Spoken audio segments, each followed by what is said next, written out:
The Political Writings. Volume I. The Revolutions of 1848. Volume II. Surveys from Exile. Volume III. The First International. Karl Marx. Foreword by Tariq Ali. Introductions by David Fernbach. Foreword by Tariq Ali. Volume I. The Revolutions of 1848. Introduction to Volume I by David Fernbach. Manifesto of the Communist Party. Preface to the English edition of 1888 Engels.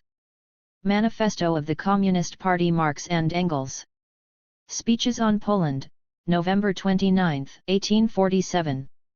Speech by Karl Marx. Speech by Friedrich Engels.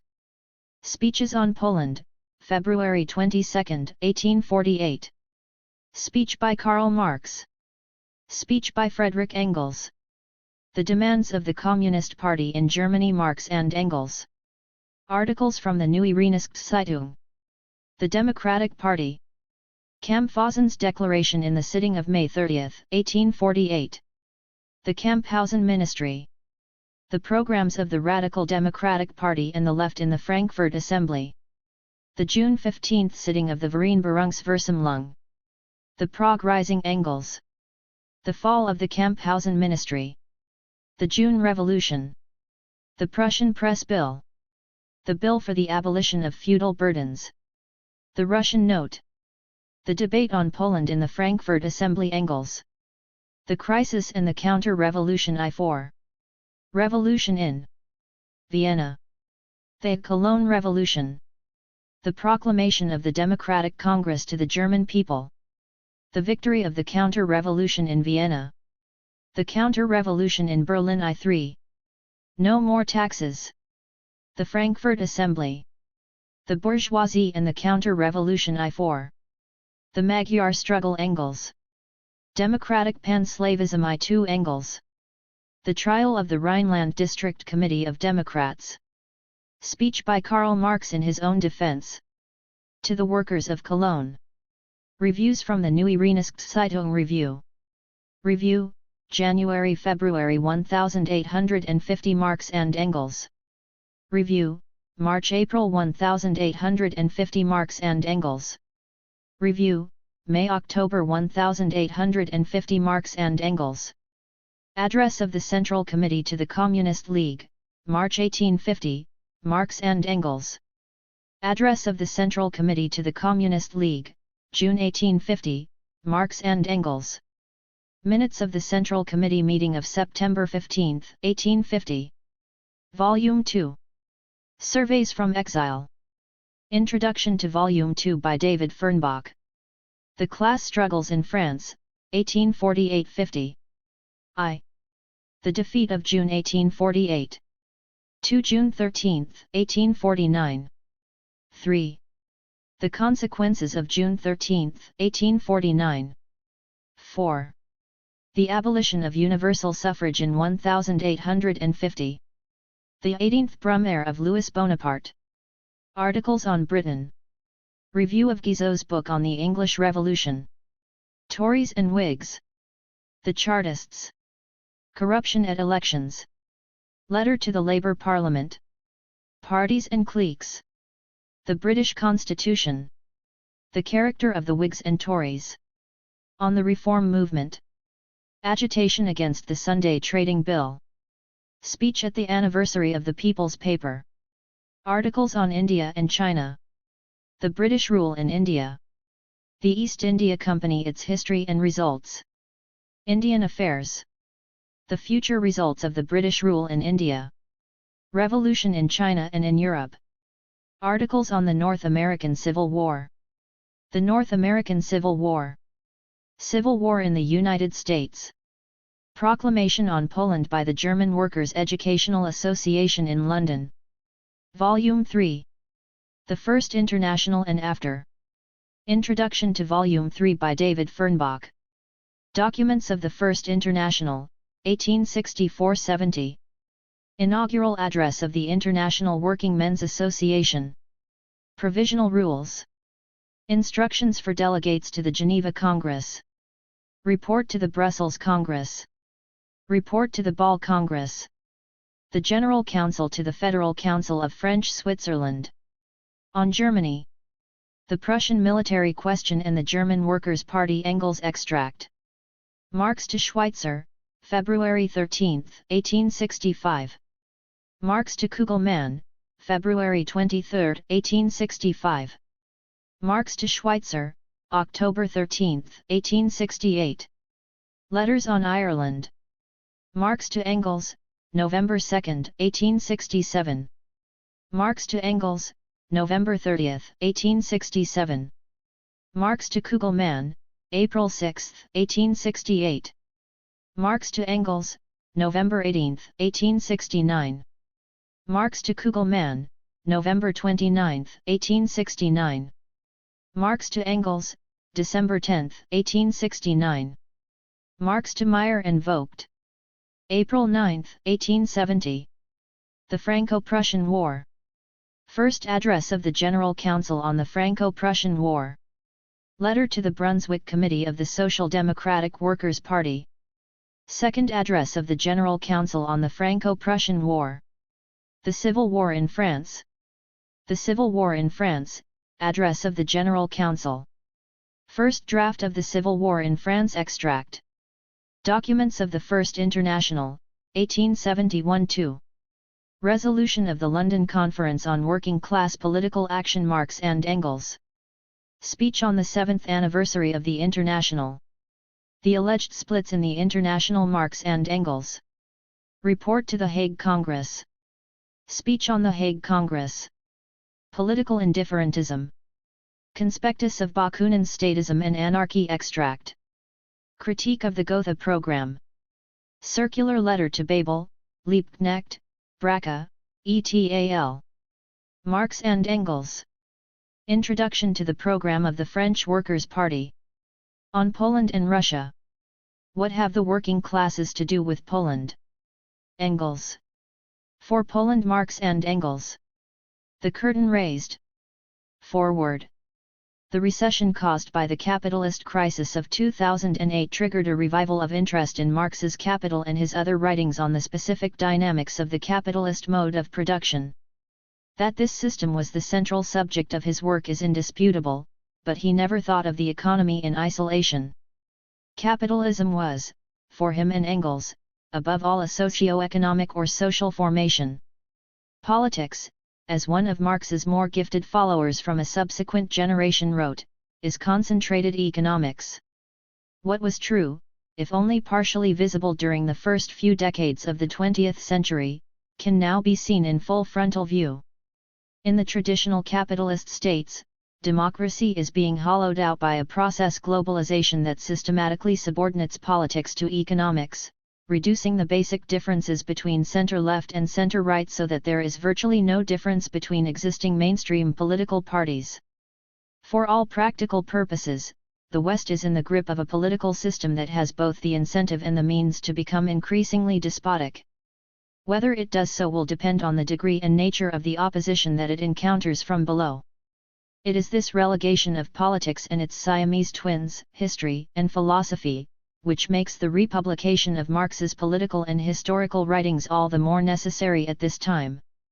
We are living in a period of historical transition that began with the overwhelming triumph of capitalism in the last decade of the preceding century. As a result, Marx's interventionist essays have suffered in recent years, but not, as is sometimes stated on the right, because their premises have been exploded. Marx's political writings have been a casualty of the downgrading and dumbing down of politics, sociology, and history as scholarly disciplines on both a secondary and tertiary level, especially, but not exclusively in English-speaking cultures. Many of the new radicals of the present generation find it sexy to read Capital while ignoring the politics underlying the project. This would have angered Marx, who regarded his work as a unity, which is how it was read by some of his most astute opponents a century later. Joseph Schumpeter, to take one example, wrote in his classic work Capitalism, Socialism, and Democracy that we have seen how in the Marxian argument sociology and economics pervade each other. In intent and to some degree also in actual practice, they are one. All the major concepts and propositions are hence both economic and sociological and carry the same meaning on both planes. In other words, it is difficult to grasp the essence of capital without understanding Marx's revolutionary approach to politics and the understanding of history. How could it be otherwise? He belonged to a generation that came of age in the historical period that followed the French Revolution. The cyclical pattern of victory, defeat, restoration, new revolutions, new defeats, and so on, taught him that every historical epoch is a period of transition, of ebb and flow, of crash and renewal, of annihilation and resurgence. The socialism he favored was based on a society of abundance, its political institutions a reflection of radical, popular sovereignty on every level, its culture transcending the confines of a single nation and creating a world view. Most importantly, Marx visualized a state that, far from becoming huge, unwieldy, and authoritarian, would be pushed to near oblivion. The contrast between this and what became the reality of actually existing socialisms needs little commentary. Cosmopolitan by nature, revolutions have no respect for borders and can never remain the exclusive property of the country in which they first occurred. This fact also shapes the counter-revolution. Marx observed that this was certainly the case for Europe and, possibly, North America, where the rise of capitalism, he thought, would produce midwives impatient to drag out new children from the womb of the system. As David Fernbach points out in his introductory text, it didn't quite turn out like that. The rock of Soviet civilization proved to be hollow. Still, the universality of the revolution, or its originality, was never in doubt. It leapt over the heartlands of capital and moved eastwards, first Russia, then China, later Vietnam and, last of all, the American hemisphere. Ignoring the mainland, it alighted on a small Caribbean island, which, at time of writing, remains the only space where capitalism has not yet been permitted to return. The collapse of communism resulted in passivity, a loss of hope and a new common sense of the age, according to which no alternatives to the new system were possible. Even the agency that Marx had hoped would lead to revolutionary change in the West had been dismantled. Fordism lay dead, its founding factory in Detroit covered in cobwebs. Production moved east and China is today the workshop of the world, whose impact it is still far too early to predict. In times like these, when reaction reigned supreme, Marx and Engels did not attempt to mask reality with false optimism. They had written the manifesto while insurrections and civil war had erupted throughout continental Europe, but the spectre of communism was defeated everywhere. The two authors now argued that the rise of a new revolutionary wave was impossible in the short to medium term and that communists should use the period of defeat to study, educate, and work hard to develop theories that explained the mechanics of the world to future generations. Engels retreated to Manchester to work for the family firm. Marx retired to the British Library to study economics. Their erstwhile comrades in the Communist League resorted to character assassination, denounced Marx and Engels as traitors and referred to them as counter-revolutionaries, hostile to the proletariat and isolated literati. Never one to ignore an insult, Marx responded in kind just as he had done earlier to Proudhon's intemperate assaults on Babeuf and his socialists. Like some latter-day unconscious mimics, Proudhon too believed that the world could be changed without taking power, a notion that won him the support of many a charlatan. The violent anti-communist language he used in System of Economic Contradictions found few defenders even in his own ranks. Marx responded that he, Proudhon, bursts into violent explosions of rage, vociferation and righteous wrath, ire hominis probi, foams at the mouth, curses, denounces, cries shame and murder, beats his breast and boasts before man and God that he is not defiled by socialist infamies. Whatever else it was, the cut and thrust of political debate on the left was never a polite conversation, then or later. Nor were the results of this style of debate always positive. Some of the writing contained in these volumes is the product of financial necessity. Compelled by poverty and the misery of everyday life in Soho to write regularly for the New York Tribune, Marx often cut corners and pronounced on subjects of which he could possess only limited information. This did not apply to his essays on Europe. The brilliant imagery contained in his texts on France remains striking to this day, and the 18th Brumaire of Louis Bonaparte still inspires admiration from many non-Marxist writers. Unsurprisingly, he got things wrong, which is why his transformation into a secular icon after 1917 did Marx few favors. It was as if everything he wrote was scripture, memories of communist militants in different parts of the world repeating his phrases parrot-like still make one wince. The idea of a new Marx library, which originated on the editorial committee of New Left Review in 1968, was partly designed to challenge this doctrinal approach. It was a year before the magazine launched New Left Books, NLB, which was, in any case, intended to be a quality hardback publisher producing a limited number of books each year. The NLR was of the opinion that given the political and intellectual turbulence then sweeping the globe, a carefully selected and edited Marx library with new translations from the German was best suited to a mass paperback imprint. Penguin Books and one of its more gifted publishers, Neil Middleton, appeared to be the perfect match at the time, and so it proved. The general editor of the series was Quentin Hoare, and his choices were happily vindicated by the sales figures. The fact that Penguin keeps most of the library in print is a unique tribute in these times when commerce dominates all. Ernest Mondel introduced the 3 volumes of Marx's Capital, Lucio Colletti the early writings, and the Grundrisse was translated, for the first time in English, and introduced by the American scholar Martin Nicholas. The political writings were edited and introduced by David Fernbach, who has helped to update this reissue.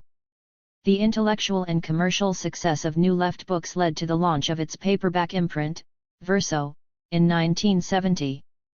It is therefore only appropriate that as Verso marks its 40th anniversary, and New Left Review its 50th, the political writings of the thinker who inspired the founders of both are made available once again. There is, of course, another reason. As the century moves forward, it is likely that history will have a few pleasant surprises in store for Europe, Asia, and Africa. Few predicted the turn of events in South America, where a combination of mass struggles produced social movements and a new style social democracy that challenged the neoliberal form of capitalism and reasserted the social responsibilities of the state. Future generations might thus be grateful to have these political texts available once again. Tariq Ali. May 2010. Volume I. The Revolutions of 1848. Introduction to Volume I. From Philosophy to Politics. Karl Marx was born in Trier, in the Prussian Rhineland, on May 5, 1818. His parents were of Jewish origin, but were baptized into the Prussian state church while Marx was still a small child. The ideology of the French Enlightenment had won a strong base in the Rhineland, which had been annexed to France from 1798 to 1815, and from his father and school teachers Marx acquired a liberal and humanist education. The Germany in which Marx grew up was still a backward country by comparison with its western neighbors. It was overwhelmingly agricultural, urban production was still dominated by the guild system, and modern industry was making its first inroads only in the northern Rhineland. The German cities had grown little, if at all, since the 16th century, and the total urban population of Germany was only half as much again as the population of Paris. This economic backwardness was reflected in German political structures. Germany had not experienced any form of bourgeois revolution and was still divided between 39 states, mainly absolutist, in a confederation underwritten by the Holy Alliance of Prussia, Austria, and Russia. However backward, German history was not static. The French Revolution had inspired a strong democratic sentiment among the artisans and intelligentsia in the German cities. This had not been entirely eradicated by the experience of Napoleonic domination and was still available to inspire a popular revolution. The War of Liberation of 1813, although fought under Prussian leadership, aroused enthusiasm for German unification, which merged with the democratic current and led to the formation of secret societies known as the Burschenschaften, students' associations. Although confined to the universities, their demonstrations, particularly at the Wartburg Festival of 1817, provided a focus for the national democratic movement. In 1819 the repressive measures of the Karlsbad decrees, dictated by the Holy Alliance, were introduced to suppress this movement, which flared up again after the French July Revolution of 1830 and received a new dose of repression. Industrial development, both in textiles and heavy industry, got seriously underway in the 1830s and took advantage from the first of the technological advances made in England over the past 60 years. Railway building followed rapidly in the 1840s. The North German Zollverein, customs union, had been set up under Prussian auspices in 1834 to preempt bourgeois demands for national unification, but as capitalist development advanced, liberal pressure for a constitution built up in Prussia, particularly in the Rhineland, intensifying after the accession of Frederick William IV in 1840. The German population increased by 50% between 1816 and 1846, despite a steady emigration to America, and this aggravated the pressure on the land, particularly in the eastern provinces of Prussia. The indebtedness of the peasantry in South and West Germany also intensified. In the 1840s an agrarian and trade depression began to cause rural and urban unrest.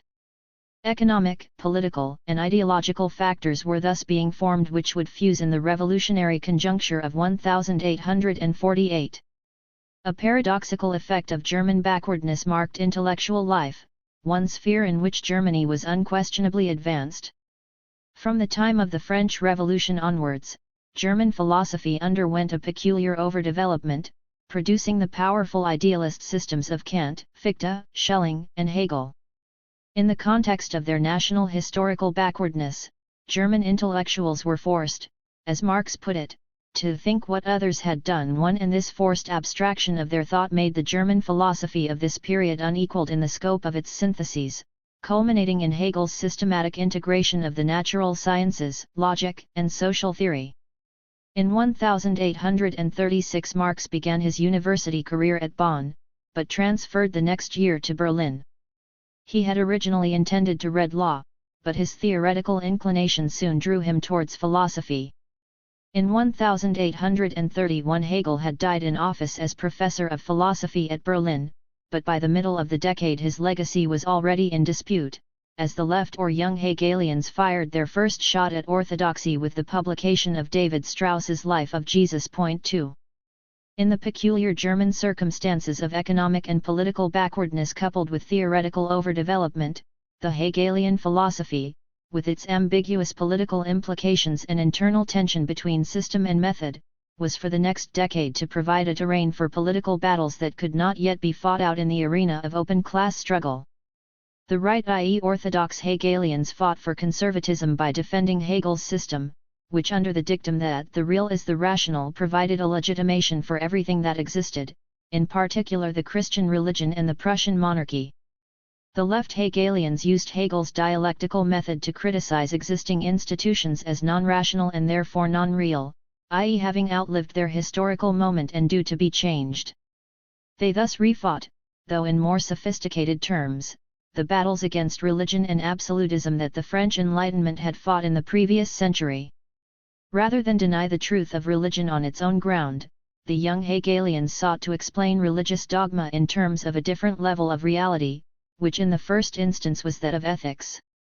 In 1841, Ludwig Feuerbach achieved what appeared to the young Hegelians as a decisive abolition of religion with his book The Essence of Christianity 3, in which he transformed Hegel's idealism into a radical humanism by substituting for the abstract subject of Hegel's philosophy of mind the human species, and explaining religion as man's alienation of his own powers or essence and his subsequent domination by his own creations.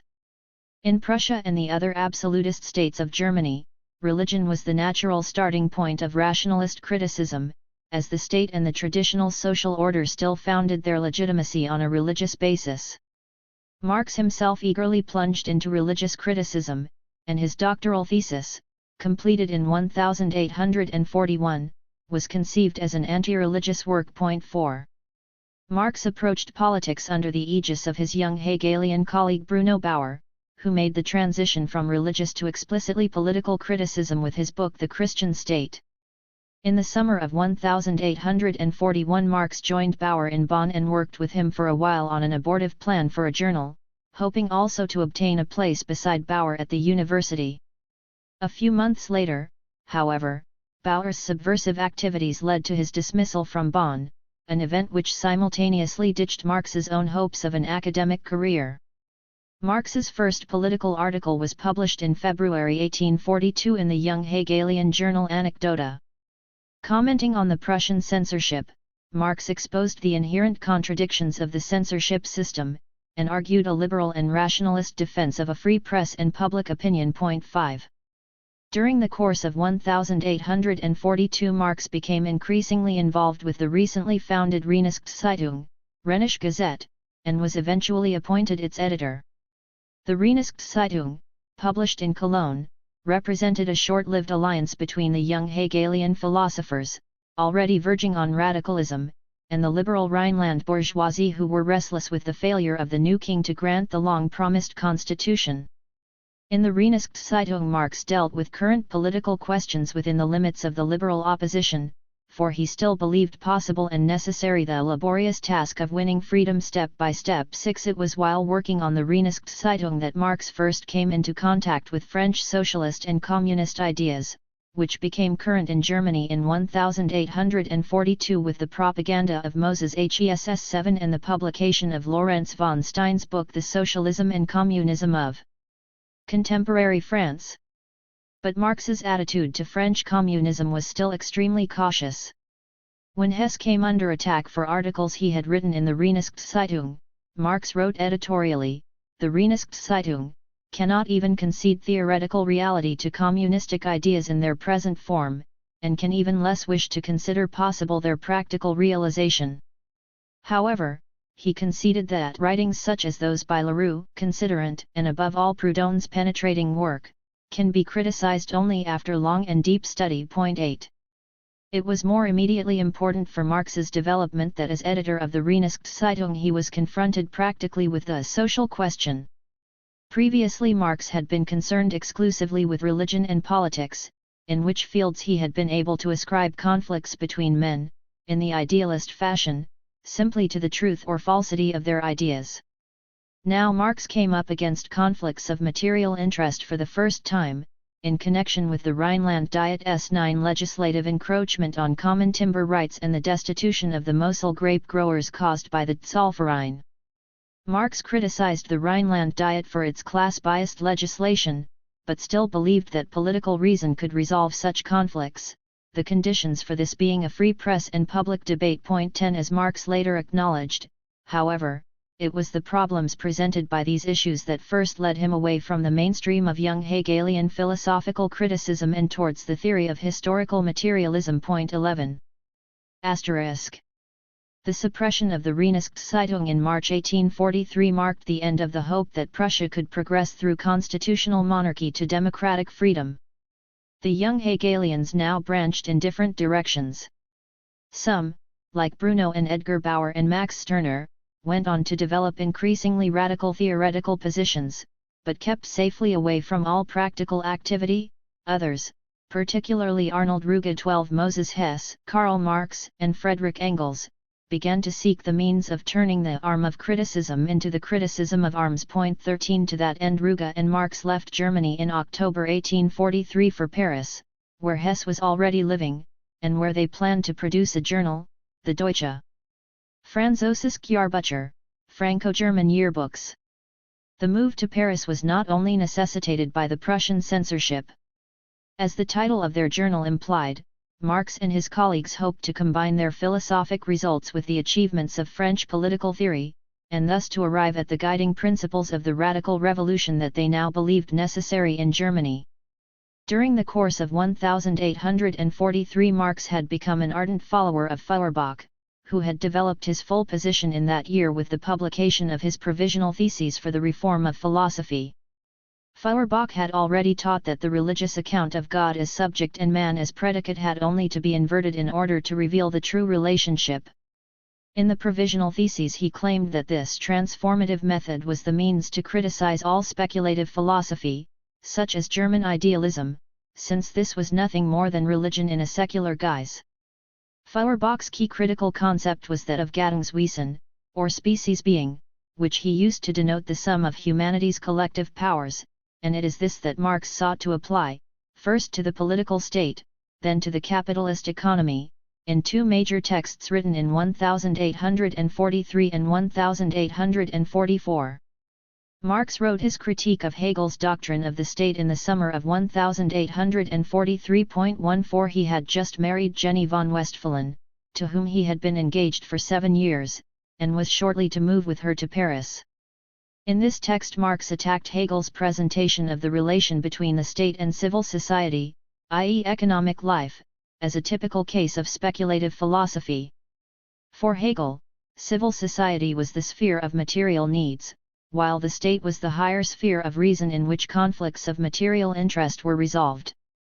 Marx based himself on Feuerbach's humanism to assert that civil society, not the state, was the sphere of man's real life as a species being, and that the reason that governed the state presented man's real relations in an inverted form.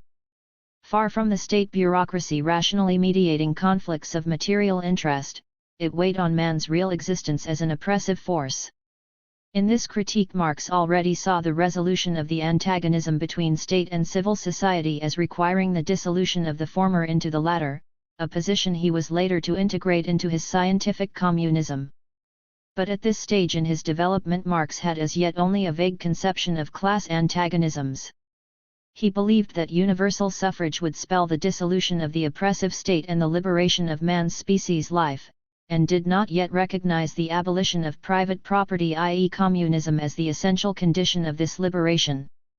Feuerbach's doctrine of the species being, however, easily led in the direction of communism, and Marx was rapidly to take this further step.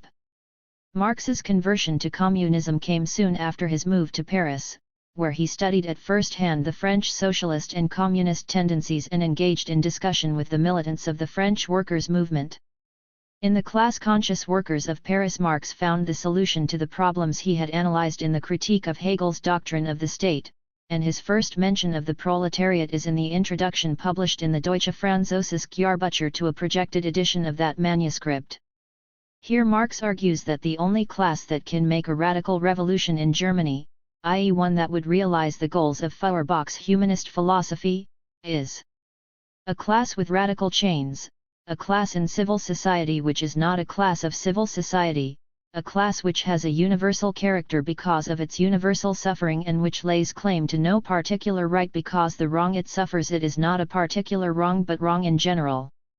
This dissolution of society as a particular class is the proletariat. 15. With his stay in Paris in 1843-4, Marx outgrew his early formation in German philosophy. He not only continued his study of French political theory, intending at one point to write a history of the French Revolutionary Convention, but also, under the stimulus of his contacts with the proletarian movement, began to read the English economists who analyzed the anatomy of bourgeois society.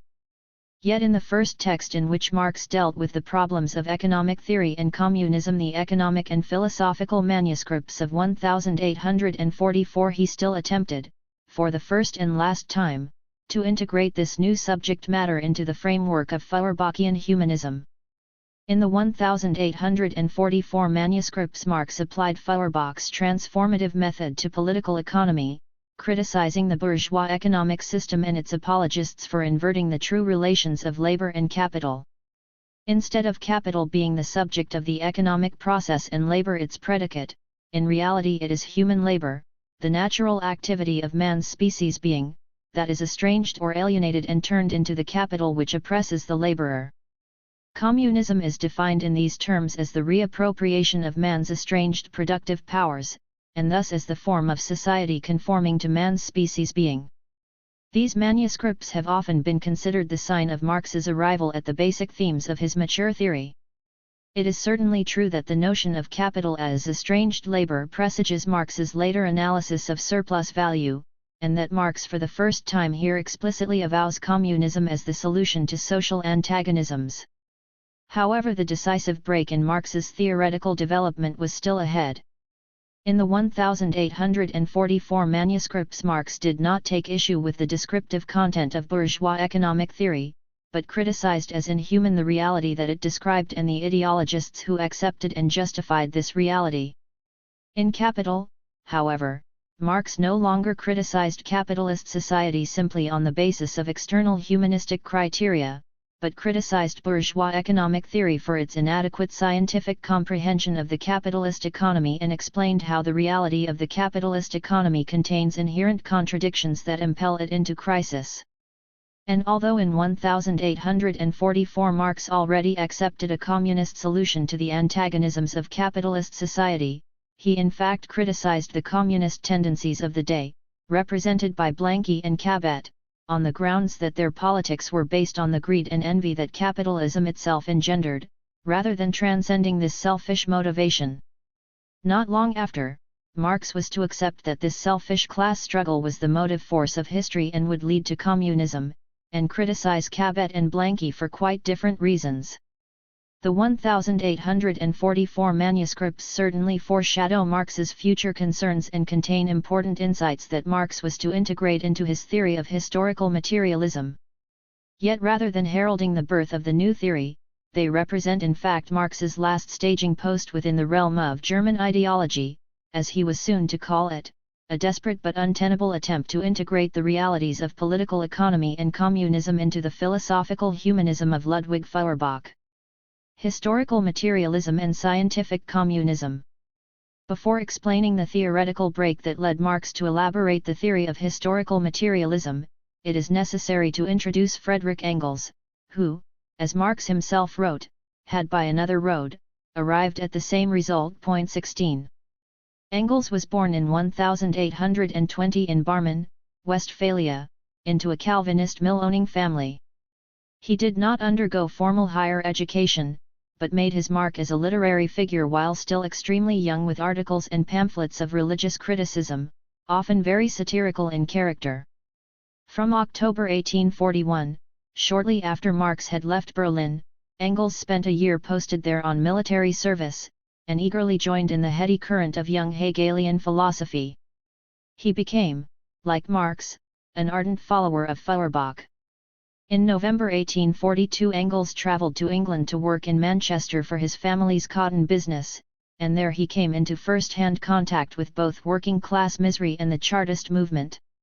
In England, Engels gathered material for his book The Condition of the Working Class in England in 1844-17, in which he presented, more clearly than Marx had yet done, the thesis that the movement of the industrial working class on the basis of its material conditions of life would be the agency of communist revolution. In September 1844 Engels travelled to Paris. He spent some weeks in discussion with Marx, and the two found themselves in close agreement on their basic theoretical positions. Their partnership continued unbroken from that time onwards. 18. Marx and Engels's first joint venture was a book entitled The Holy Family 19, a polemical work directed against the verbally radical, but idealist and apolitical, young Hegelians, Bruno and Edgar Bauer and Max Stirner. This is very much a transitional work between Marx's early writings and the theory of historical materialism, and bears the marks of being written for hasty publication. Soon after finishing The Holy Family, Marx moved to Brussels, being expelled from Paris at the request of the Prussian government for his activities among the German exiles, the newspaper Vorwärts. In spring 1845 Engels visited Marx in Brussels, and the two began a period of intensive study, travelling to England together to do further research on political economy. The fruits of their work were the 2 volumes of the German Ideology, written in 1845-6, but published posthumously only in 1932.20. The German Ideology represents Marx and Engels's arrival at the theory of historical materialism that was to govern all their future work. It must be stressed that the materialist conception of history did not emerge fully fledged from the brains of its creators. In the 2 decades that lay between the German Ideology and Capital, Marx's general social theory was to be modified in certain important respects. In particular, the German ideology is not free from a certain evolutionism, which presents the different modes of production which have characterized human history as a unilinear, if dialectical, Series. Nevertheless, the basic framework of the German ideology, for all its inadequacies, constitutes a radical rupture with young Hegelian philosophy in general, and Feuerbachian humanism in particular. Whatever development the new theory was to undergo, its basis, like that of all new sciences, was laid in the German ideology by an epistemological break 21 that established an entirely new perspective for the understanding of history. The German ideology is explicitly presented as a comprehensive critique of the same modern German philosophy 22 which Marx and Engels had until recently accepted as their own theoretical framework. The fundamental theses of historical materialism are spelled out in the first chapter of the book, which is specifically devoted to the critique of Ludwig Feuerbach, the doyen of the young Hegelians and Marx's own former mentor. Marx opens the German ideology by criticizing the young Hegelian philosophers for seeking only to effect a change in consciousness, to interpret reality in another way. Point 23 Young Hegelian philosophy, which started from the critique of religion, had criticized the dominant metaphysical, political, juridical, and moral conceptions by exposing their religious basis, but it forgot that it was only counterposing its phrases to other phrases, and not combating the real existing world. In this respect the Deutsche Französische Jahrbucher had certainly been less guilty than the critical critics Bruno and Edgar Bauer, whom Marx had recently attacked in The Holy Family. But Marx goes on to criticize Feuerbach's equation of communism with humanism, and thus by implication his own position in the economic and philosophical manuscripts. Feuerbach's whole deduction goes only so far as to prove that men need and have always needed each other, whereas communism in the real world means the follower of a definite revolutionary party. Point 24. Marx founds this distinction between philosophical and real communism on a general sketch of historical development that situates communism as a definite revolutionary party, not in the world of ideas but as a determined product of social conditions. From this schema the basic concepts of historical materialism emerge. Marx presents his interpretation of history as radically different from that of German philosophy in that it proceeds from earth to heaven instead of vice versa. It is the way in which men produce their material means of subsistence, how they work under definite material limits, presuppositions, and conditions independent of their will, that determines the production of ideas, of conceptions, of consciousness. Morality, religion, metaphysics, all the rest of ideology, thus no longer retain the semblance of independence. They have no history, no development, but men, developing their material production and their material intercourse, alter, along with their real existence, their thinking and the products of their thinking. Point 25. The dynamic of historical development is provided by the development of the productive forces, and the changes in property relations that this requires. With the statement that the various stages of development in the division of labor are just so many different forms of ownership. 26 Marx introduces the historical periodization that is so crucial to his theory, positing tribal property, ancient, i.e. Greco-Roman, communal and state property and feudal property as the three major pre-bourgeois forms. Since consciousness has no independent development, then if this theory, theology, philosophy, ethics etc. come into contradiction with the existing relations, this can only occur because existing social relations have come into contradiction with existing forces of production. 27 i.e. because the development of productive forces requires a new form of property that conflicts with that at present existing. Each division of labor defines a number of social classes, which are mutually antagonistic from the time that private property first develops, involving as it does the unequal distribution, both quantitative and qualitative, of labor and its products. Point 28 Ownership of property gives one class domination over others, and the political state becomes necessary in order to mediate the ensuing conflicts. All struggles within the state, the struggle between democracy, aristocracy, and monarchy, the struggle for the franchise, etc., etc., are merely the illusory forms in which the real struggles of the different classes are fought out. Every class which is struggling for mastery, must first conquer for itself political power in order to represent its interest in turn as the general interest. 29 The rule of the dominant class is always ideologically legitimated, since the class which has the means of material production at its disposal, has control at the same time over the means of mental production, and the ruling ideas are nothing more than the ideal expression of the dominant material relationships, the relationships which make one class the ruling one. 30. Within this interpretation of history, Marx's conception of real communism becomes intelligible. The ideas of communism are not the logical outcome of the history of philosophy, for philosophy has no independent history. Communist consciousness comes into being because the existing bourgeois relations of production can no longer contain the developing productive forces.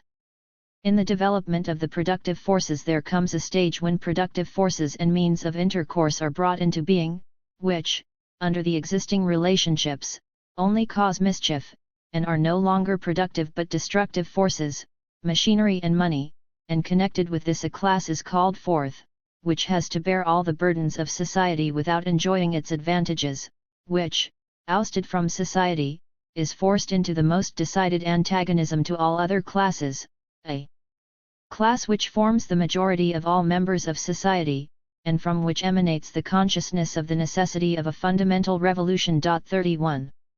In short, it is the material premises for communism that generate the communist consciousness that leads to social transformation. Communism is not for us a state of affairs which is to be established, an ideal to which reality will have to adjust itself. We call communism the real movement which abolishes the present state of things. 32. Asterisk. With the German ideology, Marx decisively rejected the concepts of Feuerbachian humanism, which assumed an ideal human nature to which social institutions should be remolded, in favor of objective scientific investigation of the real world, combined with political practice based on the class struggle to change it. Following the discovery of historical materialism, Engels later wrote, "Communism among the French and Germans, Chartism among the English, now no longer appeared as something accidental which could just as well not have occurred. These movements now presented themselves as a movement of the modern oppressed class, the proletariat, as the more or less developed forms of its historically necessary struggle against the ruling class, the bourgeoisie. And communism now no longer meant the concoction, by means of the imagination, of a social ideal as perfect as possible, but insight into the nature, the conditions, and the consequent general aims of the struggle waged by the proletariat. 33. Although Marx and Engels now realized that it was the actual workers' movement that had led them to communism, the ideology of this movement, even when it called itself communist and envisaged the abolition of private property, betrayed a quite inadequate conception of the society in which it had arisen, and of the possibilities and means of social transformation. Moreover, England was still the only country where industrial capitalism was unquestionably the dominant form of material production, where agriculture already involved less than half of the laboring population, and where earlier forms of urban production such as handicrafts and manufacture had been almost entirely squeezed out by machine industry. In the 1830s there had developed in England the first historic movement of a mass character that was based on the industrial proletariat, Chartism. Recognizing this fact, Marx and Engels gave consistent support to the Chartists and were to work closely with the Chartist left wing led by Ernest Jones and Julian Harney. Ernest Jones, born into the minor aristocracy, became the most consistent representative of the revolutionary wing of the Chartist movement, and was the main surviving Chartist leader in the 1850s. For his part in the Chartist uprisings of 1848 he was imprisoned for 2 years in such conditions that 2 of his comrades imprisoned with him died of privation. Jones was the only British working-class leader of this period who understood Marx's theory of scientific communism. Although in 1858, with the final collapse of Chartism, Jones broke with Marx and collaborated with the bourgeois radicals, Engels nevertheless wrote to Marx on Jones's death in 1869 that he was the only educated Englishman, who was, at bottom, entirely on our side. 34 George Julian Harney, although influenced by Marx and Engels, was more of a revolutionary romantic. From 1843 to 1850 he was de facto editor of the main Chartist newspaper, Fergus O'Connor's Northern Star. Later, in his own newspaper, the short-lived Red Republican, he published in November 1850 the first English translation of the Communist Manifesto. In 1851, however, Harney broke with Marx and allied himself with the Schapa or Willich faction. See below, pages 52-3. The following year Harney's erratic and subjective politics led him to quarrel with Ernest Jones, and he soon after dropped out of the Chartist movement altogether. Chartism as such was by no means a communist or even a socialist movement, but was based simply on the program of manhood suffrage. Communistic ideas, though not in the Marxist sense of the real movement, were represented in England by the followers of Robert Owen, who renounced the class struggle and hoped to lay the basis for their utopia by means of rational persuasion. When Engels arrived in England in October 1843, like Marx at the time a Feuerbachian humanist, his first political contacts were with the Owenists, and he frequently contributed to their paper The New Moral World for nearly 2 years before, in the light of the new theory, he switched his allegiance to the Chartist Northern Star. In France, although capitalist development was considerably more backward than in England, political ideology was more sophisticated and complex, having developed in the hothouse of the Revolution of 1789 and its aftermath.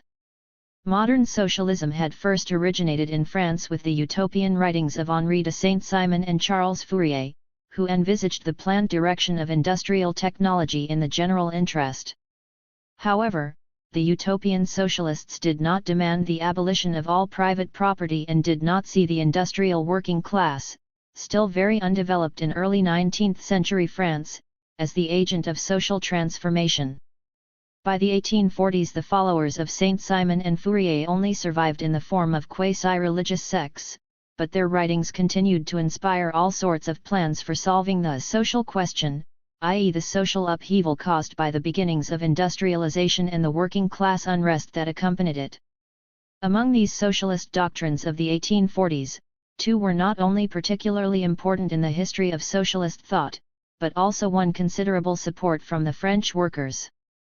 Louis Blanc pioneered modern democratic socialism with his scheme for self-governing national workshops set up by government action. Pierre-Joseph Proudhon, although he is sometimes classed rather as the founder of modern anarchism for his rejection of the state as an unnecessary evil, also had his socialist panacea. Proudhon counterposed the organization of credit to Blanc's organization of labor, and held that exploitation would be abolished if associated groups of workers could produce an exchange on the basis of unlimited interest-free loans. Blanc believed that his workshops would eventually supersede the market economy, whereas Proudhon, in true petty bourgeois spirit, equated the free market with freedom in general. 35. The term communism in the France of the 1840s denoted a very different phenomenon, an offshoot of the Jacobin tradition of the First French Revolution. It was rather crude in its ideas, but unlike the contemporary socialism directly related to the historic struggles of the French masses. This communism went back to Gracchus Babeuf's conspiracy of equals of 1795, which aimed to install, by means of a conspiratorial coup, a dictatorship of true republicans that would expropriate the rich, allocate work according to each individual's capacity, and fix wages on the basis of strict equality. This egalitarian or crude communism, as Marx called it, originated before the great development of machine industry. It appealed to the Paris sans-culottes artisans, journeymen, and unemployed and potentially to the poor peasantry in the countryside. However, Babeuf's conspiracy, as related by his disciple Bonarotta 36, provided the model for revolutionary organizations formed under the July Monarchy of 1830–48, and by this time both the class character of their social base and the objective possibilities of social transformation were rapidly changing with the development of machine industry. The idea of a communism of production based on machine industry was now popularized in Etienne Cabet's utopian novel, Voyage en Icarie, published in 1839. The outstanding figure of French communism in the period before 1848 was Auguste Blanqui, whose Société des Saisons organized the revolutionary wing of the French workers' movement and carried out an attempt at insurrection in May 1839. Blanqui neither elaborated a utopian or an economic doctrine. His economic writings are muddled, and he expressly censured Cabet and Proudhon for speculating on the details of the future social order. Blanqui believed it sufficient that the capitalist economy led to growing extremes of wealth and poverty, and must be replaced by some form of workers' cooperation, and focused rather on the problem of overthrowing the state that he correctly saw as the organized power of the propertied classes. Following Babeuf and Buonarroti, Blanqui argued his communism from the principle of equality. He saw France as divided between a small minority of the rich and 30 million proletarians, i.e. including the peasantry and urban artisans as well as the industrial working class, and counted on overthrowing the state power by means of a coup carried out by a secret society. On all those points Marx was to take issue with Blanqui. Yet Blanquism was unique among pre-Marxist socialism and communism in being a revolutionary proletarian movement, and in June 1848 the first real challenge to bourgeois class rule was to take place under Blanquist inspiration. It was Blanqui who coined the phrase dictatorship of the proletariat, and although Marx was to transform the concept of the proletariat, and to reject Blanqui's conspiratorial tactics, he retained Blanqui's stress on the violent overthrow of the bourgeois state as the general precondition for communism. We can now situate the basic principles of Marx's scientific communism in relation to the socialist and communist doctrines of the 1840s. Marx insisted, against the great utopians, Saint-Simon, Fourier and Owen, that the common goal of a rational reorganization of production could not be achieved simply by appeal to reason and, against the reformist schemes of Proudhon and Louis Blanc, that the working class could only be liberated by revolutionary political action to expropriate private property. Communism could only come about as a result of the antagonisms of capitalist society, by the victory of the working class over the bourgeoisie in class struggle. Yet while agreeing with Blanqui that the present ruling class had to be defeated politically, Marx rejected Blanqui's conception of the proletariat, i.e. the dispossessed social base of the revolution, as including all the laboring classes. For Marx, the new society was only possible on the basis of modern industry, and it was only the industrial working class, who did not own their means of production, that could be relied on to overthrow the capitalist order. But the obverse of Marx's restriction of the social base of the revolution was his extension of its political agency. Communist society could not be brought about, as Blanqui would have it, by a conspiratorial coup and the dictatorship of a political elite ruling on the proletariat's behalf, but only by the political organization of the industrial working class itself. Here Marx took his model from the English Chartists, the first mass organization of the modern working class. This political subject, the organized proletariat, was to expropriate the means of production and to exercise collective control over the productive process. With the abolition of antagonistic classes, political power would give way, as Saint-Simon had envisaged, to the mere administration of production. The Communist League. At the beginning of 1846, having elaborated the basic principles of scientific communism, Marx and Engels moved to engage themselves practically in the proletarian movement. Yet the country to which they primarily directed their attention was not advanced England, but backward Germany. To some extent this choice was dictated to them.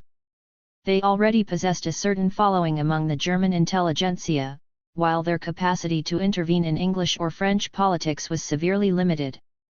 But besides this, Marx and Engels felt as Germans a special responsibility to their native land that they were to retain throughout their decades of exile, and in the late 1840s German absolutism was moving conspicuously and rapidly towards crisis. In the forthcoming German Revolution, which Marx and Engels expected would overthrow the old regimes and transform German society along bourgeois lines, they saw a necessary step towards the final, communist revolution. Germany in the 1840s still showed little sign of organized activity on the part of the industrial working class. Despite the economic development of the 1830s and 1840s, the proletariat, in the Marxian sense, was still a small minority of the population, concentrated particularly in the cotton mills of the northern Rhineland. The Silesian weavers' revolt of 1844 was not a movement of the modern proletariat, but one of traditional artisans starved out of production by the competition of machine industry.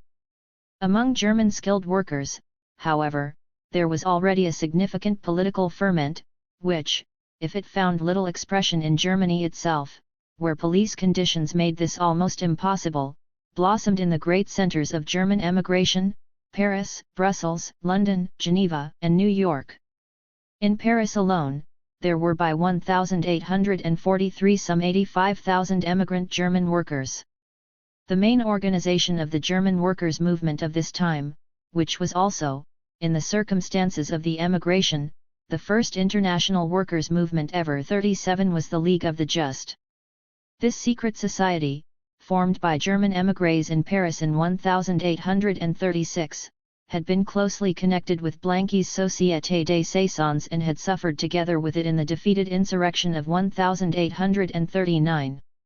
In the 1840s, although the nominal center of the League was still Paris, its real center of gravity moved with the League's leading members to London, where the German Workers' Educational Association was founded in 1840 as a public front for the League's activities. 38 In London in the 1840s, the League of the Just learned from the English Chartists the possibilities of mass working class organization consequent on the development of modern industry. Though the League kept the structure of a conspiratorial organization, it began to distance itself from the tactics of Blanquism and sought alternative means to bring about its communist goal. It was evidently towards the League of the Just that Marx and Engels had to orient themselves. Engels had already been in contact with the League circle in London, and both he and Marx respected the League for its militancy and recognized its importance as a workers' organization. At this time, however, the League was under the influence of the utopian communist Wilhelm Weitling 39, and Marx and Engels were unwilling to join forces with it until it understood and accepted their scientific communism. They therefore decided, as an intermediate step, to set up a communist correspondence committee based in Brussels, where Marx was still living, to conduct propaganda among the ranks of the German communists and win them over to their own theoretical position. The Communist Correspondence Committee was little more than a small group of Marx's personal followers, but it held meetings and exchanged letters with working-class militants in England, France, and Germany, and in particular with the sections of the League of the Just, which it gradually succeeded in influencing. On October 23, 1846, for example, Engels could write to the committee from Paris that, after several weeks of discussion, he had won the majority of the League circle to accept that, as communists, they pursued the interests of the proletariat in opposition to the bourgeoisie, aiming at the abolition of private property by means of a democratic revolution by force. 40. Early in 1847 the League had come close enough to Marx and Engels's theoretical position for them to be able to determine its future organization and tactics.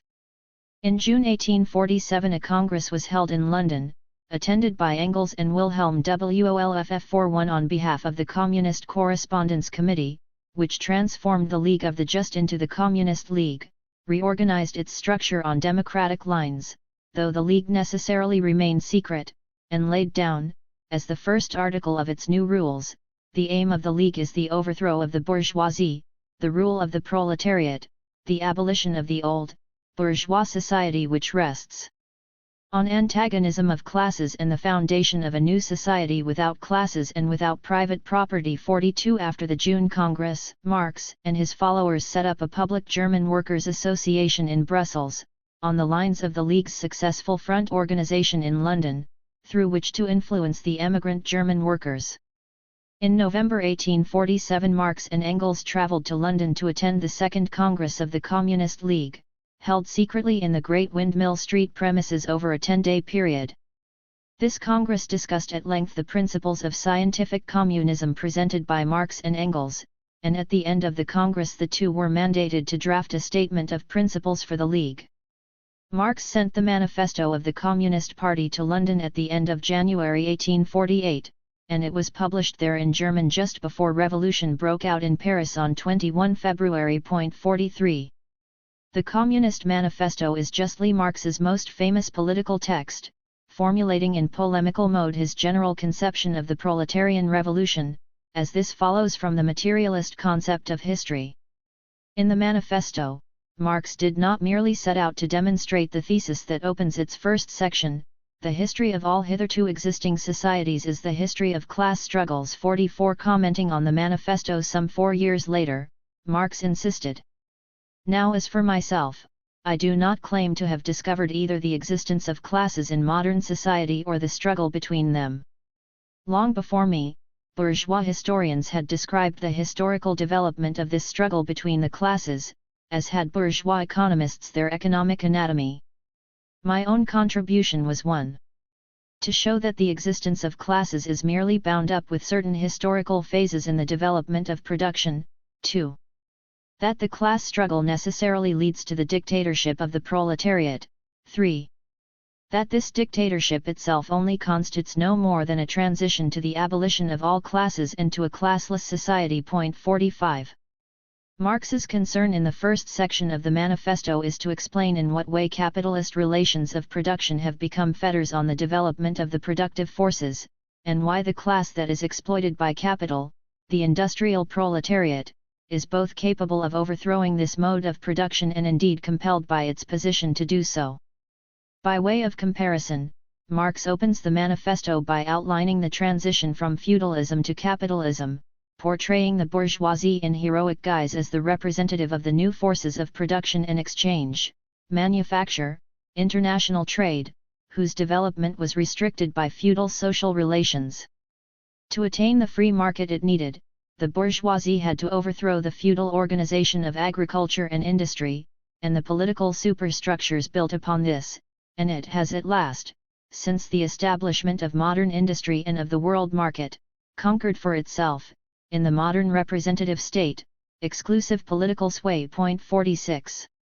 Just as the manufacturing system could not be contained within the feudal guilds, so bourgeois society is increasingly unable to control the means of production it has itself created, as evidenced by the periodic commercial and industrial crises caused by overproduction, an epidemic that, in all earlier epochs, would have seemed an absurdity. 47. In the manifesto, Marx is content merely to indicate overproduction crises as the sign of the revolt of modern productive forces against modern conditions of production, and his theoretical explanation of this phenomenon and its implications was to wait until capital.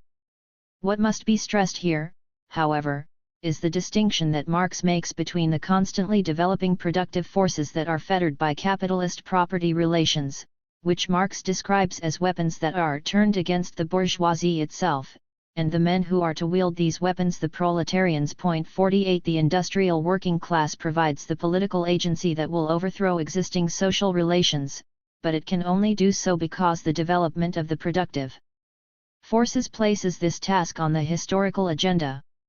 Marx proceeds to analyze the process by which the proletariat is organized into a class and onto the political arena by the very conditions of its social existence. What spurs its development from sporadic and inchoate rebellion, originally against the instruments of labor rather than the capitalists, e.g. Luddism, to sustained mass organization is the development of machine industry itself, which concentrates the workers together in great masses. In these conditions, combinations of workers, originally formed to bargain with the individual capitalist over wages, inevitably expand and develop, and in modern conditions the workers achieve a national union more quickly than did the burghers of the Middle Ages. As the union of the workers expands to include their whole class, their struggle becomes ipso facto a political one. Meanwhile, the development of capitalism causes intermediate classes that remain over from pre-capitalist modes of production, petty bourgeois, peasants, artisans, etc., to disappear into the proletariat. Class antagonisms are thus simplified into the single antagonism between bourgeois and proletarians, and the proletarian movement is the self-conscious, independent movement of the immense majority, in the interests of the immense majority. What the bourgeoisie, therefore, produces, above all, are its own grave diggers. Its fall and the victory of the proletariat are equally inevitable. 49. In the second section of the manifesto, Marx summarizes the goal of the proletarian revolution in the single sentence, abolition of private property, specifying, modern bourgeois private property is the final and most complete expression of the system of producing and appropriating products that is based on class antagonisms, on the exploitation of the many by the few. Since capital is already a social power, in the sense that only by the united action of all members of society, can it be set in motion. 50 And the vast majority of the population, i.e. the proletariat, is already devoid of private property. All that is necessary for the realization of a non-antagonistic, classless mode of production is to convert capital into common property, the property of society as a whole. And the agent of this transformation can only be the proletariat that is forming itself into a class, and consequently into a political party. 51 In the course of its struggle against its immediate exploiters. This is the point at which the distinctively Marxist synthesis of the social and the political revolution is made, and Marx goes on to specify that the proletariat will use its political supremacy to wrest, by degrees, all capital from the bourgeoisie, to centralize all instruments of production in the hands of the state, i.e. of the proletariat organized as the ruling class. 52. But the class struggle of the proletariat is itself only a necessary transitional stage towards the achieved communist society. Since political power is merely the organized power of one class for oppressing another, when the proletariat sweeps away by force the old conditions of production, it will, along with these conditions, have swept away the conditions for the existence of class antagonisms and of classes generally, and will thereby have abolished its own supremacy as a class. In place of the old bourgeois society, with its classes and class antagonisms, we shall have an association, in which the free development of each is the condition for the free development of all. 53. In the third section of the manifesto, Marx undertakes a fairly detailed critique of the various types and subtypes of contemporary socialist and communist literature. This polemic is directed against the whole welter of doctrines of social reform that flourished under the name of socialism and even communism in the 1840s, when the social conflicts generated by capitalist industrialization became an increasingly urgent problem for all classes in England, France, and Germany. Although the particular doctrines and panaceas that Marx attacks here were specific to this period, Marx's critique still provides a paradigm of ideological analysis informed by the theory of historical materialism. The last subsection, critical utopian socialism and communism, is particularly important as it presents an explanation of the development of socialist ideology from utopia to science and introduces the concept of sectarianism, which Marx saw as the main obstacle in the way of the development of a revolutionary workers' movement. As mentioned above, the idea of a rationally planned and collective mode of production, based on modern industry, was first formulated by Saint-Simon in opposition to the anarchic character of capitalist production and the extremes of wealth and poverty it produced, although Saint-Simon and the other utopians were elitist and anti-democratic, and saw no connection between their own ideas and the workers' movement. Marx attributed this original distance between the critique of capitalism and the actual working class movement to the still undeveloped stage of industrial capitalism, and consequently of the proletariat, in the early 19th century. Since the founders of the utopian system saw the proletariat as a class without any historical initiative or any independent political movement. 54 They sought to realize their plans for social reconstruction by an appeal to society at large, especially to the educated and ruling classes. Although their writings attack every principle of existing society and were therefore full of the most valuable materials for the enlightenment of the working class. 55 Their ideas of the future society and the means to achieve it were inevitably characterized by all sorts of idiosyncrasies. But as the struggle of the proletariat against the bourgeoisie developed, it became possible for the first time to conceive of communism as brought about not by the reconciliation of class antagonisms from outside, but by the victory of the proletariat over the bourgeoisie in class struggle. The subjective and arbitrary schemes of the utopians now acquired a reactionary significance, since they still endeavored to deaden the class struggle and to reconcile the class antagonisms. 56.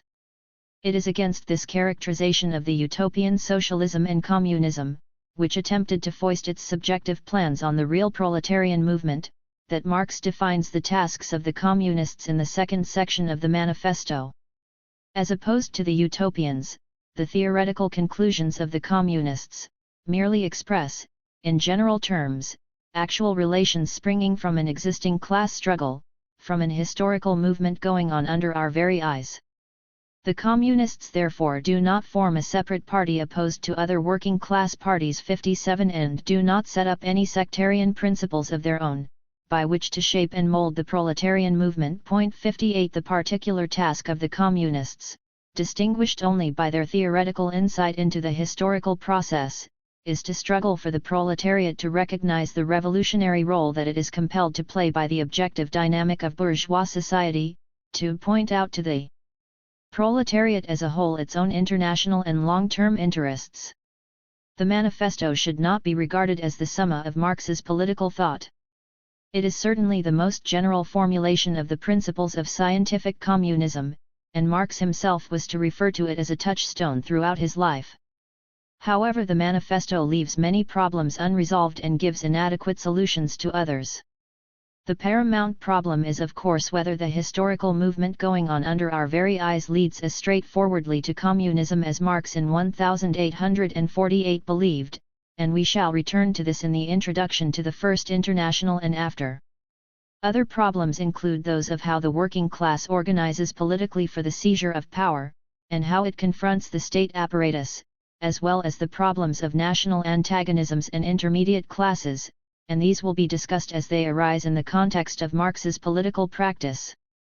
The importance of the manifesto is that it lays down the most general implications of the theory of historical materialism for the proletarian class struggle in a form that remains the cornerstone of Marx's distinctive political theory.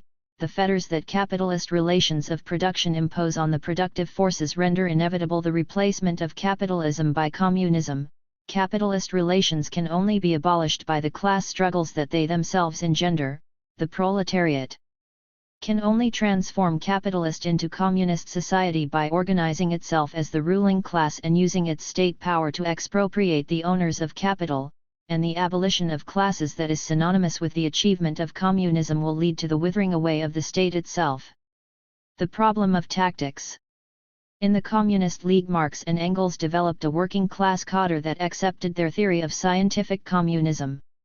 But for this embryonic workers' party, as for every German opposition party at the time, a formulation of ultimate aims was not sufficient. It had been apparent since the beginning of the decade that the Prussian absolutist regime was moving into crisis.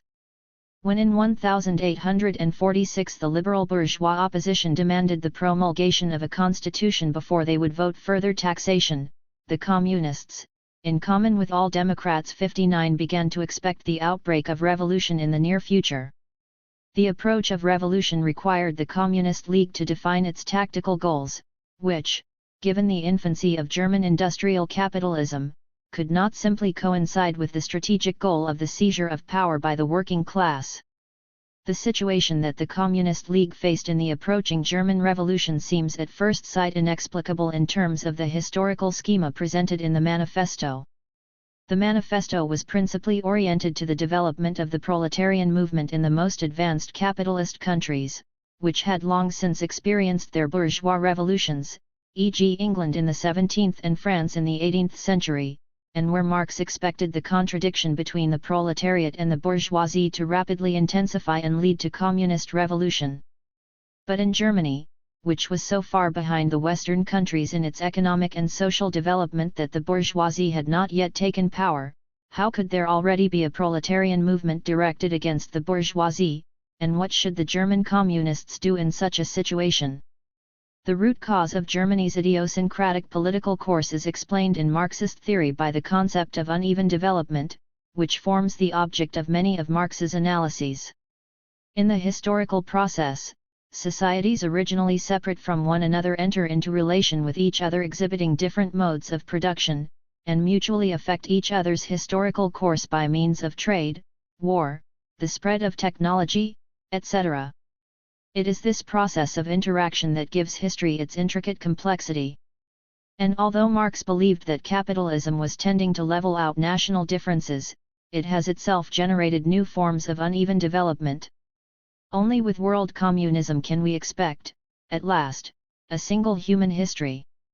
The survey of capitalist development that Marx presented in the German Ideology and the Manifesto of the Communist Party is a theoretical schema, not an empirical description. Marx was quite well aware that real history is more complicated, and he never expected every country to follow an identical historical path.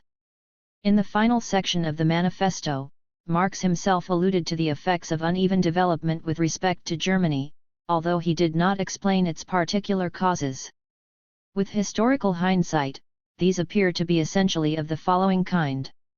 Germany's previous history had left the country considerably behind its Western neighbors in the transition from feudalism to capitalism, largely as a result of the Peasant War in the Reformation period and the 30 Years' War in the 17th century, which blocked the formation of a unified nation-state.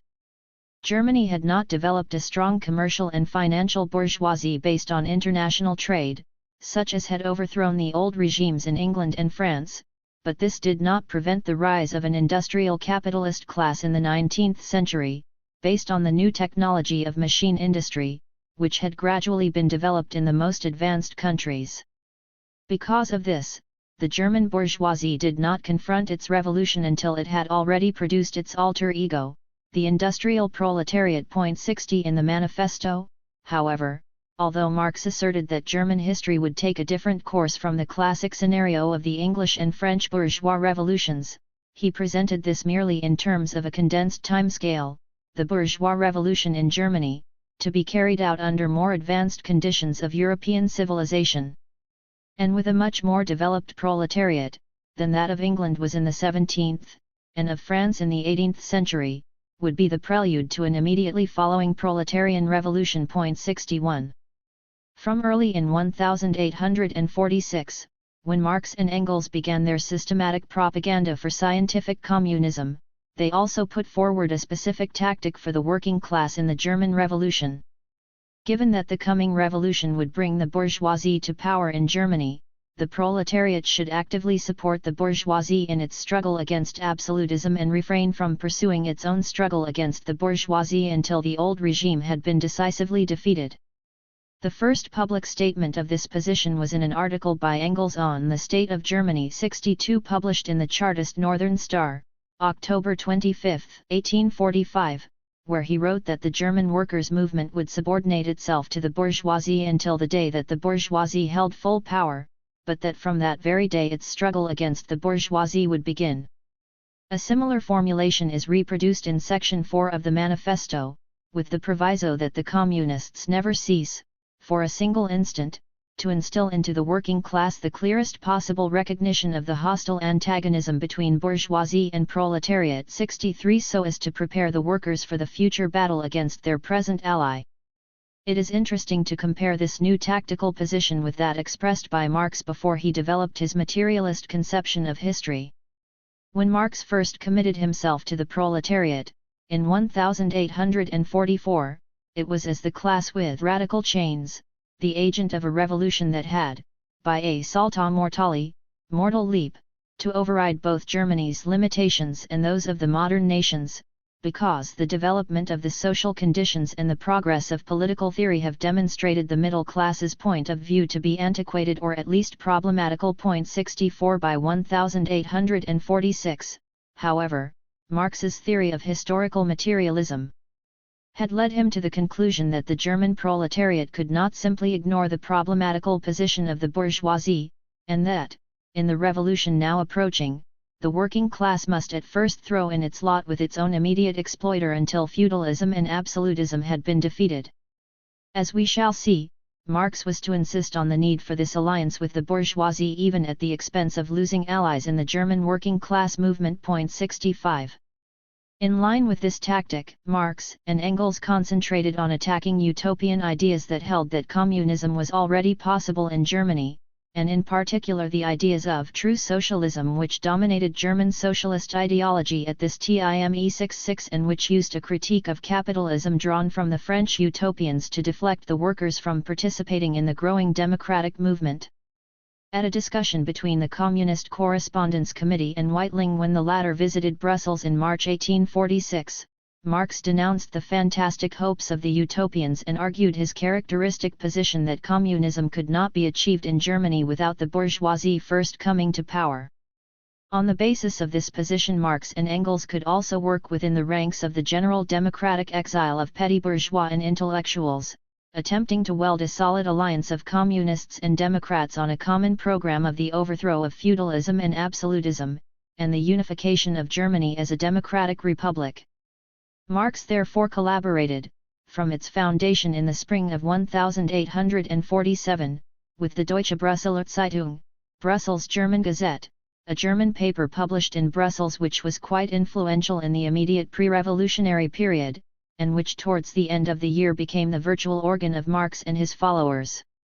Marx represented German democracy in the Democratic Association for the Unification of All Countries, set up in November 1847, a Belgian organization in correspondence with the English Fraternal Democrats, which united workers and petty bourgeois democrats and campaigned in solidarity with the nations and peoples of Europe oppressed by absolutism. 67. Despite Marx's undoubtedly correct insistence on the primacy of the struggle against absolutism, his position on the relationship of the proletariat to the bourgeoisie in the bourgeois revolution was still rather ambivalent. According to the manifesto, the communists were to instill into the working class the clearest possible recognition of the hostile antagonism between bourgeoisie and proletariat, while simultaneously mobilizing the proletariat to fight with the bourgeoisie whenever it acts in a revolutionary way. 68 These two aims would seem in practice very difficult to reconcile, particularly as the German workers' movement was still at a very embryonic and spontaneous stage, and could not yet act as a disciplined unity. It is therefore not surprising that the demands of the Communist Party in Germany, which Marx and Engels drew up after the March revolutions in Germany as their basic programmatic document, and which summarizes in 17 points the prerequisites of the radical democratic overthrow of feudalism and absolutism, mentions not a word of the hostile antagonism between bourgeoisie and proletariat that the manifesto had promised to stress. Forced to choose between present and future needs, Marx now decided to sacrifice for time being the anti-capitalist education of the proletariat to the immediate struggle against the old regime. As we shall see, Marx's tactic of a short-term alliance with the bourgeoisie proved untenable. In the context of Germany's uneven development, the very existence of a proletarian movement threatening it from behind seriously checked the revolutionary ardor of the bourgeoisie, a fact that Marx should perhaps have foreseen when he wrote that the German bourgeois revolution was the prelude to an immediately following proletarian revolution. When the 1848 revolution broke out, however, Marx was still counting on the German bourgeoisie to take the initiative in the first stage of the revolution, as the French bourgeoisie had done in 1789. His policy was to spur on the bourgeoisie from an independent base on the left, organizing the plebeian classes separately from the bourgeoisie in order to strike together at the old regime, and to prepare this democratic bloc of proletariat, petty bourgeoisie, and peasantry to step temporarily into the vanguard should the bourgeoisie show signs of cold feet, by analogy with the Jacobin government in France of 1793-4. The demands of the Communist Party in Germany was explicitly presented as representing the common interest of these three classes. However, events were soon to show that the proletariat could not allay the fears it roused in the bourgeoisie merely by supporting it in the struggle against the old regime. Even if its political representatives refrained from mentioning the hostile antagonism between it and the bourgeoisie, the real existence of the communist spectre could not be covered up, and the development of the revolution was to force Marx to abandon any hope that the bourgeoisie would move decisively against the old order. The German Revolution. The February Revolution in Paris, which overthrew the constitutional monarchy of Louis Philippe, rapidly detonated a revolutionary movement in Germany. On March 13 the popular uprising in Vienna crippled the Habsburg monarchy, and on March 18 the revolution spread to Berlin. Frederick William IV of Prussia was forced to allow free political activity and to promise not to stand in the way of democratic national unification. Following the February Revolution, Marx immediately left Brussels for Paris, where, by way of compensation for his expulsion 3 years earlier, the provisional government granted him honorary French citizenship. Marx had been authorized by the Communist League to set up a new Central Committee in Paris, which he formed out of his closest followers, Engels, Wilhelm Wolff from Brussels, and Bauer, Moll, and Schoppe are from London. 69 The largest group of German exiles in Paris formed a legion which optimistically aimed at spreading revolution to Germany by force of arms, but Marx and his friends spent their energies on sending several hundred Communist League members and supporters back clandestinely. Until the March days in Berlin made open return possible. It was during their stay in Paris that Marx and Engels drew up the demands of the Communist Party in Germany, which were distributed on a wide scale in Germany over the next few months. Marx and Engels returned to Germany in April and decided to settle in Cologne. This choice was motivated by several considerations. Cologne was a Prussian city, from where they could confront one of the two German great powers. It was in the Rhineland province, economically the most advanced part of Germany, and which also retained the more liberal press laws of the Code Napoleon as a legacy from its French occupation.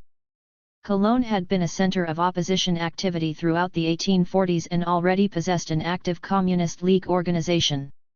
Finally, Marx was himself remembered in Cologne from the days of the Reinigungszeitung in 1842-3. This was particularly important given Marx's tactic of a bloc of all democratic forces, and on their return to Cologne Marx and Engels set out to obtain sufficient political and financial support from the Rhineland Democrats to launch a daily paper. The Neue Reinigungszeitung, New Rheinische Gazette, duly appeared on June 1, subtitled Organ der Demokratie. The 12 months that he spent in Germany in 1848-9 provide an unparalleled occasion to see Marx as a revolutionary militant, and we shall therefore examine his political practice in some detail. Throughout this period, Marx's base of operations was not the Communist League but the Neue Rheinigungszeitung, a fact that requires some explanation. Engels was certainly justified in attributing this move to the fact that the League proved to be much too weak a lever by comparison with the popular mass movement that had now broken out. 70 But there was more to it than that. Although Engels avoids mentioning it, there is every indication that Marx himself deliberately sabotaged the League, following the dispute that developed between him and Gottschalk. 71. Andreas Gottschalk was the dominant figure in the Cologne district of the League and had used his position as a physician to build up a following among the workers and unemployed. After the March days he established an openly functioning workers' society, which Marx and Engels made contact with when they returned to Cologne. Similar societies had been formed in many German towns, though not always with communists in a leading position, and in Berlin the League member Stefan Born was attempting to unite these into a national association. Initially the Communist League hoped to control the open workers' societies through its secret communes, but by the end of April this hope had to be abandoned as illusory. The League was too thin on the ground numerically, its communications were poor, and most crucially the workers' societies were too strongly permeated by the old guild spirit and organized themselves along craft lines, reflecting their domination by artisans, and not workers in modern industry. In the Cologne Workers' Society, which rapidly acquired 5,000 members, Gottschalk pandered to the artisanal consciousness of the membership in a way that Marx considered intolerable.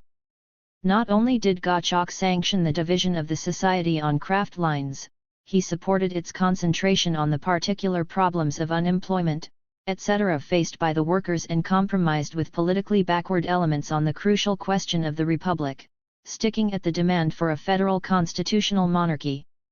In April Gottschalk won the Workers' Society, against Marx's counsel, for a boycott of the elections to the German National Assembly at Frankfurt, which were admittedly indirect and inegalitarian, and in May, more seriously, he actually opposed a demonstration against the return of the ultra-reactionary Prince William, who had fled to England at the outbreak of revolution. Gottschalk's supporters formed a majority of the Communist League's Cologne district, although Marx controlled the Central Committee by virtue of the powers conferred on him from London. When Gottschalk refused League discipline, Marx appears to have decided that the League was, for the time being, more trouble than it was worth. He dissolved the Central Committee, thus leaving the League headless in the flux of the revolution, and worked from his base in the Neue Rheinigungszeitung with the handful of his closest supporters. Joseph Moll was sent to work in the Workers' Society, where he conducted an educational campaign, dividing the meetings into small groups to discuss the League's demands. But Marx's supporters were far from controlling the workers' society, and when the Neue Rheinszeitung showed that its main concerns were removed from the immediate economic problems of the working class, the Workers' Society weekly paper began to attack the organ of democracy for a callous and exploitative attitude towards the workers. 72. By the time the Neue Rheinszeitung commenced publication, the revolutionary movement of March had forced democratic concessions in Prussia, Austria, and the smaller German states. The All-German National Assembly had started its deliberations in Frankfurt, while a Prussian assembly was sitting in Berlin. But in Germany, as in Europe as a whole, the first wave of the revolutionary movement, which had won extensive if fragile victories, had already spent its main force. In Italy, revolutionary Milan and Venice were on the defensive against the Austrian troops. In France, the elections held in April with universal male suffrage had resulted in the defeat of the provisional government of Red Republicans and Socialists by an immense reactionary majority elected from the countryside. In Britain, the monster Chartist demonstration of April 10 had ended in a demobilizing shambles, and in Belgium the bourgeoisie had successfully contained the workers' movement by conceding reforms. In Germany itself, the Prussian and Austrian monarchies, though they had made concessions to the popular movement, were still secure in command of their armies and bureaucracies, and behind them loomed the power of Tsarist Russia, their partner in the counter-revolutionary Holy Alliance. In this political setting, Marx was more than ever determined to concentrate single-mindedly on the struggle against the absolutist regimes. Not only did the Neue Rheinszeitung avoid all talk of communism, but Marx was quite unmoved by the Workers' Society's complaints that his paper ignored the workers' economic interests. As Engels later wrote, the political program of the Neue Rheinszeitung consisted of two main points: a single, indivisible, democratic German Republic, and war with Russia, which included the restoration of Poland. 73. On the home front, Marx and Engels bent all their efforts to preparing and organizing the democratic forces for a decisive insurrection. And the importance that they attributed to offensive war against Russia was not only to preempt the threat of intervention and to restore Poland as a bastion of 20 million heroes between Russia and the West. 74. War against Russia would also have demanded the marshalling of Germany's economic and military resources in an unprecedented manner, and thus more than anything else have required the centralization of power in a single national state and favored the most decisive of the revolutionary parties in its bid for power. In this scenario, as in so much else in the 1848 revolution, Marx had in mind the model of the First French Revolution, in this case the stimulus that foreign war had on its radicalization. During the first weeks of the Neue Rheinszeitungs existence, its chief concern was with the Frankfurt and Berlin assemblies, belaboring them mercilessly for their parliamentary cretinism, i.e. their failure to recognize the crucial question of power. 75. In the columns of his paper, Marx attempted to drive home to the Frankfurt Assembly the folly of its concern with constitution-making when it had no executive arm of its own and did not even sit in a city with a strong revolutionary movement to defend it. 76. The Neue Rheinszeitung nicknamed the Berlin Assembly the Vereinbarungsversammlung, Assembly of Agreement, for its passive acceptance of its royal mandate to draw up a constitution for Prussia by agreement with the Crown. Despite the fact that the Berlin Assembly, unlike the Frankfurt, did have a strong revolutionary movement behind it, it shared the illusion that history is made by parliamentary debate and not by the class struggle, whereas both assemblies owed their very existence to the barricade fighting of the March days. When the liberal Camphausen ministry in Prussia promised the abolition of feudal obligations, Marx wrote in heavy type beneath his report, "But the Bastille has still not been stormed." 77. For the first 3 months of the German Revolution, it appeared that the liberal bourgeoisie, though irresolute, might well be pushed by circumstances into decisive action, leading the plebeian classes in an offensive against the remaining institutions of the old regime. The Neue Rheinszeitung therefore sought to spur this class into action by appeal to its own interests. However, it soon became clear that this tactic was unviable. After the June insurrection in Paris, the showdown between the Constituent Assembly and the socialist workers who had made the February Revolution, the Communists, and the more consistent of their democratic allies could no longer hope to unite with the liberal bourgeoisie in a common front against the old regime.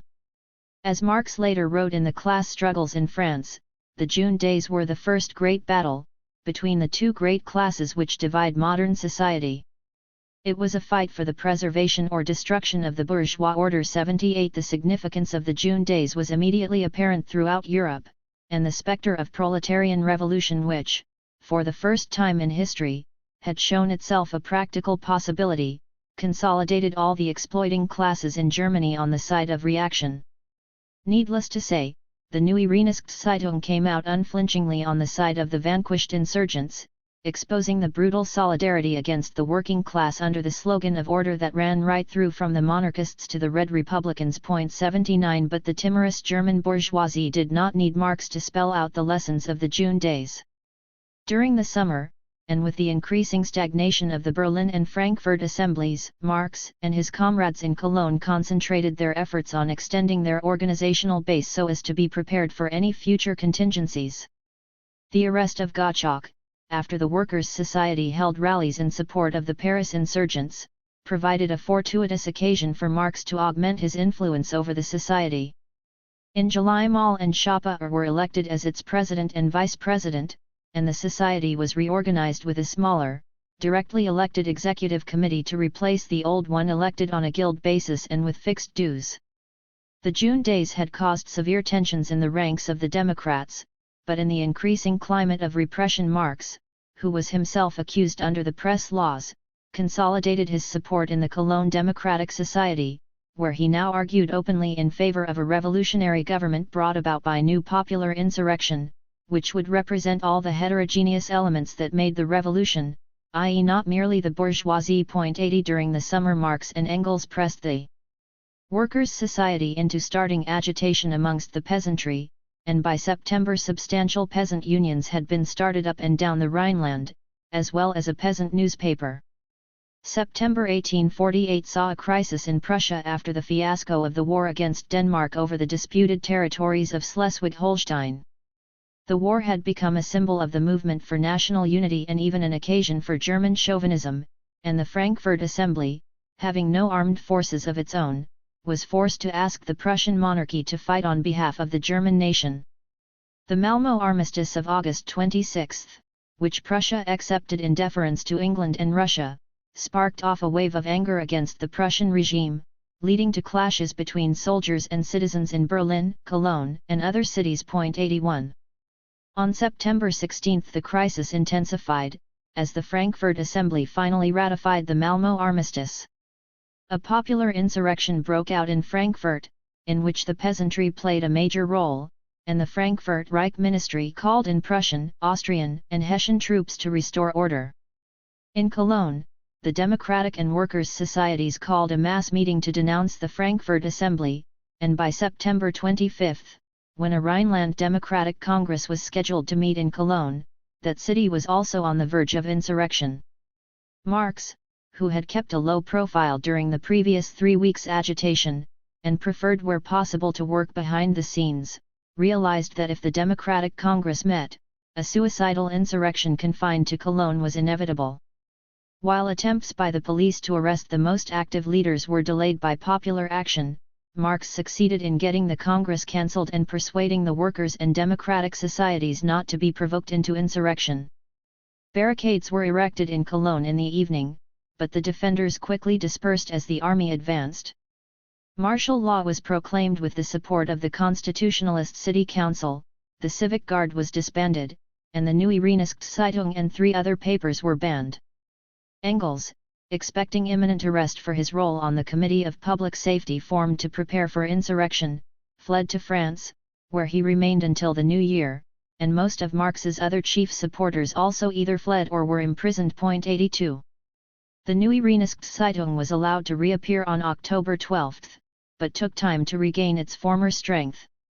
On October 17, in the absence of Moll and Schapper, Marx was himself elected president of the Workers' Society, and a few weeks later delivered there his lectures on wage labor and capital. 83.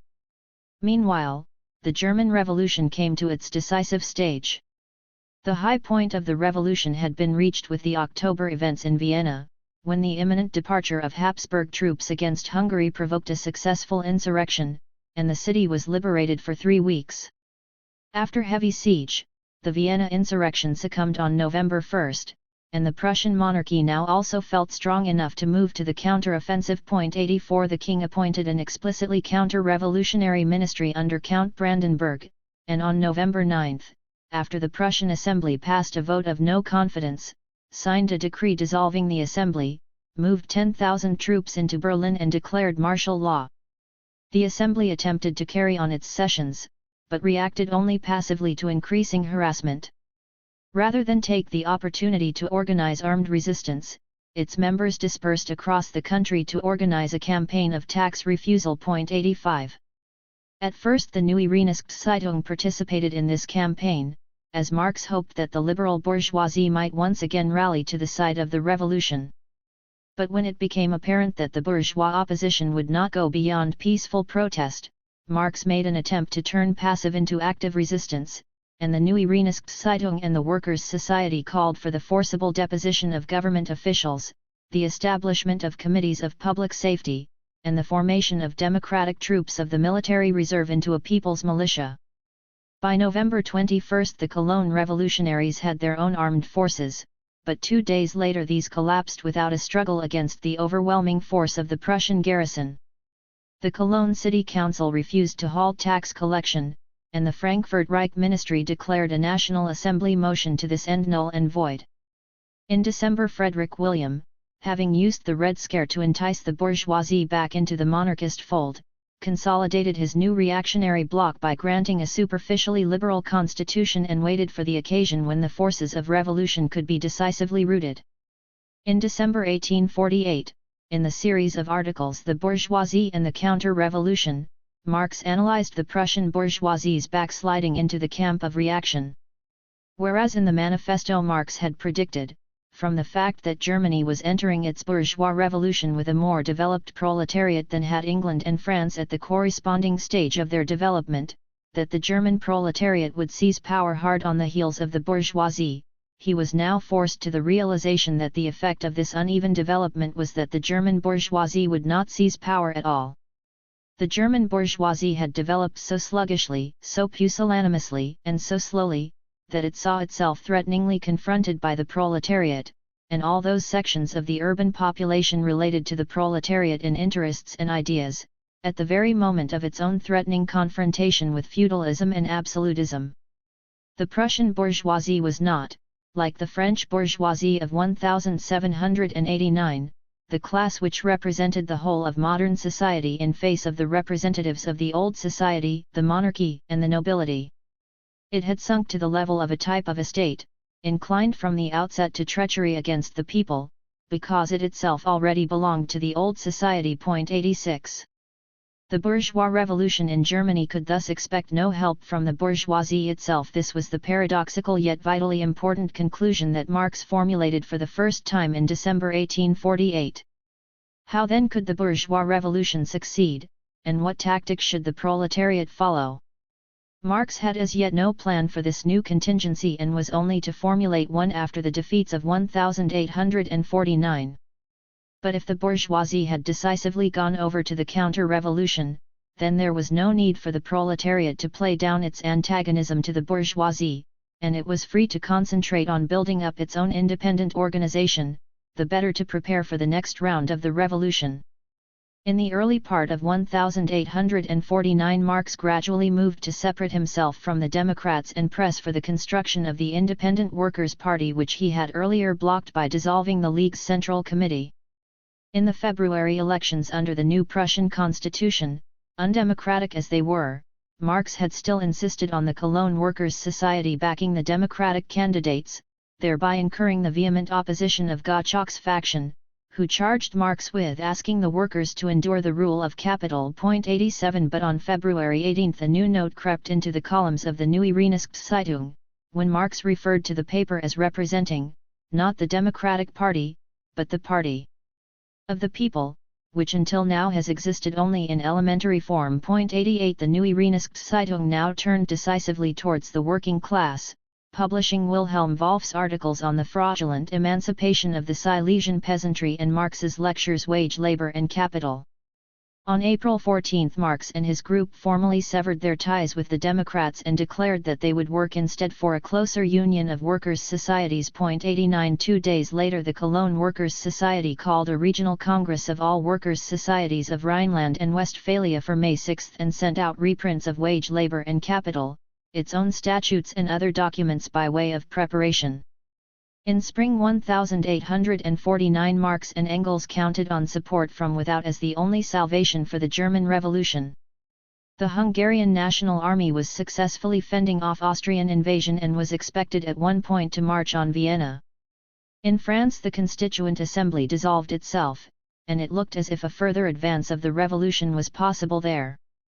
Meanwhile, however, the ground was being prepared for the final battle of the German Revolution in a way that Marx and Engels did not anticipate.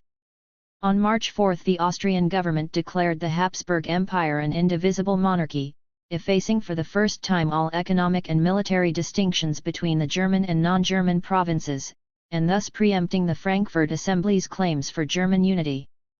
The Frankfurt Assembly had now completed its constitution-making and, abdicating its claims over German Austria, offered the crown of a Little Germany to Frederick William of Prussia, which on April 12 he refused. The previously impotent assembly now acquired a last spurt of energy, and the left found itself for the first time in the majority. The petty bourgeoisie, who had clung to the illusion of peaceful development until the last possible moment, decided, faced with the prospect of a return to unmediated absolutism, to engage in struggle behind the Frankfurt Constitution and began an agitation that rapidly led to insurrection in Dresden, in the Prussian Rhineland and in Baden. Marx and Engels were slow to respond to this Reich Constitution campaign, since it did not aim at a unified democratic republic but only a constitutional monarchist federation. However, when the movement developed into insurrection, Marx and his followers placed their full weight behind it. In the Rhineland, the rising was rapidly defeated. The petty bourgeoisie, after taking the initiative in launching armed struggle, began to compromise once insurrection had broken out, and in Elberfeld, for instance, where Engels went to give military advice, the revolution was even disowned by its erstwhile leaders.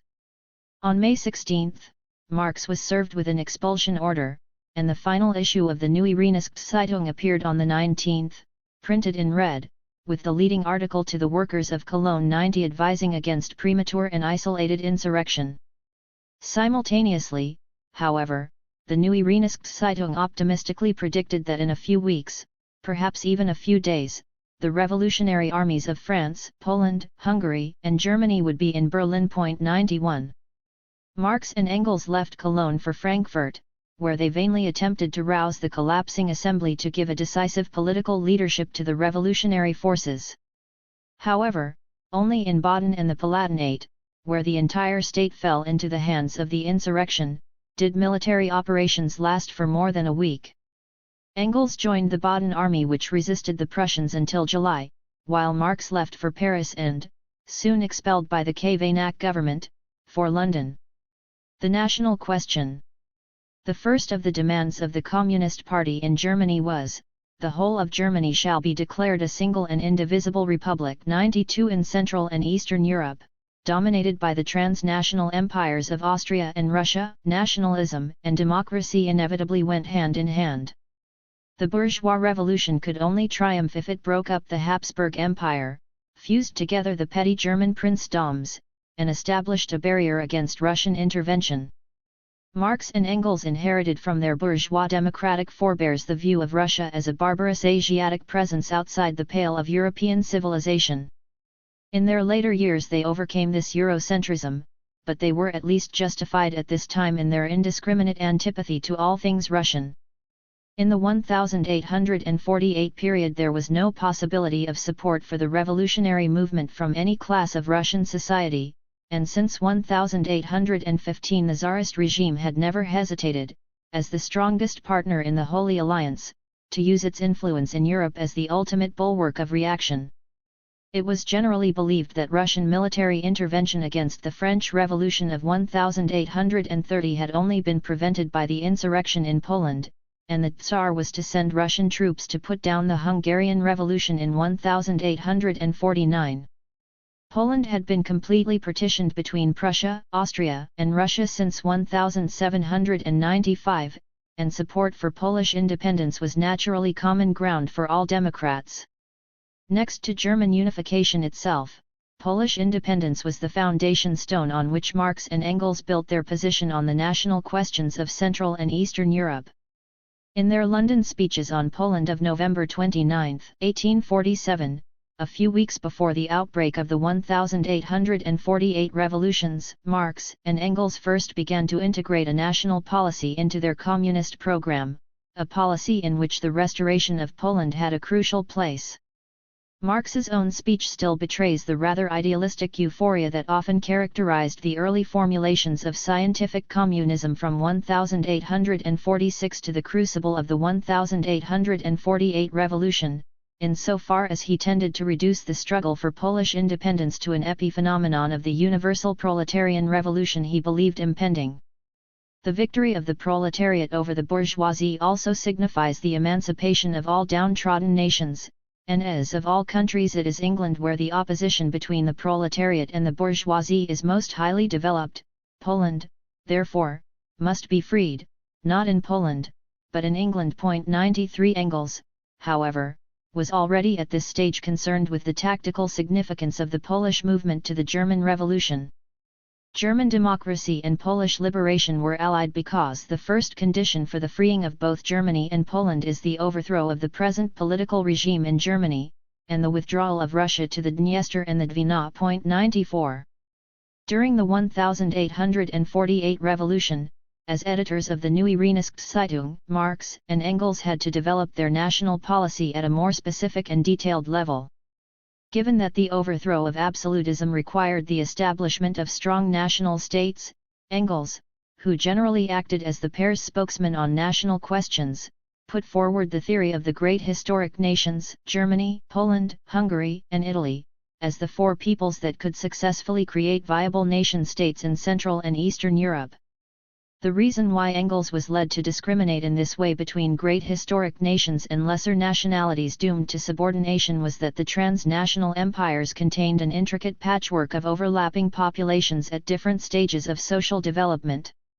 Although the Communist Manifesto had asserted that national differences, and antagonisms between peoples, are daily more and more vanishing 95 consequent on capitalist development, these antagonisms were at this very time bursting forth into open conflict in the eastern part of Europe and were as significant a factor in the revolutions of 1848 as were antagonisms of class. Given the overlap of national groups, antagonisms of this kind could never be solved according to principles of abstract justice, and Marx and Engels in any case rejected as idealist the so-called principle of nationalities, by which each national group was considered entitled to self-determination as an absolute right.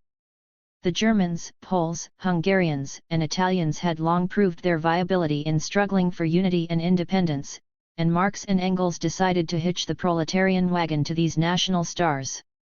In the process, the claims of the smaller and less vocal nationalities Czechs, Slovaks, Croats, Serbs, etc. went by the board. Marx and Engels had never been guilty of crude German chauvinism, as Engels could himself demonstrate by reference to their pre-1848 writings. 96 During the 1848 revolution itself, they struggled against the chauvinist degeneration of German nationalism when the Frankfurt National Assembly claimed for Germany a share of the Prussian and former Polish province of Poznan, which still had a Polish majority. Their error in 1848 was rather a general great nation chauvinism, based on the major miscalculation that the smaller peoples of Europe were doomed by the logic of history and had irrevocably lost their autonomy. The national policy of the Neue Reinigungszeitung was premised on the assumption that the economic and cultural differences between the great historic nations and the other nationalities were substantial enough to allow the former to divide up the map between them. But the gap between these two groups was simply not great enough to make this possible. The case of the Czechs is the most outstanding example of this error. The predominantly Czech provinces of Bohemia and Moravia had formed part of the old Holy Roman Empire, and it was on the grounds of this historic attachment to Germany, not simply because of their substantial German minorities, that the Frankfurt Assembly claimed them from Austria in the name of a united Germany. It was undoubtedly true that the Slavic nationalities were on the whole less advanced than the Germans, and that the cultural and economic development of the Central and Southern Slavs had owed a lot to their German neighbors. Yet it showed a substantial gap in Engels's historical knowledge, to say the least, to assert that the Czechs had never had a history. 97 and, arguing against Bakunin's 98 program of democratic pan-Slavism, Engels went so far as to claim that apart from the Poles, the Russians, and at most the Slavs of Turkey, no Slav people has a future, for the simple reason that all the other Slavs lack the primary historical, geographical, political, and industrial conditions for a viable independence. 99 However, far from accepting their permanent incorporation into Germany, the Czechs were already in the sway of a cultural renaissance that blossomed in 1848 into a political movement for national independence. Slovaks, Croats, Serbs and others were later to follow in their wake. The four great historic nations were thus an insufficient base for Marx and Engels's national policy, and this untenable tactic itself contributed to the failure of the 1848 revolution. The opposition of all classes in Germany to Czech independence, which the Neue Rheinische Zeitung shared, helped to drive Czech nationalism onto a pro-Russian path, while the Magyar suppression of Croat nationalism, which the Neue Rheinische Zeitung actively encouraged, enabled the Habsburg monarchy to use the Croatian army against revolutionary Vienna. Bakunin's 1848 program of a democratic pan-Slavist movement was certainly utopian, given the great diversity of conditions in the Slavic lands. And the principle of nationalities which Bakunin accepted was both idealist and impossible to put into practice, as Engels argued. But Bakunin at least recognized the strength of the Slavic nationalisms and attempted to exploit their anti-Tsarist potential. The Habsburg monarchy survived the 1848 revolution precisely because of its skill in playing off its subject nations against one another. Marx and Engels, however, completely failed to formulate a policy designed to counter this. The split in the Communist League. For the first year of his exile in England, Marx believed that the defeats of 1849 had been a temporary setback. He therefore applied his main energies to rebuilding the Communist League. Towards this end, he also worked in the German Workers' Educational Association and the Social Democratic Refugee Committee, and organized the publication, in Hamburg, of the monthly Neue Rheinische Zeitung Review. The Central Committee of the League had been reconstituted in London in autumn 1848 by the first of the new exiles who left Germany after the September crisis, though its links with Germany had so far remained fragile. Although Marx had himself dissolved the former Central Committee in May 1848, he recognized that a secret organization was again necessary, now that open political activity was once more impossible, and was unanimously voted onto the new Central Committee as soon as he arrived in London. Engels, who had taken refuge in Switzerland after the defeat of the Baden insurrection, joined Marx in London in October. During this period Marx and Engels wrote two circular letters on behalf of the Central Committee, the addresses of the Central Committee to the Communist League of March and June 1850. The March address is the more important of these, and draws theoretical and tactical conclusions from the experience of 1848, to be applied in the next round of the German Revolution which was expected shortly. Although written by Marx and Engels, it opens with a criticism of unnamed persons who are really none other than themselves. If a large number of members who were directly involved in the movement thought that the time for secret societies was over and that public action alone was sufficient, then the leaders of this tendency had unmistakably been Marx and Engels, and their allies on the Neue Rheinische Zeitung. And if the individual districts and communes allowed their connections with the Central Committee to weaken and gradually become dormant, the responsibility for this fell directly on Marx, who, entrusted with full executive power, had unilaterally dissolved the Central Committee and thus effectively prevented the League from functioning during the critical period of the Revolution. As for the charge that, with the disorganization of the League, the Workers' Party had come under the complete domination and leadership of the petty bourgeois Democrats, again it was Marx and Engels who had deliberately blocked the Cologne Workers' Society from putting up independent workers' candidates in the elections and had worked to subordinate the workers' movement to the broad Democratic Front right up to February 1849.1.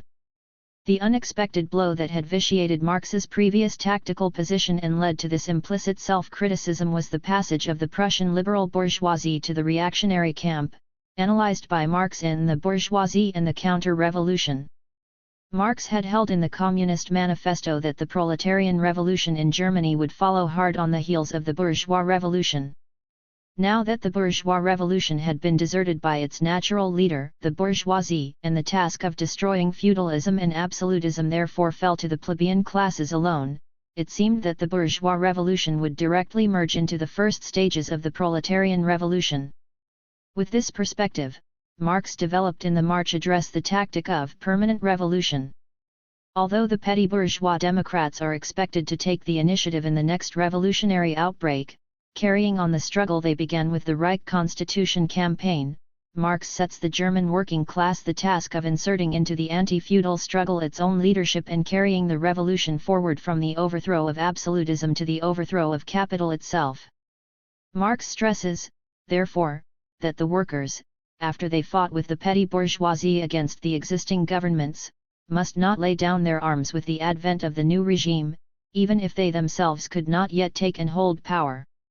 The workers must remain armed and organized so that, even if the petty bourgeois Democrats would seize power in the first instance, they could make it as difficult as possible for the petty bourgeoisie to use its power against the armed proletariat, and dictate such conditions to them that the rule of the bourgeois Democrats, from the very first, will carry within it the seeds of its own destruction, and its subsequent displacement by the proletariat will be made considerably easier. Point 2.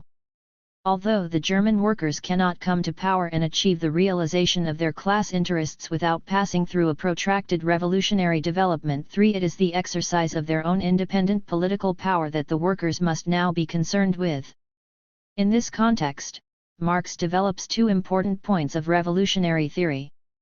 Firstly, the state apparatus is not a mere machine that passes from the control of one class to another, so that the working class must prepare for taking power by building up its own state apparatus alongside and in opposition to that of the propertied classes. The workers will need their own armed and representative counter-state organizations, which Marx refers to as revolutionary local councils or revolutionary workers' governments. These were later to take on a concrete historical existence in the form of the Paris Commune of 1871 and the Russian Soviets of 1905 and 1917. Secondly, the need for these counter-state organizations presented a new task for the Communists. Whereas in the manifesto Marx had confined the Communists' specific task to propaganda work within the Proletarian Party, he now made it clear that it was the task, not just of the Workers' Party, but particularly of the organized Communists as its most advanced section, to ensure that this counter-state power was in fact set up. The March Address marks a significant theoretical advance for the politics of scientific communism, but in practice, the tactic of permanent revolution was quite inapplicable in the circumstances of Germany in 1850.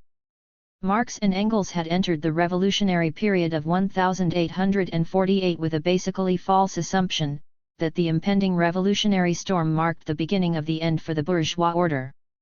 With the advantage of hindsight, it is clear that industrial capitalism was still in its early stages even in England, while on the continent the new mode of production was only in its infancy.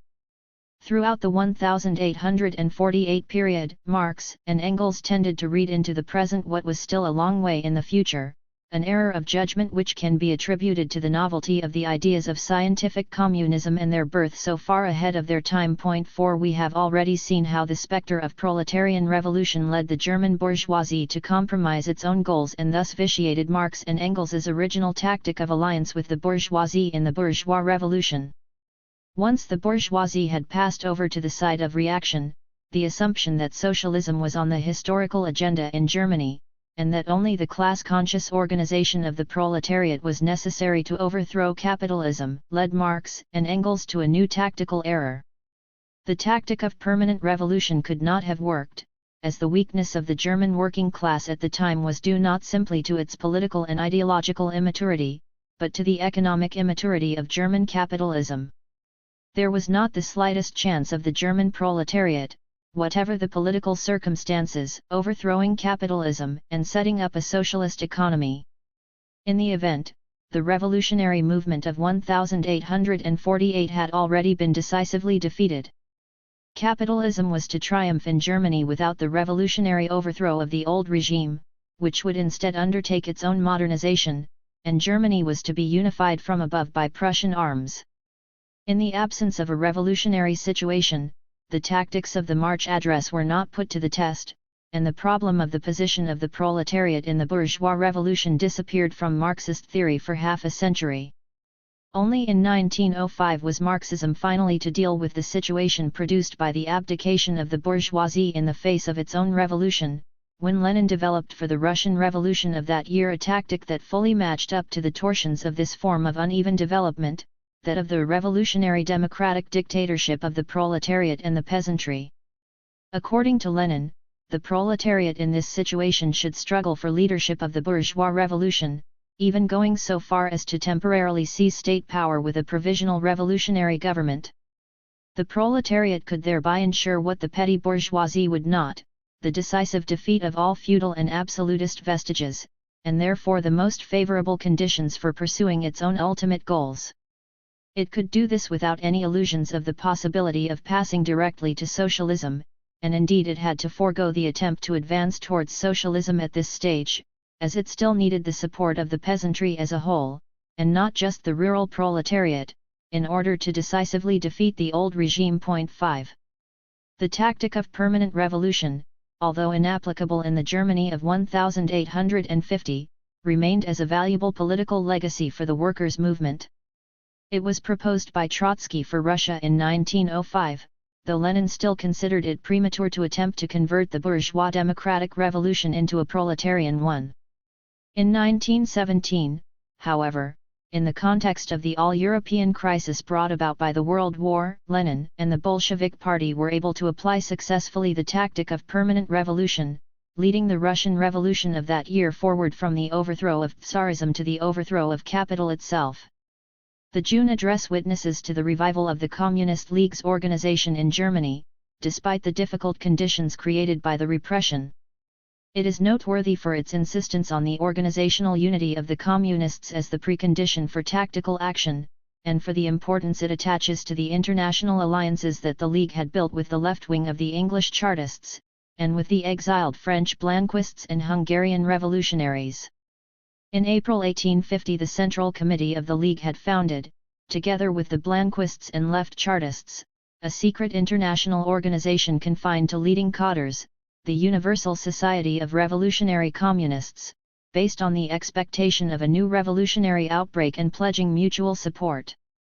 The first two articles of its constitution, signed by Adam and J. Vidal, Blanquists, G. Julian Harney, Chartist, and Marx, Engels, and August Willich, Communist League, specified. 1. The aim of the association is the downfall of all privileged classes, the submission of those classes to the dictatorship of the proletariat by keeping the revolution in continual progress until the achievement of communism, which shall be the ultimate form of the constitution of the human family.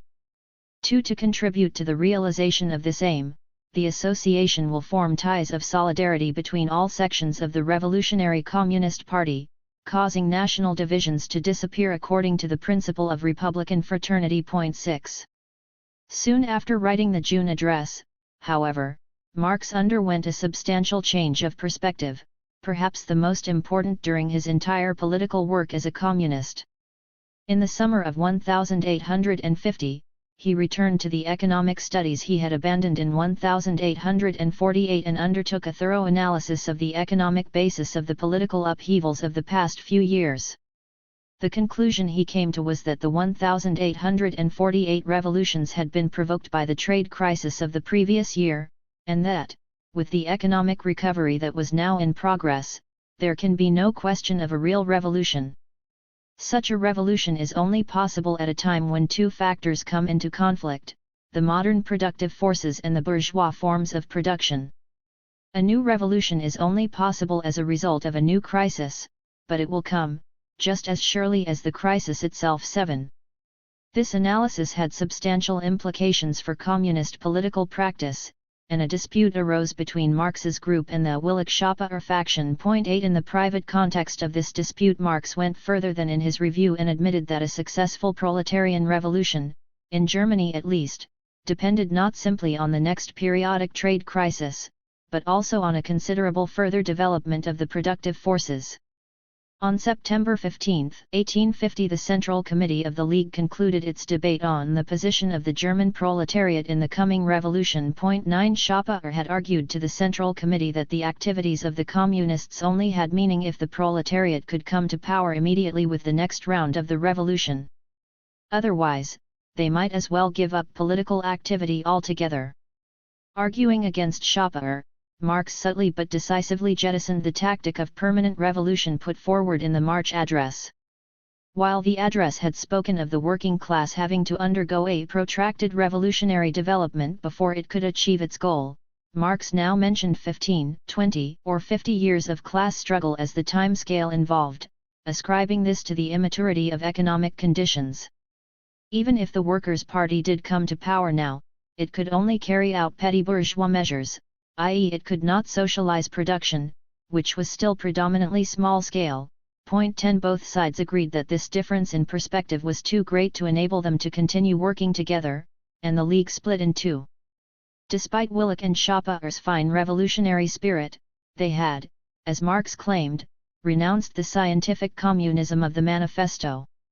Unable to refute Marx's economic arguments, they ignored them and stressed the will, rather than the actual conditions, as the chief factor in the revolution. 11. This was in fact the position of the Blanquists, who held as a principle that only the activity of the vanguard was ever necessary in order to reopen the revolutionary process.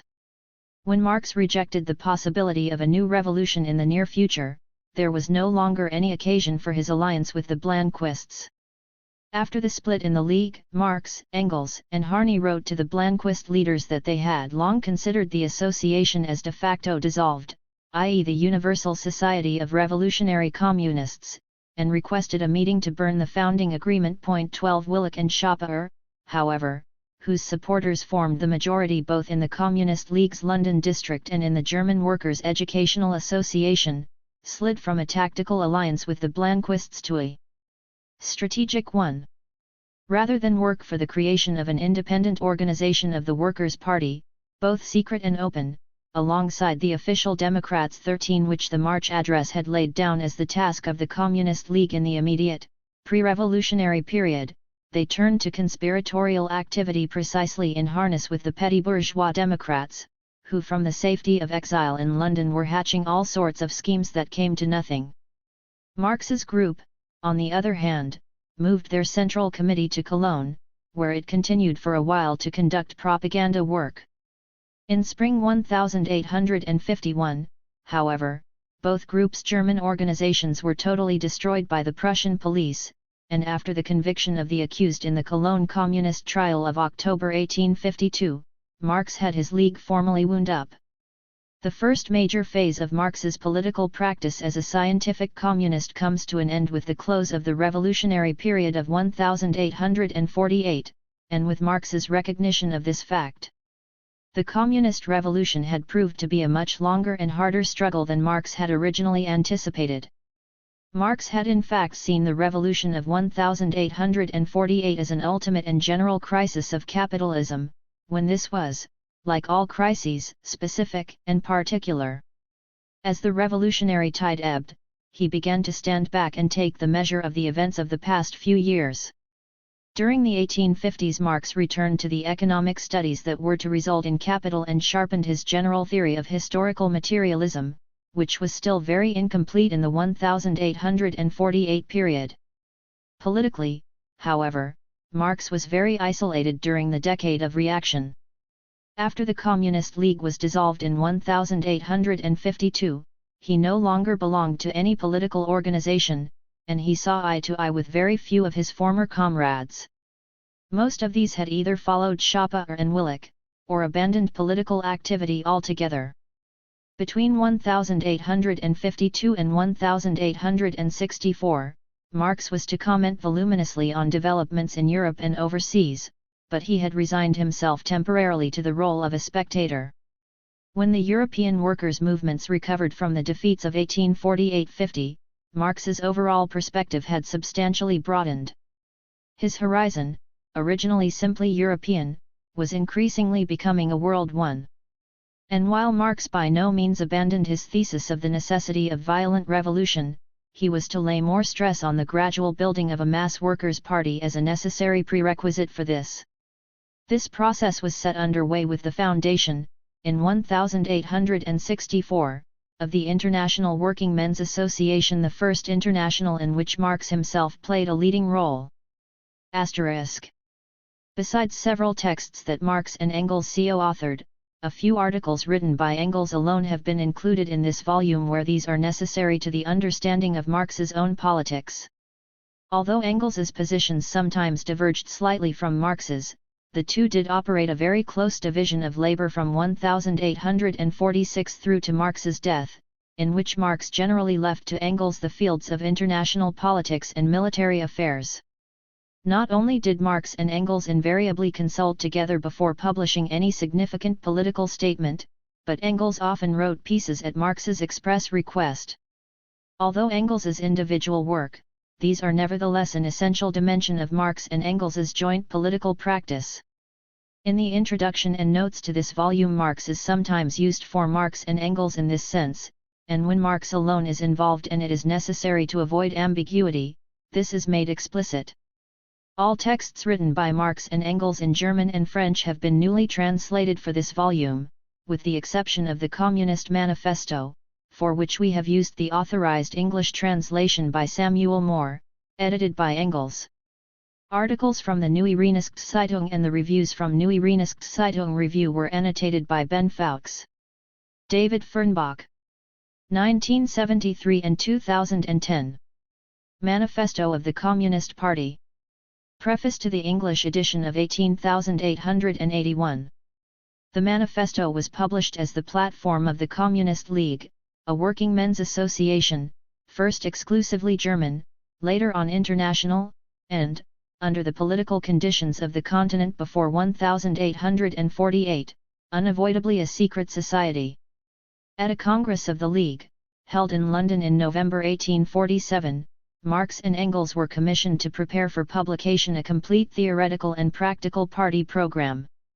Drawn up in German, in January 1848, the manuscript was sent to the printer in London a few weeks before the French Revolution of February 24. A French translation was brought out in Paris shortly before the insurrection of June 1848. The first English translation, by Miss Helen Macfarlane, appeared in George Julian Harney's Red Republican, London, 1850. A Danish and a Polish edition had also been published. The defeat of the Parisian insurrection of June 1848, the first great battle between proletariat and bourgeoisie, drove again into the background, for a time, the social and political aspirations of the European working class. Thenceforth, the struggle for supremacy was again, as it had been before the Revolution of February, solely between different sections of the propertied class. The working class was reduced to a fight for political elbow room, and to the position of extreme wing of the middle-class radicals. Wherever independent proletarian movements continued to show signs of life, they were ruthlessly hunted down. Thus the Prussian police hunted out the Central Board 2 of the Communist League, then located in Cologne. The members were arrested, and, after 18 months' imprisonment, they were tried in October 1852. This celebrated Cologne Communist trial lasted from October 4 till November 12. 7 of the prisoners were sentenced to terms of imprisonment in a fortress, varying from 3 to 6 years. Immediately after the sentence, the League was formally dissolved by the remaining members.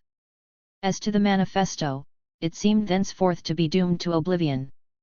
When the European working class had recovered sufficient strength for another attack on the ruling classes, the International Working Men's Association sprang up. 3 But this association, formed with the express aim of welding into one body the whole militant proletariat of Europe and America, could not at once proclaim the principles laid down in the manifesto.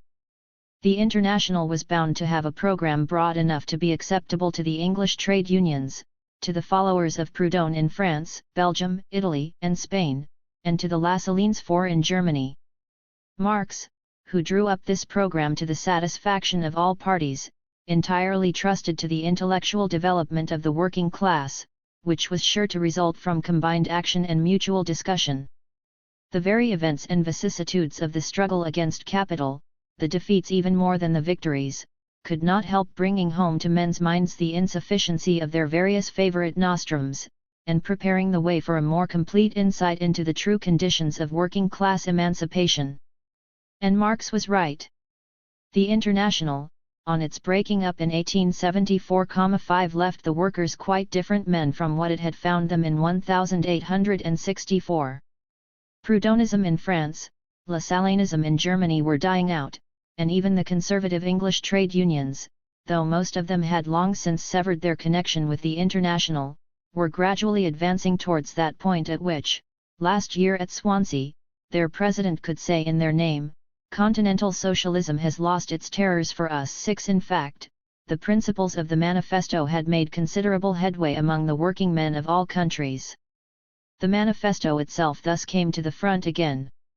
The German text had been, since 1850, reprinted several times in Switzerland, England, and America.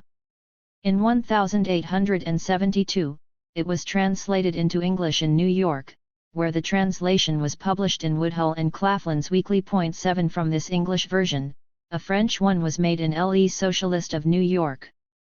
Since then at least 2 more English translations, more or less mutilated, have been brought out in America, and one of them has been reprinted in England.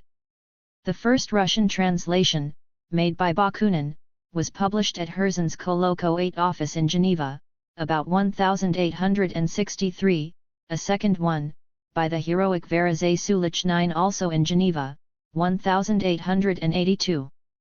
A new Danish edition is to be found in Socialdemokratisk Bibliothek, Copenhagen, 1885, a fresh French translation in Le Socialiste, Paris, 1885. From this latter a Spanish version was prepared and published in Madrid, 1886. The German reprints are not to be counted, there have been 12 altogether at the least. An Armenian translation, which was to be published in Constantinople some months ago, did not see the light, I am told, because the publisher was afraid of bringing out a book with the name of Marx on it, while the translator declined to call it his own production. Of further translations into other languages I have heard, but have not seen them. Thus the history of the manifesto reflects, to a great extent, the history of the modern working class movement. At present it is undoubtedly the most widespread, the most international production of all socialist literature, the common platform acknowledged by millions of working men from Siberia to California. Yet, when it was written, we could not have called it a socialist manifesto. By socialists, in 1847, were understood, on the one hand, the adherents of the various utopian systems, Owenites in England, Fourierists in France, both of them already reduced to the position of mere sects, and gradually dying out. On the other hand, the most multifarious social quacks, who, by all manners of tinkering, professed to redress, without any danger to capital and profit, all sorts of social grievances, in both cases men outside the working class movement, and looking rather to the educated classes for support. Whatever portion of the working class had become convinced of the insufficiency of mere political revolutions, and had proclaimed the necessity of a total social change, that portion then called itself communist. It was a crude, rough-hewn, purely instinctive sort of communism, still, it touched the cardinal point and was powerful enough amongst the working class to produce the utopian communism in France, of Cabet, and in Germany, of Weitling. Thus, socialism was, in 1847, a middle-class movement, communism a working-class movement.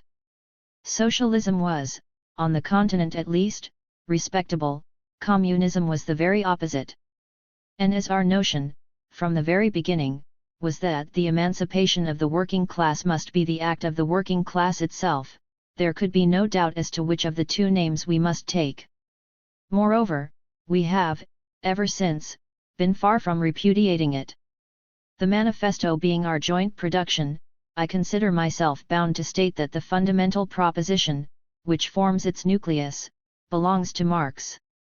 That proposition is, that in every historical epoch, the prevailing mode of economic production and exchange, and the social organization necessarily following from it, form the basis upon which is built up, and from which alone can be explained, the political and intellectual history of that epoch, that consequently the whole history of mankind, since the dissolution of primitive tribal society, holding land in common ownership, has been a history of class struggles, contests between exploiting and exploited, ruling and oppressed classes, that the history of these class struggles forms a series of evolutions in which, nowadays, a stage has been reached where the exploited and oppressed class, the proletariat, cannot attain its emancipation from the sway of the exploiting and ruling class, the bourgeoisie, without, at the same time, and once and for all, emancipating society at large from all exploitation, oppression, class distinctions, and class struggles. This proposition, which, in my opinion, is destined to do for history what Darwin's theory has done for biology, we, both of us, had been gradually approaching for some years before 1845. How far I had independently progressed towards it is best shown by my condition of the working class in England. But when I again met Marx at Brussels, in spring 1845, he had it ready worked out, and put it before me, in terms almost as clear as those in which I have stated it here. From our joint preface to the German edition of 1872, I quote the following. However much the state of things may have altered during the last 25 years, the general principles laid down in this manifesto are, on the whole, as correct today as ever. Here and there some detail might be improved. The practical application of the principles will depend, as the manifesto itself states, everywhere and at all times, on the historical conditions for the time being existing, and, for that reason, no special stress is laid on the revolutionary measures proposed at the end of Section 2. That passage would, in many respects, be very differently worded today. In view of the gigantic strides of modern industry since 1848, and of the accompanying improved and extended organization of the working class, in view of the practical experience gained, first in the February Revolution, and then, still more, in the Paris Commune, where the proletariat for the first time held political power for 2 whole months, this program has in some details become antiquated. One thing especially was proved by the Commune, viz., that the working class cannot simply lay hold of the ready-made state machinery, and wield it for its own purposes. See the Civil War in France, Section 3, where this point is further developed.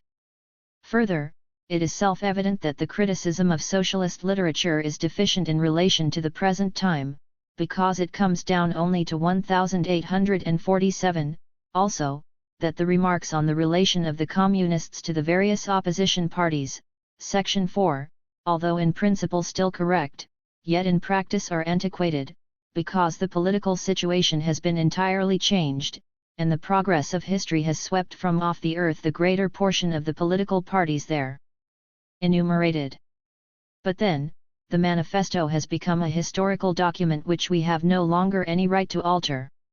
The present translation is by Mr. Samuel Moore, the translator of the greater portion of Marx's Capital.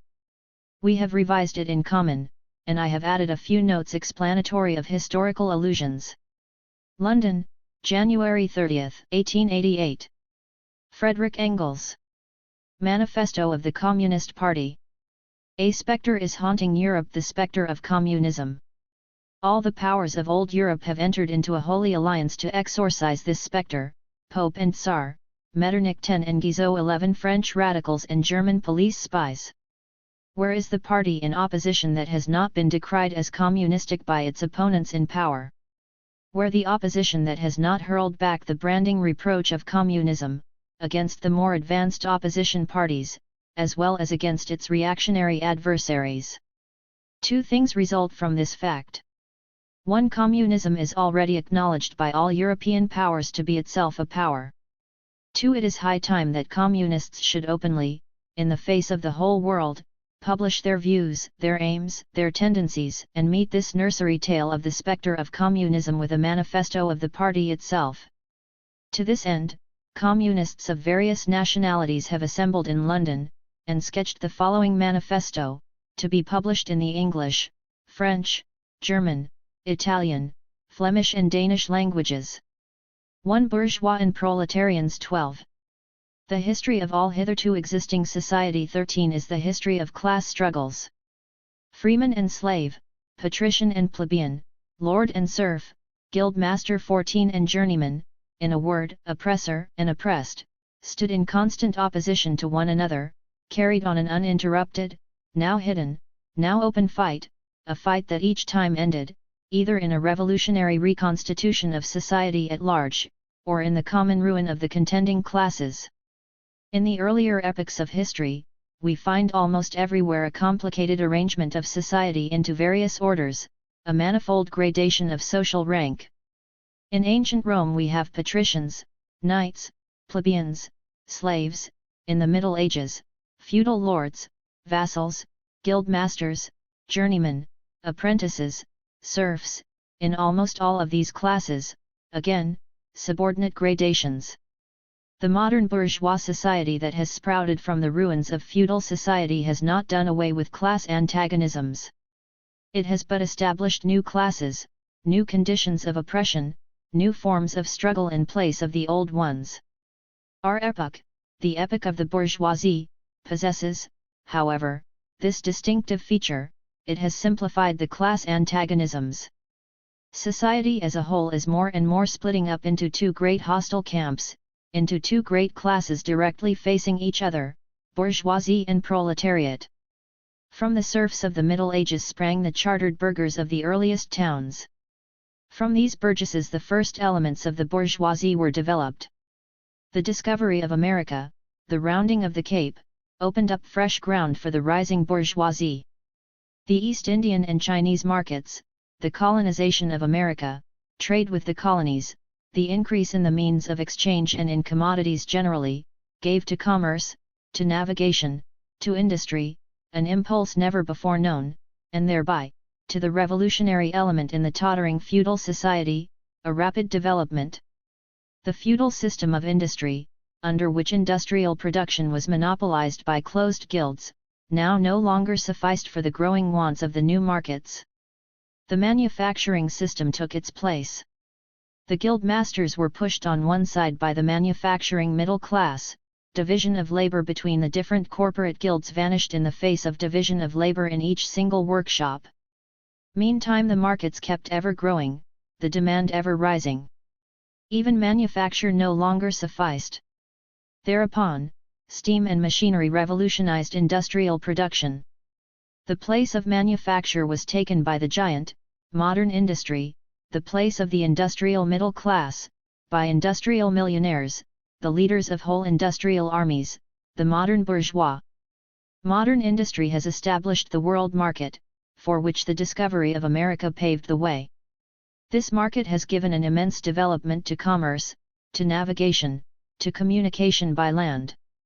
This development has, in its turn, reacted on the extension of industry, and in proportion as industry, commerce, navigation, railways extended, in the same proportion the bourgeoisie developed, increased its capital, and pushed into the background every class handed down from the Middle Ages. We see, therefore, how the modern bourgeoisie is itself the product of a long course of development, of a series of revolutions in the modes of production and of exchange. Each step in the development of the bourgeoisie was accompanied by a corresponding political advance of that class. An oppressed class under the sway of the feudal nobility, an armed and self-governing association in the medieval commune, 15 here independent urban republic, as in Italy and Germany, their taxable third estate of the monarchy, as in France, afterwards, in the period of manufacture proper, serving either the semi-feudal or the absolute monarchy as a counterpoise against the nobility, and, in fact, cornerstone of the great monarchies in general, the bourgeoisie has at last, since the establishment of modern industry and of the world market, conquered for itself, in the modern representative state, exclusive political sway. The executive of the modern state is but a committee for managing the common affairs of the whole bourgeoisie. The bourgeoisie, historically, has played a most revolutionary part. The bourgeoisie, wherever it has got the upper hand, has put an end to all feudal, patriarchal, idyllic relations. It has pitilessly torn asunder the motley feudal ties that bound man to his natural superiors, and has left remaining no other nexus between man and man than naked self-interest, than callous cash payment. It has drowned the most heavenly ecstasies of religious fervor, of chivalrous enthusiasm, of Philistine sentimentalism, in the icy water of egotistical calculation. It has resolved personal worth into exchange value, and in place of the numberless indefeasible chartered freedoms, has set up that single, unconscionable freedom, free trade. In one word, for exploitation, veiled by religious and political illusions, it has substituted naked, shameless, direct, brutal exploitation. The bourgeoisie has stripped of its halo every occupation hitherto honored and looked up to with reverent awe. It has converted the physician, the lawyer, the priest, the poet, the man of science, into its paid wage laborers. The bourgeoisie has torn away from the family its sentimental veil, and has reduced the family relation to a mere money relation. The bourgeoisie has disclosed how it came to pass that the brutal display of vigor in the Middle Ages, which reactionists so much admire, found its fitting complement in the most slothful indolence. It has been the first to show what man's activity can bring about. It has accomplished wonders far surpassing Egyptian pyramids, Roman aqueducts, and Gothic cathedrals. It has conducted expeditions that put in the shade all former exoduses of nations and crusades. The bourgeoisie cannot exist without constantly revolutionizing the instruments of production, and thereby the relations of production, and with them the whole relations of society. Conservation of the old modes of production in unaltered form, was, on the contrary, the first condition of existence for all earlier industrial classes. Constant revolutionizing of production, uninterrupted disturbance of all social conditions, everlasting uncertainty and agitation distinguish the bourgeois epoch from all earlier ones.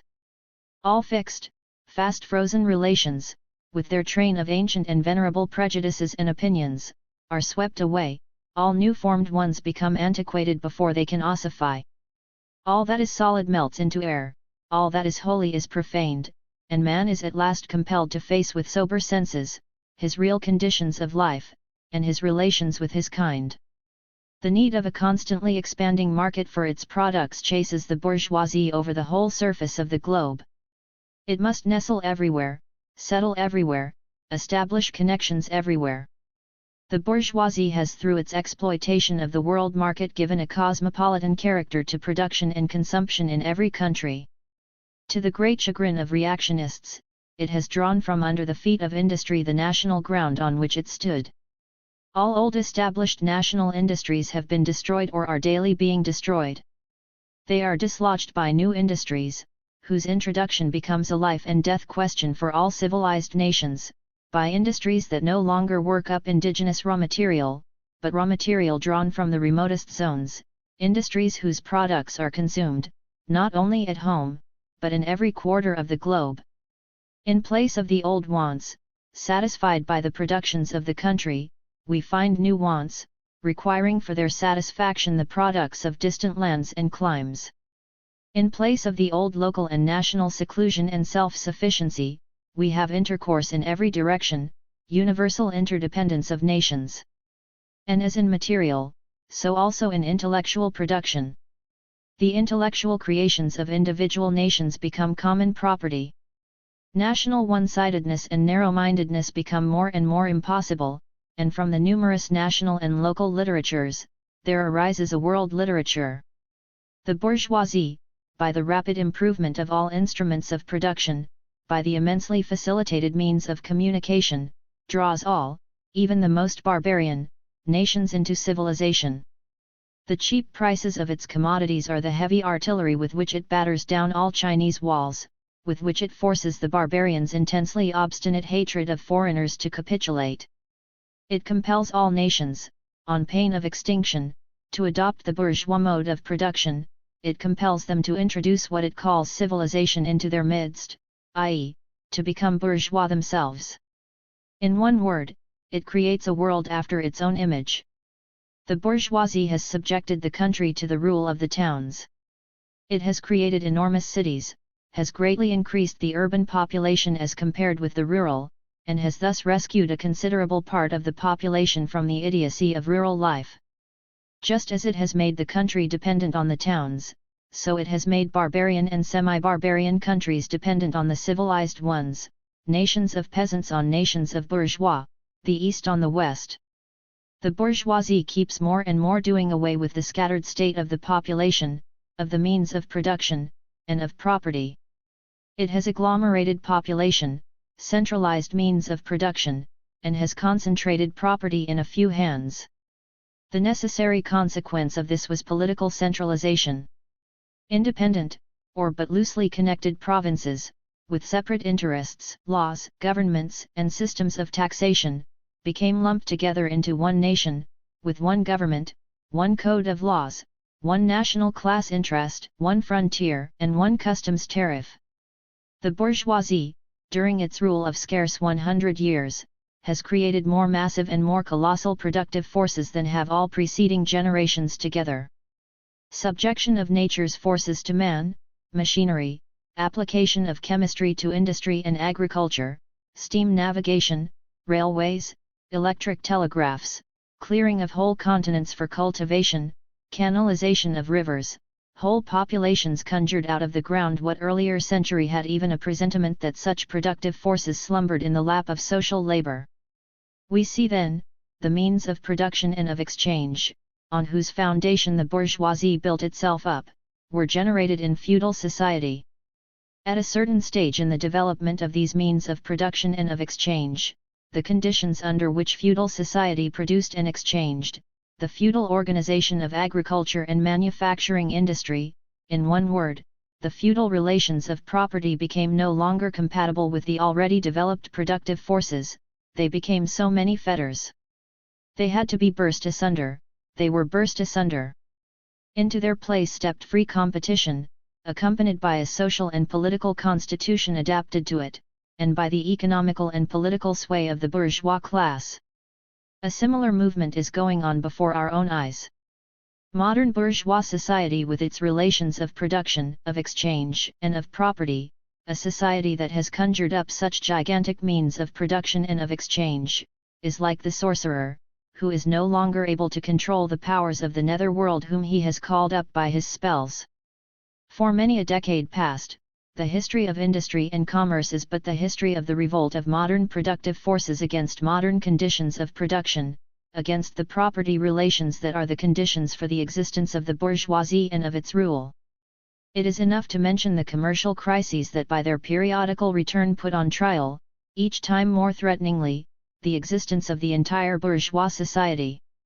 In these crises a great part not only of the existing products, but also of the previously created productive forces, are periodically destroyed. In these crises there breaks out an epidemic that, in all earlier epochs, would have seemed an absurdity, the epidemic of overproduction.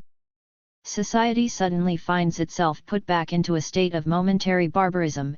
It appears as if a famine, a universal war of devastation had cut off the supply of every means of subsistence. Industry and commerce seem to be destroyed, and why?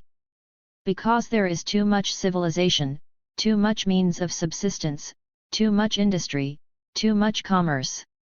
The productive forces at the disposal of society no longer tend to further the development of the conditions of bourgeois property.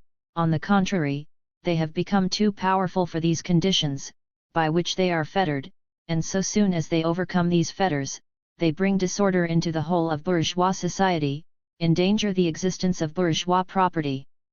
The conditions of bourgeois society are too narrow to comprise the wealth created by them. And how does the bourgeoisie get over these crises?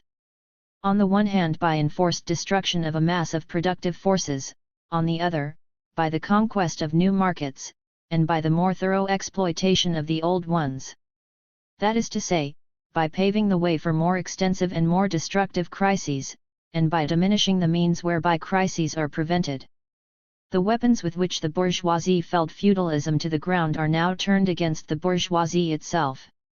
But not only has the bourgeoisie forged the weapons that bring death to itself, it has also called into existence the men who are to wield those weapons, the modern working class, the proletarians. In proportion as the bourgeoisie, i.e., capital, is developed, in the same proportion is the proletariat, the modern working class, developed, a class of laborers, who live only so long as they find work, and who find work only so long as their labor increases capital.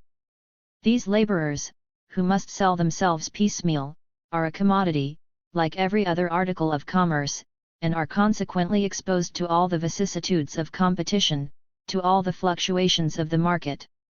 Owing to the extensive use of machinery and to division of labor, the work of the proletarians has lost all individual character, and, consequently, all charm for the workman. He becomes an appendage of the machine, and it is only the most simple, most monotonous, and most easily acquired knack that is required of him. Hence, the cost of production of a workman is restricted, almost entirely, to the means of subsistence that he requires for his maintenance, and for the propagation of his race. But the price of a commodity, and therefore also of labor 16, is equal to its cost of production. In proportion, therefore, as the repulsiveness of the work increases, the wage decreases. Nay more, in proportion as the use of machinery and division of labor increases, in the same proportion the burden of toil also increases, whether by prolongation of the working hours, by increase of the work exacted in a given time, or by increased speed of the machinery, etc. Modern industry has converted the little workshop of the patriarchal master into the great factory of the industrial capitalist. Masses of laborers, crowded into the factory, are organized like soldiers. As privates of the industrial army, they are placed under the command of a perfect hierarchy of officers and sergeants.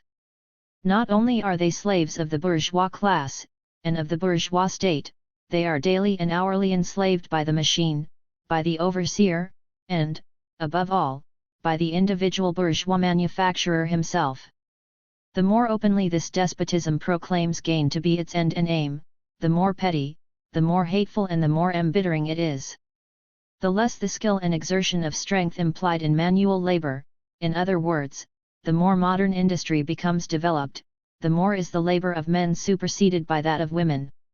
Differences of age and sex have no longer any distinctive social validity for the working class. All are instruments of labor, more or less expensive to use, according to their age and sex.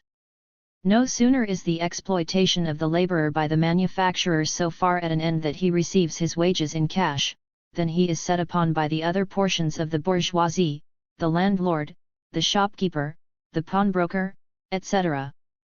The lower strata of the middle class, the small tradespeople, shopkeepers, and rentiers, the handicraftsmen and peasants, all these sink gradually into the proletariat, partly because their diminutive capital does not suffice for the scale on which modern industry is carried on, and is swamped in the competition with the large capitalists, partly because their specialized skill is rendered worthless by new methods of production.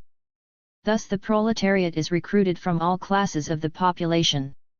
The proletariat goes through various stages of development. With its birth begins its struggle with the bourgeoisie. At first the contest is carried on by individual laborers, then by the work people of a factory, then by the operatives of one trade, in one locality, against the individual bourgeois who directly exploits them.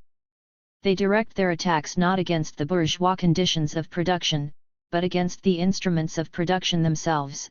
They destroy imported wares that compete with their labor, they smash to pieces machinery, they set factories ablaze, they seek to restore by force the vanished status of the workmen of the Middle Ages.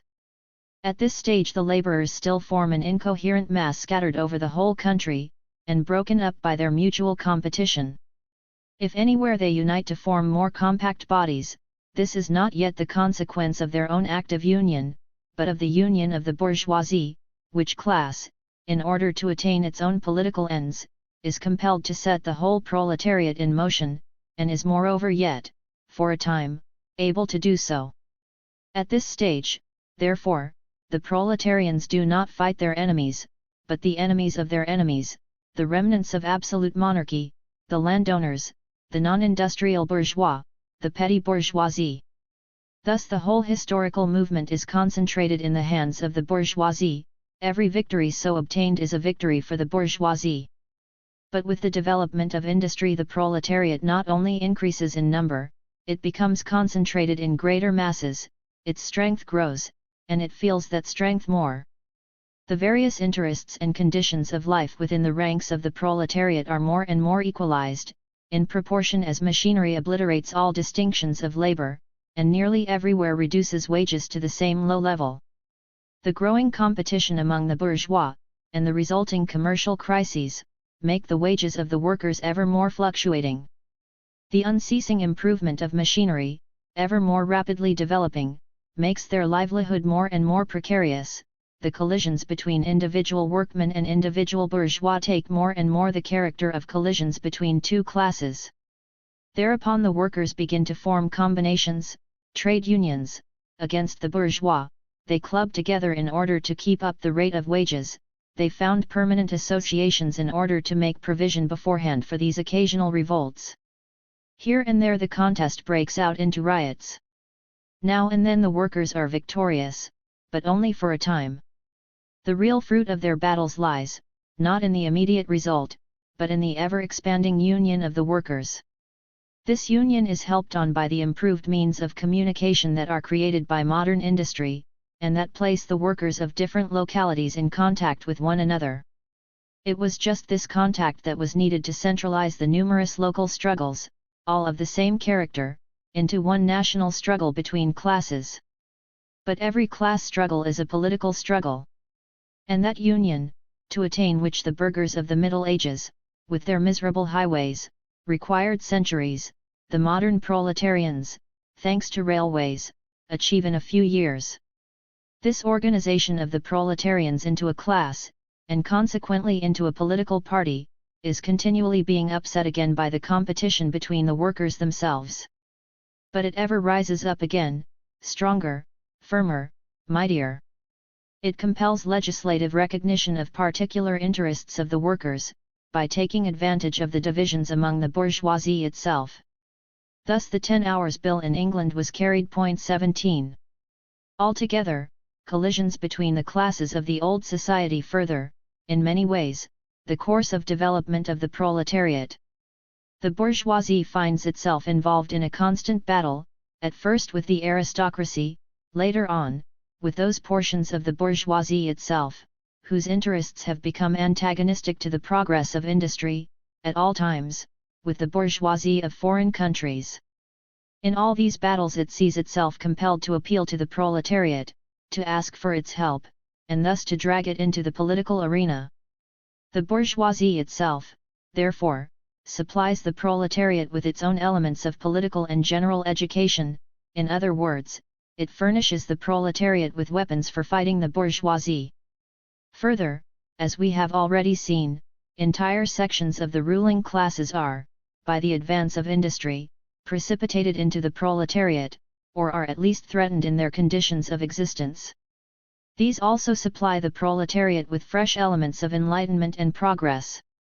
Finally, in times when the class struggle nears the decisive hour, the process of dissolution going on within the ruling class, in fact within the whole range of old society, assumes such a violent, glaring character, that a small section of the ruling class cuts itself adrift, and joins the revolutionary class, the class that holds the future in its hands.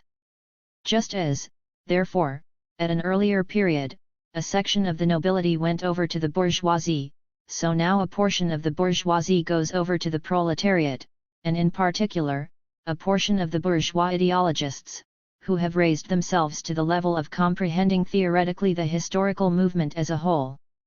Of all the classes that stand face to face with the bourgeoisie today, the proletariat alone is a really revolutionary class. The other classes decay and finally disappear in the face of modern industry, the proletariat is its special and essential product.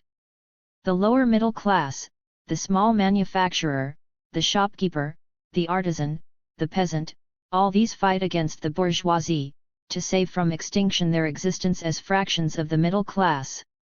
They are therefore not revolutionary, but conservative. Nay more, they are reactionary, for they try to roll back the wheel of history. If by chance they are revolutionary, they are so only in view of their impending transfer into the proletariat. They thus defend not their present, but their future interests. They desert their own standpoint to place themselves at that of the proletariat.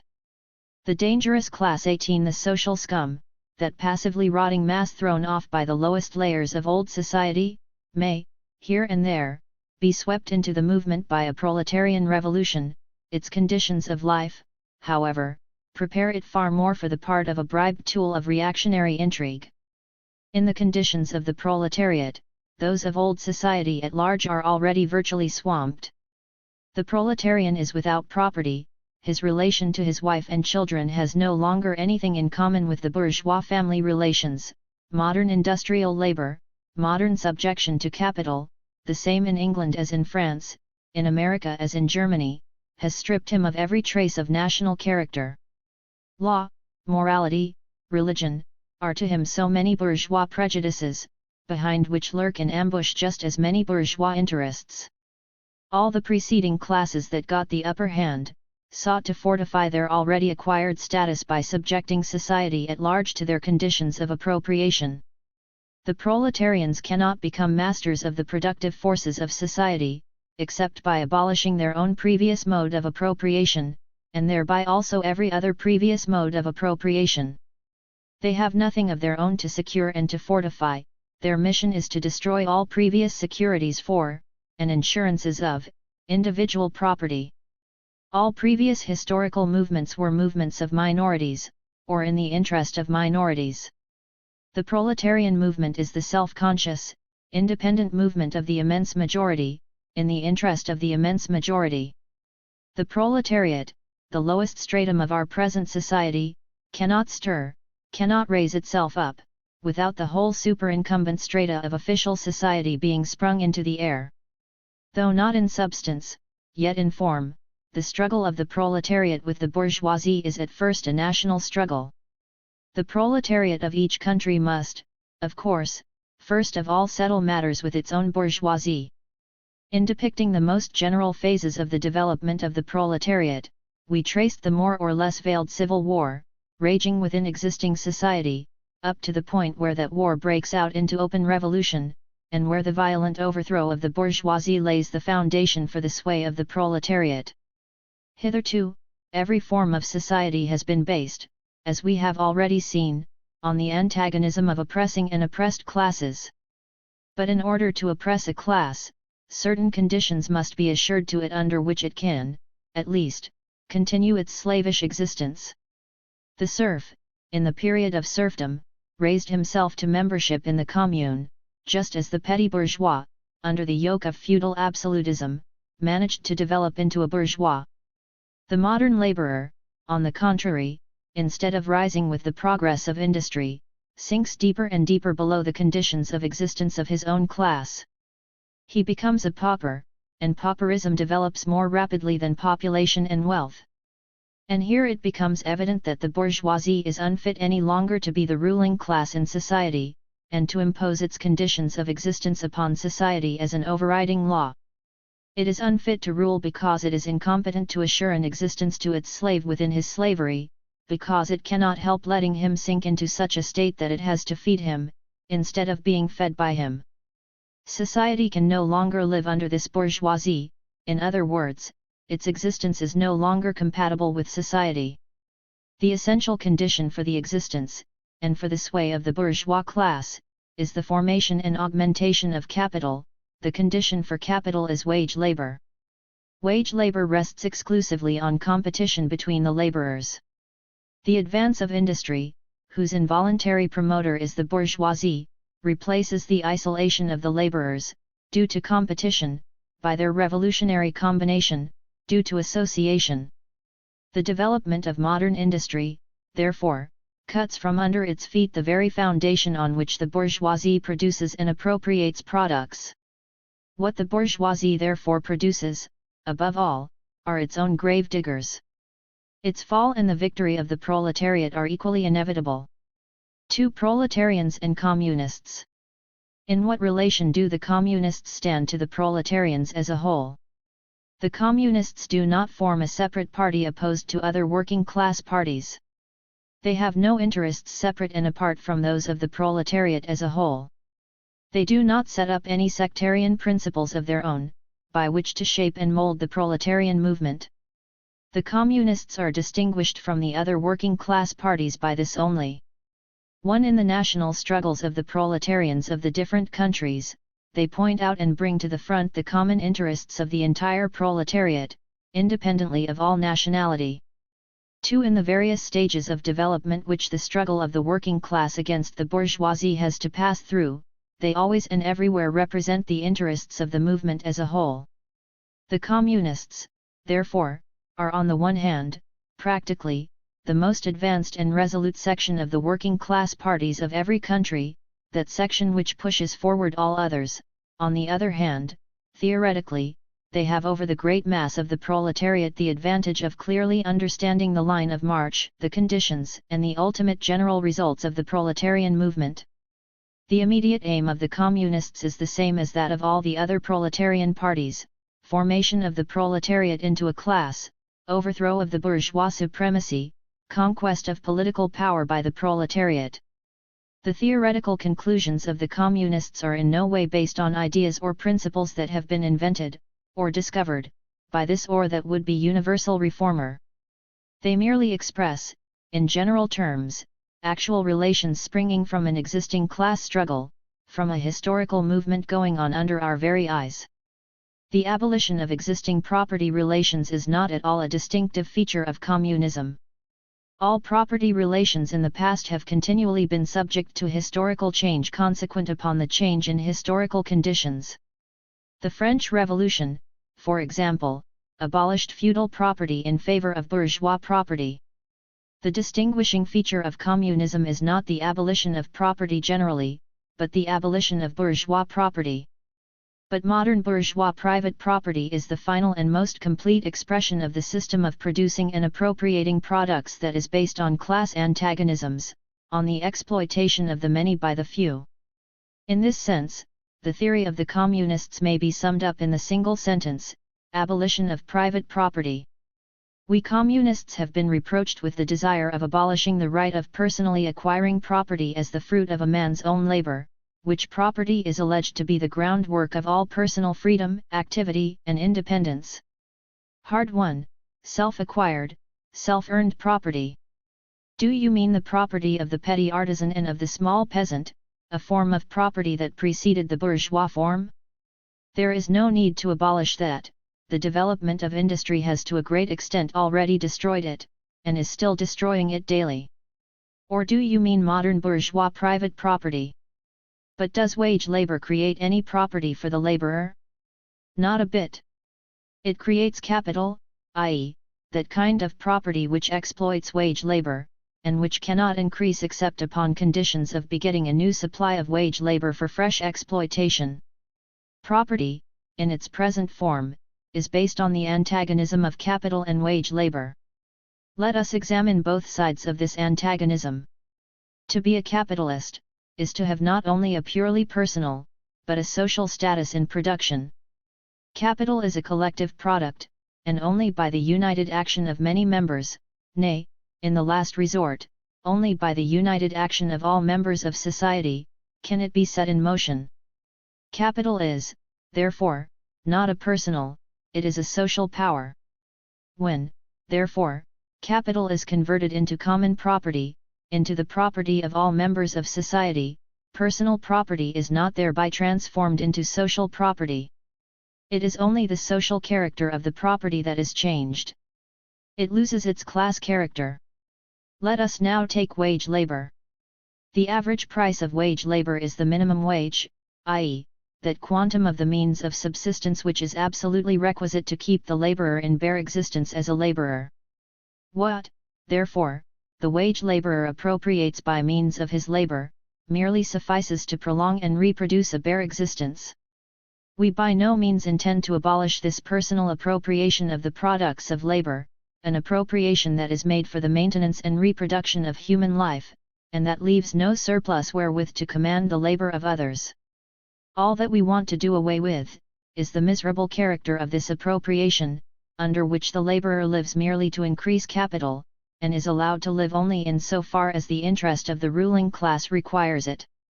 In bourgeois society, living labor is but a means to increase accumulated labor.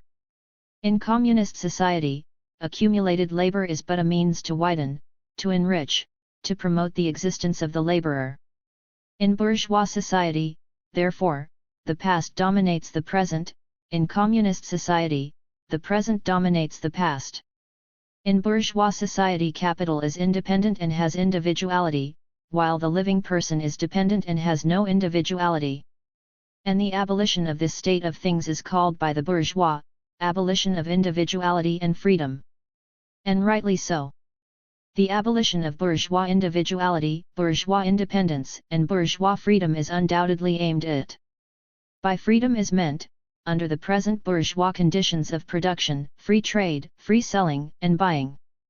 But if selling and buying disappears, free selling and buying disappears also.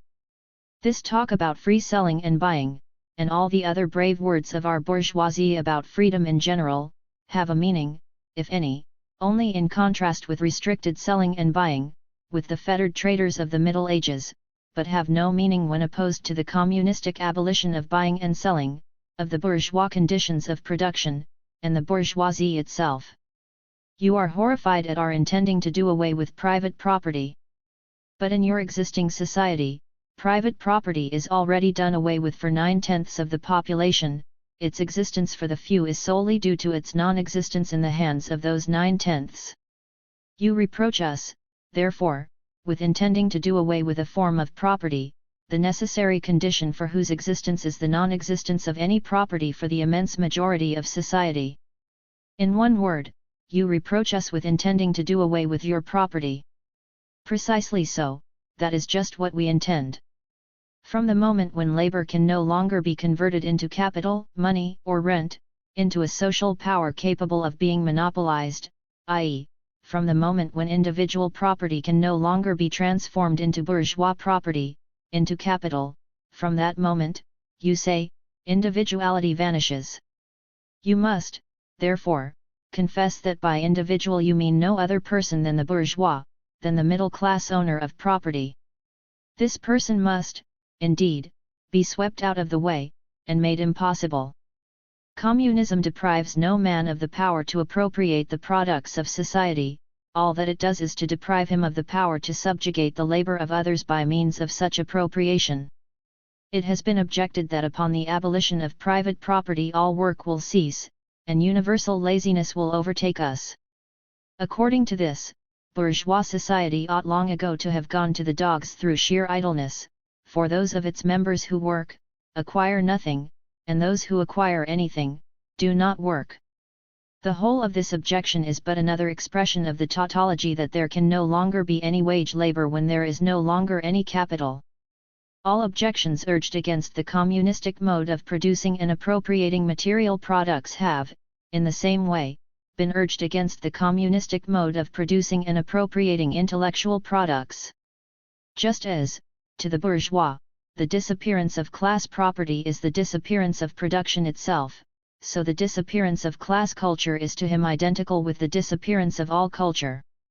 That culture, the loss of which he laments, is, for the enormous majority, a mere training to act as a machine. But don't wrangle with us so long as you apply, to our intended abolition of bourgeois property, the standard of your bourgeois notions of freedom, culture, law, etc. Your very ideas are but the outgrowth of the conditions of your bourgeois production and bourgeois property, just as your jurisprudence is but the will of your class made into a law for all, a will whose essential character and direction are determined by the economical conditions of existence of your class. The selfish misconception that induces you to transform into eternal laws of nature and of reason the social forms springing from your present mode of production and form of property, historical relations that rise and disappear in the progress of production. This misconception you share with every ruling class that has preceded you. What you see clearly in the case of ancient property, what you admit in the case of feudal property, you are of course forbidden to admit in the case of your own bourgeois form of property. Abolition of the family. Even the most radical flare up at this infamous proposal of the communists. On what foundation is the present family, the bourgeois family, based? On capital, on private gain. In its completely developed form this family exists only among the bourgeoisie. But this state of things finds its complement in the practical absence of the family among the proletarians, and in public prostitution. The bourgeois family will vanish as a matter of course when its complement vanishes, and both will vanish with the vanishing of capital. Do you charge us with wanting to stop the exploitation of children by their parents? To this crime we plead guilty. But, you will say, we destroy the most hallowed of relations, when we replace home education by social. And your education? Is not that also social, and determined by the social conditions under which you educate, by the intervention direct or indirect, of society, by means of schools, etc.? The communists have not invented the intervention of society in education, they do but seek to alter the character of that intervention, and to rescue education from the influence of the ruling class. The bourgeois claptrap about the family and education, about the hallowed co-relation of parent and child, becomes all the more disgusting, the more, by the action of modern industry, all family ties among the proletarians are torn asunder, and their children transformed into simple articles of commerce and instruments of labor. But you communists would introduce community of women, screams the whole bourgeoisie in chorus. The bourgeois sees in his wife a mere instrument of production.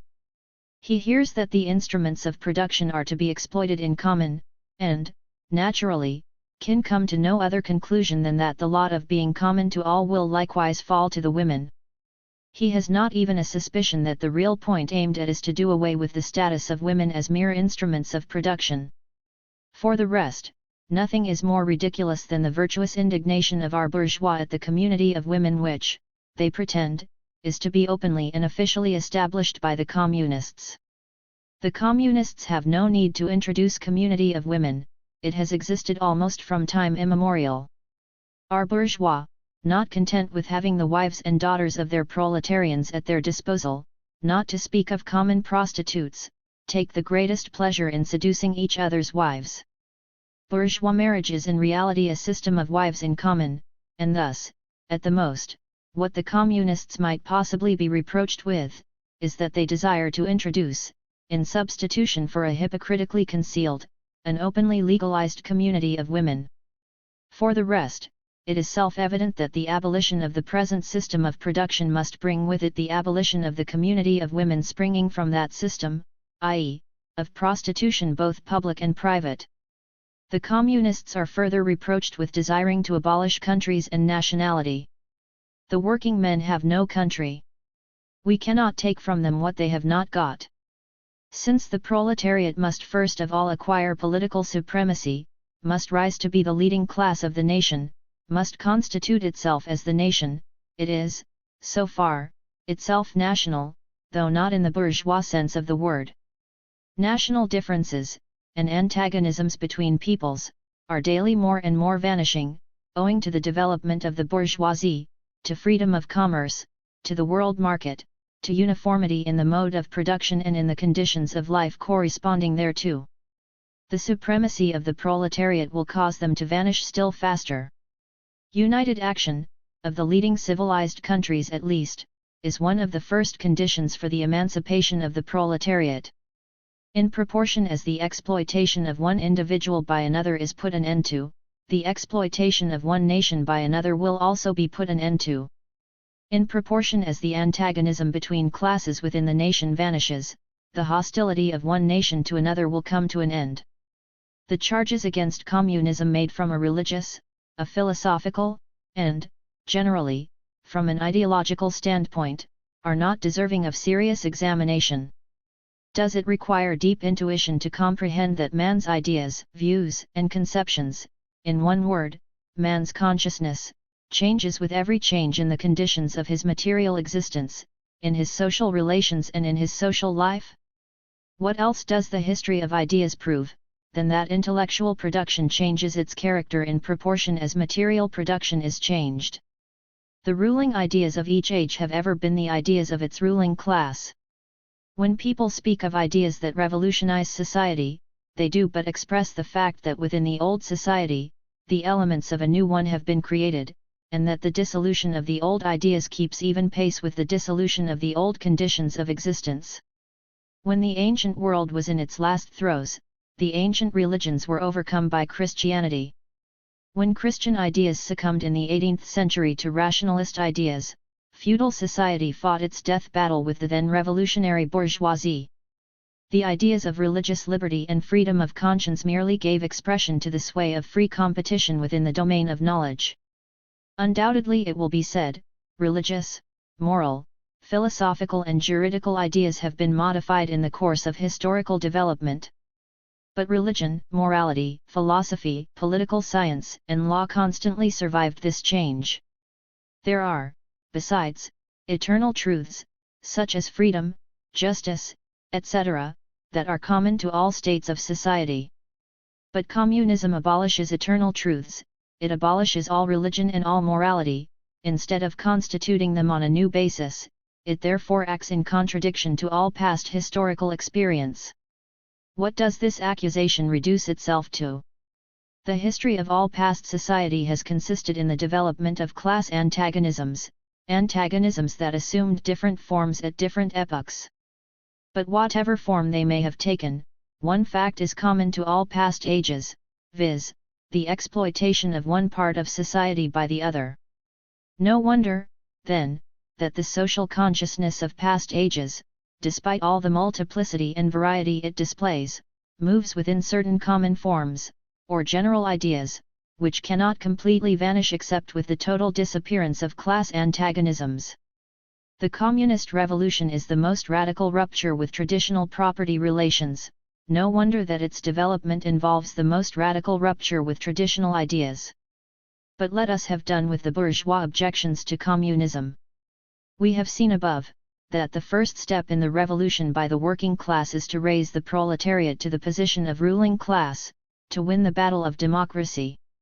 The proletariat will use its political supremacy to wrest, by degrees, all capital from the bourgeoisie, to centralize all instruments of production in the hands of the state, i.e., of the proletariat organized as the ruling class, and to increase the total of productive forces as rapidly as possible. Of course, in the beginning, this cannot be effected except by means of despotic inroads on the rights of property, and on the conditions of bourgeois production, by means of measures, therefore, which appear economically insufficient and untenable, but which, in the course of the movement, outstrip themselves, necessitate further inroads upon the old social order, and are unavoidable as a means of entirely revolutionizing the mode of production. These measures will of course be different in different countries. Nevertheless, in the most advanced countries, the following will be pretty generally applicable. 1. Abolition of property in land and application of all rents of land to public purposes. 2. A heavy progressive or graduated income tax. 3. Abolition of all right of inheritance. 4. Confiscation of the property of all emigrants and rebels. 5. Centralization of credit in the hands of the state, by means of a national bank with state capital and an exclusive monopoly. 6. Centralization of the means of communication and transport in the hands of the state. 7. Extension of factories and instruments of production owned by the state, the bringing into cultivation of waste lands, and the improvement of the soil generally in accordance with a common plan. 8. Equal liability of all to labor. Establishment of industrial armies, especially for agriculture. 9. Combination of agriculture with manufacturing industries, gradual abolition of the distinction between town and country, by a more equable distribution of the population over the country. 10. Free education for all children in public schools. Abolition of children's factory labor in its present form. Combination of education with industrial production, etc. When, in the course of development, class distinctions have disappeared, and all production has been concentrated in the hands of a vast association of the whole nation, the public power will lose its political character. Political power, properly so called, is merely the organized power of one class for oppressing another. If the proletariat during its contest with the bourgeoisie is compelled, by the force of circumstances, to organize itself as a class, if, by means of a revolution, it makes itself the ruling class, and, as such, sweeps away by force the old conditions of production, then it will, along with these conditions, have swept away the conditions for the existence of class antagonisms and of classes generally, and will thereby have abolished its own supremacy as a class. In place of the old bourgeois society, with its classes and class antagonisms, we shall have an association, in which the free development of each is the condition for the free development of all. 3. Socialist and Communist literature. 1. Reactionary socialism. A. Feudal socialism. Owing to their historical position, it became the vocation of the aristocracies of France and England to write pamphlets against modern bourgeois society. In the French Revolution of July 1830, and in the English Reform Agitation 19, these aristocracies again succumbed to the hateful upstart. Thenceforth, a serious political contest was altogether out of question. A literary battle alone remained possible. But even in the domain of literature, the old cries of the Restoration period 20 had become impossible. In order to arouse sympathy, the aristocracy were obliged to lose sight, apparently, of their own interests, and to formulate their indictment against the bourgeoisie in the interest of the exploited working class alone. Thus the aristocracy took their revenge by singing lampoons on their new master, and whispering in his ears sinister prophecies of coming catastrophe. In this way arose feudal socialism, half lamentation, half lampoon, half echo of the past, half menace of the future, at times, by its bitter, witty, and incisive criticism, striking the bourgeoisie to the very heart's core, but always ludicrous in its effect, through total incapacity to comprehend the march of modern history. The aristocracy, in order to rally the people to them, waved the proletarian almsbag in front for a banner. But the people, so often as it joined them, saw on their hindquarters the old feudal coats of arms, and deserted with loud and irreverent laughter. One section of the French Legitimists 21 and Young England 22 exhibited this spectacle. In pointing out that their mode of exploitation was different to that of the bourgeoisie, the feudalists forget that they exploited under circumstances and conditions that were quite different, and that are now antiquated. In showing that, under their rule, the modern proletariat never existed, they forget that the modern bourgeoisie is the necessary offspring of their own form of society. For the rest, so little do they conceal the reactionary character of their criticism that their chief accusation against the bourgeoisie amounts to this, that under the bourgeois regime a class is being developed, which is destined to cut up root and branch the old order of society. What they upbraid the bourgeoisie with is not so much that it creates a proletariat, as that it creates a revolutionary proletariat. In political practice, therefore, they join in all coercive measures against the working class, and in ordinary life, despite their highfalutin phrases, they stoop to pick up the golden apples dropped from the tree of industry, and to barter truth, love, and honor for traffic in wool, beetroot sugar, and potato spirits. 23. As the parson has ever gone hand in hand with the landlord, so has clerical socialism with feudal socialism. Nothing is easier than to give Christian asceticism a socialist tinge. Has not Christianity declaimed against private property, against marriage, against the state? Has it not preached in the place of these, charity and poverty, celibacy and mortification of the flesh, monastic life and mother church? Christian socialism is but the holy water with which the priest consecrates the heart-burnings of the aristocrat. B. Petty bourgeois socialism. The feudal aristocracy was not the only class that was ruined by the bourgeoisie, not the only class whose conditions of existence pined and perished in the atmosphere of modern bourgeois society. The medieval burgesses and the small peasant proprietors were the precursors of the modern bourgeoisie. In those countries which are but little developed, industrially and commercially, these two classes still vegetate side by side with the rising bourgeoisie. In countries where modern civilization has become fully developed, a new class of petty bourgeois has been formed, fluctuating between proletariat and bourgeoisie and ever renewing itself as a supplementary part of bourgeois society. The individual members of this class, however, are being constantly hurled down into the proletariat by the action of competition, and, as modern industry develops, they even see the moment approaching when they will completely disappear as an independent section of modern society, to be replaced, in manufacture, agriculture and commerce, by overseers, bailiffs, and shop assistants. In countries like France, where the peasants constitute far more than half of the population, it was natural that writers who sided with the proletariat against the bourgeoisie should use, in their criticism of the bourgeois regime, the standard of the peasant and petty bourgeois, and from the standpoint of these intermediate classes should take up the cudgels for the working class. Thus arose petty bourgeois socialism. Sismondi 24 was the head of this school, not only in France but also in England. This school of socialism dissected with great acuteness the contradictions in the conditions of modern production. It laid bare the hypocritical apologies of economists. It proved, incontrovertibly, the disastrous effects of machinery and division of labor, the concentration of capital and land in a few hands, overproduction and crises. It pointed out the inevitable ruin of the petty bourgeois and peasant, the misery of the proletariat, the anarchy in production, the crying inequalities in the distribution of wealth, the industrial war of extermination between nations, the dissolution of old moral bonds, of the old family relations, of the old nationalities. In its positive aims, however, this form of socialism aspires either to restoring the old means of production and of exchange, and with them the old property relations and the old society, or to cramping the modern means of production and of exchange within the framework of the old property relations that have been, and were bound to be, exploded by those means. In either case, it is both reactionary and utopian. Its last words are, corporate guilds for manufacture, patriarchal relations in agriculture.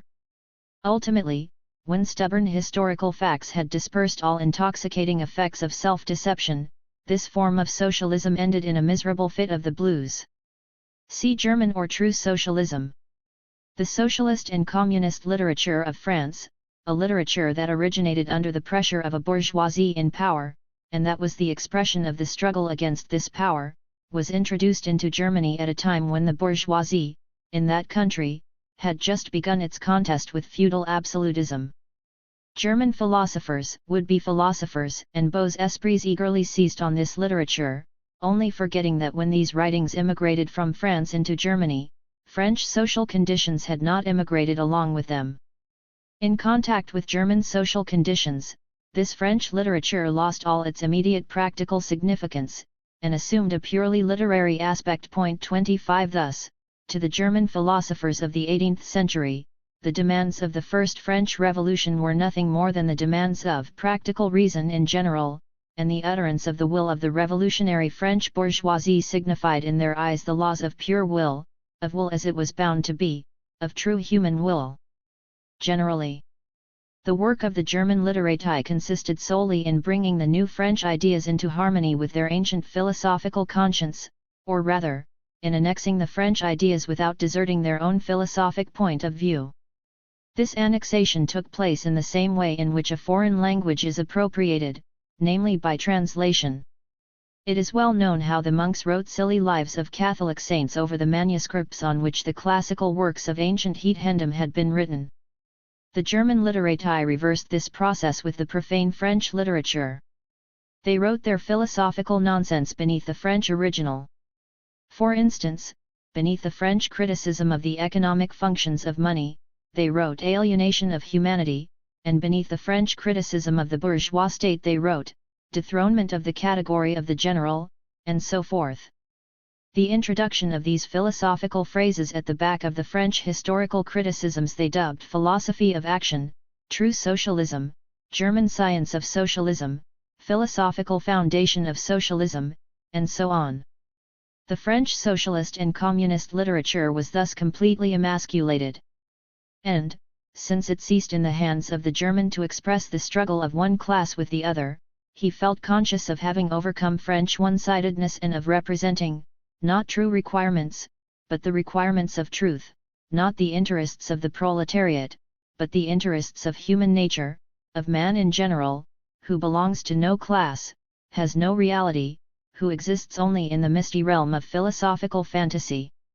This German socialism, which took its schoolboy task so seriously and solemnly, and extolled its poor stock in trade in such mountebank fashion, meanwhile gradually lost its pedantic innocence.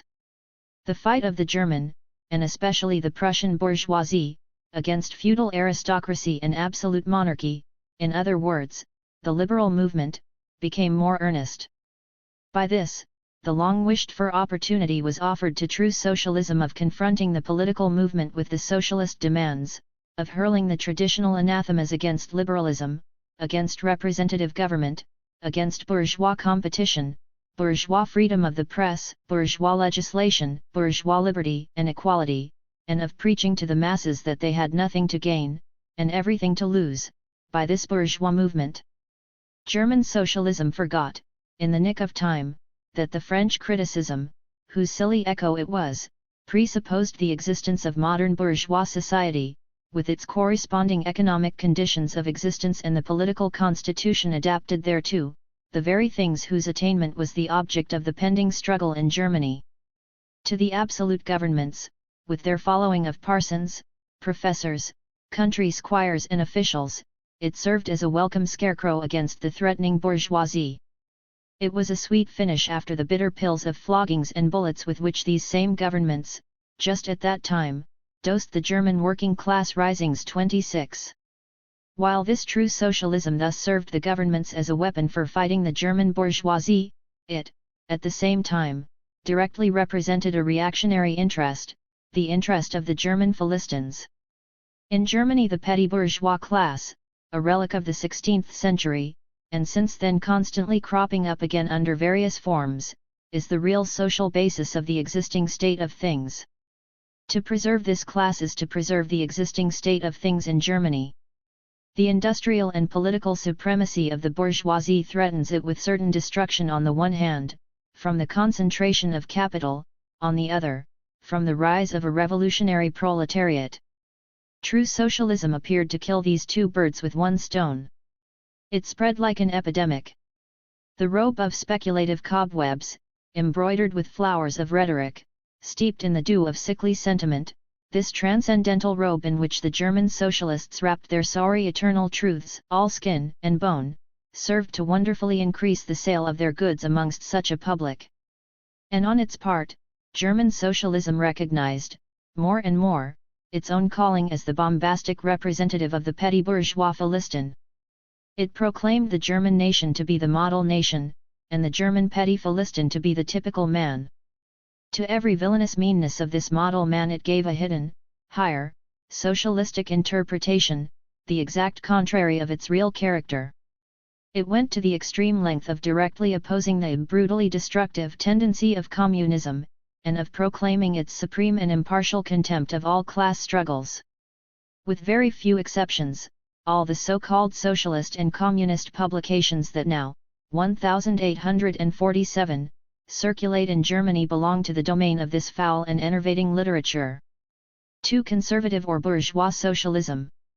A part of the bourgeoisie is desirous of redressing social grievances, in order to secure the continued existence of bourgeois society. To this section belong economists, philanthropists, humanitarians, improvers of the condition of the working class, organizers of charity, members of societies for the prevention of cruelty to animals, temperance fanatics, hole and corner reformers of every imaginable kind. This form of socialism has, moreover, been worked out into complete systems. We may cite Proudhon's Philosophie de la Misère 27 as an example of this form. The socialistic bourgeois want all the advantages of modern social conditions without the struggles and dangers necessarily resulting therefrom. They desire the existing state of society minus its revolutionary and disintegrating elements. They wish for a bourgeoisie without a proletariat. The bourgeoisie naturally conceives the world in which it is supreme to be the best, and bourgeois socialism develops this comfortable conception into various more or less complete systems. In requiring the proletariat to carry out such a system, and thereby to march straightway into the social New Jerusalem, it but requires in reality that the proletariat should remain within the bounds of existing society, but should cast away all its hateful ideas concerning the bourgeoisie. A second and more practical, but less systematic, form of this socialism sought to depreciate every revolutionary movement in the eyes of the working class, by showing that no mere political reform, but only a change in the material conditions of existence, in economical relations, could be of any advantage to them. By changes in the material conditions of existence, this form of socialism, however, by no means understands abolition of the bourgeois relations of production, an abolition that can be effected only by a revolution, but administrative reforms, based on the continued existence of these relations, reforms, therefore, that in no respect affect the relations between capital and labor, but, at the best, lessen the cost, and simplify the administrative work, of bourgeois government. Bourgeois socialism attains adequate expression when, and only when, it becomes a mere figure of speech. Free trade, for the benefit of the working class. Protective duties, for the benefit of the working class. Prison reform, for the benefit of the working class. This is the last word and the only seriously meant word of bourgeois socialism. It is summed up in the phrase, the bourgeois is a bourgeois for the benefit of the working class. 3. Critical utopian socialism and communism. We do not here refer to that literature which, in every great modern revolution, has always given voice to the demands of the proletariat, such as the writings of Babeuf and others. The first direct attempts of the proletariat to attain its own ends, made in times of universal excitement, when feudal society was being overthrown, these attempts necessarily failed, owing to the then undeveloped state of the proletariat, as well as to the absence of the economic conditions for its emancipation, conditions that had yet to be produced, and could be produced by the impending bourgeois epoch alone. The revolutionary literature that accompanied these first movements of the proletariat had necessarily a reactionary character. It inculcated universal asceticism and social leveling in its crudest form. The socialist and communist systems properly so called, those of Saint-Simon, Fourier, Owen and others, spring into existence in the early undeveloped period, described above, of the struggle between proletariat and bourgeoisie, see section I, bourgeoisie and proletariat. The founders of these systems see, indeed, the class antagonisms, as well as the action of the decomposing elements in the prevailing form of society. But the proletariat, as yet in its infancy, offers to them the spectacle of a class without any historical initiative or any independent political movement. Since the development of class antagonism keeps even pace with the development of industry, the economic situation, as they find it, does not as yet offer to them the material conditions for the emancipation of the proletariat. They therefore search after a new social science, 28 after new social laws, that are to create these conditions. Historical action is to yield to their personal inventive action, historically created conditions of emancipation to fantastic ones, and the gradual, spontaneous class organization of the proletariat to an organization of society specially contrived by these inventors. Future history resolves itself, in their eyes, into the propaganda and the practical carrying out of their social plans. In the formation of their plans they are conscious of caring chiefly for the interests of the working class, as being the most suffering class. Only from the point of view of being the most suffering class does the proletariat exist for them. The undeveloped state of the class struggle, as well as their own surroundings, cause socialists of this kind to consider themselves far superior to all class antagonisms. They want to improve the condition of every member of society, even that of the most favored. Hence, they habitually appeal to society at large, without distinction of class, nay, by preference, to the ruling class. For how can people, when once they understand their system, fail to see in it the best possible plan of the best possible state of society. Hence, they reject all political, and especially all revolutionary, action. They wish to attain their ends by peaceful means, and endeavor, by small experiments, necessarily doomed to failure, and by the force of example, to pave the way for the new social gospel. Such fantastic pictures of future society, painted at a time when the proletariat is still in a very undeveloped state and has but a fantastic conception of its own position, correspond with the first instinctive yearnings of that class for a general reconstruction of society. But these socialist and communist publications contain also a critical element.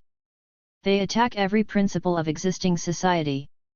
Hence they are full of the most valuable materials for the enlightenment of the working class. The practical measures proposed in them, such as the abolition of the distinction between town and country, of the family, of the carrying on of industries for the account of private individuals, and of the wage system, the proclamation of social harmony, the conversion of the functions of the state into a mere superintendence of production, all these proposals point solely to the disappearance of class antagonisms which were, at the time, only just cropping up, and which, in these publications, are recognized under their earliest, indistinct, and undefined forms only. These proposals, therefore, are of a purely utopian character. The significance of critical utopian socialism and communism bears an inverse relation to historical development. In proportion as the modern class struggle develops and takes definite shape, this fantastic standing apart from the contest, these fantastic attacks on it, lose all practical value and all theoretical justification. Therefore, although the originators of these systems were, in many respects, revolutionary, their disciples have, in every case, formed mere reactionary sects. They hold fast by the original views of their masters, in opposition to the progressive historical development of the proletariat. They therefore endeavor, and that consistently, to deaden the class struggle and to reconcile the class antagonisms. They still dream of experimental realization of their social utopias, of founding isolated phalansteres, of establishing home colonies, of setting up a little Icaria 29 duodecimo editions of the New Jerusalem, and to realize all these castles in the air, they are compelled to appeal to the feelings and purses of the bourgeois. By degrees they sink into the category of the reactionary conservative socialists depicted above, differing from these only by more systematic pedantry, and by their fanatical and superstitious belief in the miraculous effects of their social science. They therefore violently oppose all political action on the part of the working class. Such action, according to them, can only result from blind unbelief in the new gospel. The Owenites in England, and the Fourierists in France, respectively oppose the Chartists and the Reformists. 4. Position of the Communists in relation to the various existing opposition parties. Section 2 has made clear the relations of the Communists to the existing working class parties, such as the Chartists in England and the Agrarian Reformers 30 in America. The Communists fight for the attainment of the immediate aims, for the enforcement of the momentary interests of the working class, but in the movement of the present, they also represent and take care of the future of that movement. In France, the Communists ally themselves with the Social Democrats 31 against the conservative and radical bourgeoisie, reserving, however, the right to take up a critical position in regard to phrases and allusions traditionally handed down from the Great Revolution. In Switzerland they support the radicals, without losing sight of the fact that this party consists of antagonistic elements, partly of democratic socialists, in the French sense, partly of radical bourgeois. In Poland they support the party that insists on an agrarian revolution as the prime condition for national emancipation, that party which fomented the insurrection of Krakow in 1846.32. In Germany they fight with the bourgeoisie whenever it acts in a revolutionary way, against the absolute monarchy, the feudal squirearchy, and the petty bourgeoisie. 33. But they never cease, for a single instant, to instill into the working class the clearest possible recognition of the hostile antagonism between bourgeoisie and proletariat, in order that the German workers may straightway use, as so many weapons against the bourgeoisie, the social and political conditions that the bourgeoisie must necessarily introduce along with its supremacy, and in order that, after the fall of the reactionary classes in Germany, the fight against the bourgeoisie itself may immediately begin.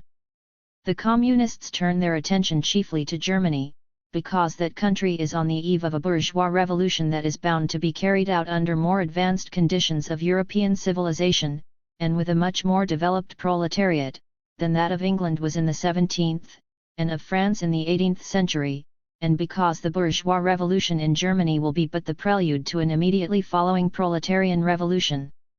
In short, the Communists everywhere support every revolutionary movement against the existing social and political order of things.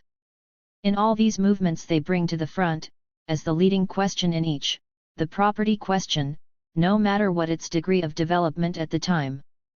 Finally, they labor everywhere for the union and agreement of the democratic parties of all countries. The Communists disdain to conceal their views and aims. They openly declare that their ends can be attained only by the forcible overthrow of all existing conditions. Let the ruling classes tremble at a communistic revolution. The proletarians have nothing to lose but their chains. They have a world to win. Working men of all countries, unite! Speeches on Poland, November 29, 1847, 1. December 9, 1847. Speech by Karl Marx. The unification and brotherhood of nations is a phrase which is nowadays on the lips of all parties, particularly of the bourgeois free traders. A kind of brotherhood does indeed exist between the bourgeois classes of all nations. It is the brotherhood of the oppressors against the oppressed, of the exploiters against the exploited. Just as the bourgeois class of one country is united in brotherhood against the proletarians of that country, despite the competition and struggle of its members among themselves, so the bourgeoisie of all countries is united in brotherhood against the proletarians of all countries, despite their struggling and competing with each other on the world market. In order for peoples to become really united, their interests must be common. For their interests to be common, the existing property relations must be abolished, since the exploitation of one nation by another is caused by the existing property relations. And it is only in the interests of the working class to abolish the existing property relations, only they have the means to achieve it. The victory of the proletariat over the bourgeoisie represents at the same time the victory over national and industrial conflicts, which at present create hostility between the different peoples.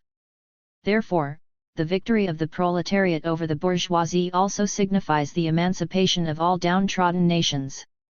The old Poland is certainly lost, and we should be the last to wish for its restoration. But not only is the old Poland lost. The old Germany, the old France, the old England, the old social order in general is lost. The loss of the old social order, however, is not a loss for those who have nothing to lose in the old society, and at the present time this is the case for the large majority of people in all countries. They have, in fact, everything to gain from the destruction of the old society, for it is a precondition for the formation of a new society no longer based on class antagonisms. Of all countries, it is England where the opposition between the proletariat and the bourgeoisie is most highly developed. Thus the victory of the English proletariat over the English bourgeoisie is of decisive importance for the victory of all oppressed peoples over their oppressors. Poland, therefore, must be freed, not in Poland, but in England. You Chartists should not express pious wishes for the liberation of nations. Defeat your own enemies at home, and then you may be proudly conscious of having defeated the old social order in its entirety. Speech by Friedrich Engels. My friends, allow me today to appear for once in my capacity as a German. For we Germans have a particular interest in the liberation of Poland. German princes have profited from the partition of Poland too, and German soldiers are still exercising oppression in Galicia and Posen. It must be the concern of us Germans, above all, of us German Democrats, to remove this stain from our nation. A nation cannot be free and at the same time continue to oppress other nations. Thus Germany cannot be liberated without the liberation of Poland from oppression by Germans. And for this reason Poland and Germany have a common interest. For this reason Polish and German Democrats can work together for the liberation of both nations.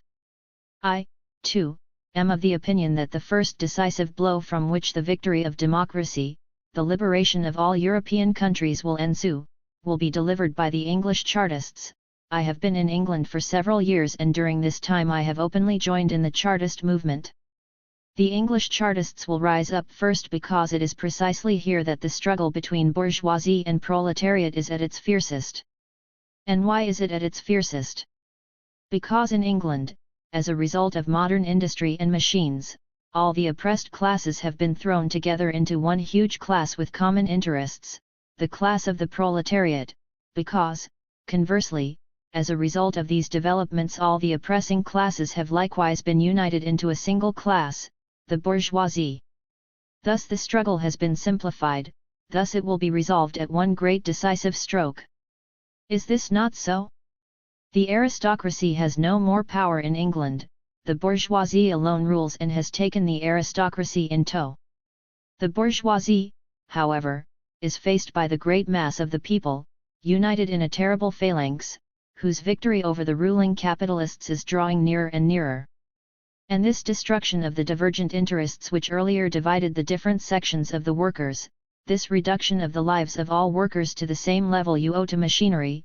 Without machinery there would be no Chartism, and even though your situation may be becoming worse at present as a result of machinery, it is, for this very reason, making our victory possible.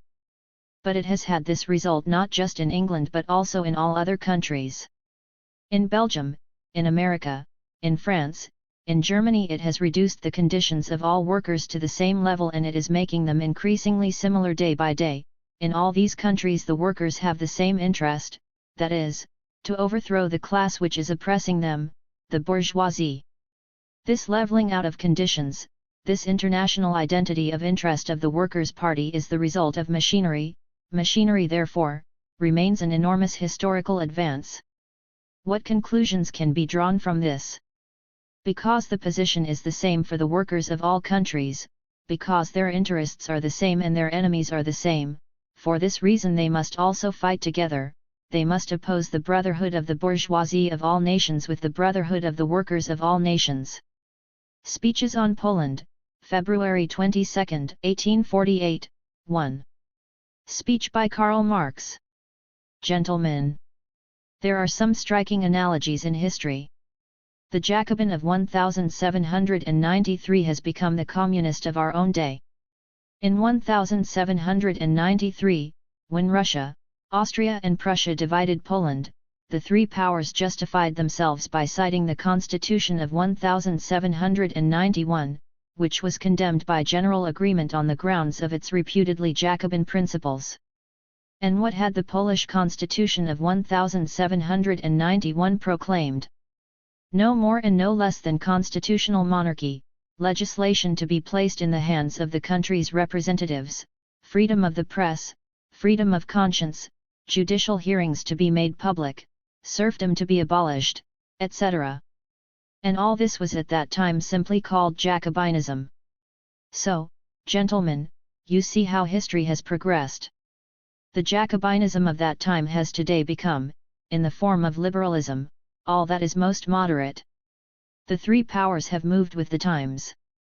In 1846, when they took away the last vestiges of Polish nationality by incorporating Krakow into Austria, they referred to what they used to call Jacobinism as communism.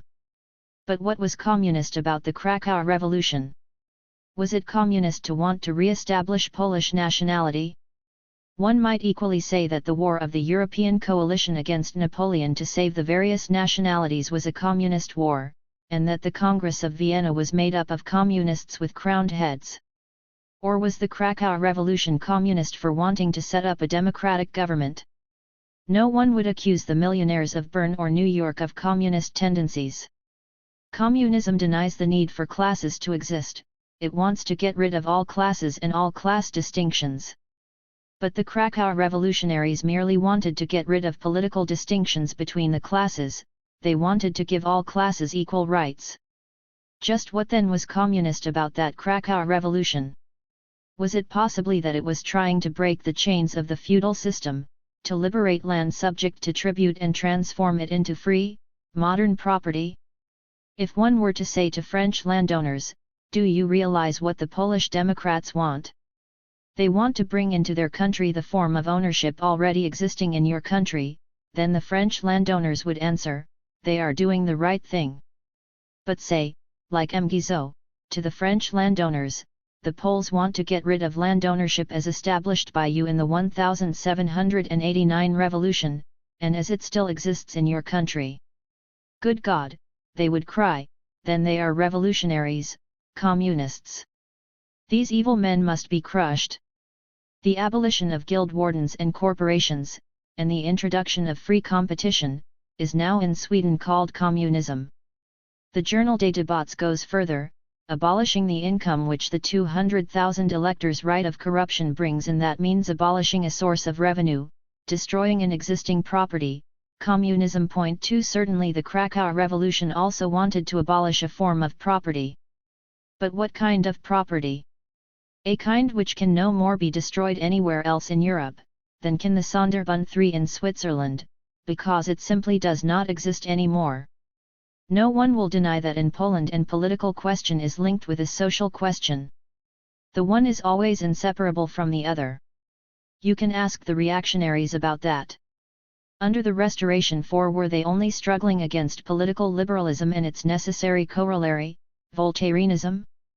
One respected reactionary writer freely admitted that the highest metaphysic of a de Maistre and a de Bonald 5 came down ultimately to a question of money, and is not every question of money a social question? The men of the Restoration did not hide the fact that to return to sound politics, they had to bring back sound property, feudal property, moral property. Everyone knows that faithful royalism cannot manage without tithes and corvée. Let us go back further. In 1789 the political question of human rights concealed the social question of free competition. And what is happening in England? In all matters from the Reform Bill 6 to the repeal of the Corn Law 7 have the political parties fought for anything but changes of property, questions of property, social questions? Here, in Belgium itself, is the battle between liberalism and Catholicism anything other than a battle between industrial capital and the large landowners? And all the political questions that have been debated for the past 17 years, are they not all at bottom social questions? So whatever point of view you may adopt, whether it be liberal, radical, or even aristocratic, you can hardly still dare to blame the Krakow Revolution for having attached a social question to a political one. The men who led the revolutionary movement in Krakow were absolutely convinced that only a democratic Poland could be free, and that there could be no democratic Poland without the abolition of all feudal rights, and without an agrarian movement which would transform the peasants from landowners forced to pay tribute into free, modern landowners. If the Russian autocrat were to be replaced by Polish aristocrats, then despotism would merely have taken out naturalization papers. Thus the Germans, in their battle against the foreigner, exchanged 1 Napoleon for 36 Metternichs. 9 Though the Polish lord would no longer have a Russian lord over him, the Polish peasant would still have a lord over him, only a lord who was free rather than one who was a slave. This particular political change involves no social change at all. The Krakow Revolution has given all of Europe a magnificent example by identifying the cause of nationhood with the cause of democracy and the liberation of the oppressed class. Though that revolution has for the time been stifled by the blood-stained hands of paid assassins, it is rising again in glory and triumph in Switzerland and Italy. 10 It is finding its principles confirmed in Ireland, where the purely nationalist party has gone to the grave with O'Connell, and the new National Party is above all reforming and democratic. 11 It is still Poland that has taken the initiative, not the feudal Poland of the past, but democratic Poland, and from now on its liberation has become a point of honor for all the Democrats in Europe. Speech by Friedrich Engels. Gentlemen, the rising whose anniversary we are celebrating today failed. After a few days of heroic resistance, Krakow was taken, and the bloody ghost of Poland, which had for a moment risen before the eyes of her assassins, returned to the tomb. The Krakow Revolution was a defeat, a most deplorable defeat. We must pay our last honors to the fallen heroes, lament their failure, and express our sympathies to the 20 million Poles whose chains have been drawn tighter by it. But, gentlemen, Is that all we have to do? Is it enough to drop a tear on the tomb of an unhappy country, and swear implacable hatred towards its oppressors, implacable, but hitherto impotent? No, gentlemen. The anniversary of Krakow is not only a day of mourning, but for us Democrats it is also a day of rejoicing, for even in that defeat there is contained a victory, and the fruits of that victory are something that will live, whereas the results of the defeat will pass. That victory is the victory of the young democratic Poland over the old aristocratic Poland. Yes, Poland's last struggle against her foreign oppressors was preceded by a hidden, unseen but decisive struggle inside Poland herself, the struggle of the oppressed Poles against the oppressing Poles, of Polish democracy against Polish aristocracy. Compare 1830 and 1846, compare Warsaw and Krakow. In 1830, the ruling class in Poland was as selfish, as limited, as cowardly in the legislature as it was dedicated, enthusiastic and brave on the battlefield. What did the Polish aristocracy want in 1830? To preserve its own entrenched rights as against the Tsar. It restricted its rebellion to that little area which it pleased the Congress of Vienna to designate the Kingdom of Poland. 12. It restrained the fighting spirit of the other Polish provinces, and did nothing to mitigate the degrading slavery of the peasants or the iniquitous conditions of the Jews. Though, during the course of the rebellion, the aristocracy was forced to make concessions to the people, by the time they made them it was too late and the rebellion had already failed. We may say categorically, the 1830 rebellion was neither a national revolution, it excluded 3/4 of Poland, nor a social or political revolution, it did nothing to change the situation of the people inside the country, it was a conservative revolution. But within that conservative revolution, actually within the national government, there was one man who forcefully attacked the narrow views of the ruling class. He proposed genuinely revolutionary measures which appalled the aristocrats in the Diet by their boldness. He wanted to make the national cause the cause of liberty, and to identify the interest of all peoples with that of the Polish people, by calling all of what was formerly Poland to arms, and thus making the Polish War of Independence a European war, by emancipating the Jews and the peasants, by giving the latter a share in land ownership, and by reconstructing Poland on a basis of democracy and equality. It seems hardly necessary to name the man whose genius conceived this plan at once so immense and so simple. It was Leluel. 13. In 1830, those proposals were repeatedly rejected, owing to the self-interested blindness of the majority of the aristocracy. But those principles, ripened and developed by the experience of 15 years' slavery, are the principles we have since seen emblazoned on the flag of the Krakow Revolution.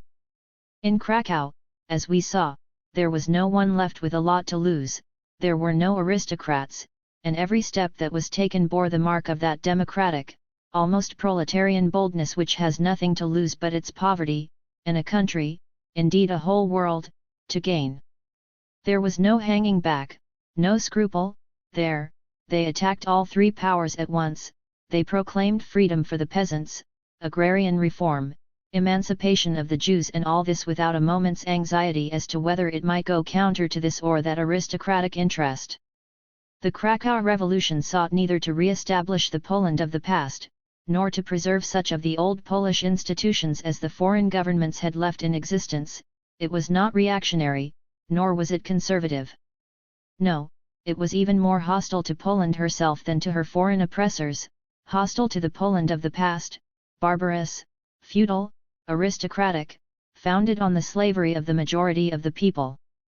Far from re-establishing that old Poland, it sought to turn it entirely upside down, and to found upon what remained, with an entirely new class, with the majority of the people, a new, civilized, democratic, modern Poland, worthy of the 19th century, which would be a real advance post of civilization. The difference between 1830 and 1846, the immense progress achieved inside even that unhappy, bleeding, shattered country, the Polish aristocracy completely separated from the people and thrown into the arms of their country's oppressors, the Polish people wholly won over to the cause of democracy, and finally the struggle of class against class, which is the prime mover of all social progress, established in Poland just as it is here, that is the victory of democracy achieved by the Krakow Revolution, the result that will still bear fruit when the defeat of the rebels has long been avenged. Yes, gentlemen, the Krakow Rebellion has made the Polish cause, nationalist though it may be, the cause of all peoples. From being merely a matter for sympathy, it has become a matter of interest to all Democrats. Until 1846 we had a crime to avenge. From now on, we have allies to support, and we shall support them. It is especially our own Germany which can congratulate herself for that explosion of democratic feeling in Poland. We ourselves are on the point of having a democratic revolution. We shall have to fight the barbarian hordes of Austria and Russia. Before 1846, we had some hesitation as to which side Poland might support in a democratic revolution in Germany, but the Krakow Revolution has resolved all our doubts. Henceforth the German and Polish peoples are forever allied. We have the same enemies, the same oppressors, for the Russian government weighs us down as heavily as the Poles. The first condition for the freeing of both Germany and Poland is the overthrow of the present political regime in Germany, the fall of Prussia and Austria, and the withdrawal of Russia to the Dniester and the Dwina. Thus, the alliance of our two nations is far from being a beautiful dream, a delightful illusion. No, gentlemen, it is an inevitable necessity, given the common interests of the two countries, and it is the Krakow Revolution that has made it a necessity. The German people who, up to now, have had little more than words to use on their own behalf, will have actions for their brothers in Poland. And just as we German Democrats who are here today hold out our hand to the Polish Democrats, so the entire German people will celebrate their alliance with the people of Poland on the battlefield on which we win our first victory together over our common oppressors. The demands of the Communist Party in Germany 1. Karl Marx and Friedrich Engels. Proletarians of all countries, unite! 1. The whole of Germany shall be declared a single and indivisible republic. 2. Every German over 21 years of age shall be able to vote and be elected, provided he has no criminal record. 3. Representatives of the people shall be paid, so that workers, too, will be able to sit in the parliament of the German people. 4. The whole population shall be armed. In future, the armed forces are to be forces of workers as well, so that the army will not merely be a consumer, as it was in the past, but will produce even more than the cost of its upkeep. Furthermore, this will be a means of organizing labor. 5. The exercise of justice shall be free of charge. 6. All the feudal dues, tributes, duties, tithes, etc., which have oppressed the rural population until now, shall be abolished, with no compensation whatsoever. 7. The estates of princes and other feudal lords, and all mines and pits, etc., shall become state property. On these estates, large-scale agriculture is to be introduced for the benefit of all and using the most modern scientific aids. 8. Mortgages on peasant lands shall be declared state property. The peasants are to pay the interest on these mortgages to the state. 9. In those regions where there is a developed system of leaseholding, the ground rent or the lease shilling shall be paid to the state as tax.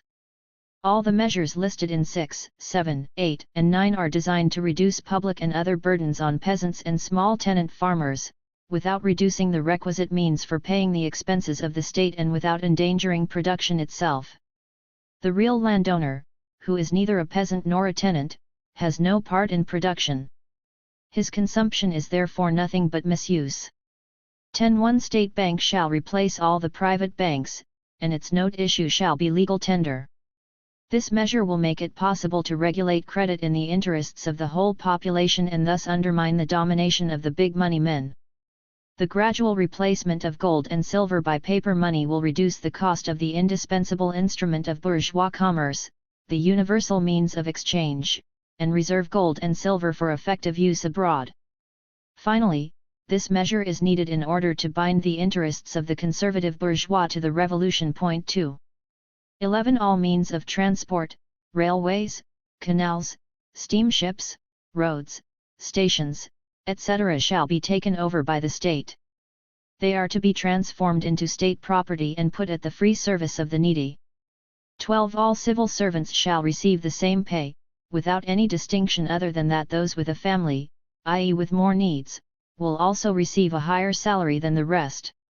13. The complete separation of church and state. Ministers of all confessions are to be paid only by their congregations.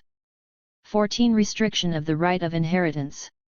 15. The introduction of severely progressive taxation and the abolition of taxes on consumption. 16. The establishment of national workshops. The state is to guarantee all workers their existence and care for those unable to work. 17. Universal and free education for the people. It is in the interests of the German proletariat, petty bourgeoisie, and peasantry to work energetically for the implementation of the above measures. Through their realization alone can the millions of German people, who have up till now been exploited by a small handful, and whom some will attempt to maintain in renewed oppression, get their rights, and the power that they are due as the producers of all wealth. The Committee. Karl Marx, F. Engels, Karl Schapper, J. Moll, H. Bauer, W. Wolf. Articles from the Neue Rheinische Zeitung 1. The Democratic Party 2. N.Rh.Z, June 2, 1848. Cologne, June 1. Any new organ of public opinion commonly has to fulfill certain requirements: enthusiastic support for the party whose principles it professes, unlimited confidence in its strength, constant readiness both to gloss over real weakness with the luster of principle and to use real strength to make up for an absence of principle. However, we shall not comply with these demands. We shall not seek to gild the defeats that have been suffered with misleading illusions. The Democratic Party has suffered defeats. The fundamental principles which it proclaimed at the moment of its triumph have been put in question, the terrain which it had actually won has been progressively converted back into debatable ground. It has already suffered heavy losses, and we shall soon have to ask what is still left to it. What we are concerned about is that the Democratic Party should become aware of its situation. We may well be asked why we address ourselves to a party, why we do not instead simply keep in view the goal of democratic endeavor, the good of the people, the salvation of everyone without distinction. This is our right and the normal practice of the struggle. The salvation of the new age can only grow from the struggle of parties, not from apparently clever compromises or a sham association of contradictory views, interests, and aims. We demand that the Democratic Party become aware of its situation. This demand has arisen from the experiences of the last few months. The Democratic Party has abandoned itself far too much to the ecstatic celebration of its first victories. Drunk with joy at being permitted at last to declare its principles loudly and frankly, it imagined that it was only necessary to proclaim them to be certain of their immediate realization. After its first triumph and the concessions directly linked to this, the Democratic Party never did more than proclaim its principles. But while, in its generosity, it embraced as a brother anyone who did not venture immediately to contradict it, other people, who had either been left in power or just presented with it, were taking action. And the results of their activity are not to be despised. They kept their principles in the background, only allowing them to obtrude in so far as they were directed against the old situation overthrown by the revolution. Cautiously they restricted the movement, wherever the interest of the newly created legal framework or the establishment of external order could serve as an excuse. They made apparent concessions to the friends of the old order, to be the more certain of their support in carrying out their plans. Then they gradually introduced their own political system in its basic features, and finally succeeded in winning the middle ground between the Democratic Party and the absolutists. Looked at from one side they are moving forwards, from the other side they are pushing backwards. They are at once progressive against absolutism, and reactionary against democracy. This is the party of the prudent, moderate bourgeoisie, by which the party of the people in its initial drunkenness allowed itself to be outsmarted, until finally its eyes were opened when it was contemptuously rejected, denounced as subversive, and had all possible reprehensible tendencies attributed to it. Then the Democratic Party realized that basically it had achieved no more than what the gentlemen of the bourgeoisie regarded as compatible with their own well-understood interests. Involved in self-contradiction by undemocratic electoral laws, and beaten in the elections, the Democratic Party now sees itself confronted with two representative bodies, three, and the only disputable point about them in which one opposes the strongest resistance to its demands.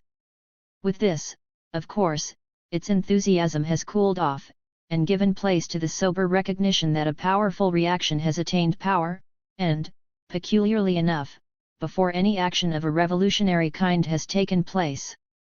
Although all this is indubitable, it would be dangerous now if the Democratic Party allowed itself to be persuaded, by the bitterness of the first defeat, for which it is itself partly responsible, to return to that accursed idealism, unfortunately so dear to the German character, in virtue of which a principle which cannot immediately be put into practice is recommended for the remote future, but for the present left to the harmless elaborations of the thinkers.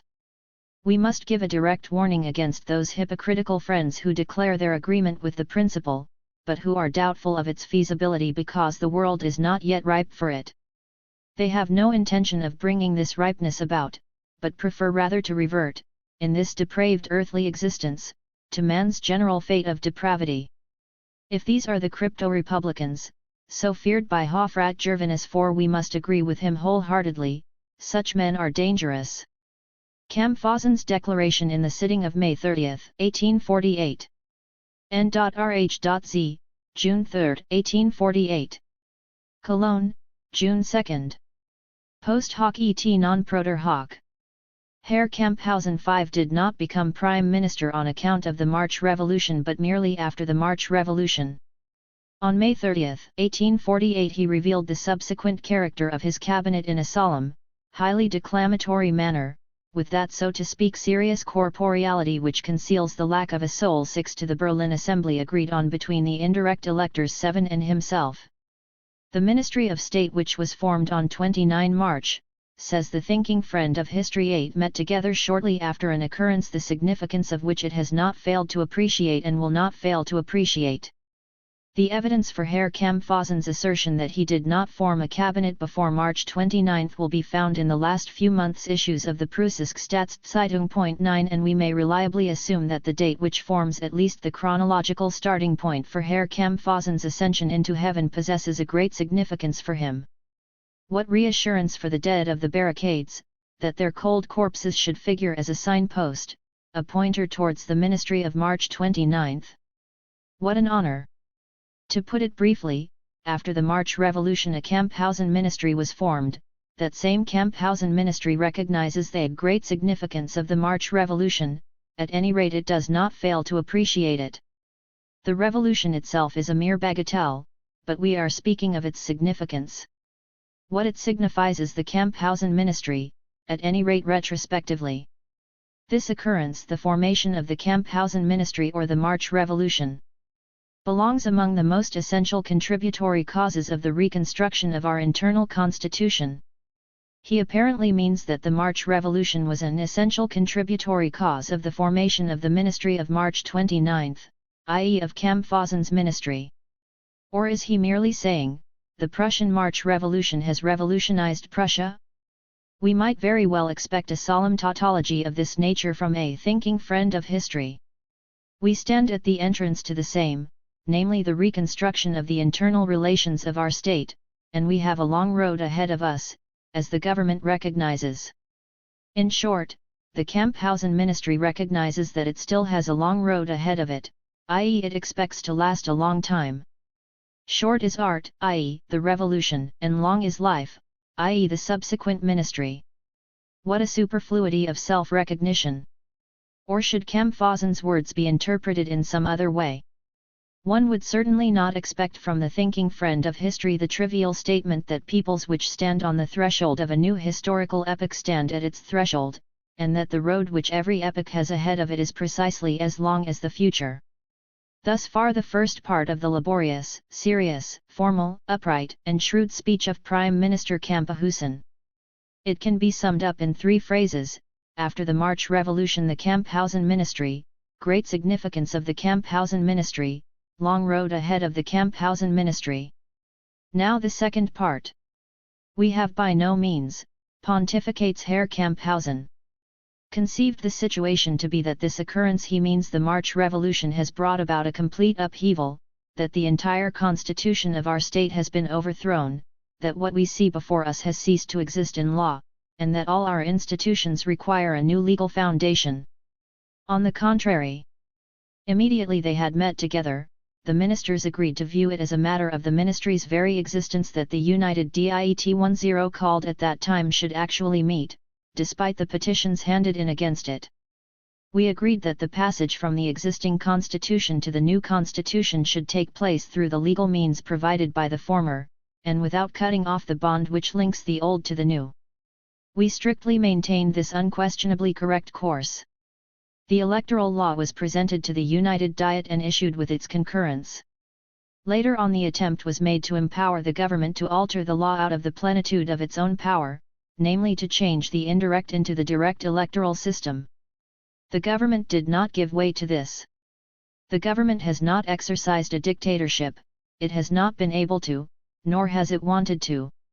The electoral law has in fact been brought into operation in the form in which it exists legally.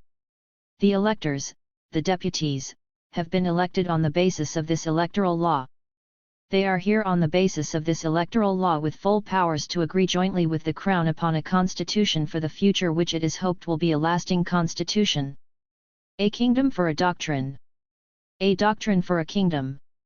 First comes the occurrence, shamefaced title of the revolution. Then along comes the doctrine and swindles the occurrence. The unlawful occurrence makes Herr Camphausen a responsible prime minister, makes him a being both out of place and meaningless in the old regime, under the existing constitution. With a breathtaking leap we brush aside the old order and are fortunate enough to find a responsible minister. But the responsible minister is still luckier, he finds a doctrine. The absolute monarchy expired, perished, at the first breath of the responsible prime minister. The late lamented United Diet, that repulsive mixture of Gothic fantasy and modern falsehood 11 was the first victim of the responsible ministry. The United Diet was the faithful follower, the little donkey of the absolute monarchy. The German Republic can only celebrate its triumphal entry over the dead body of Herr Venedict 12, the responsible ministry only over the dead body of the faithful follower.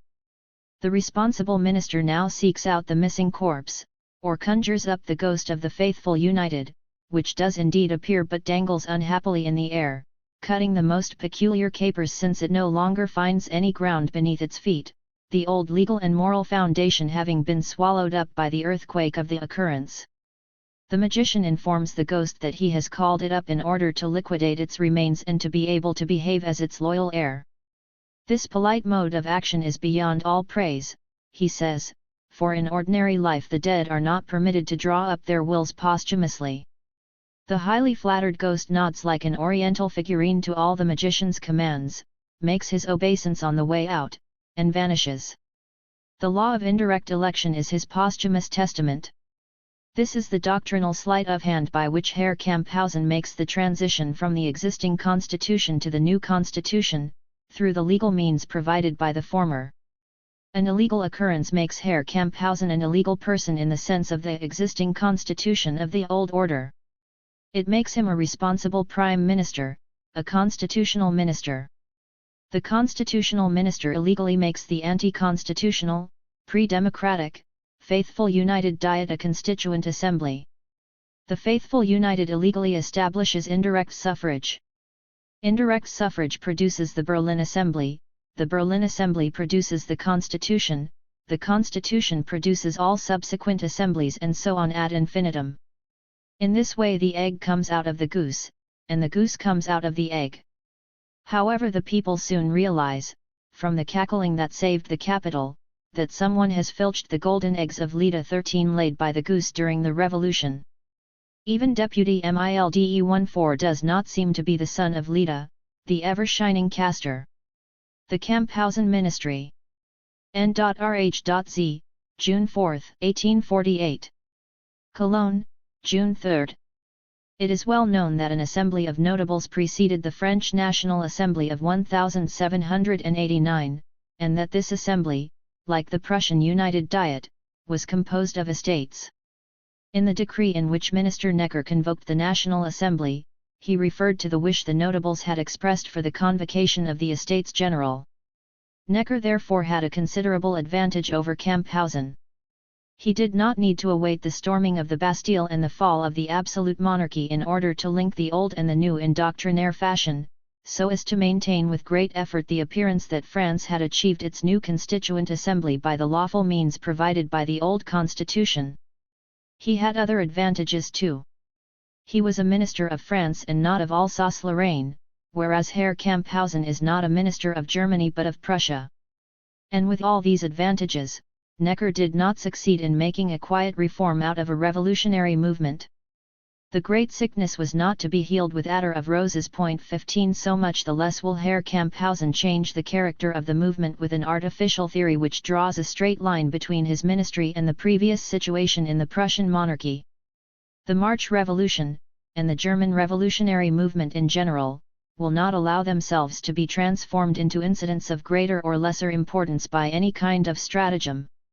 Was Louis Philippe chosen king of the French because he was a Bourbon? Was he chosen although he was a Bourbon? Remember that this question divided the parties shortly after the July Revolution.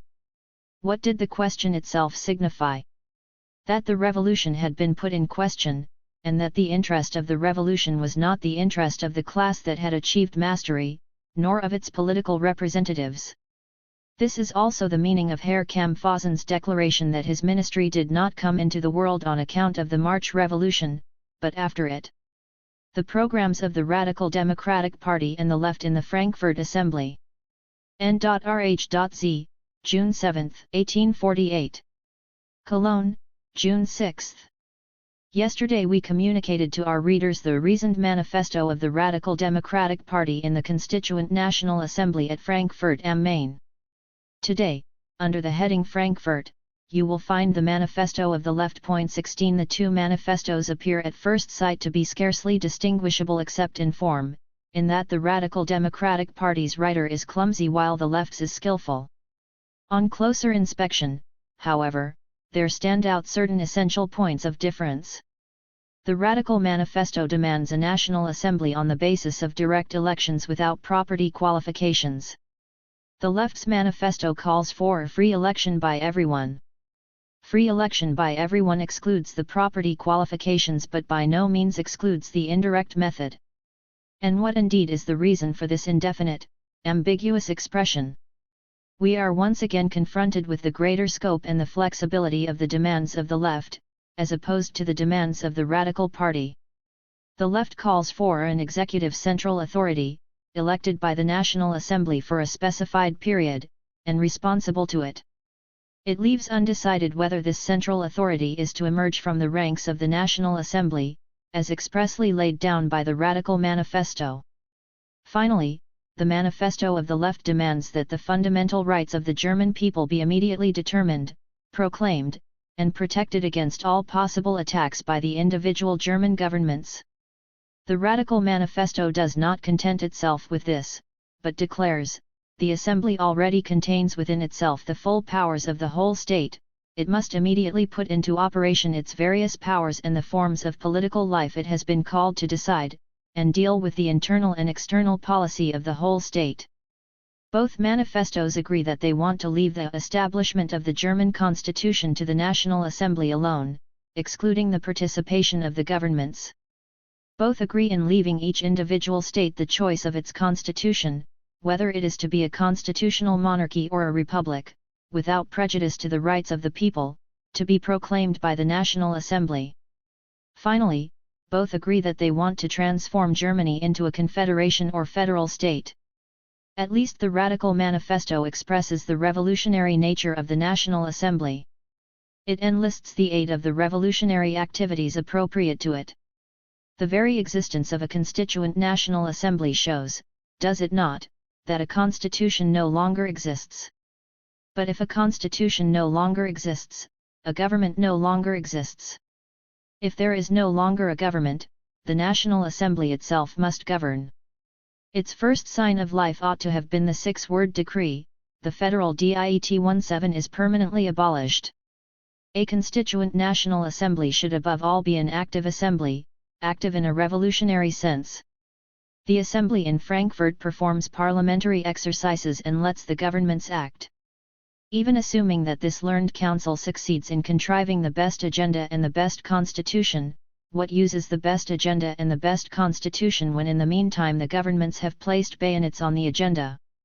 The German National Assembly, leaving aside the fact that its members were elected indirectly, suffers from a peculiarly Germanic disease. Its seat is Frankfurt am Main, and Frankfurt is only an ideal center, corresponding to the previously existing ideal, i.e. only imagined, unity of Germany. Moreover, Frankfurt am Main is not a big city with a strong revolutionary movement capable of standing behind the National Assembly, partly to protect it, partly to drive it forwards.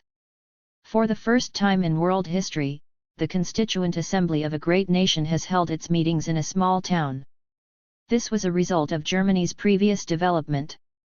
Whereas the French and the English National Assemblies stood on the volcanic soil of Paris and London, the German National Assembly was content to find a piece of neutral ground, where it could reflect on the best possible constitution and the best possible order of business without its peace of mind being disturbed. Despite this, the present situation in Germany offered the Assembly the opportunity of overcoming its unfortunate material position. It needed only to oppose the reactionary encroachments of the antiquated German governments in a dictatorial fashion, and it would have conquered a position in the public esteem impregnable to bayonets and rifle butts. Instead, the Assembly knowingly left Mainz to the mercy of the soldiery, and delivered German-speaking foreigners to the chicaneries of the Philistine citizens of Frankfurt. It bores the German people, instead of inspiring them or being itself inspired by them. It admits the existence of a public, which in the meantime still observes the comical antics of the resurrected spirit of the Holy Roman German Imperial Diet 18 with generous good humor, but not the existence of a nation, rediscovering its national life in and through the life of the Assembly. Far from being the central organ of the revolutionary movement, it has so far not even been its echo. Even if the National Assembly should give birth to a central authority 19, we can expect little satisfaction from this provisional government, in view of the Assembly's present composition and its failure to grasp the most favorable moment for action. If no central authority is set up, however, the Assembly will have abdicated of its own accord, and will be scattered in all directions by the weakest puff of the revolutionary wind. It is to the credit of both the left and the radical Democrats that they have understood this necessity and included the central authority in their programs. Both programs also proclaim, with Heine, considering how matters stand, we need no king at all. 20.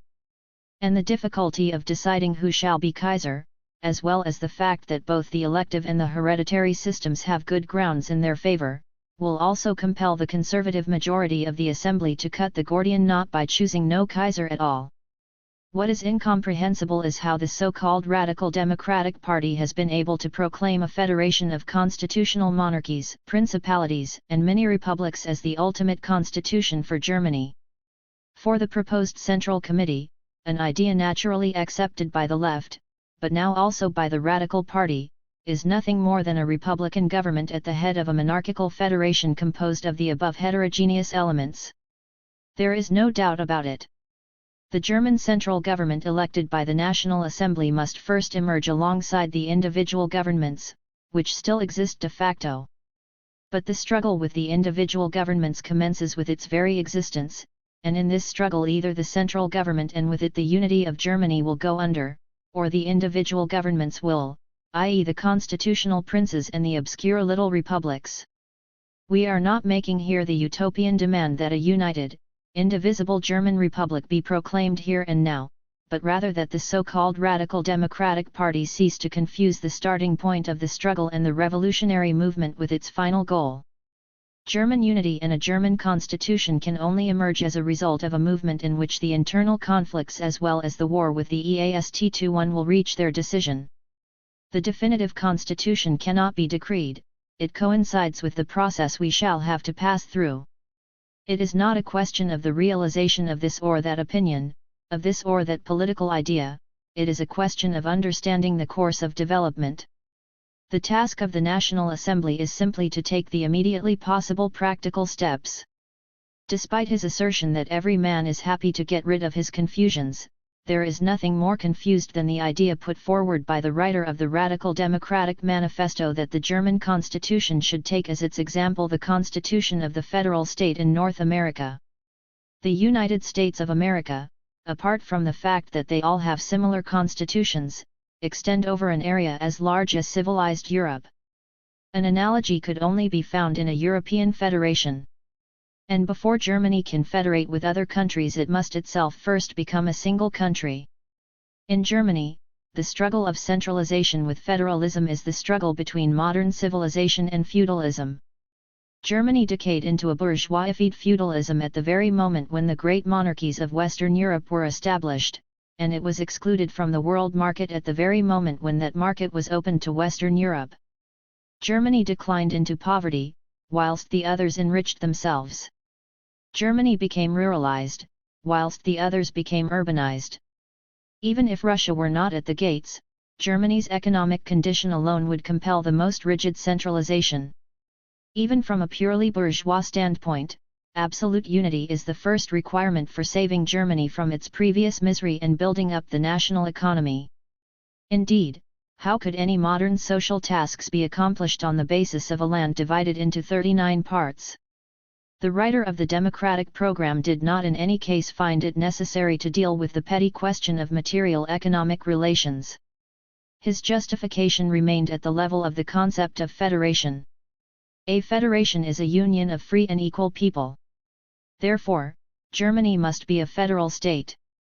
But couldn't the Germans also federate themselves into a single great state, without sinning against the concept of a union of free and equal people? The June 15 sitting of the Vereinbarungsversammlung 22. N.Rh.Z, June 18, 1848. Cologne, June 17.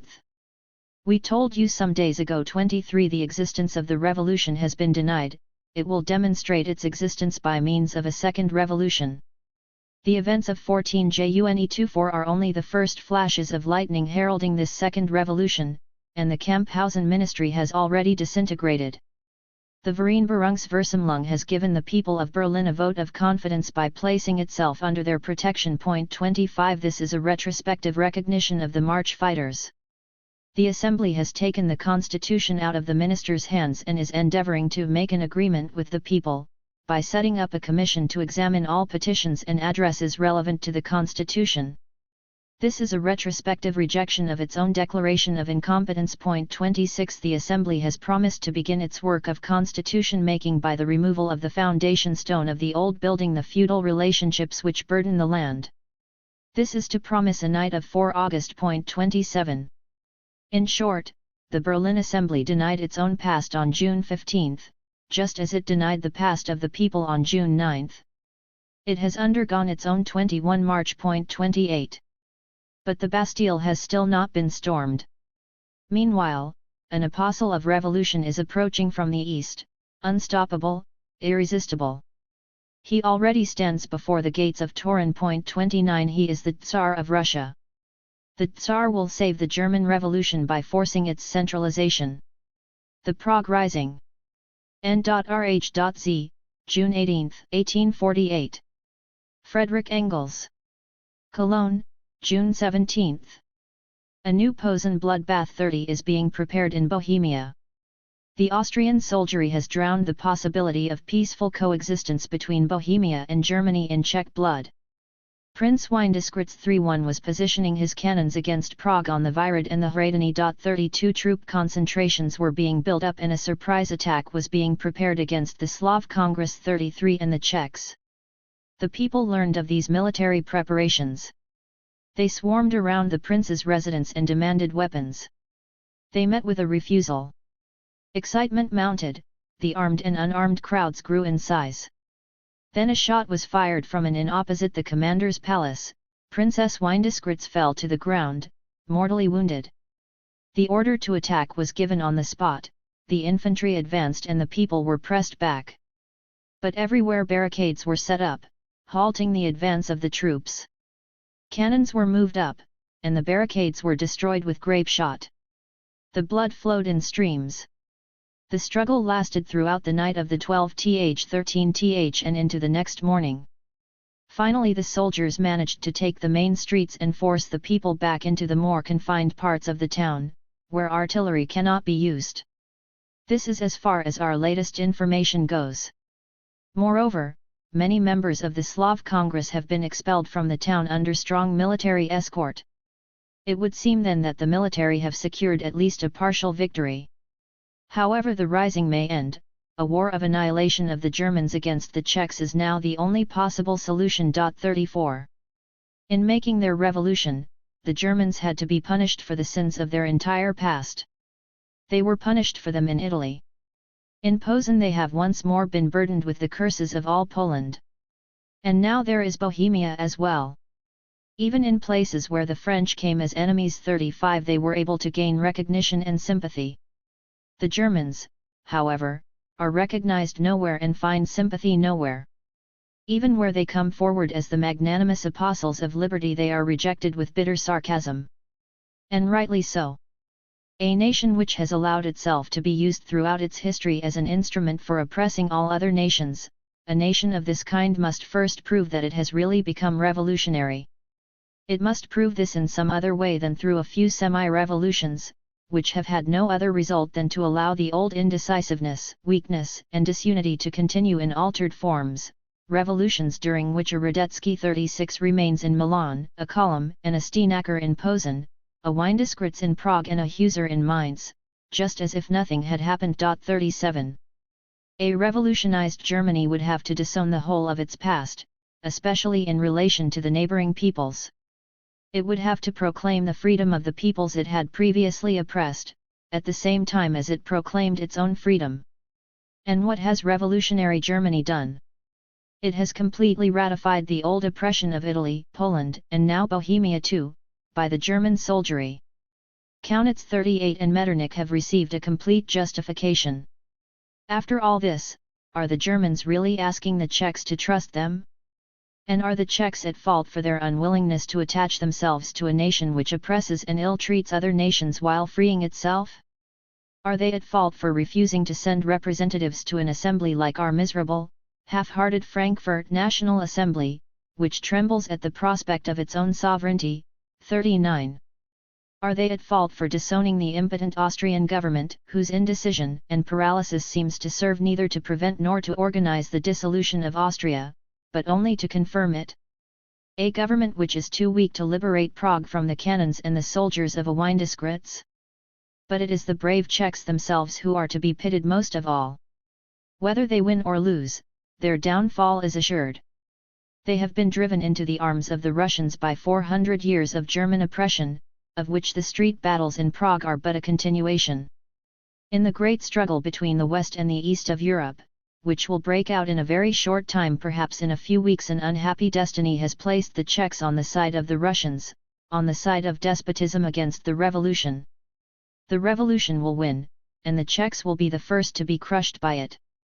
It is the Germans again who will bear the guilt for the downfall of the Czechs. It is the Germans who have betrayed them to Russia. The fall of the Camphausen Ministry. N.Rh.Z, June 23, 1848. Cologne, June 22. Skint die Sonne noch so schön. Einmal muss sie untergehen 40. And this applies even to the sun of March 30, reddened with hot Polish blood. 41. The Camphausen Ministry was the liberal bourgeois garment put on by the counter-revolution. Now the counter-revolution feels strong enough to cast off the burdensome disguise. Some kind of temporary left-center cabinet could perhaps follow the ministry of March 30 in a few days' time. However, its real successor will be the ministry of the Prince of Prussia. 42. Camphausen has thus had the honor of providing the party of feudal absolutism with its natural chief, and his ministry with this successor. Was there any need to pamper the bourgeois guardians any longer? Do not the Russians stand at the eastern border, and Prussian troops in the west? Have the Poles not been won over to Russian propaganda by means of shrapnel and caustic? Have not all preparations been made to repeat the bombardment of Prague in almost all the towns of the Rhineland? Has the army not had plenty of time to revert into brutality in the Danish and Polish wars, and in the many small-scale conflicts between the military and the people? Is the bourgeoisie not tired of revolution? And has there not risen up in the middle of the sea the rock on which the counter-revolution will build its church, namely England? The Camphausen ministry is still trying to grab a few pennorths of popularity, still trying to arouse public sympathy, by ensuring that it withdraws from the stage as the victim of deception. It is in fact the deceiver deceived. In the service of the big bourgeoisie, it had to try to defraud the revolution of its democratic achievements. In the struggle with democracy it had to make an alliance with the aristocratic party and become the instrument of its counter-revolutionary appetites. Now that party is strong enough to be able to throw its protector overboard. Herr Camphausen sowed reaction in the interests of the big bourgeoisie, he has harvested it in the interests of the feudal party. The former was his good intention, the latter his bad luck. A pennorth of popularity for a disappointed man. A pennorth of popularity. Schijnt die zon nog so schön. Einmal muss sie untergehen. But in the east the sun is rising again. The June Revolution. N.Rh.Z, June 29, 1848. The Paris workers have been overwhelmed by superior forces, they have not succumbed to them. They have been beaten, but it is their enemies who have been vanquished. The momentary triumph of brutal violence has been purchased with the destruction of all the deceptions and illusions of the February Revolution, with the dissolution of the whole of the old Republican Party, and with the fracturing of the French nation into two nations, the nation of the possessors and the nation of the workers. The tricolor republic now bears only one color, the color of the defeated, the color of blood. It has become the Red Republic. There was no Republican group of repute on the side of the people, neither that of the National nor that of the Reform. 43 Without leaders, without any means other than the insurrection itself, the people withstood the united bourgeoisie and soldiery longer than any French dynasty, with all its military apparatus, ever withstood a fraction of the bourgeoisie united with the people. In order that the people's last illusion should disappear, in order to allow a complete break with the past, it was necessary for the customary poetic accompaniment of a French rising, the enthusiastic youth of the bourgeoisie, the pupils of the École Polytechnique, the three-cornered hats, to take the side of the oppressors. The pupils of the Faculty of Medicine had to deny the aid of science to the wounded plebeians, who have committed the unspeakable, infernal crime of hazarding their lives for their own existence for once, instead of for Louis Philippe or M. Marist. 44. The last official remnant of the February Revolution, the Executive Commission 45 has melted away like an apparition before the seriousness of events. Lamartine's 46 fireworks have turned into Cavanac's 47 incendiary rockets. Fraternité, the brotherhood of opposing classes, one of which exploits the other, this fraternité was proclaimed in February and written in capital letters on the brow of Paris, on every prison and every barracks. But its true, genuine, prosaic expression is civil war in its most terrible form, the war between labor and capital. This fraternity flamed in front of all the windows of Paris on the evening of June 25. The Paris of the bourgeoisie was illuminated, while the Paris of the proletariat burned, bled, and moaned in its death agony. Fraternity lasted only as long as there was a fraternity of interests between bourgeoisie and proletariat. Pedants of the old revolutionary traditions of 1793, constructors of socialist systems, who went begging to the bourgeoisie on behalf of the people, and who were allowed to preach long sermons and to compromise themselves as long as the proletarian lion had to be lulled to sleep, 48 republicans, who wanted to keep the whole of the old bourgeois order, but remove the crowned head, supporters of the dynastic opposition 49 upon whom chance had foisted the fall of a dynasty instead of a change of ministers, legitimists, who wanted not to cast aside the livery but to change its cut. All these were the allies with whom the people made its February. What the people instinctively hated in Louis Philippe was not the man himself but the crowned rule of a class, capital on the throne.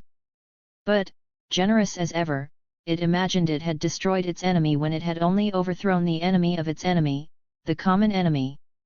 The February Revolution was the beautiful revolution, the revolution of universal sympathy, because the conflicts which erupted in the revolution against the monarchy slumbered harmoniously side by side, as yet undeveloped, because the social struggle which formed its background had only assumed an airy existence. It existed only as a phrase, only in words.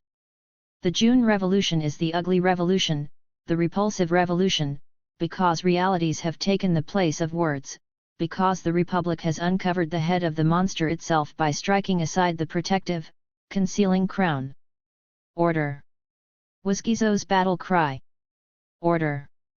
Screamed Sebastiani 50 Guizot's follower, as Warsaw reverted to Russian rule. Order! Screams Cavaignac, the brutal echo of the French National Assembly and the Republican bourgeoisie. Order! Thundered his grape shot, as it lacerated the body of the proletariat. None of the innumerable revolutions of the French bourgeoisie since 1789 was an attack on order, for they perpetuated class rule, the slavery of the workers, bourgeois order, no matter how frequent the changes in the political form of this rule and this slavery. June has violated this order. Woe unto June!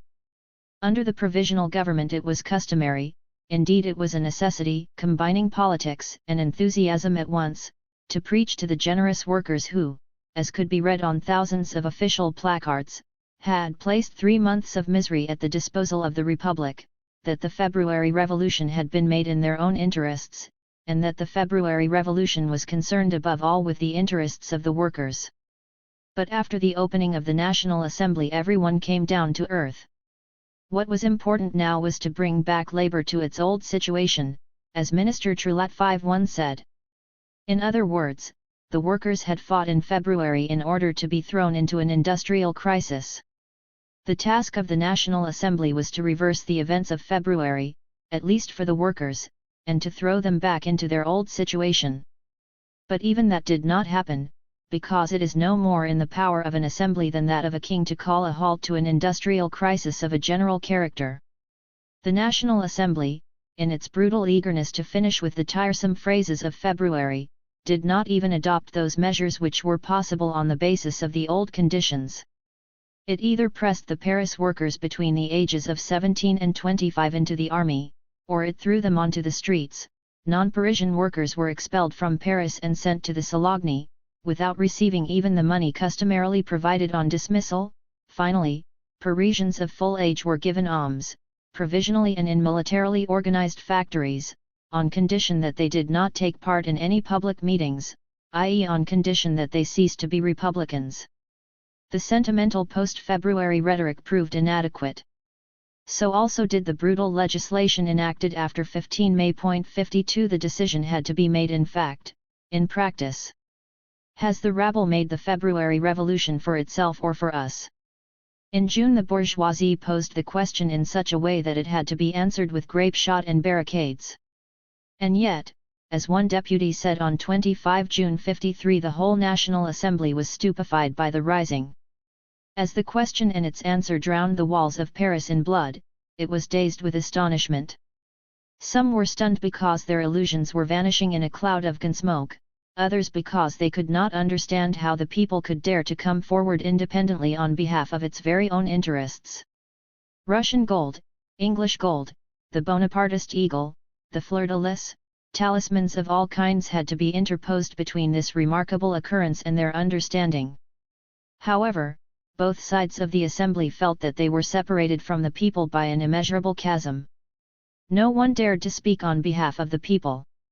As soon as the astonishment had passed, there followed an outbreak of rage, and the majority rightly hissed off the stage those miserable utopians and hypocrites who committed the anachronism of continuing to utter the word fraternité. It was now a matter of abolishing this word and the illusions hiding in its ambiguous bosom. When La Roche-Guequelin 54, the legitimist, with his enthusiasm for chivalry, inveighed against the infamy of the Declaration V Victus 55, the majority of the assembly suffered an attack of Saint Vitus dance, as if stung by an adder. The assembly cries woe over the workers in order to conceal that the vanquished is none other than itself. Either it or the Republic must now disappear. Hence its frantic howls of "Long live the Republic!" A deep abyss has opened before us. Should it mislead Democrats, should it delude us into thinking that struggles over the form of the state are without content, illusory, null and void? Only weak and cowardly temperaments can bring up this question. The confrontations which arise out of the very conditions of bourgeois society must be fought out, they cannot be imagined away. The best form of state is not that in which social antagonisms are blurred or forcibly shackled, that is to say artificially shackled, shackled only in appearance. It is rather that in which they can freely come into conflict, and thus be solved. We shall be asked whether we have no tears, no sighs, no words for the victims of the people's rage, for the National Guard, the Mobile Guard, the Republican Guard, the troops of the line. 56. The reply is this: the state will look after their widows and orphans, decrees will glorify them, solemn funeral processions will inter their remains, the official press will declare them immortal, the European reaction from east to west will pay homage to them.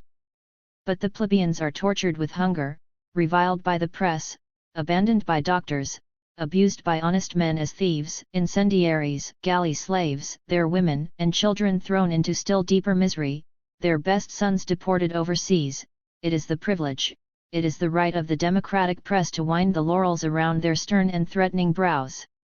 The Prussian Press Bill. N.Rh.Z, July 20, 1848. Cologne, July 19. We were thinking of amusing our readers once more with the debates of the Vereinbarungsversammlung, and in particular of presenting a brilliant speech by Deputy Baumstark 57, but events have prevented this. Charity begins at home. When the existence of the press is threatened, even Deputy Baumstark must be left aside. Herr Hansemann 58 has laid an interim press law before the Assembly. His fatherly concern for the press demands our immediate consideration. Before 1848, the Code Napoleon 59 was beautified by the addition of the most edifying sections of the Landrecht. 60 After the Revolution, this has changed. Now the Landrecht is enriched with the most fragrant blossoms of the Code and the September Laws. 61 Duchatel 62 is naturally no Bodelschwing. 63. We have already given the main details of this press bill. 64 We had only just had the opportunity to show that Articles 367 and 368 of the Code Penal 65 stood in the most glaring contradiction with the freedom of the press, by undergoing an investigation for libel.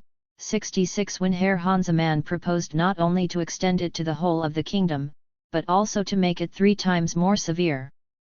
In the new bill, we find everything we have grown to know and love through practical experience.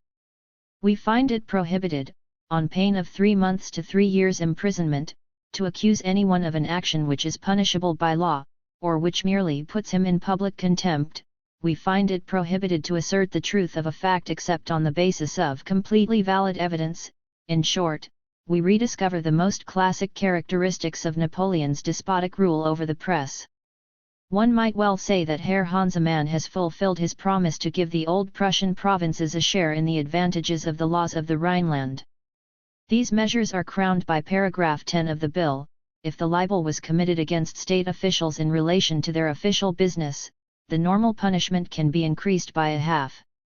Article 222 of the Code Penal provides for a period of from 1 month up to 2 years imprisonment when an official has received an insult in words, outrage par parole, during the performance of, or incidentally, à l'occasion, to, the performance of his office. So far, and despite the benevolent endeavors of public prosecutors, this article did not apply to the press, and for good reasons. In order to remedy this abuse, Herr Hansemann transformed Article 222 into the above-mentioned paragraph 10.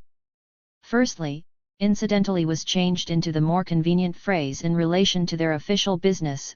Secondly, the tiresome in word was changed into in writing. Thirdly, the punishment was increased threefold. From the day when this law comes into force, the Prussian officials will be able to sleep soundly. If Herr Pfuel 67 burns the hands and ears of the Poles with caustic, and the press publishes this, 4.5 months to 4.5 years in prison. If citizens are thrown into prison by mistake, although it is known that they are not the guilty ones, and the press points this out, 4.5 months to 4.5 years in prison. If local officials become traveling salesmen of the reaction and collect signatures for royalist addresses, and the press unmasks those gentlemen, 4.5 months to 4.5 years in prison. From the day when this law comes into force, the officials will be able, unpunished, to commit any arbitrary, tyrannical, or illegal action. They will be free to flog and order floggings, to arrest and imprison without trial. The only effective control, the press, will have been made ineffective. On the day when this law comes into force, the bureaucracy will be able to celebrate and rejoice. It will be more powerful, more unhindered, and stronger than before March. Indeed, what is left of the freedom of the press when the press may no longer hold up to the contempt of the public that which deserves the contempt of the public? According to the existing laws, the press could at least present the facts as proofs of its general assertions and accusations. This situation will now come to an end. The press will no longer report, it will only be permitted to engage in general phrase-making, so that right-thinking people, from Herr Hansemann down to the simple citizen drinking his pale ale, will have the right to say, the press merely grumbles, it never brings proof. It is precisely for that reason that the bringing of proof is being forbidden. By the way, we would recommend Herr Hansemann to make an addition to his generous bill. He should declare it a punishable offence to hold up the gentlemen of the bureaucracy, not just to public contempt, but also to public ridicule. This omission will otherwise be painfully felt. We shall not deal with the paragraphs on obscenity, the regulations relating to confiscation, etc. in any detail. They outdo the cream of the press legislation of the July monarchy and the Restoration. 68. Just one specific point, by paragraph 21, the public prosecutor can demand the confiscation of both the finished publication and the manuscript handed over for printing, if the content constitutes a felony or a misdemeanor liable to official prosecution. What broad pastures this opens for philanthropic state prosecutors!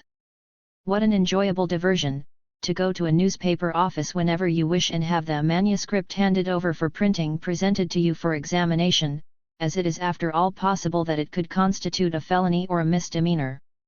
How laughable is the solemn seriousness of that paragraph of the proposed Constitution 69 and the fundamental rights of the German people, which states that the censorship can never be re-established, when placed beside this bill. The Bill for the Abolition of Feudal Burdens 70. N.Rh.Z, July 30, 1848. Cologne, July 29. If any Rhinelander has forgotten what he owes to foreign domination and the oppression of the Corsican tyrant, he should read the Bill for the Abolition of Various Burdens and Dues without Compensation, which Herr Hansemann, in the year of grace 1848, has allowed the Vereinbarungsversammlung to see for clarification.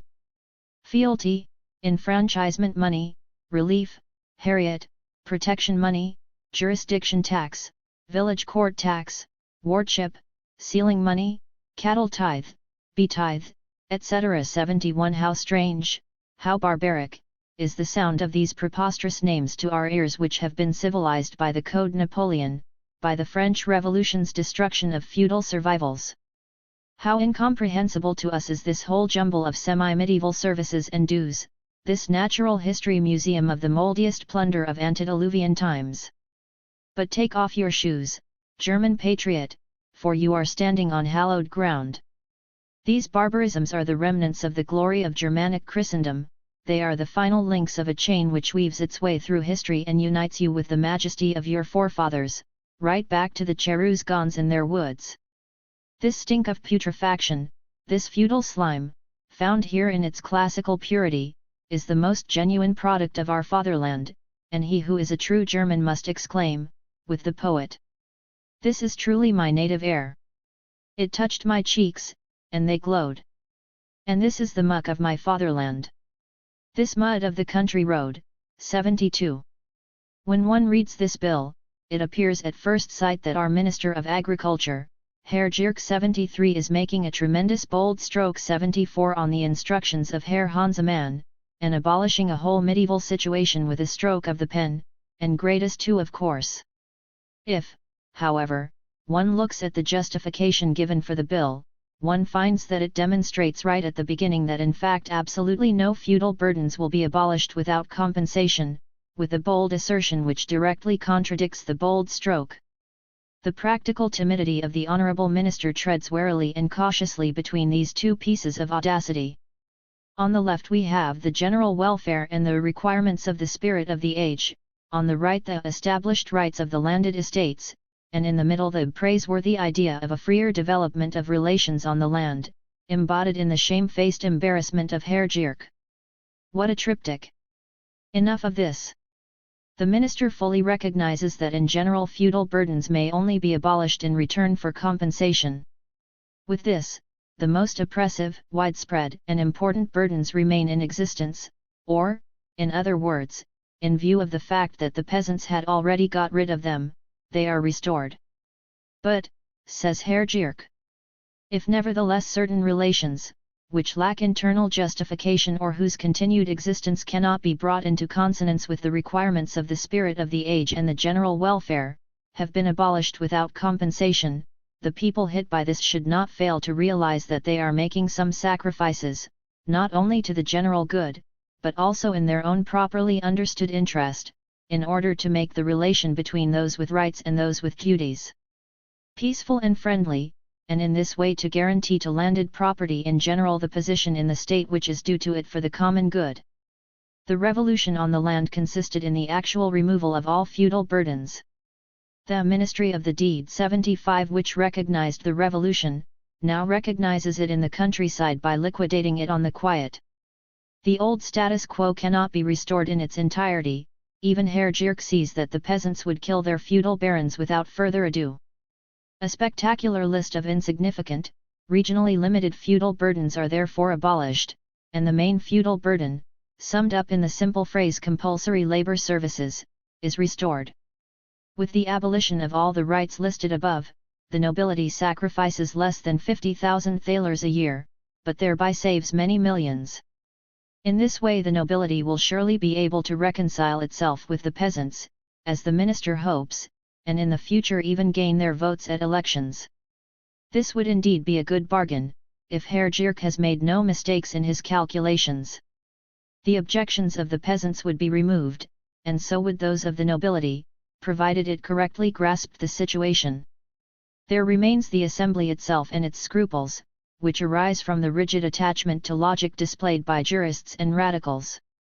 The distinction between burdens to be abolished and burdens to be retained, which is nothing other than a distinction between fairly valueless and very valuable burdens, must receive an apparent justification in law and economics for the sake of the assembly. Herr Gierke must prove that the burdens to be abolished 1. Lack an adequate inner justification, 2. Go against the general welfare, 3. Go against the requirements of the spirit of the age, and 4. Can be abolished without injuring the rights of private property, without what would be called expropriation without compensation. In order to demonstrate the insufficiency of the grounds for these dues and services, Herr Gierke immerses himself in the most shadowy regions of feudal law. He conjures up the whole of the originally very slow development of the Germanic states in the course of a millennium. But what use is that to him? The deeper he goes, the more he stirs up the musty sediment of feudal law, the more does it demonstrate to him not the insufficient, but, from the feudal standpoint, the very solid basis of the burdens under consideration, and the unfortunate minister merely exposes himself to general mirth when he spares no pains to get feudal law to give forth oracular judgments appropriate to modern civil law, or to make the feudal baron of the 12th century think and decide in the same way as the bourgeois of the 19th century. Fortunately, Herr Gierke has inherited von Patau's Principle 76. Everything which emanates from specifically feudal qualities and hereditary subjection is to be abolished without compensation, the remainder must be redeemed in cash. But does Herr Gierke believe it requires any great penetration to demonstrate that, on the contrary, all the burdens to be abolished are equally emanations of feudal qualities?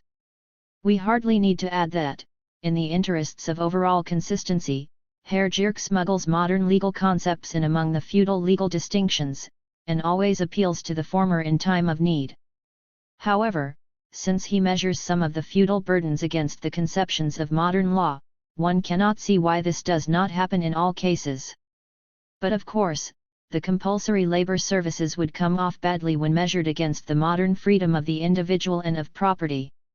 It is still worse for Herr Gierke when he introduces the argument of the public welfare and the requirements of the spirit of the age. It is perfectly obvious that if these insignificant burdens are obstacles to the public welfare, and contradict the spirit of the age, then so do the labor services, the corvées, and the Lottimia 77 only to a greater extent. Or does Herr Gierke find that the right to pluck the peasant's geese, paragraph 1, section 14, is outdated, while the right to fleece the peasant is appropriate to the times? There follows the demonstration that the abolition in question does not injure the rights of property. This glaring untruth can only appear proven by pretending to the nobility that these rights are of no value to them. The minister now proceeds to enumerate with great enthusiasm all 18 sections of the first paragraph, but he does not realize that the more worthless the relevant burdens, the more worthless the bill. Good for him! What a shame it is that we have to snatch him away from his sweet delusions and break into the Archimedean circle of feudalism which he has constructed. But now one more difficulty. In previous monetary redemptions of the burdens now to be abolished, the peasants have been terribly cheated by corrupt commissions acting in favor of the nobility. Now they are demanding the revision of all redemption agreements concluded under the old government, and they are quite right to do so. Herr Gierke, however, cannot permit this. Formal right and law stand against this, as against any progress at all, since every new law abolishes an old formal right and law. The consequences of such an act can be stated with certainty. If, in order to bring advantages to the obligated, the peasants, action is taken in a manner contradicting basic legal principles, revolutions also contradict basic legal principles, untold harm must result for a very great part of the landed property in the state, and consequently, for the state itself. And now Herr Gierke shows with shattering thoroughness that such a proceeding would put in question the whole legal foundation of landed property, and thereby, in connection with innumerable trials and costs, afflict landed property, the main basis of national prosperity, with a wound only to be healed with difficulty. He shows further that it is an attack on the legal validity of contracts, an attack on the most indubitable contractual relationships, and would result in the destruction of all confidence in the stability of the civil law and therefore endanger the whole of commercial intercourse in the most threatening way. Here too the minister sees an attack on the right of property, which would offend against legal principles. Why then is abolition of the burdens themselves without compensation not an attack on property? It involves not only the most indubitable contractual relationships but also services carried out without objection since time immemorial, whereas the contracts the peasants wanted to revise were by no means undisputed, since the bribes and the frauds were notorious and in many cases demonstrable.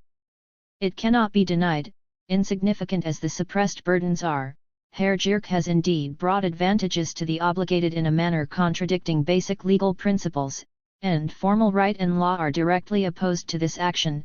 He is destroying the whole legal foundation of landed property, and striking at the roots of the most indubitable rights.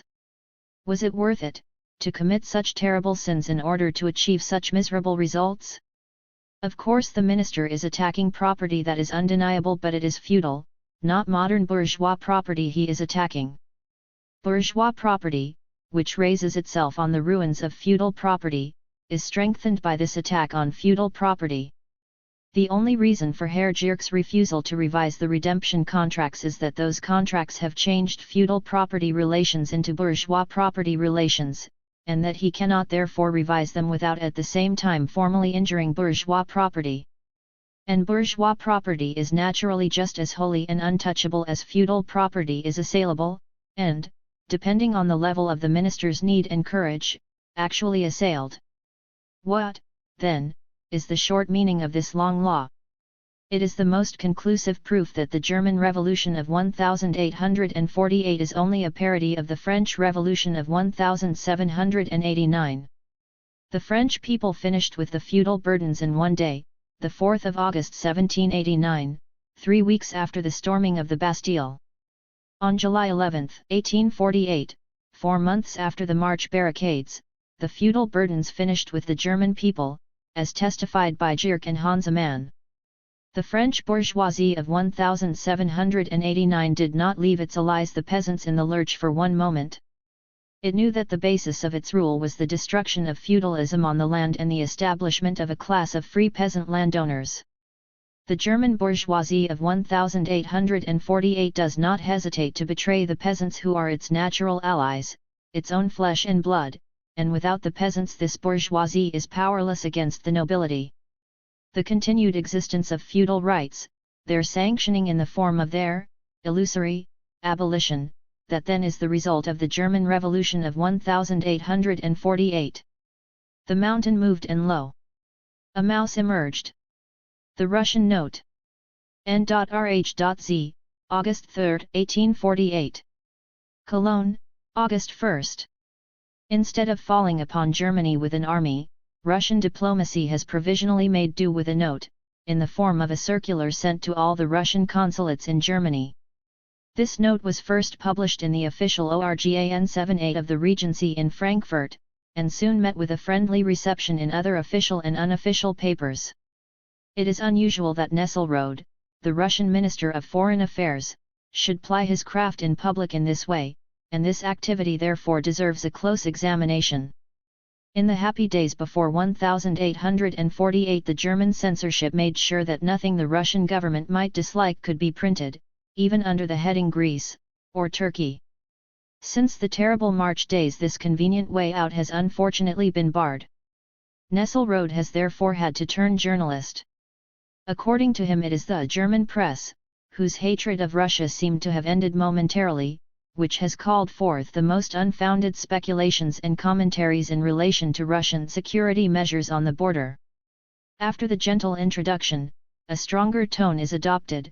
Daily, the German press spreads the most tasteless rumors, the most hateful calumnies against us. Nesselrode goes on to refer to raving declamations, madcaps, and perfidious malevolence. At the next press trial a German state prosecutor may well use the Russian note as a certified basis for his accusations. And why must the German, and in particular the democratic press be attacked, and if possible destroyed? Because it misunderstands the benevolent and disinterested sentiments, the open and peaceful intentions of the Russian Tsar. When has Germany had any reason to complain of us, asks Nesselrode in the name of his lord and master. During the whole period of the oppressive rule of a conqueror on the continent, Russia poured out her blood in order to support Germany in maintaining her integrity and independence.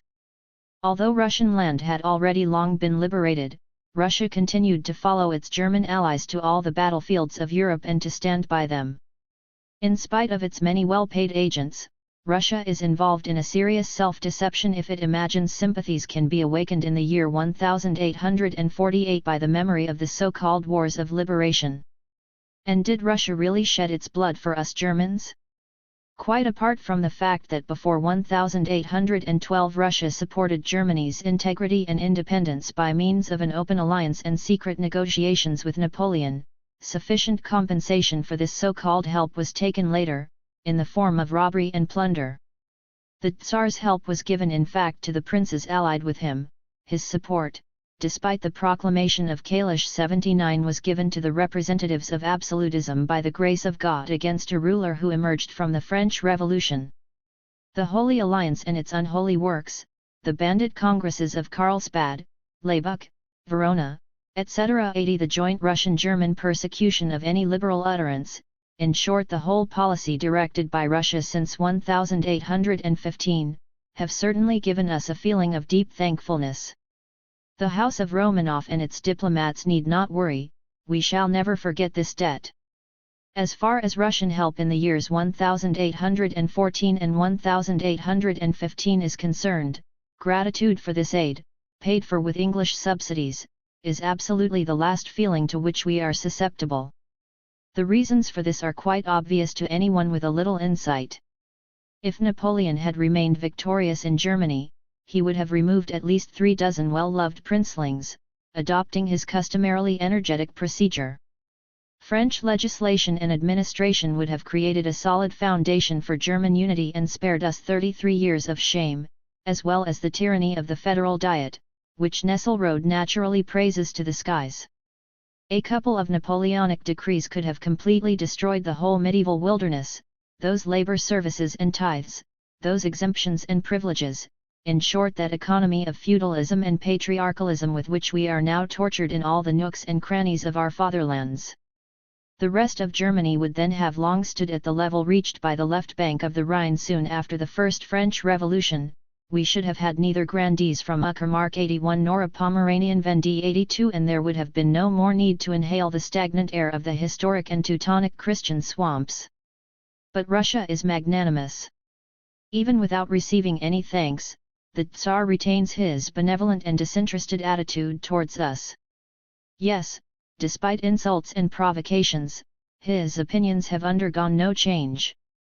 For the moment, these attitudes are manifested in a passive and observational system which Russia has undeniably brought to a pitch of great virtuosity. The Tsar knows how to wait until the appropriate moment. Notwithstanding the immense troop movements which have taken place since March in Russia, Nesselrode is naive enough to pretend that all Russian troops have constantly remained motionless in their barracks.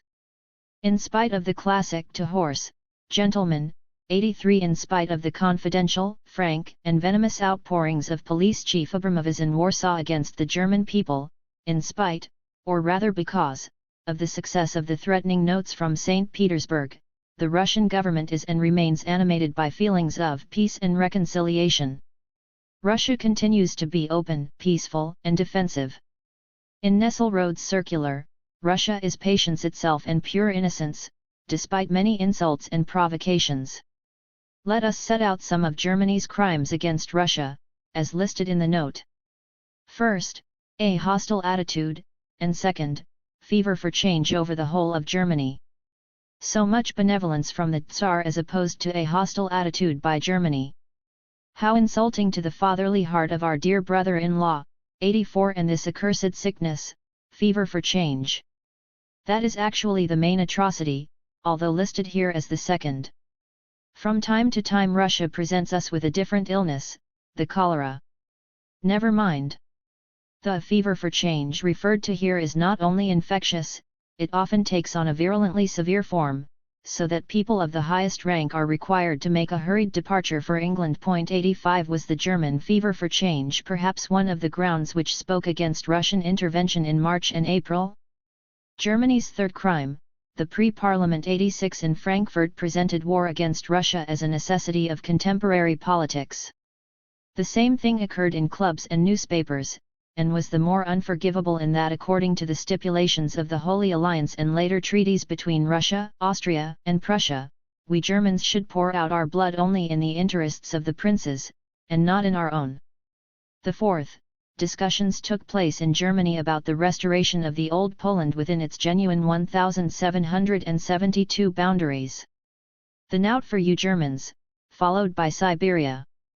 But no, when Nesselrode wrote this circular he did not yet know the Frankfurt Assembly's vote on the question of the annexation of Posen. 87 The Assembly has expiated our guilt, and a mild, forgiving smile now appears on the lips of the Tsar. Germany's fifth crime, its deplorable war against a Nordic monarchy. 88 Germany presumably deserves a milder punishment than would otherwise be necessary for this, owing to the success of Russia's threatening note, the hurried retreat of the German army, ordered by Potsdam 89, and the explanation given by the Prussian envoy in Copenhagen of the motive and the aim of the war. 96 Open advocacy of a defensive and offensive alliance between Germany and France. Finally, 7. The reception given to the Polish refugees, their free journey on the railways, and the insurrection in the Posen district. If language did not serve diplomats and similar persons as a means of concealing their thoughts, Nesselrode and brother-in-law Nicholas would joyfully embrace us, and give fervent thanks that so many Poles from France, England, Belgium, etc. were enticed to Posen, and given travelling facilities, so that they might be shot down with grape shot and shrapnel, branded with caustic, slaughtered, sent away with shorn heads and, if possible, as in Krakow 91, completely wiped out by a treacherous bombardment. Despite these 7 deadly sins committed by Germany, is it true that Russia has remained on the defensive, taken no offensive steps? It is, and that is why the Russian diplomat invites the world to admire the love of peace and the moderation of his Tsar. According to Nesselrode, the Russian Tsar's rule of procedure, from which he has not deviated for one moment, is as follows. Russia will in no way intervene in the internal affairs of those countries which want to change their organization, but will rather leave the peoples completely free, without any obstacle from the Russian side, to accomplish the political and social experiments they want to undertake, and not attack any power which has not itself attacked Russia. However, we are resolved to reject any encroachment on our own internal security, and to make sure that if the territorial equilibrium is destroyed or altered in some respect, this will not happen at the expense of our rightful interests. The sender of the Russian note has forgotten to add illustrative examples.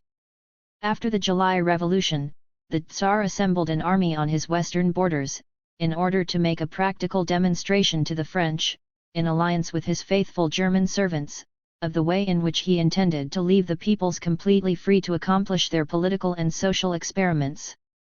It was not his fault, but that of the Polish Revolution of 1830, that this rule of procedure could not be applied, and that his plans had to take another direction. 92 Soon afterwards, the same maneuver was seen in relation to Spain and Portugal. The proof is to be found in the Tsar's open and secret support for Don Carlos and Dom Miguel. 93 When, at the end of 1842, the King of Prussia wanted to set up a kind of constitution, on the harmless historical basis of the medieval estates, which played such an appropriate role in the patents of 1847-94, it was Nicholas, as is well known, who refused to tolerate this and cheated us Christian Germans out of many years of patented joy. 95 As Nesselrode says, he did this because Russia never intervenes in the internal organization of another country. We hardly need to mention Krakow. Let us consider merely the latest example of the Tsar's rule of procedure. The Wallachians overthrow their old government and provisionally replace it with a new one. They want to transform the whole of the old system and follow the example of civilized peoples. In order to allow them to accomplish their political and social experiments completely freely, a Russian army corps invades the country. 96. After these examples, it should be possible for everyone to find the application of this rule of procedure to Germany. However, the Russian note spares us the need to follow our own logic. It says, as long as the Confederation, in whatever new form it may appear, leaves untouched the neighboring states and does not seek forcibly to extend its territorial area or jurisdiction outside the limits provided for it by the treaties, the Tsar will also respect its internal independence. The second relevant passage speaks a clearer language. When Germany really succeeds in solving the problem of its organization, without disadvantage for its internal order, and if the new forms imprinted with its nationality are not such as to endanger order in other states, we shall genuinely offer our congratulations, for the same reasons as those which led us to want a strong and united Germany in its previous political forms. It is the following passage, however, which has the plainest and most indubitable ring. Here Nesselrode speaks of Russia's ceaseless endeavors to recommend and uphold harmony and unity in Germany. We are not referring, of course, to that material unity dreamed of today by a leveling and megalomaniac democracy, which would sooner or later inevitably place Germany in a state of war with all the neighboring states if it could realize its ambitious theories as it conceives them. We are referring rather to the moral unity, the genuine agreement in views and intentions in all political questions which the German Confederation had to present to the external world. The aim of our policy is only to maintain this unity, the bond which attaches the German governments to each other. We still want now what we wanted at that time. As can be seen from the foregoing, the Russian government is genuinely willing to allow us the moral unity of Germany. However, no material unity. No supersession of the previous administration of the Federal Diet by a central power based on popular sovereignty, a power real not apparent, a power which acts seriously and capably. What magnanimity! We still want now what we wanted then, i.e. before February 1848. That is the sole phrase in the Russian note that no one will doubt. We would however point out to Herr Nesselrode that the wish and its accomplishment are and remain two separate things. The Germans now know exactly what they can expect of Russia. As long as the old system lasts, painted over with new modern colors, or if the Germans return obediently to the Russian and historical track deserted in momentary inebriation and exaltation, Russia will stand by openly and pacifically.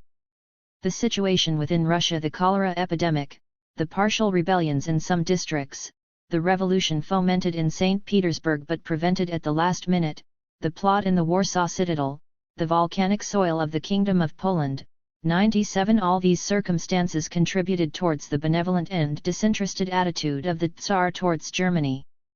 But a much more powerful influence over the passive and observational system of the Russian government was doubtless exercised by the course of events in Germany itself. Could Nicholas himself have looked after his own interests any better, and fulfilled his intentions any quicker, than the rulers of Berlin, Potsdam, Innsbruck, Vienna, Prague, Frankfurt, Hanover and almost every other cozy corner of our fatherland, now once more replete with moral unity in the Russian style? Have not Pfuel, of the caustic 98, column and the shrapnel general 99 in Posen, Windeskrits in Prague, all worked in such a way as to fill the Tsar's heart with ecstasy? Did not Windeskrits receive a dazzling letter of commendation from Nicholas, presented to him in Potsdam by the young Russian envoy, Meyendorff? Has Russia any reason to be dissatisfied with Hansemann, Mild and Schreckenstein in Berlin, and Radowitz, Schmerling and Lichnowsky I in Frankfurt? The gullibility of the Frankfurt Assembly must surely be a healing balm for some of the pains of the recent past. Under such conditions, Russian diplomacy has no need of an armed invasion of Germany. The passive and observational system is quite sufficient, and the note we have just discussed. The debate on Poland in the Frankfurt Assembly 2. N.Rh.Z, August 20, 1848. Frederick Engels. Cologne, August 19. We have made a detailed examination of Stenzel's 3 report, which was the basis of the debate. We have demonstrated how he falsifies the remote as well as the recent history of Poland and of the Germans in Poland, how he distorts the whole question, how the historian Stenzel has rendered himself guilty not only of intentional falsification but also of crude ignorance. Point 4. Before we deal with the debate itself, we must glance once more at the Polish question. Considered in isolation, the question of Posen is entirely lacking in meaning, and impossible to solve. It is a fragment of the Polish question, and can only be solved in conjunction with the latter. The boundary between Germany and Poland can only be determined when Poland again exists. But can and will Poland exist again? This was denied in the debate. A French historian has said, "Il y a des peuples nécessaires, there are necessary peoples." The Polish people belongs unconditionally amongst these necessary peoples in the 19th century. But the national existence of Poland is more necessary for us Germans than for any other people. What has been the immediate basis of the power of reaction in Europe since 1815, in part, indeed, since the First French Revolution? It is the Holy Alliance between Russia, Prussia, and Austria. And what holds this Holy Alliance together? The division of Poland, which is advantageous to all 3 allies. The line of cleavage which the 3 powers drew through Poland is the band which chains them together. A jointly committed crime has made each responsible for the other. From the moment when the first rape of Poland was committed, Germany was a dependency of Russia. Russia ordered Prussia and Austria to remain absolute monarchies, and Prussia and Austria had to obey. The endeavours of the Prussian bourgeoisie to conquer power for itself, half-hearted and timid endeavours in any case, were completely shipwrecked on the impossibility of detaching Prussia from Russia, on the backing provided by Russia for the Prussian feudal and absolutist class. A contributory factor to this situation was that, right from the first attempts made by the Holy Alliance to suppress Poland, the Poles were engaged not only in an insurrectional struggle for their independence but also, and simultaneously, in a revolutionary confrontation with their own internal social conditions. The partition of Poland was a result of the alliance of the big feudal aristocracy in Poland with the 3 partitioning powers. It was not a progressive step, as asserted by the ex-poet Herr Jordan V, but rather the last remaining means for the big aristocracy to save itself from a revolution. It was completely and utterly reactionary.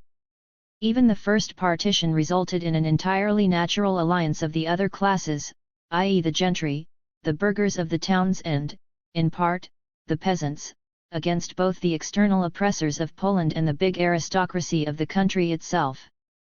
The Constitution of 17916 shows how well the Poles of that time already understood that their independence vis-à-vis foreign powers was inseparable from the overthrow of the aristocracy and agrarian reform within the country. The vast agricultural lands between the Baltic and the Black Sea can only be freed from patriarchal feudal barbarism by an agrarian revolution which will transform the serfs and the peasants owing compulsory labor services into free landed proprietors, a revolution which will be identical with the French Revolution of 1789 in the country districts. The Polish nation has the merit of having been the first of all the neighboring agricultural peoples to proclaim this necessity. Their earliest attempt at reform was the Constitution of 1791. During the Rising of 1830, Lelewel described agrarian revolution as the sole means of saving the country, but his view was adopted too late by the Diet. Finally, agrarian revolution was openly proclaimed in the insurrections of 1846 and 1848. From the day when Poland's oppression began, the Poles have played a revolutionary role and thereby riveted their oppressors even more firmly to the counter-revolution. They compelled their oppressors to maintain the patriarchal feudal situation not just in Poland but in their other possessions. And particularly after the Krakow Rising of 1846-7, the struggle for Polish independence has at the same time been the struggle of agrarian democracy, the only kind possible in Eastern Europe against patriarchal feudal absolutism. As long as we help to oppress Poland, therefore, as long as we chain a part of Poland to Germany, just so long do we remain chained to Russia and Russia's policies. Just so long do we remain unable to break thoroughly with our own indigenous patriarchal feudal absolutism. The creation of a democratic Poland is the first condition for the creation of a democratic Germany. But it is not simply that the creation of Poland and the regulation of its boundary with Germany is necessary, it is also by far the most soluble of all the political questions which have come to the surface since the revolution in Eastern Europe. The independence struggles of the variegated jumble of nationalities to the south of the Carpathians are of an entirely different order of complexity from the Polish struggle for independence and the settling of the border between Germany and Poland, and they will cost far more blood, confusion, and civil war. It is obvious that the issue at stake here is the creation of a state on a viable basis, not the setting up of a sham Poland. Poland must have at least the boundaries of 1772. It must possess not only the regions around its great rivers but also their outlets to the sea, and at the very least an extensive stretch of coastline on the Baltic. Germany could have guaranteed all this to Poland while still securing its own interests and honor if, after the revolution and in its own interests, it had had the courage to demand, arms in hands, that Russia give up Poland. In view of the German-Polish intermixture in the border regions and particularly on the coast, it was a matter of course that both sides would have had to make mutual concessions, that some Germans would have had to become Polish and vice versa, but this would not have created any difficulty. After the German semi-revolution, however, no one had the courage to take such a decisive stand. To make spectacular speeches about the liberation of Poland, to receive Poles at railway stations on their way through Germany and offer them the warmest sympathy of the German people, to whom has that not been offered? All this was perfectly acceptable. But to begin a war with Russia, to call into question the whole European balance of power and, above all, to give back a single fragment of the stolen territory? No, he who asks for this does not know his Germans. And what was the significance of war with Russia? War with Russia meant the complete, open, and real break with the whole of our shameful past. It meant the real liberation and unification of Germany. It meant the erection of democracy on the ruins of feudalism and the bourgeoisie's short dream of domination. War with Russia was the only possible way to save our honor and our interest vis-à-vis our Slav neighbors, and in particular the Poles. But we were Philistines, and we remain Philistines. We made a couple of dozen large and small revolutions which we ourselves became terrified of even before they had been completed. After a lot of loud talk we did precisely nothing. All problems were dealt with in a spirit of the most faint-hearted, thick-headed, narrow-minded Philistinism, and in this way our real interests were naturally again compromised. From the standpoint of this petty Philistinism, even the great question of the liberation of Poland was reduced to a trifling phrase about the reorganization of a part of the province of Posen, and our enthusiasm for the Poles changed into shrapnel and caustic. 8. The sole possible solution, the only solution which would have preserved Germany's honor and Germany's interests was, we repeat, war with Russia. The risk of war was not taken, and there followed the unavoidable consequence. The soldiery of reaction, beaten in Berlin, raised their heads again in Posen. Under the cover of saving Germany's honor and nationality, they took up the banner of the counter-revolution and suppressed the Polish revolutionaries, our allies. Germany, taken in by this, momentarily applauded its own victorious foes. The new partition of Poland was accomplished, and all that was lacking was the sanction of the German National Assembly. The Frankfurt Assembly had opened to it one last way of making reparation. It could have excluded the whole of Posen from the German Confederation and declared the question of the boundary to be open until it was possible to negotiate over it on equal terms with a restored Poland. But this would have been demanding too much of our Frankfurt professors, lawyers, and clerics in the National Assembly. The temptation was too great. They, peaceful citizens who had never fired a gun, had the opportunity, by standing up and sitting down again, of conquering an area of 500 square miles for Germany, of annexing 800,000 Netzbrüder, German Poles, 9 Jews and Poles, even if at the cost of Germany's honor and her real, lasting interest. What a temptation! They have succumbed to it. They have confirmed the partition of Poland. The crisis and the counter-revolution. in.rh.z, September 12, 1848. Cologne, September 11. Read our reports from Berlin, and you will see whether we did not correctly predict the development of the ministerial crisis there. 10. The old ministers resign. The ministry's plan to maintain itself by dissolving the Vereinbarungsversammlung, by using canons and martial law, does not appear to have met with the approval of the Camarilla. 11. The Junkers of Uckermark are burning with eagerness for a conflict with the people, for a repetition of the Paris June scenes in the streets of Berlin. However, they will fight only for the ministry of the Prince of Prussia and never for the Hansemann ministry.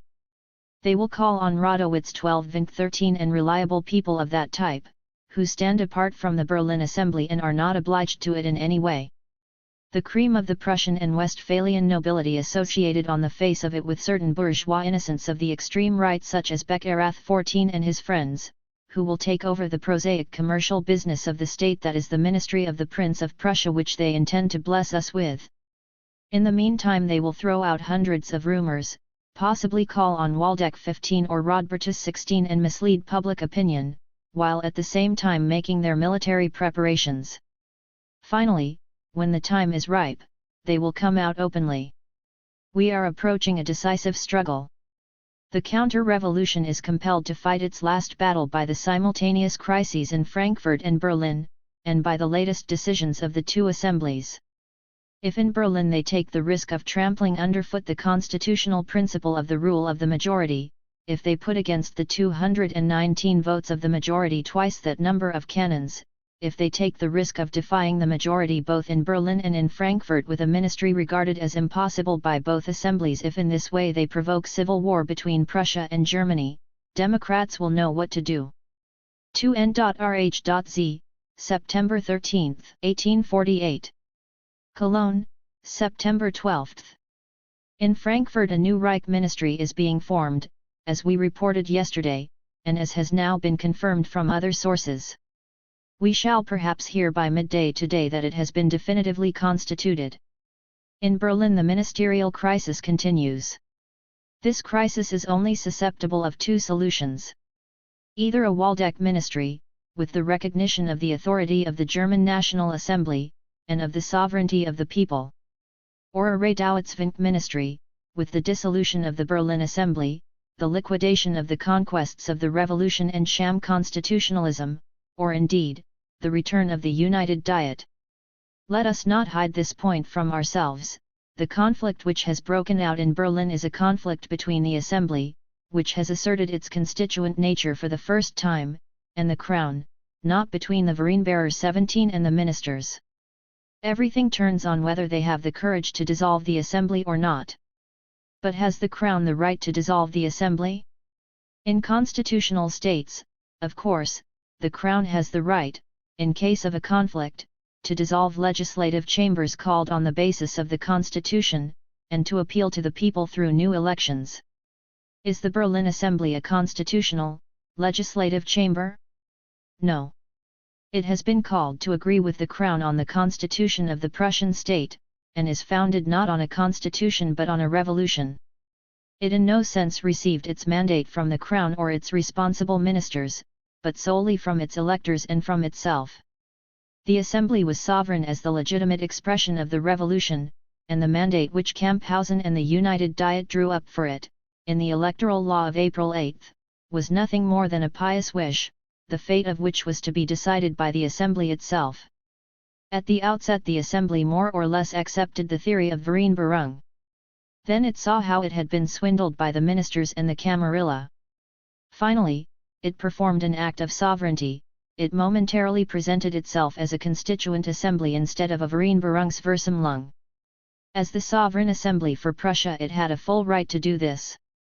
However, a sovereign assembly cannot be dissolved by anyone, it is subject to no one's orders. Even as a mere Vereinbarungsversammlung, even according to Camphausen's own theory, it stands beside the Crown as an equal partner. Both parties contract a state treaty, both parties have an equal share in sovereignty. That is the theory of April 8, the Camphausen-Hansemann theory, and therefore the official theory, recognized by the Crown itself. If the assembly is the equal of the Crown has no right to dissolve the assembly. Otherwise, logically, the assembly would have the right to depose the king. The dissolution of the assembly would therefore be a coup d'état. And the way to reply to a coup d'état has already been demonstrated, on July 29, 1830 and February 24, 1848.18. It will be said that the Crown could after all appeal again to the same electors. But everyone knows that today the electors would elect an entirely different assembly, an assembly which would make short work of the Crown. It is clear that after the dissolution of this assembly the only appeal possible is to entirely different electors from those of April 8. No other elections are possible than elections held under the tyranny of the sabre.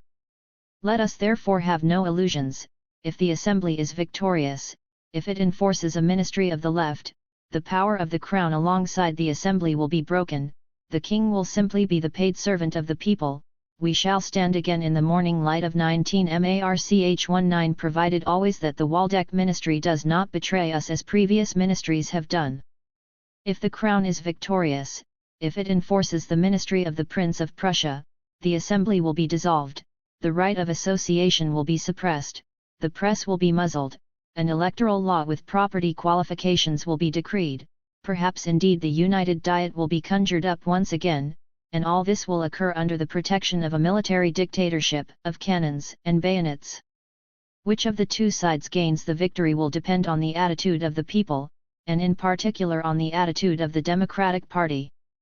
The Democrats must choose. We stand on the threshold of 26 July. 20 Will the Crown take the risk of issuing the ordinances now being devised in Potsdam? Will it provoke the people into making the leap from July 26 to February 24 in one day? The intention is there, certainly, but what is needed is the courage to act. 3N.Rh.Z, September 14, 1848. Cologne, September 13. The crisis in Berlin has gone a step further. The conflict with the Crown, which yesterday we could only describe as unavoidable, has now really begun. Our readers will find the King's answer to the resignation of the ministers in another column. 21 By this letter the Crown itself has entered the foreground, taken sides with the ministers, and placed itself in opposition to the Assembly. But it has gone further than this. It has formed an extra-parliamentary ministry. It has called on Beck-Erath, who sits with the extreme right in Frankfurt and, as everyone knows in advance, will never be able to reckon on a majority in Berlin. The King's answer is countersigned by Auerswald. 22 Auerswald is responsible for pushing the Crown forward in this way in order to cover his dishonorable retreat.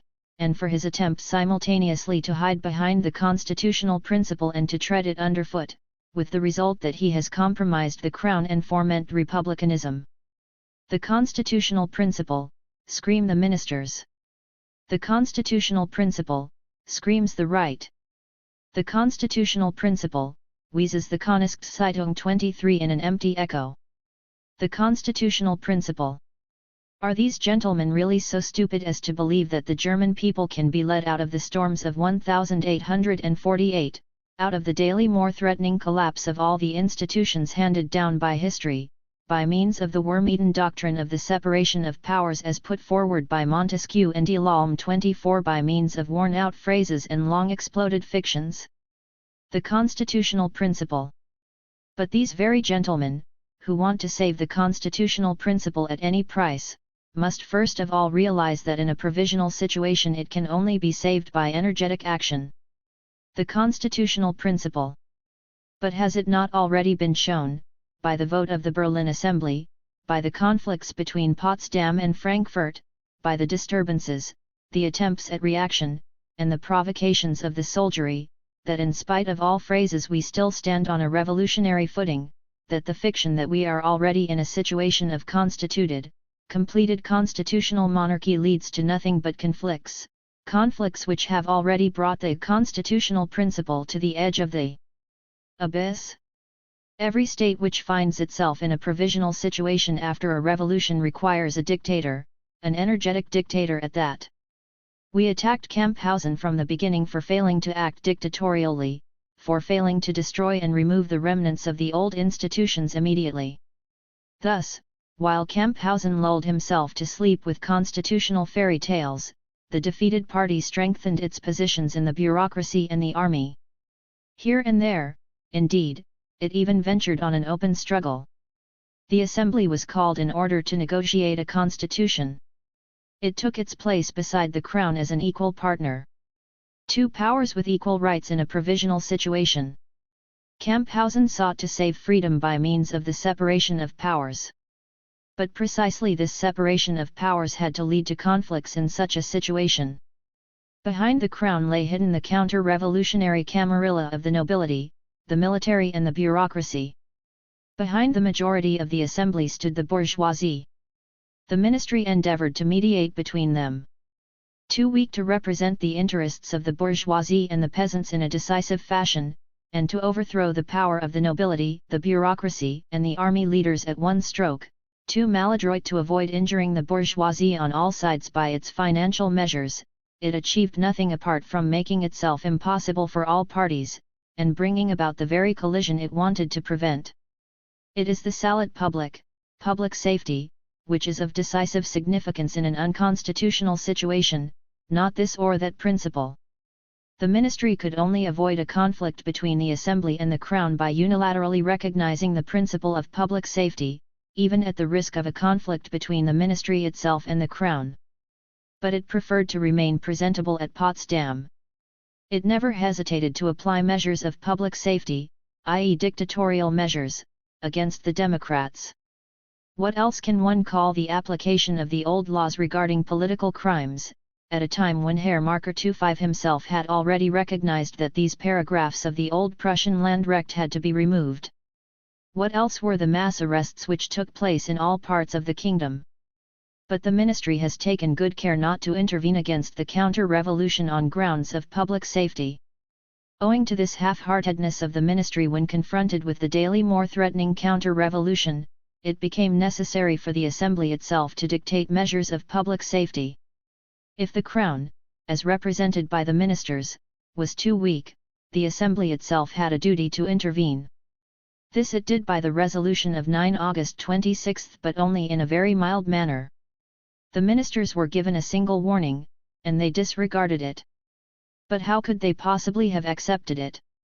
The resolution of August 9 tramples on the constitutional principle, it is an infringement by the legislature against the executive, it disturbs the separation of powers and their control by each other which is so necessary in the interests of freedom, it turns the Vereinbarungsversammlung into a national convention. 27.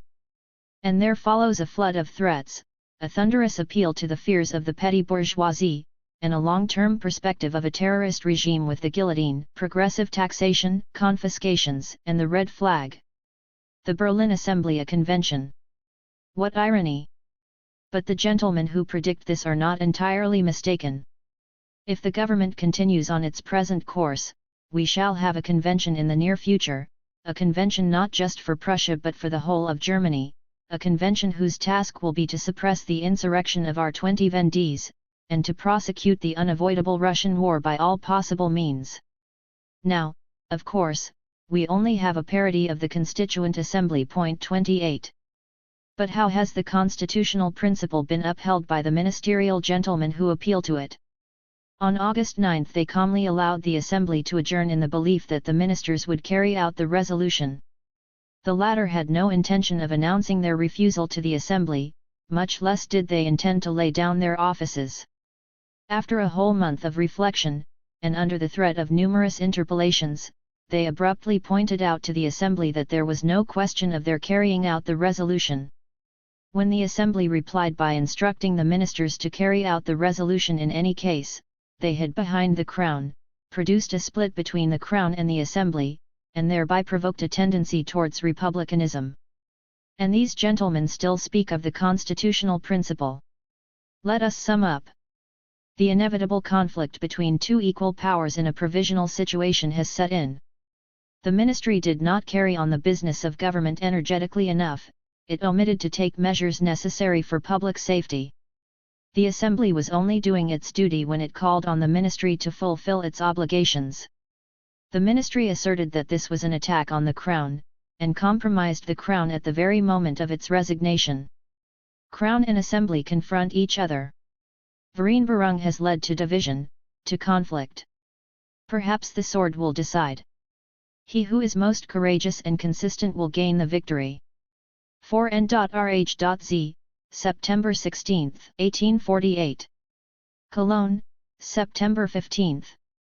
The ministerial crisis has once more entered a new stage, not through the arrival and vain endeavours of the impossible Herr Beck-Erath, but through the military revolt in Potsdam, and now in point 29 the conflict between democracy and aristocracy has broken out in the very bosom of the Guard. The soldiers see their liberation from the tyranny of the officers in the Assembly's resolution of September 7, they are issuing addresses of thanks to the Assembly, they are giving it a hearty cheer. With this the sword has been wrested from the hands of the counter-revolution. Now they are not likely to risk dissolving the Assembly, and if they do not take that step there will be nothing left but to give way, to carry out the resolution of the Assembly, and to call on Waldeck to form a ministry.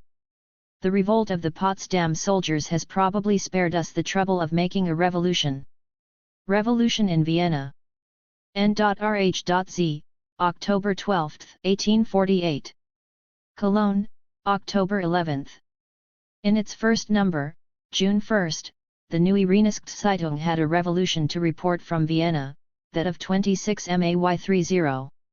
Today, on the occasion of our first reappearance after the interruption brought about by the state of siege in Cologne, we bring news of the much more important Vienna Revolution of 6 and 7 October. 31.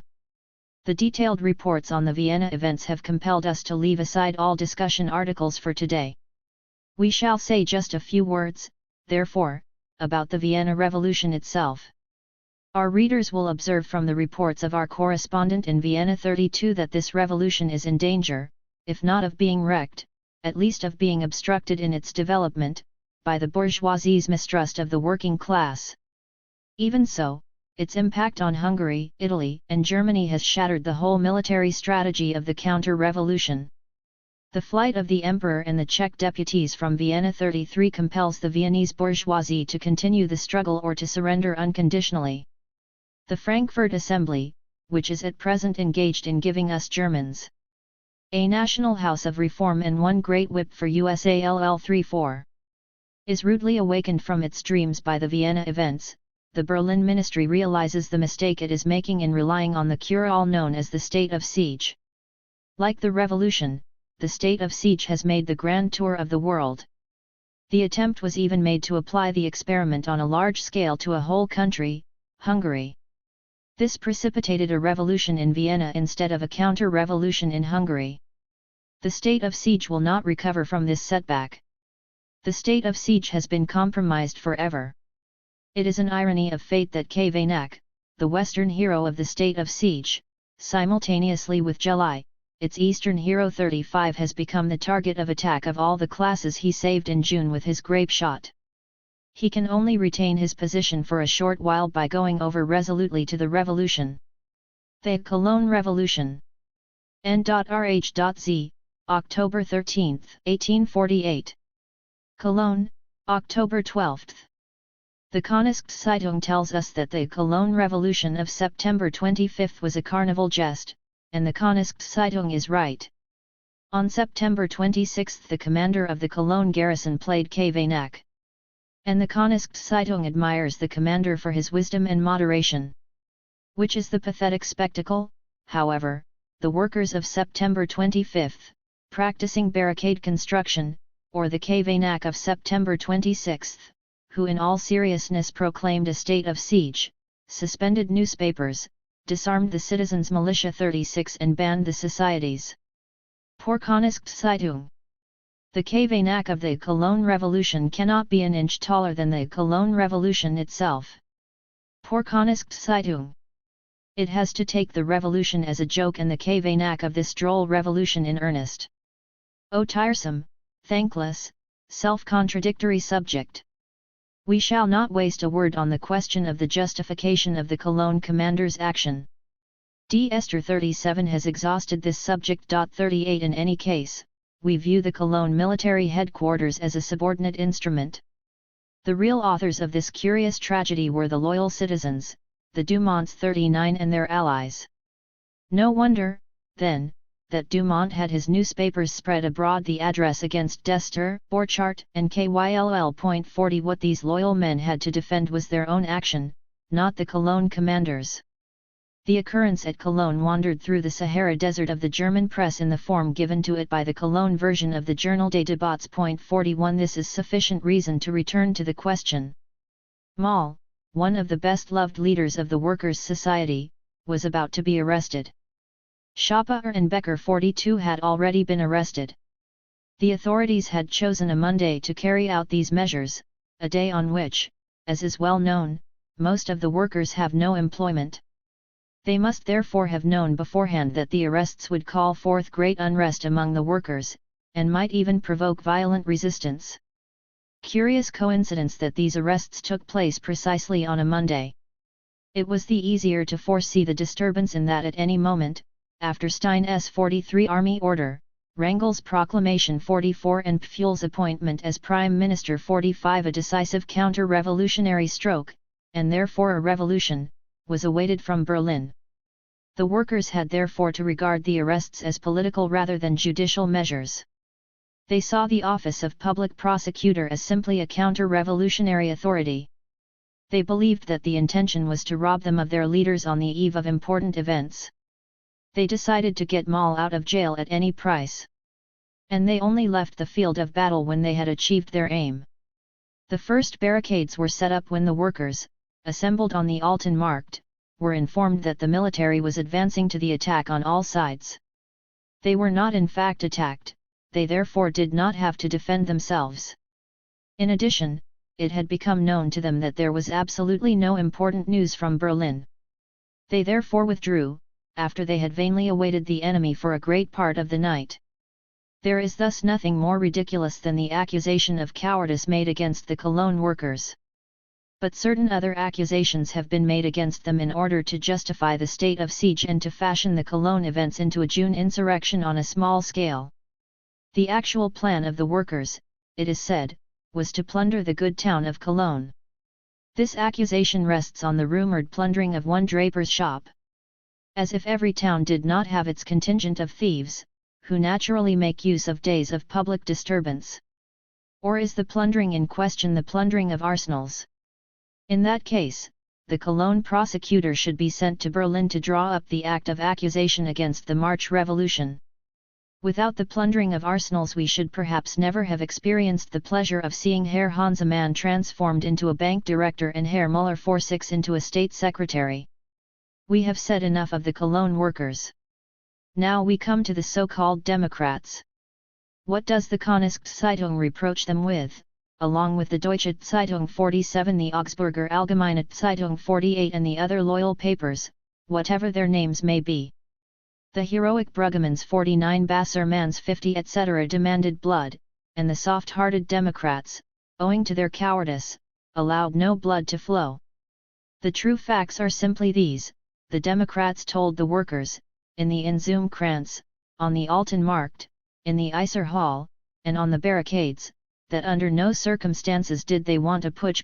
51 At that moment, indeed, when there was no great question impelling the whole population to take part in the struggle, with the result that any uprising was bound to fail, such an action would be senseless, they said, and, still worse, would exhaust the workers before the day of decision, since tremendous events were expected in the next few days.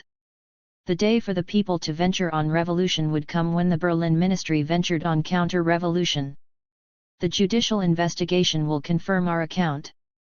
The gentlemen of the Königszeitung would have done better to harangue the deluded workers with their words of wisdom from the top of the barricades, instead of standing in front of them in the nocturnal gloom with folded arms and stern looks and reflecting on the future of their people. 52 What use is wisdom after the event?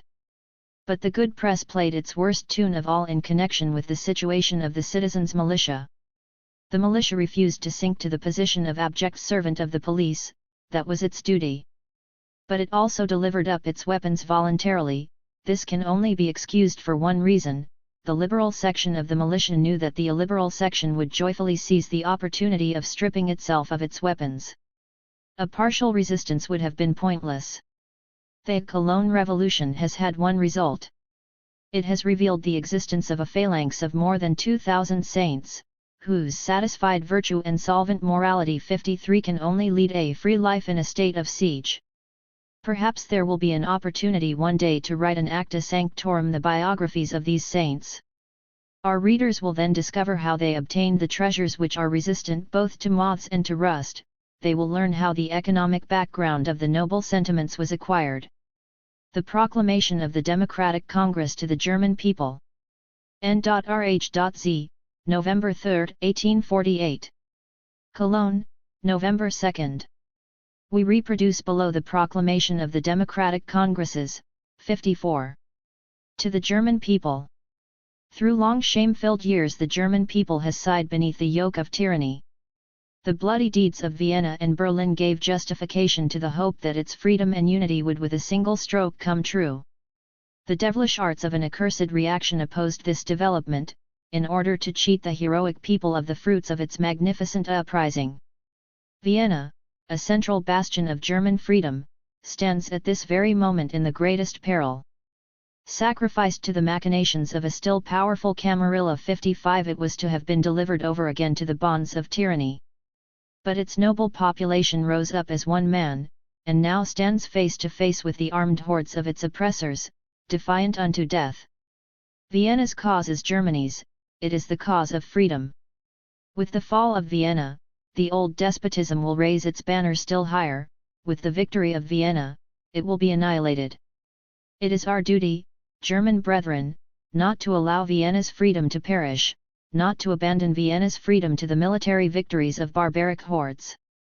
It is the holiest duty of the German governments to hurry to the aid of this hard-pressed sister city with all their influence, but it is also the holiest duty of the German people at the same time to make any sacrifice to save Vienna, in the interests of its own freedom, in the interests of its self-preservation. Let the German people never be burdened with the shame of callous indifference where all is at stake. We therefore ask you, brethren, to contribute, each according to his own strength, towards saving Vienna from ruin. What we do for Vienna, we do for Germany. Help yourselves. The men you sent to Frankfurt to establish liberty have rejected the call to help Vienna with scornful laughter. It is now up to you to act. Insist with a powerful and immutable will that your governments submit to the voice of your majority and save the German cause and the cause of freedom in Vienna. Hurry! You are the power, your will is law. Rise up! Rise up! You men of freedom, in all German lands and wherever else the ideas of freedom and humanity inspire noble hearts. Rise up before it is too late. Save Vienna's freedom, save Germany's freedom. The present will admire you, posterity will reward you with immortal renown. October 29, 1848. The Democratic Congress in Berlin. This proclamation makes up for its lack of revolutionary energy with a sniveling pathos reminiscent of a sermon, behind which lies concealed the most utter poverty of thought and emotion. Some examples. The proclamation expected that with the Vienna and Berlin revolutions of March, the unity and freedom of the German people would with a single stroke come true. In other words, the proclamation dreamed of a single stroke which would make the development of the German people towards unity and freedom superfluous. However, immediately afterwards, the absurd single stroke which replaces the development itself turns into a development which the reaction opposed. A mere phrase, a phrase which cancels itself out. We take no account of the monotonous repetition of the basic theme: Vienna is in danger, therefore Germany's freedom is in danger, help Vienna, and you will help yourself. This idea is never clothed in flesh and blood, instead the one phrase is turned around itself so often that it extends into an oration. We shall only remark that the artificial, untrue sentiment of the proclamation always succumbs to this clumsy rhetoric. It is our duty, German brethren, not to allow Vienna's freedom to perish, not to abandon Vienna's freedom to the military victories of barbaric hordes. And how are we to make a start on this task? First of all, by appealing to the sense of duty of the German governments. This is simply incredible. It is the holiest duty of the German governments to hurry to the aid of this hard-pressed sister city with all their influence.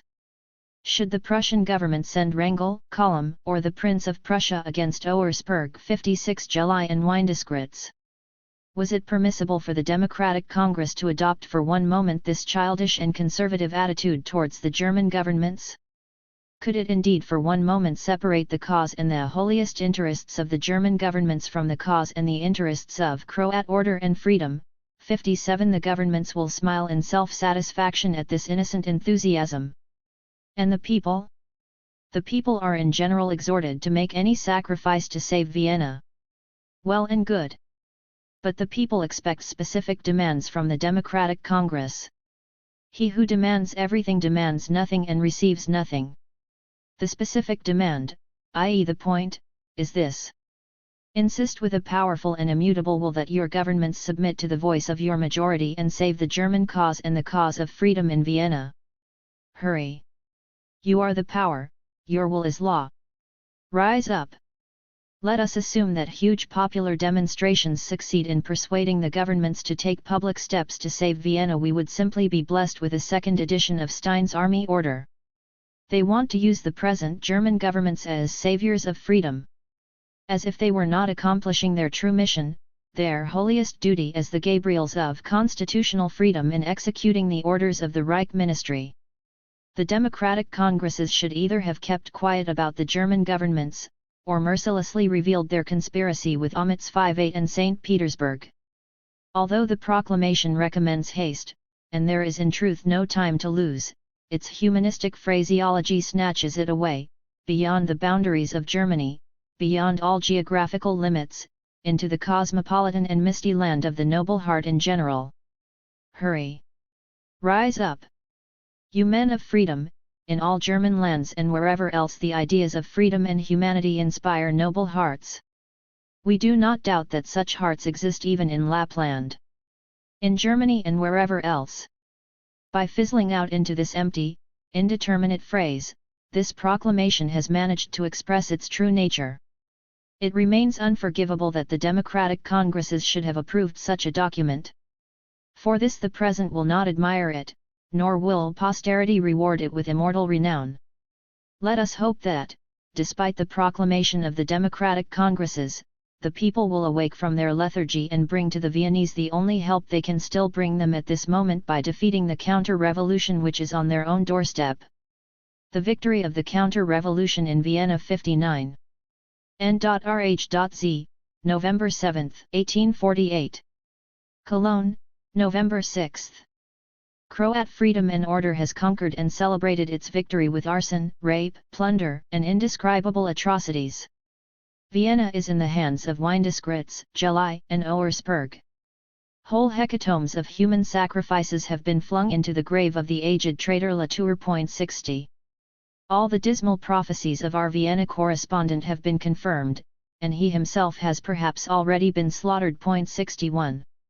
We hoped at one time that Vienna's deliverance would come through the aid of the Hungarians, and we are still in the dark about the movements of the Hungarian army. Treachery of all kinds has prepared the fall of Vienna. The whole of the history of the Reichstag 62 and the City Council since October 6 is nothing but a continuous story of treachery. Who was represented in the Reichstag and the City Council? The bourgeoisie. One part of the Vienna citizens' militia openly sided with the Camarilla at the beginning of the October Revolution. And at the end of the October Revolution we find another part of the militia fighting against the proletariat and the Academic Legion 63 in collusion with the imperial bandits. To whom do these sections of the citizens' militia belong? To the bourgeoisie. In France, however, the bourgeoisie took its place at the head of the counter-revolution only after it had leveled every barrier which stood in the way of its supremacy as a class. In Germany the bourgeoisie finds itself pressed into the retinue of absolute monarchy and feudalism before it has even made sure of the basic conditions for its own freedom and supremacy.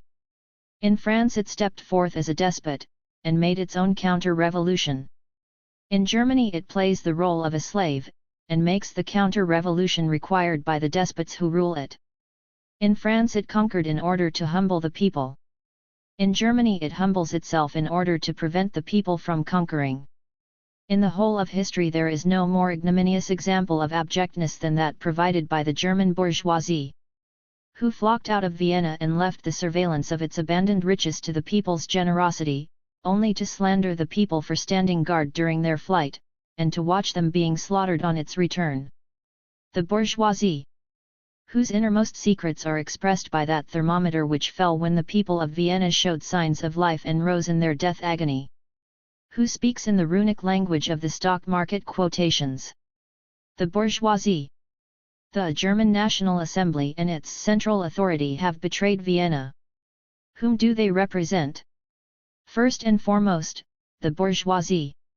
The victory of Croat freedom and order in Vienna was conditioned by the victory of the respectable Republic in Paris. Who was the victor of the June days? After the victory of the bourgeoisie in Paris, the European counter-revolution could begin its orgies of celebration. The power of arms was defeated everywhere in the February and March days. Why? Because it represented nothing but the governments.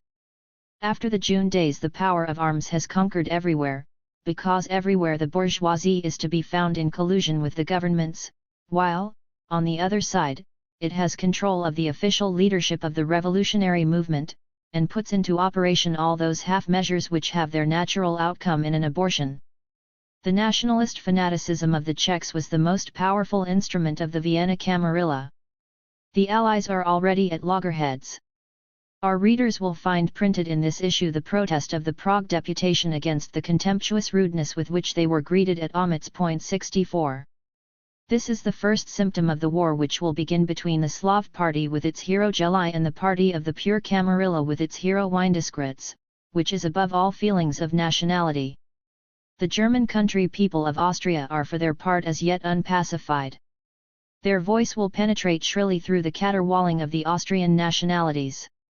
And from a third side, as far as Budapest, there can be heard the voice of that friend of the peoples, the Tsar.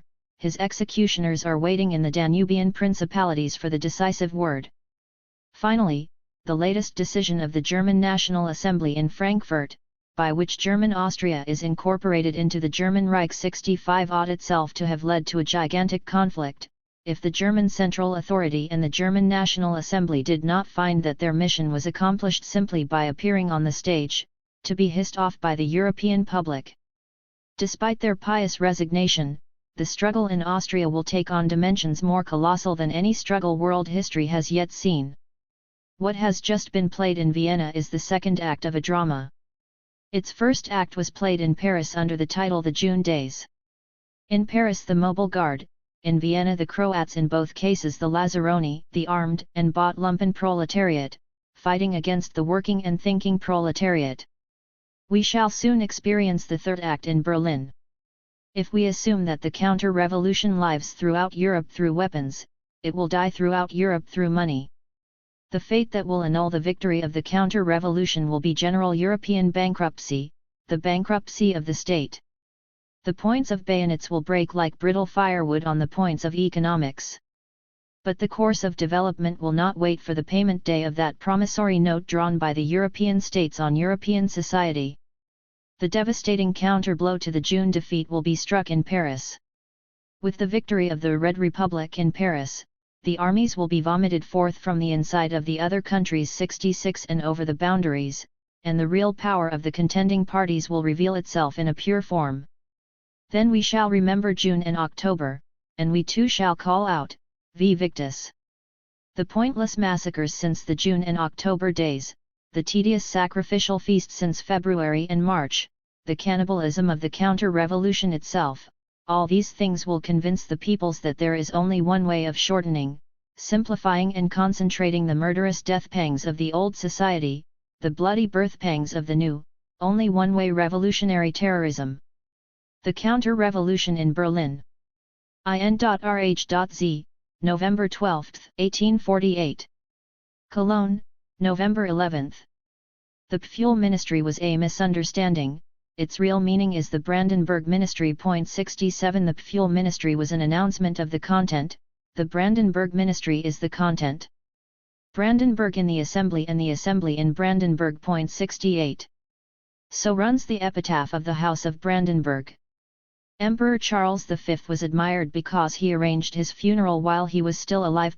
69 But to carve a bad joke on your own gravestone. That is to go one better than Charles V, even including his criminal court decrees. 70. Brandenburg in the Assembly and the Assembly in Brandenburg. Once upon a time a king of Prussia appeared in the Assembly. He was not the real Brandenburg. The Marquis of Brandenburg 71 who appeared in the Assembly the day before yesterday, was the real King of Prussia. The guardroom in the Assembly in the guardroom. That is to say, Brandenburg in the Assembly in Brandenburg. Or will the Assembly in Brandenburg, as is well known, Berlin lies in the province of Brandenburg, attain mastery over, the Brandenburg in the Assembly? Will Brandenburg seek protection in the Assembly just as Capet once did in another Assembly? 72. Brandenburg in the Assembly and the Assembly in Brandenburg is an ambiguous phrase, an equivocal phrase, heavy with destiny. Clearly, the people find it infinitely easier to deal with kings than with legislative assemblies. History possesses a whole catalogue of vain popular uprisings against national assemblies. It offers only two great exceptions. The English people, in the person of Cromwell, dispersed the Long Parliament. The French people, in the person of Bonaparte, dispersed the Council of the 500. But the Long Parliament had already long been a rump, the Council of the 500 had long been a corpse. Have kings been more fortunate than peoples in coups directed against legislative assemblies? Charles I, James II, Louis XVI and Charles X are not very promising predecessors. But there are better precedents in Spain and Italy. And most recently in Vienna? Nevertheless, it should not be forgotten that the parliament sitting in Vienna was a Congress of Peoples 73 and that the representatives of the Slav peoples, with the exception of the Poles, joined the imperial camp with fifes playing and drums beating. The war of the Vienna Camarilla with the Reichstag was at the same time the war of the Slav Reichstag with the German Reichstag. In the Berlin Assembly, on the other hand, there is no Slav schism, only a slave schism, and slaves are not a party. They are at most the camp followers of a party. The withdrawal of the Berlin RIGHT 74 does not strengthen the enemy camp, it infects it rather with a fatal weakness, treachery. In Austria, the Slav party conquered alongside the Camarilla, it will now fight against the Camarilla for the spoils of victory. If the Berlin Camarilla wins, it will not have to share the victory with the right and enforce it against the right, it will give the right a tip and then kick it out. The Prussian crown is in the right in so far as it opposes itself to the assembly as an absolute crown. But the assembly is in the wrong because it does not oppose itself to the crown as an absolute assembly. It ought to have had the ministers arrested for high treason, as betrayers of the sovereignty of the people. It ought to have outlawed and proscribed every official who obeyed commands other than its own. Yet it may well be that the political weakness displayed by the National Assembly in Berlin will turn into civil strength in the provinces. The bourgeoisie would have liked to transform the feudal kingdom into a bourgeois kingdom in the amicable way. After it had torn away from the feudal party the coats of arms and titles which offended its bourgeois pride, as well as the revenues pertaining to feudal property and offensive to the bourgeois mode of appropriation, the bourgeoisie would only too willingly have joined the feudal party and enslaved the people in alliance with it. But the old bureaucracy refuses to sink to the level of servant of a bourgeoisie it previously ruled as a despotic schoolmaster. The feudal party refuses to make a bonfire of its honors and interests on the altar of the bourgeoisie. And, finally, the crown sees its true, indigenous social foundation in the elements of the old feudal society, whose supreme outgrowth it is, whereas it considers the bourgeoisie to be an alien, artificial soil, in which it can only achieve a stunted growth. The bourgeoisie would transform the intoxicating grace of God into a sobering legal title, the rule of blue blood into the rule of white paper, the royal sun into a bourgeois astral lamp. The monarchy therefore refused to let the bourgeoisie mislead it. It replied to the bourgeois semi-revolution with a complete counter-revolution. It threw the bourgeoisie back into the arms of the revolution, of the people, by making the call, Brandenburg in the Assembly and the Assembly in Brandenburg. While admitting that we do not expect an appropriate answer to the situation from the bourgeoisie, we should on the other side not omit to remark that the Crown too, in its coup against the National Assembly, had recourse to hypocritical inconsistency, and hid behind apparent constitutionalism at the very moment when it was endeavoring to slough off this burdensome semblance of reality. It is the German Central Authority which gave the order for Brandenburg's coup d'état, on Brandenburg's instructions. The Guards regiments entered Berlin at the command of the Central Authority. The Berlin counter-revolution is taking place at the orders of the German Central Authority. 75 Brandenburg gave Frankfurt the order to give him this order. Frankfurt denies its own sovereignty in the act of asserting it. Bassermann naturally seized the opportunity of playing the servant as master. 76 But he has the satisfaction of seeing that the master, for his part, is playing the servant. Whatever the immediate outcome of the struggle in Berlin, the dilemma is posed king or people, and the people will win, with the slogan Brandenburg in the Assembly and the Assembly in Brandenburg. We may well yet have a rough schooling to go through, but this will be preparatory training for the revolution as a whole. 2n.rh.z, November 12, 1848, 2nd edition. Cologne, November 11. The European Revolution is describing a circular course. It began in Italy, it assumed a European character in Paris, Vienna felt the first impact of the February Revolution, the Berlin Revolution was in its turn influenced by the Vienna Revolution. It was in Italy and Naples that the European counter-revolution struck its first blow, in Paris the June days that it assumed a European character, in Vienna that the first impact of the June counter-revolution was felt, and in Berlin that the counter-revolution was completed and compromised. But it is from Paris that the crowing of the Gallic cock will once more awaken Europe. 77. In Berlin the counter-revolution has compromised itself. Everything compromises itself in Berlin, even the counter-revolution. In Naples, the counter-revolution was the lumpen proletariat allied with the monarchy, against the bourgeoisie. In Paris, it was the greatest historical battle which has ever taken place. The bourgeoisie, allied with the lumpen proletariat, against the working class. In Vienna, it was a whole swarm of nationalities which imagined the counter-revolution would bring emancipation, as well as secret treachery by the bourgeoisie against the workers and the academic legion. In addition to this, conflict within the citizens' militia itself, and finally, the attack from the people which gave the court an excuse for its own attack. In Berlin, nothing of the kind. The bourgeoisie and the people on one side, the non-commissioned officers on the other. Wrangel and Brandenburg, two men without heads, without hearts, without a political tendency, with nothing but the pure military moustache that is the opposition to this querulous, indecisive, too clever by half-national assembly. The will. Whether it be the will of the donkey, the ox, or the military moustache, this is all that is needed to oppose the will-less grumblers of the March Revolution. And the Prussian court, which has no more will than the National Assembly, seeks out the two most stupid men in the kingdom and says to these lions, represent the will. Even Pfuel had a few atoms of grey matter. But in face of absolute stupidity, the argumentative grumblers who are defending the achievements of March must shrink back. The gods themselves fight in vain against stupidity. 78 exclaims the afflicted National Assembly. And these Wrangels, these Brandenburgs, these blockhead numbskulls, who are able to will because they lack a will of their own, because they will what they are ordered to will, who are too stupid to diverge from orders given to them with trembling voice and quivering lips, these people too are compromising themselves in so far as they omit to engage in skull-bashing, the sole activity these bulldozers are capable of. Wrangel can do no more than confess that he knows of only one National Assembly, a National Assembly which obeys orders.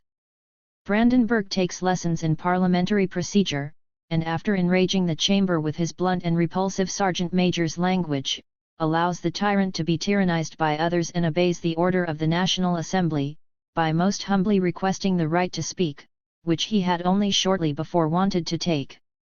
I had rather be a tick in a sheep, than such a valiant ignorance. 79.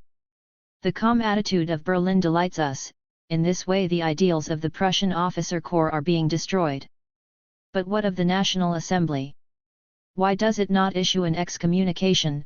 Why does it not declare Wrangel to be outside the law?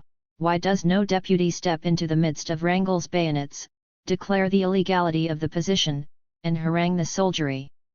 The Berlin National Assembly should look through the Moniteur of 1789 to 1795.80. And what shall we do on this occasion? We shall refuse to pay taxes.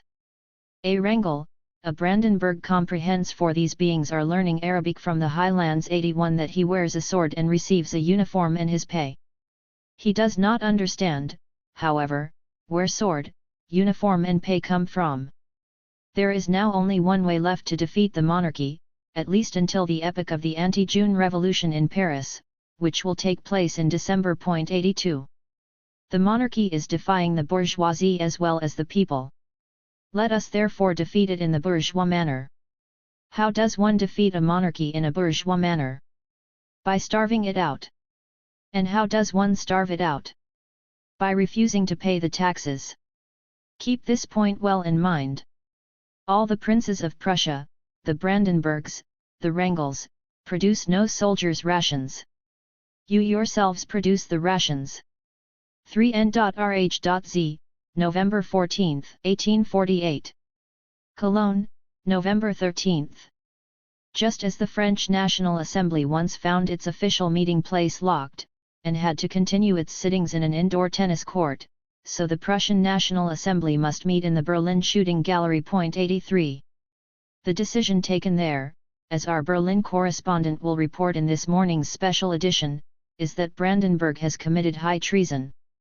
The Königszeitung has not reported this. In the meantime we have just received a letter from a member of the National Assembly, containing these words. The National Assembly has unanimously declared, with 242 members present, that Brandenburg has committed high treason by this measure, the dissolution of the militia, and anyone who cooperates actively or passively in the execution of this measure must be considered as a traitor. 84. Dumont's credibility is well known. Now that the National Assembly has declared Brandenburg to be a traitor, the obligations to pay taxes automatically ceases. No taxes are owed to a government of traitors. Tomorrow we shall explain to our readers in detail how in England, the oldest constitutional country, they deal with similar confrontations by using the weapon of tax refusal. 85. In any case, the treacherous government has itself shown the people the right way by immediately refusing the National Assembly its attendance allowances, and thereby seeking to starve it out. The above-mentioned deputy also informs us that the militia will not surrender its weapons. The struggle therefore appears to be unavoidable, and it is the duty of the Rhineland to hurry to the aid of the Berlin National Assembly with men and weapons. No more taxes. N.Rh.Z, November 17, 1848, Extraordinary Supplement. Cologne, November 16. No newspapers from Berlin have come out, with the exception of the Preußische Staatszeitung, the Vossische Zeitung 86 and the Neue Preußische Zeitung .87. The militia has been disarmed in the district where the state officials live, but not elsewhere. Their battalion is the one which massacred the engineering workers on 31 October. 88. Its disarming is thus in fact a victory for the people's cause. The National Assembly was once again driven out of its meeting place, in this case the City Hall. It then assembled in the Milan's Hotel and finally, with all its 226 votes, adopted the following resolution on tax refusal. The Brandenburg Ministry is not entitled to dispose of the state's money and to raise taxes as long as the National Assembly is unable freely to continue its sittings in Berlin. This resolution enters into force as from November 17. National Assembly of November 15, 1848. All taxes are therefore abolished as from today. The payment of taxes is high treason, the refusal to pay taxes is the first duty of the citizen. The Frankfurt Assembly. N.Rh.Z, November 23, 1848. Cologne, November 22. The Frankfurt Parliament has annulled the resolution of the Berlin Assembly on tax refusal on the ground that it is illegal. In doing this it has declared for Brandenburg, for Wrangel, for all that is Prussian. Frankfurt has moved to Berlin, Berlin has moved to Frankfurt. The German Parliament is in Berlin, the Prussian Parliament is in Frankfurt. The Prussian Parliament has become a German Parliament, the German Parliament has become a Brandenburg Prussian Parliament. Prussia was supposed to merge into Germany 89 and now the German Parliament in Frankfurt wants Germany to merge into Prussia. The German Parliament. How could one speak of a German Parliament after the terrible events in Berlin and Vienna? No one thought any longer of the life of the noble Gauger 90 after the death of Robert Blum. 91. No one thought any longer of a Schmerling 92 after the Brandenburg-Manchufel ministry. The professorial gentlemen who made history for their private satisfaction had to permit the bombardment of Vienna, the murder of Robert Blum, and the barbarisms of Windesgritz. The gentlemen who were so concerned with the history of German civilization left the practical application of civilization to July and his Croats. Whilst the professors made the theory of history, history itself went on its own stormy way and worried very little about the history of the professors. This resolution has destroyed the Frankfurt Parliament. It has thrown it into the arms of the traitor Brandenburg. The Frankfurt Parliament has made itself guilty of high treason, and it must be judged. When a whole people rises up, in order to protest against an act of royal despotism, when this protest takes the entirely legal form of a refusal to pay taxes, and an assembly of professors without any authority declares this refusal of taxes, this uprising of the whole people, to be illegal, then this assembly is outside all the laws, it is an assembly of traitors. It is the duty of all those members of the Frankfurt Assembly who voted against the resolution to withdraw from this deceased federal diet. It is the duty of all Democrats to elect these Prussians who have resigned from Frankfurt as members of the German National Assembly in Berlin, as representatives of the departed Germans. The National Assembly in Berlin is not a part, it is the whole, for it is capable of making decisions. The Brandenburgian Assembly in Frankfurt will however become a part, for certainly the 150 members who will have to withdraw will be followed by others who have no wish to constitute a Frankfurt federal diet. The Frankfurt Parliament. It fears a red republic and decrees a red monarchy. We do not want a red monarchy, we do not want the purple-colored crown of Austria to be placed over Prussia, and we therefore declare that the German Parliament is guilty of high treason. Yet even this would be to rate it too highly, by ascribing to it a political importance it lost long ago.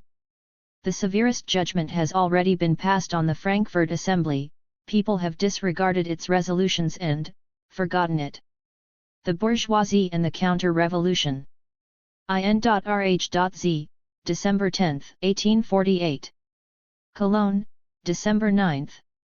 We have never concealed the fact that we stand on a revolutionary, not on a legal foundation. Now the government, for its part, has abandoned the hypocrisy of the legal foundation. It has placed itself on the revolutionary foundation, for the counter-revolutionary foundation is also revolutionary. Paragraph 6 of the Law of April 6, 184,893 lays down: it is the responsibility of the future representatives of the people in all cases to agree on the laws and on the budget, and to exercise the right to grant supply. In paragraph 13 of the Law of April 8, 184,894 there is the following passage: the Assembly which meets together on the basis of the present law is authorized to establish the future constitution of the state by agreement with the Crown, and to exercise the existing powers of the Estates, namely in relation to the grant of supply, for the duration of its session. The government chases the Vereenberungsversammlung out of existence, dictates a so-called Constitution 95 to the country on its own authority, and itself grants the taxes denied to it by the representatives of the people.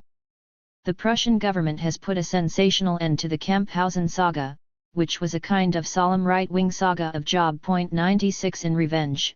The inventor of this epic tale, the great Camphausen, calmly continues to sit in Frankfurt as the envoy of that same Prussian government, and continues to intrigue with the Bassermans in the service of that same Prussian government.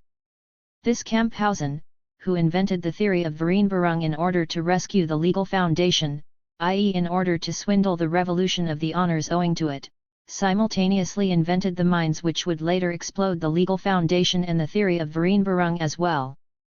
This man gave us the indirect elections which produced an assembly to which the government could thunder too late at the moment of its momentary resistance.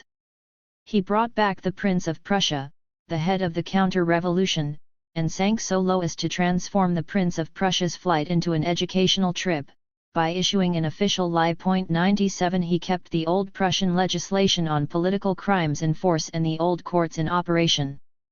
Under Camphausen the old bureaucracy and the old army won a breathing space in which to recover from their terror and completely reconstitute themselves. All the chief men of the Ancien regime remained at their posts undisturbed. The Camarilla waged war in Posen while Camphausen himself was waging war in Denmark. The purpose of the Danish war was to provide a diversion for the surplus patriotic energy of the youth of Germany, which was subjected to appropriate disciplinary measures by the police after its return. The war was also supposed to provide General Wrangel and his celebrated Guards regiments with a certain popularity, and to rehabilitate the Prussian soldiery in general. As soon as this aim had been fulfilled, the pseudo-conflict had to be smothered at any cost. This was the reason for the shameful armistice which Camphausen himself brought the German National Assembly to accept. 98 The result of the Danish war was the appointment of the supreme commander of both Marx 99 and the return to Berlin of the Guards regiments driven out in March. And then there is the war which the Potsdam Camarilla waged in Posen under Camphausen's auspices. The war in Posen was more than a war against the Prussian Revolution. It spelled the fall of Vienna, the fall of Italy, the defeat of the June heroes. It was the first decisive triumph gained over the European Revolution by the Russian Tsar. And all this occurred under the auspices of the great Camphausen, the thinking friend of history, the knight of the great debate, the hero of mediation. The counter-revolution had thus taken control of all important positions under Camphausen's ministry and through his agency. It had prepared its army for battle, while the Vereenberungsversammlung debated. Under Hans-Semen Pinto won the minister of the deed, the old police force was newly accoutred, and the bourgeoisie carried on a war against the people as bitter as it was petty. Under Brandenburg the conclusion was drawn from these premises. All that was needed now was a military mustache and a saber instead of a head. When Camphausen resigned, we made this statement: he sowed reaction in the interests of the big bourgeoisie, but he will reap it in the interests of the aristocracy and absolutism. 2. We do not doubt that His Excellency the Prussian envoy Camphausen counts himself at this moment as one of the feudal lords, and will have reconciled himself with his misunderstanding in the most peaceful way. However, no mistake should be made here.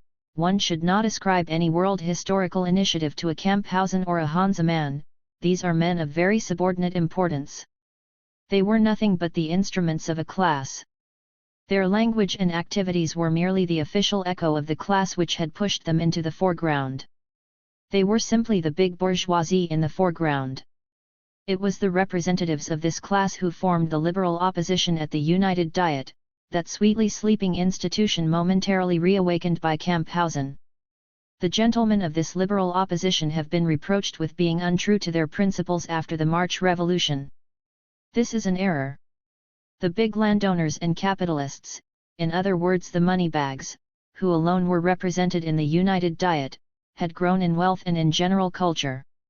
The old divisions between the estates of the realm had lost their material foundation with the development of bourgeois society in Prussia, i.e. with the development of industry, trade, and agriculture, and the nobility itself had become fundamentally bourgeoisified. Instead of dealing in devotion, love, and piety, it now dealt above all in sugar beet, liquor, and wool. Its chosen justing ground had become the wool market. Against these forces stood the absolutist state, whose old social foundation had been conjured away from beneath its feet by the course of historical development. It had become a fetter and a hindrance for the new bourgeois society, with its changed mode of production and its changed needs. The bourgeoisie had to lay claim to a share in political power, if only to assert its purely material interests. It alone was capable of bringing its commercial and industrial interests to bear through legislation. It had to take the administration of these its holiest interests out of the hands of an outdated, ignorant, and arrogant bureaucracy. It had to assert its control of the resources of the state, resources which it considered to be its own creation. It was also ambitious enough to wish to conquer a political position commensurate with its social position, once it had deprived the bureaucracy of the monopoly of so-called culture, and had become conscious of the extent of its superiority over the bureaucracy in real understanding of the requirements of bourgeois society. In order to attain its goal, it had to allow free discussion of its own interests and views, and of the actions of the government. It called this the right of freedom of the press. It had to be able to associate freely. This was called the right of freedom of association. Religious freedom and so on had equally to be demanded, as the necessary consequence of free competition. And before March 1848 the Prussian bourgeoisie was firmly set on the road to the realization of all its wishes. The Prussian state was in a condition of financial need. Its credit had dried up. This was the secret of the convocation of the United Diet. It is true that the government struggled against its fate, and that the United was unceremoniously dismissed. But the shortage of money and the absence of credit would infallibly have thrown the government ever further into the arms of the bourgeoisie. Like feudal barons, kings by the grace of God have exchanged their privileges for hard cash from time immemorial. The emancipation of the serfs was the first, the constitutional monarchy the second great act of this world historical bargain in all the Christian Germanic states. Money has no master, but masters cease to be masters once their money has run out. The liberal opposition in the United Diet was therefore nothing other than the opposition of the bourgeoisie to a form of government which no longer corresponded to its interests and needs. In order to oppose the court, they had to pay court to the people. Perhaps they really imagined that their opposition was on behalf of the people. They could at any rate only claim from the government the rights and freedoms they were striving to attain for themselves under the rubric of the rights of the people and the freedom of the people. This opposition was well on the way to success, as we have said, when the storm of February burst forth. 2N.Rh.Z, December 15, 1848. Cologne, December 11. After the March deluge, a deluge in miniature had subsided, it left behind no monsters on the surface of the Berlin earth, no revolutionary colossi, but rather creatures of the old style, thick-set bourgeois shapes, the liberals of the United Diet, the representatives of the class-conscious Prussian bourgeoisie. The provinces which have the most developed bourgeoisie, the Rhineland and Silesia, provided the greater part of the new ministries. Behind them a whole train of Rhenish lawyers. In the same measure as the bourgeoisie was forced into the background by the feudal party, the Rhineland and Silesia made room in the ministries for the old Prussian provinces. The Brandenburg ministry only retains a connection with the Rhineland through a Tory from Elberfeld. Hansemann and von der Hayt, 3. The whole difference between March and December 1848 is contained for the Prussian bourgeoisie in these two names. The Prussian bourgeoisie was thrown to the highest position in the state, not as it would have liked, through a peaceful transaction with the crown, but through a revolution. Against the crown it had to represent not its own interests but the people's interests, i.e. it had to act against itself, for a popular movement had cleared the way for it. However, in the bourgeoisie's eyes the crown was only the divine umbrella behind which its own profane interests were concealed. The inviolability of its own interests and the corresponding political forms had the following meaning when translated into constitutional language: the inviolability of the crown. Hence the enthusiasm of the German and in particular the Prussian bourgeoisie for constitutional monarchy. If therefore the February Revolution and its German after-effects were welcomed by the Prussian bourgeoisie because the direction of the state was thereby thrown into its hands, the revolution was also and just as much a disappointment, because it attached to bourgeois rule conditions the bourgeoisie was both unwilling and unable to fulfill. The bourgeoisie had not moved a muscle. It had allowed the people to fight on its behalf. The power handed over to it was not therefore the power of a general who has defeated his opponents, but rather that of a committee of public safety to which the victorious people has entrusted the maintenance of its own interests. Camphausen was always aware of the inconveniences involved in this position. The whole weakness of his ministry arose from this awareness and the circumstances which conditioned it. A kind of blush of shame therefore transfigured even the most shameless acts of Camphausen's government. Frank shamelessness and impertinence were the privilege of the Hansemann government. The tint of red constitutes the only difference between these two painters. The Prussian March Revolution must not be confused either with the English Revolution of 1648 or with the French Revolution of 1789. In 1648 the bourgeoisie was in alliance with the modern nobility against the monarchy, the feudal nobility and the established church. In 1789 the bourgeoisie was in alliance with the people against the monarchy, the nobility, and the established church. The revolution of 1789 was, at least in Europe, only prefigured by the revolution of 1648, which in turn was only prefigured by the rising of the Netherlands against Spain. 4 Both revolutions were approximately a century in advance of their predecessors, not only in time but also in content. In both revolutions, the bourgeoisie was the class which was genuinely to be found at the head of the movement. The proletariat, and the other sections of the town population which did not form a part of the bourgeoisie, either had as yet no interests separate from those of the bourgeoisie, or they did not yet form independently developed classes or groups within classes. Therefore, where they stood in opposition to the bourgeoisie, as for example in 1793 and 1794 in France, they were in fact fighting for the implementation of the interests of the bourgeoisie, although not in the manner of the bourgeoisie.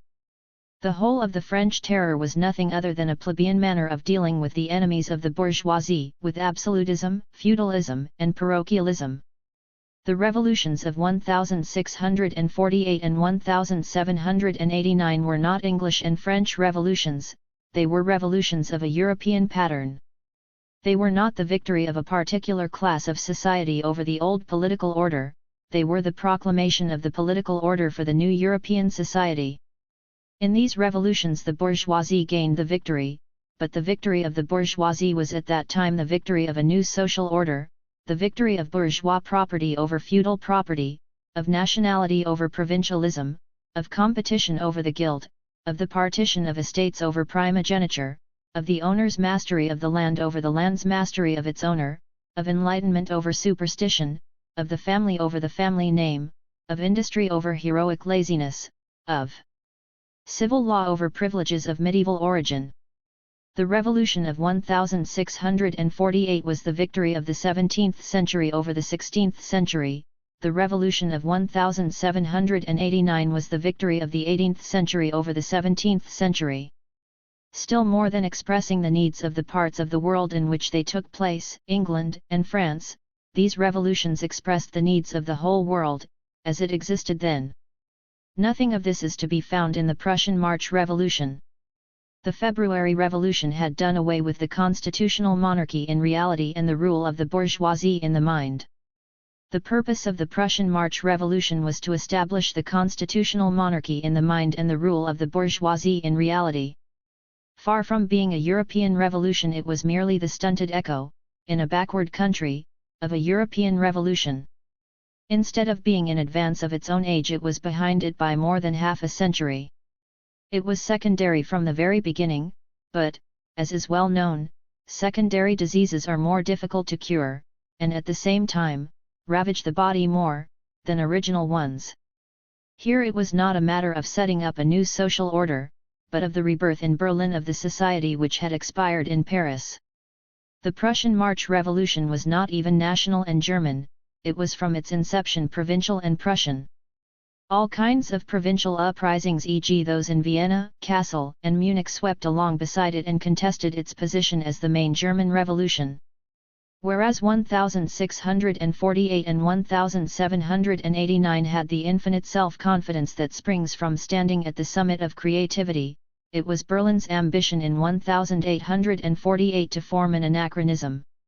Its light was like the light of those stars which first reaches the earth when the bodies which radiated it have been extinct for 100,000 years. The Prussian March Revolution was such a star for Europe, only on a small scale, just as it was everything on a small scale.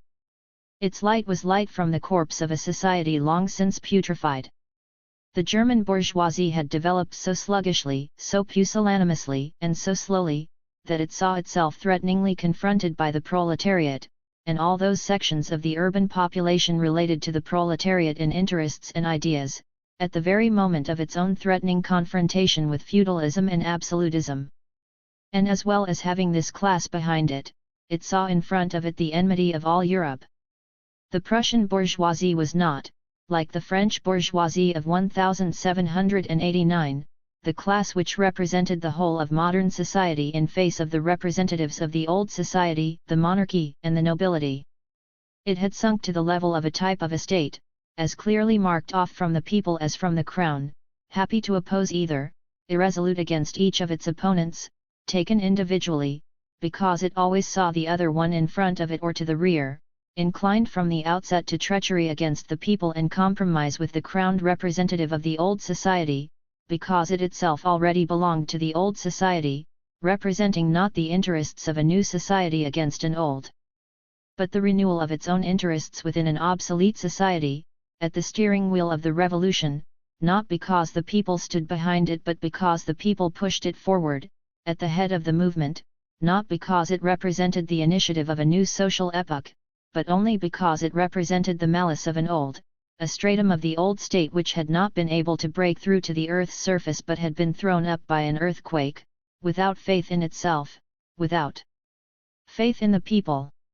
Grumbling at those above, trembling before those below, egoistic in both directions and conscious of its egoism, revolutionary in relation to the conservatives and conservative in relation to the revolutionaries, mistrustful of its own slogans, which were phrases instead of ideas, intimidated by the storm of world revolution yet exploiting it, with no energy in any respect, plagiaristic in all respects, common because it lacked originality, original in its commonness, making a bargaining counter of its own wishes, without initiative, without faith in itself, without faith in the people, without a world historical function, an accursed old man, who found himself condemned to lead and mislead the first youthful impulses of a robust people in his own senile interests, sans teeth, sans eyes, sans taste, sans everything. This was the nature of the Prussian bourgeoisie which found itself at the helm of the Prussian state after the March Revolution.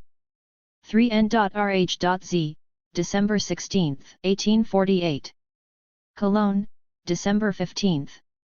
The theory of Vereinbarung, which the bourgeoisie, having entered the government in the shape of the Camphausen ministry, immediately proclaimed as the broadest basis of the Prussian Contrat Social, was by no means an empty theory, it had grown on the tree of golden life.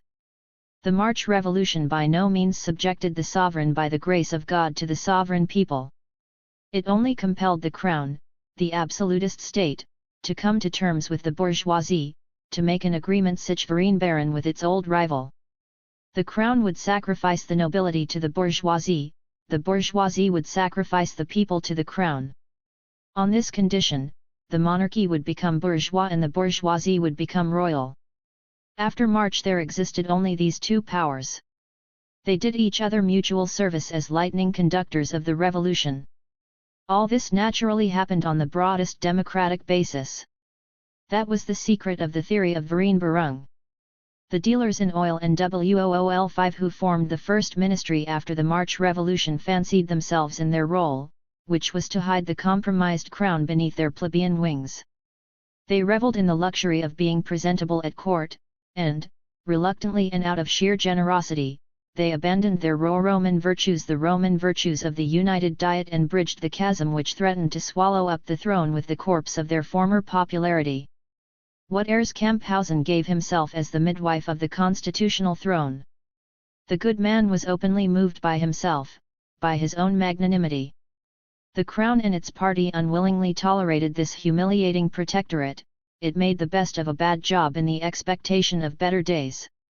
The half-dissolved army, the bureaucracy shaking for its positions and emoluments, the humiliated feudal estate, whose leader was on a trip abroad to study constitutions 6, all these people easily deceived the bourgeois gentilhomme with a few polite words and courtesies. The Prussian bourgeoisie was nominally in possession of power, and it did not doubt for a moment that the forces of the old state had placed themselves unreservedly at its disposal and become transformed into devoted servants of its own omnipotence. Not just in the ministry, but over the whole extent of the kingdom, the bourgeoisie was intoxicated by this delusion.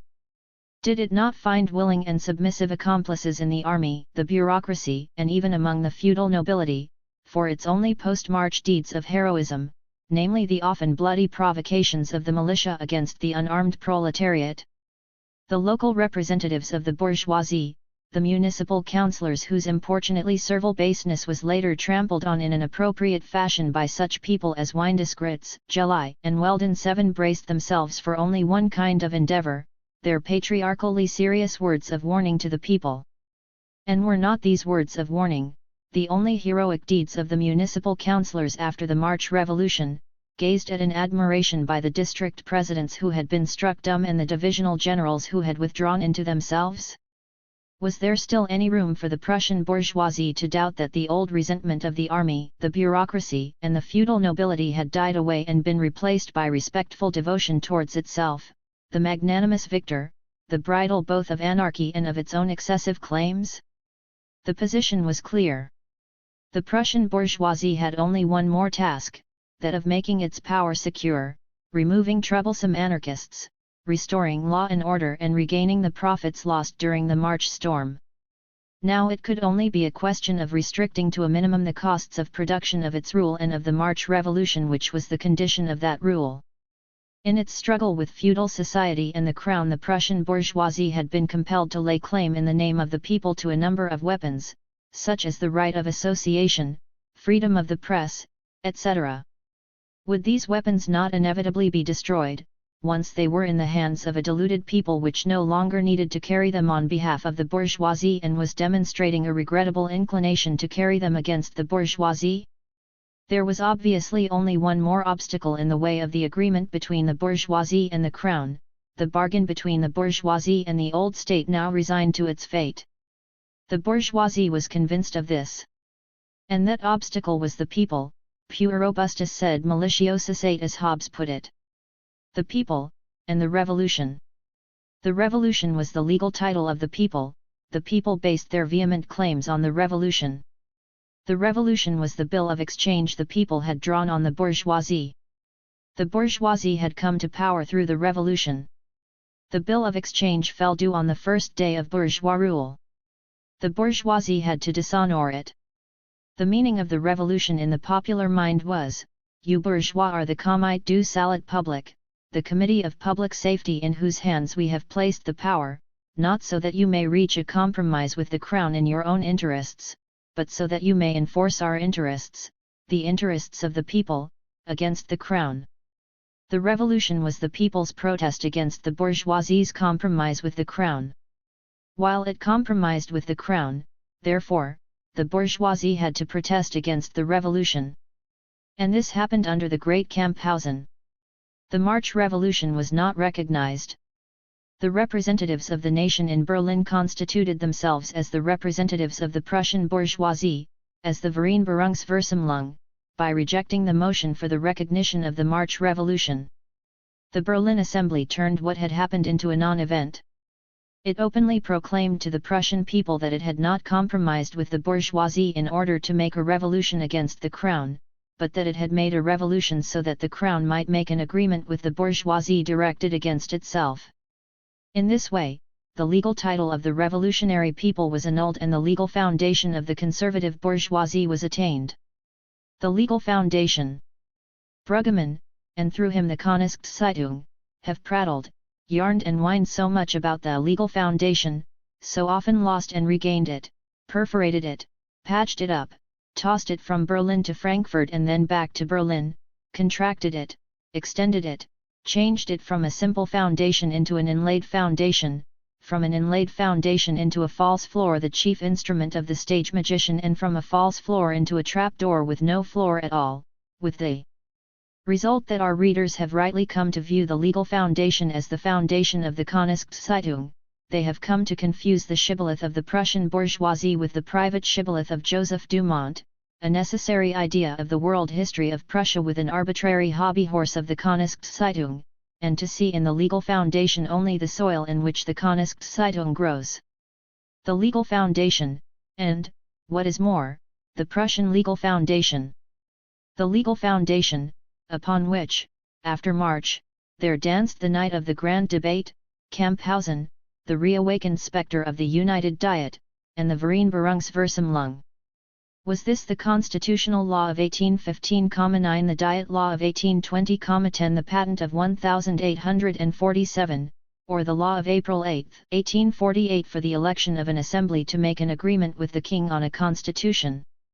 It was none of these. The legal foundation meant simply that the revolution had not gained its foundation, and the old society had not lost its foundation, that the March Revolution was merely an occurrence, which had given the impulse to an agreement between the throne and the bourgeoisie. This agreement had long been under preparation within the old Prussian state. The crown itself had already expressed the need for it in earlier royal decrees, although before March it had not considered the matter to be urgent. The legal foundation, to put it briefly, meant that the bourgeoisie wished to negotiate with the crown on the same footing after March as before March, as if no revolution had taken place and the United Diet would have achieved its goal without the revolution. The legal foundation meant that the legal title of the people, the revolution, did not exist in the social contract between the government and the bourgeoisie. The bourgeoisie derived its claims from the old Prussian legislation, in order to prevent the people from deriving any claims from the new Prussian Revolution. It is obvious that the ideological half-wits retained by the bourgeoisie, their newspapermen, and the like, had to present this veneer of bourgeois interest as the actual interest of the bourgeoisie, and to persuade themselves and others of this. In the head of a Bruggemann, the phrase of the legal foundation became transformed into a real substance. The Kamphausen ministry had accomplished its task, a task of mediation and transition.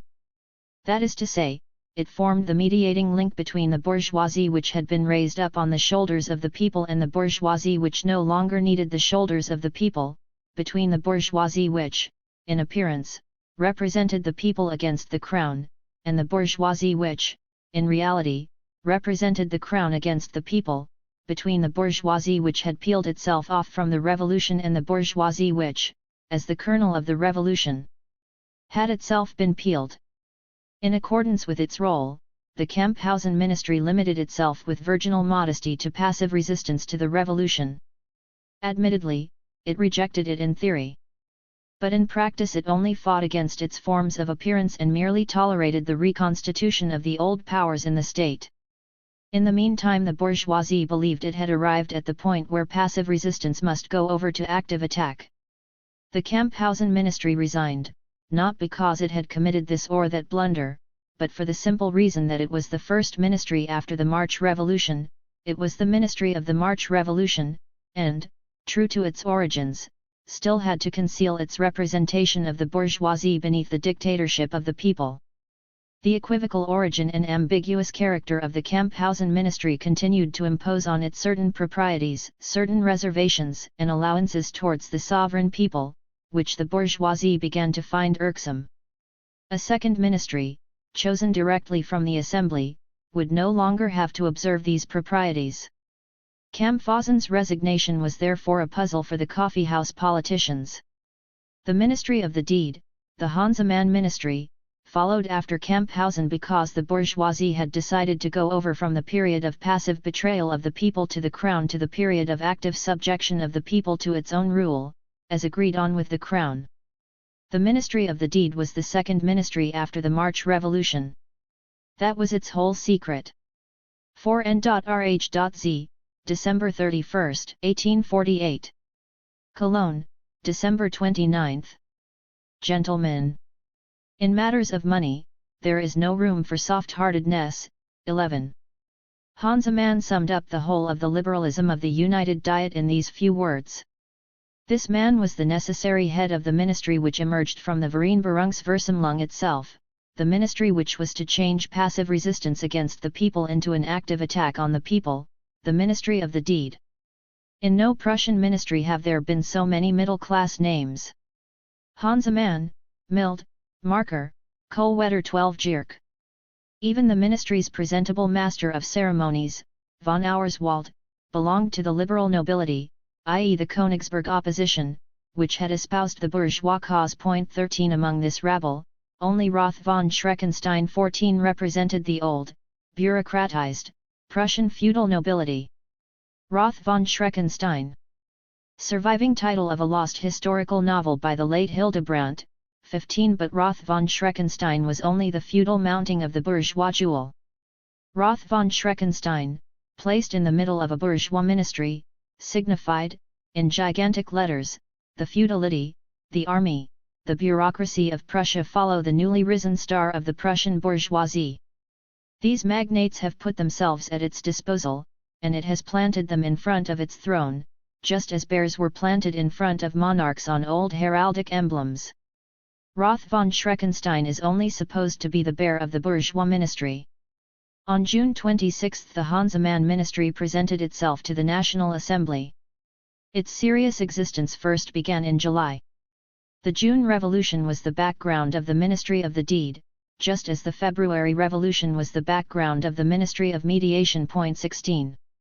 As the Prussian crown exploited the bloody victory of the Croats over the Viennese bourgeoisie, so the Prussian bourgeoisie, in its fight against the people, exploited the bloody victory of the Paris bourgeoisie over the Paris proletariat. The agony of the Prussian bourgeoisie after the Austrian November 17 is retribution for the agony of the Prussian people after the French June. The German Philistines, in their short-sighted narrow-mindedness, confused themselves with the French bourgeoisie.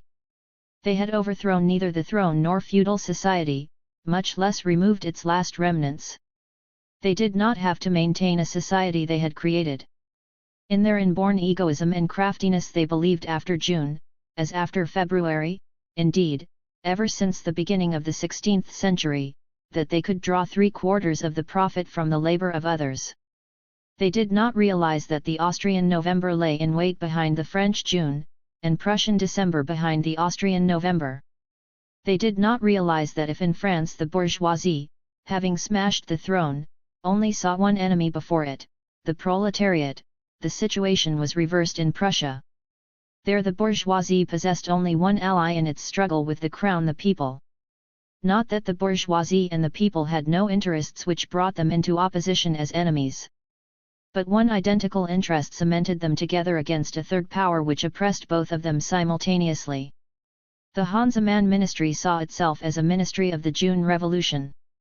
And in every Prussian town the Philistines changed into honest republicans in face of the Red Brigands, although they did not cease to be honest royalists, and occasionally overlooked that their reds bore the black and white cockade. 18.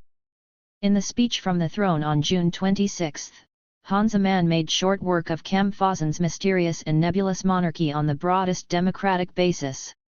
Constitutional monarchy on the basis of the bicameral system and the joint exercise of the legislative power by both chambers and the crown. This is the dry formula to which he reduced the prophetic declaration of his enthusiastic predecessor.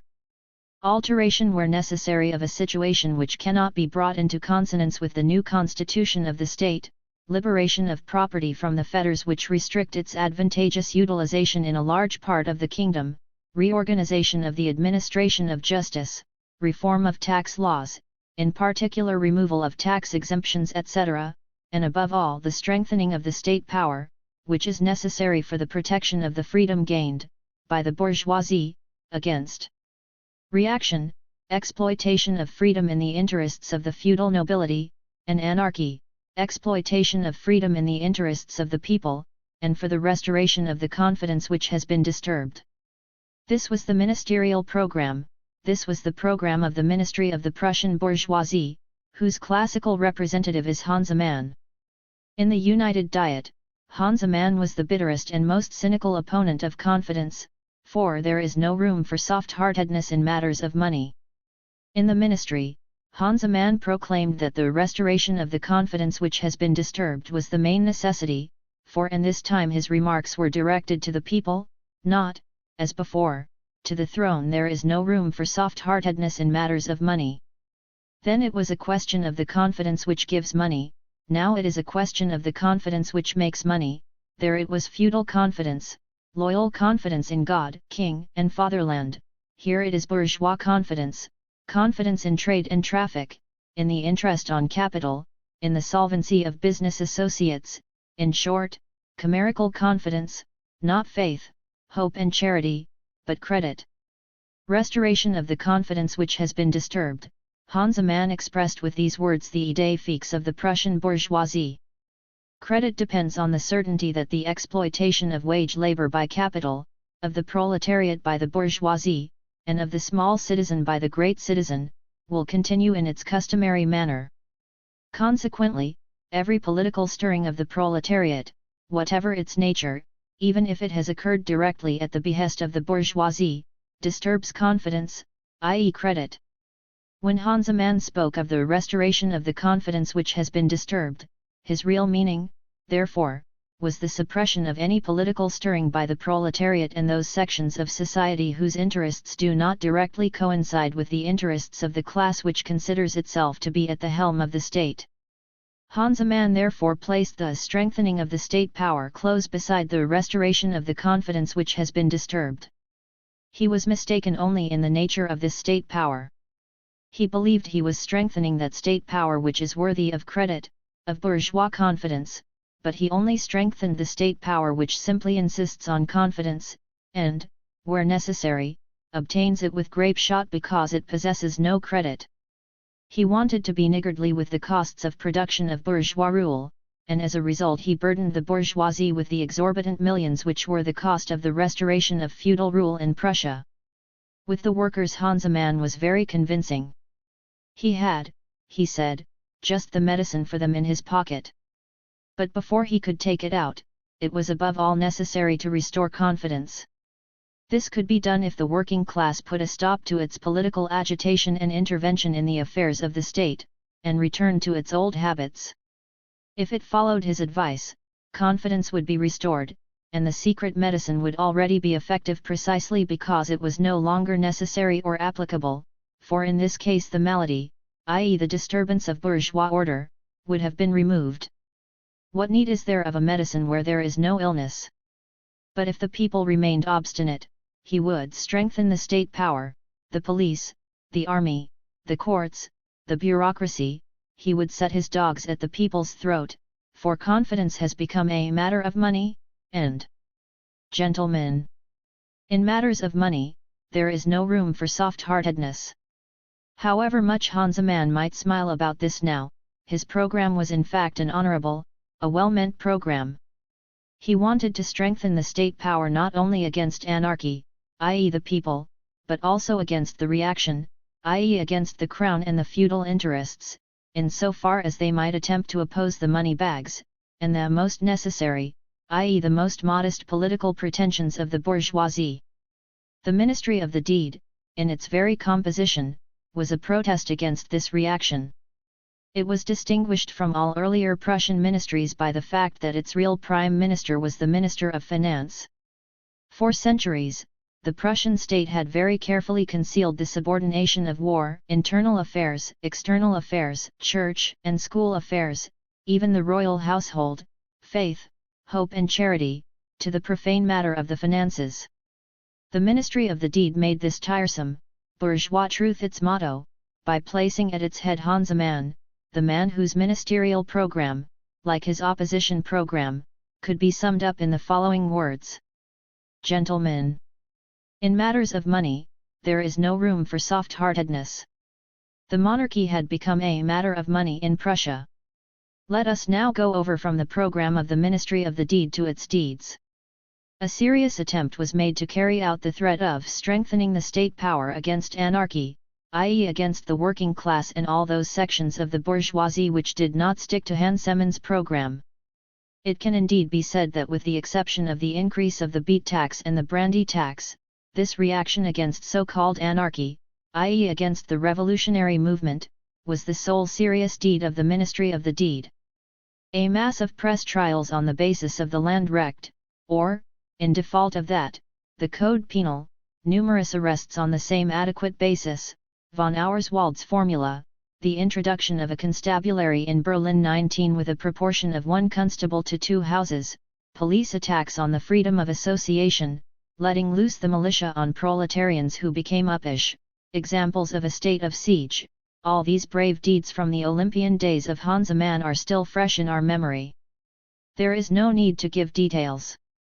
Kohlwetter summed up this side of the endeavours of the Ministry of the Deed in the following utterance: a state which wishes to be absolutely free must have an absolutely immense supply of policemen as its executive power, and Hans Mann himself murmured the gloss which became a fixed system under his ministry: this would make an important contribution to the establishment of confidence, and to the resuscitation of the trading activities which are at present languishing. 20. Under the Ministry of the Deed the old Prussian police, the state prosecutor's office, the bureaucracy in general and the army were all strengthened because, in Hans Mann's deluded view, since they were in the pay of the bourgeoisie, they were therefore at its service. The important thing is that they were strengthened. On the other side, the attitude of the proletariat and of the bourgeois democrats can be characterized by one event. Because some reactionaries had mishandled certain democrats in Charlottenburg, the people stormed the Prime Minister's residence in Berlin. The Ministry of the Deed had become as popular as that.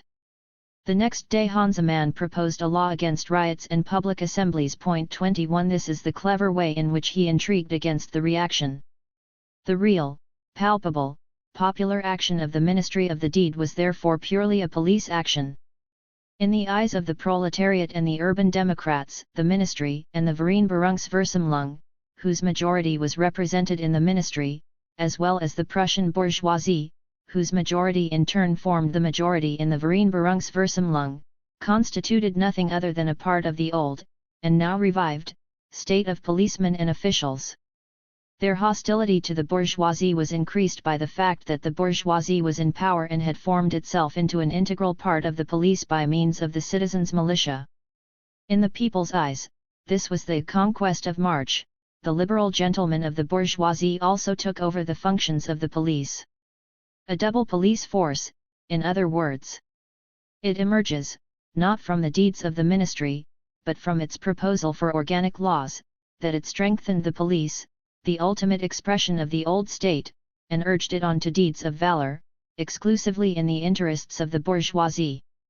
In the Hans Mann ministry's proposals on local government, juries, and the militia, it is ownership in one form or another which determines the section of the population that is brought within the constitution. Admittedly, the most servile concessions are made in all these proposals to the power of the king, for the bourgeois ministry believed that it possessed in the king an ally who was now harmless.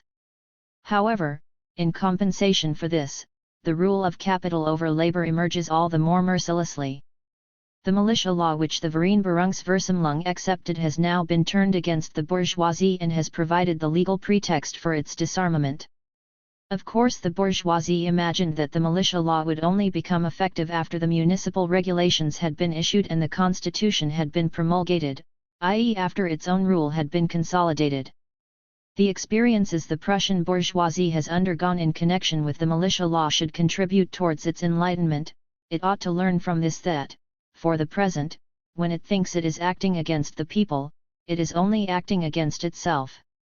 For the people, therefore, the Hansemann ministry was summed up in practice in old-fashioned Prussian police measures, and in theory in offensive distinctions of the Belgian type between bourgeois and non-bourgeois citizens. 22. Let us now go over to the other part of the ministerial program, to its support of anarchy against the reaction. In this direction the ministry has more pious wishes to show for itself than deeds. The division of the crown domains and their sale to private owners, the opening up of banking to free competition, the transformation of the Seehandlung 23 into a private body, all these measures come into the category of pious bourgeois wishes. The Ministry of the Deed suffered the misfortune that all its economic attacks on the feudal party took place under the aegis of the forced loan, and that its reforming measures in general therefore appeared to the people to be merely financial expedients to fill the coffers of the strengthened state power. The result was that Hansemann reaped the hatred of one party without gaining the favor of the other. And it cannot be denied that he only risked a serious attack on feudal privileges where he was confronted with the problem which touched him most closely, the money problem as interpreted by the Ministry of Finance. It was in this narrow sense that he called out to the feudal party. Gentlemen! In matters of money, there is no room for soft-heartedness. His positive bourgeois endeavors to combat the feudal party thus bore the same coloring as his negative measures for the resuscitation of trading activities. They appeared to be police interventions. In political economy, police means treasury. The increases in the beet tax and the brandy tax, which Hansemann pushed through the National Assembly and raised to the level of laws, enraged the moneybags with God for King and Fatherland 24 in Silesia, Brandenburg, Saxony, East and West Prussia, etc. However, while these measures brought down the wrath of the industrial landowners in the old Prussian provinces, they did not stir up any less dissatisfaction amongst the bourgeois brandy manufacturers of the Rhineland, who saw that they had been placed in still more unfavorable conditions for competing with the old Prussian provinces. And, filling the cup to overflowing, they embittered the workers of the old provinces, for whom they meant, and could mean, nothing other than an increase in the price of an essential foodstuff. The only positive result of these measures, then, was the replenishment of the coffers of the strengthened state power. And this example is sufficient, for it is the only anti-feudal deed of the Ministry of the Deed, the only deed which was genuinely carried out, the only bill with this intention which actually became law. Hansemann's proposals for the abolition of tax exemptions on landed property and on certain classes of people, as also his projected income tax, called forth fits of rage among the landed enthusiasts for God, King, and Fatherland. They decried him as a communist, and even now the Knight of the Prussian Cross crosses himself 3 times whenever he hears the name of Hansemann. 25 It sounds to him like Fra Diavolo. 26 The abolition of the land tax exemption, the only significant measure proposed by a Prussian minister during the magnificent reign of the Vereinbarungsversammlung, came to grief through the principled obtuseness of the left, for which Hansemann himself had provided the justification. Should the left open up new sources of financial assistance for the ministry of the strengthened state power before the constitution had been constructed and sworn in? The bourgeois ministry par excellence was unfortunate enough to see its most radical measures paralyzed by the radical members of the Vereinbarungsversammlung. It was so petty that its whole crusade against feudalism culminated in a tax increase equally hateful to all classes, while its financial wizardry resulted in the abortion of the forced loan, 2 measures which in the end only provided subsidies for the campaign of the counter-revolution against the bourgeoisie itself. The feudal party, however, had become convinced of the malevolent intentions of the bourgeois ministry. And so Hansemann's original slogan proved its accuracy in the financial struggle of the Prussian bourgeoisie against feudalism, since in its condition of powerless unpopularity it could only exact money which would be used against it. The bourgeois ministry had succeeded in arousing the equally bitter enmity of the urban proletariat, the bourgeois Democrats and the feudal party, then, with the eager support of the Vereinbarungsversammlung, it managed to alienate even the peasant class, subjected as that class was to the yoke of feudalism. It should by no means be forgotten that for half its life this assembly saw the Hansemann ministry as a suitable representative, and that the bourgeois martyrs of today are Hansemann's henchmen of yesterday. The proposal for emancipation from feudal burdens, laid before the assembly by Patot on June 20, was criticized by us at the time. 27 It was a most miserable concoction, combining the powerless bourgeois desire to remove feudal privileges because they were incompatible with the new constitution of the state with the bourgeois fear of laying one's hands in a revolutionary fashion on any kind of property. Lamentable, cowardly, narrow-minded egoism deluded the Prussian bourgeoisie to such an extent that it pushed aside its necessary ally, the peasant class.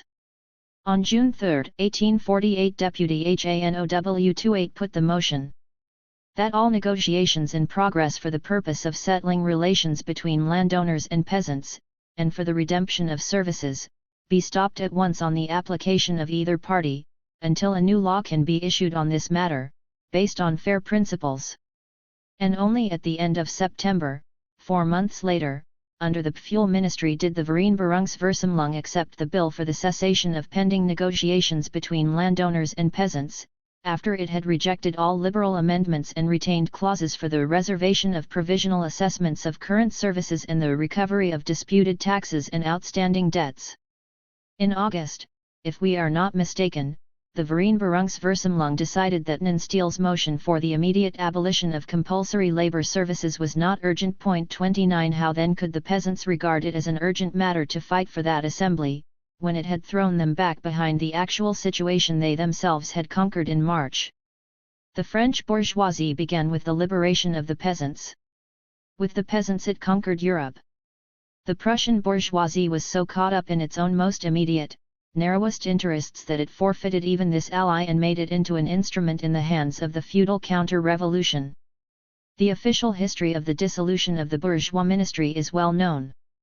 The state power was so far strengthened under its protective wings, the energy of the people so far suppressed, that the Dioscuri 30 Kohlwetter and Hansemann had already on July 15 to issue a warning to all the provincial presidents of the kingdom about the reactionary machinations of the administration's officials, especially the district presidents.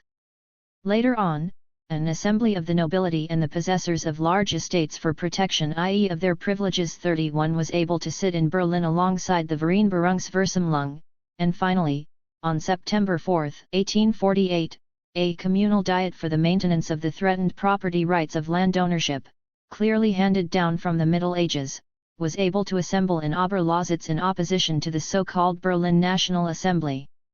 The energy displayed by the government and the so-called National Assembly against these ever more threatening symptoms of counter-revolution found its appropriate expression in paper admonitions. The Citizen Ministry 32 only had bayonets, bullets, prisons and bailiffs for the people, for the restoration of the confidence which has been disturbed and the resuscitation of trading activities. The Schweidnitz affair, in which the soldiery directly massacred the bourgeoisie in the militia 33, at last awakened the National Assembly from its apathy. On August 9 it braced itself for a deed of heroism, the Stein-Schulze Army Order, which used the tactfulness of the Prussian officer as the ultimate instrument of compulsion. What a coercive measure! Did not the honor of the royalist forbid the officers to consider the honor of the citizen?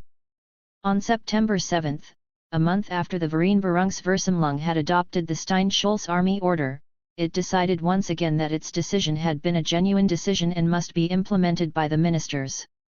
Hansemann refused, and on September 11 resigned, having previously had himself appointed as a bank director at an annual salary of 6,000 thalers, for there is no room for soft-heartedness in matters of money.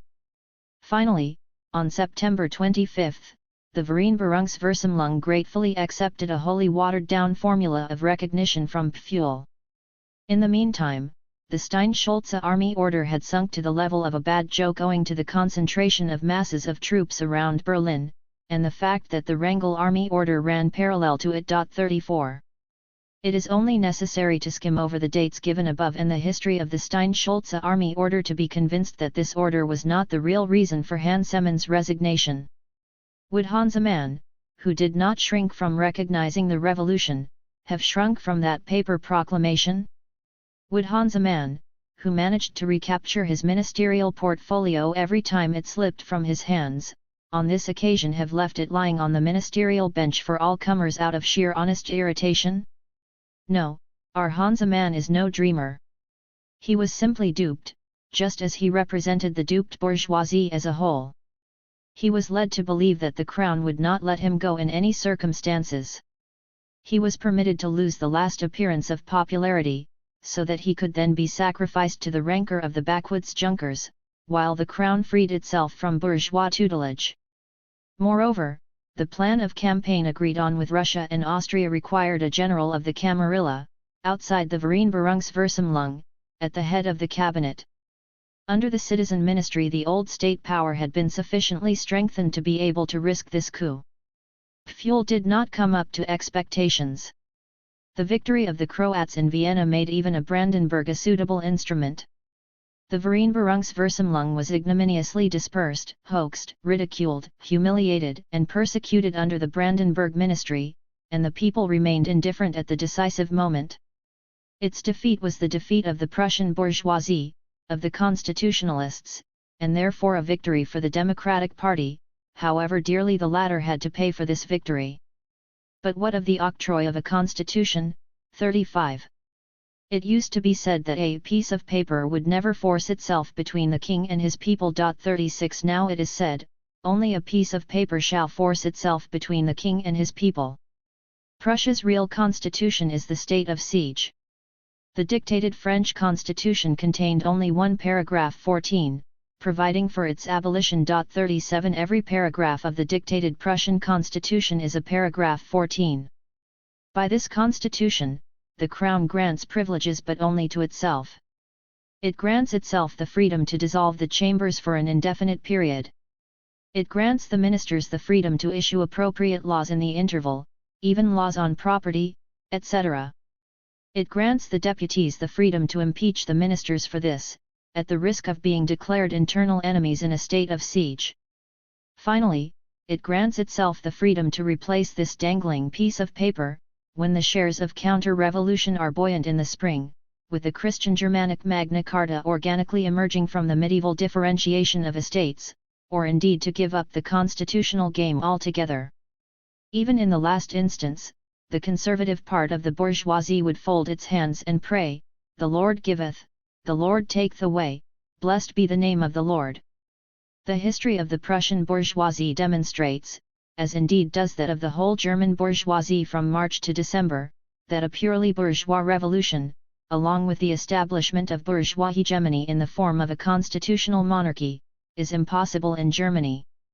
What is possible is either the feudal and absolutist counter-revolution or the social republican revolution.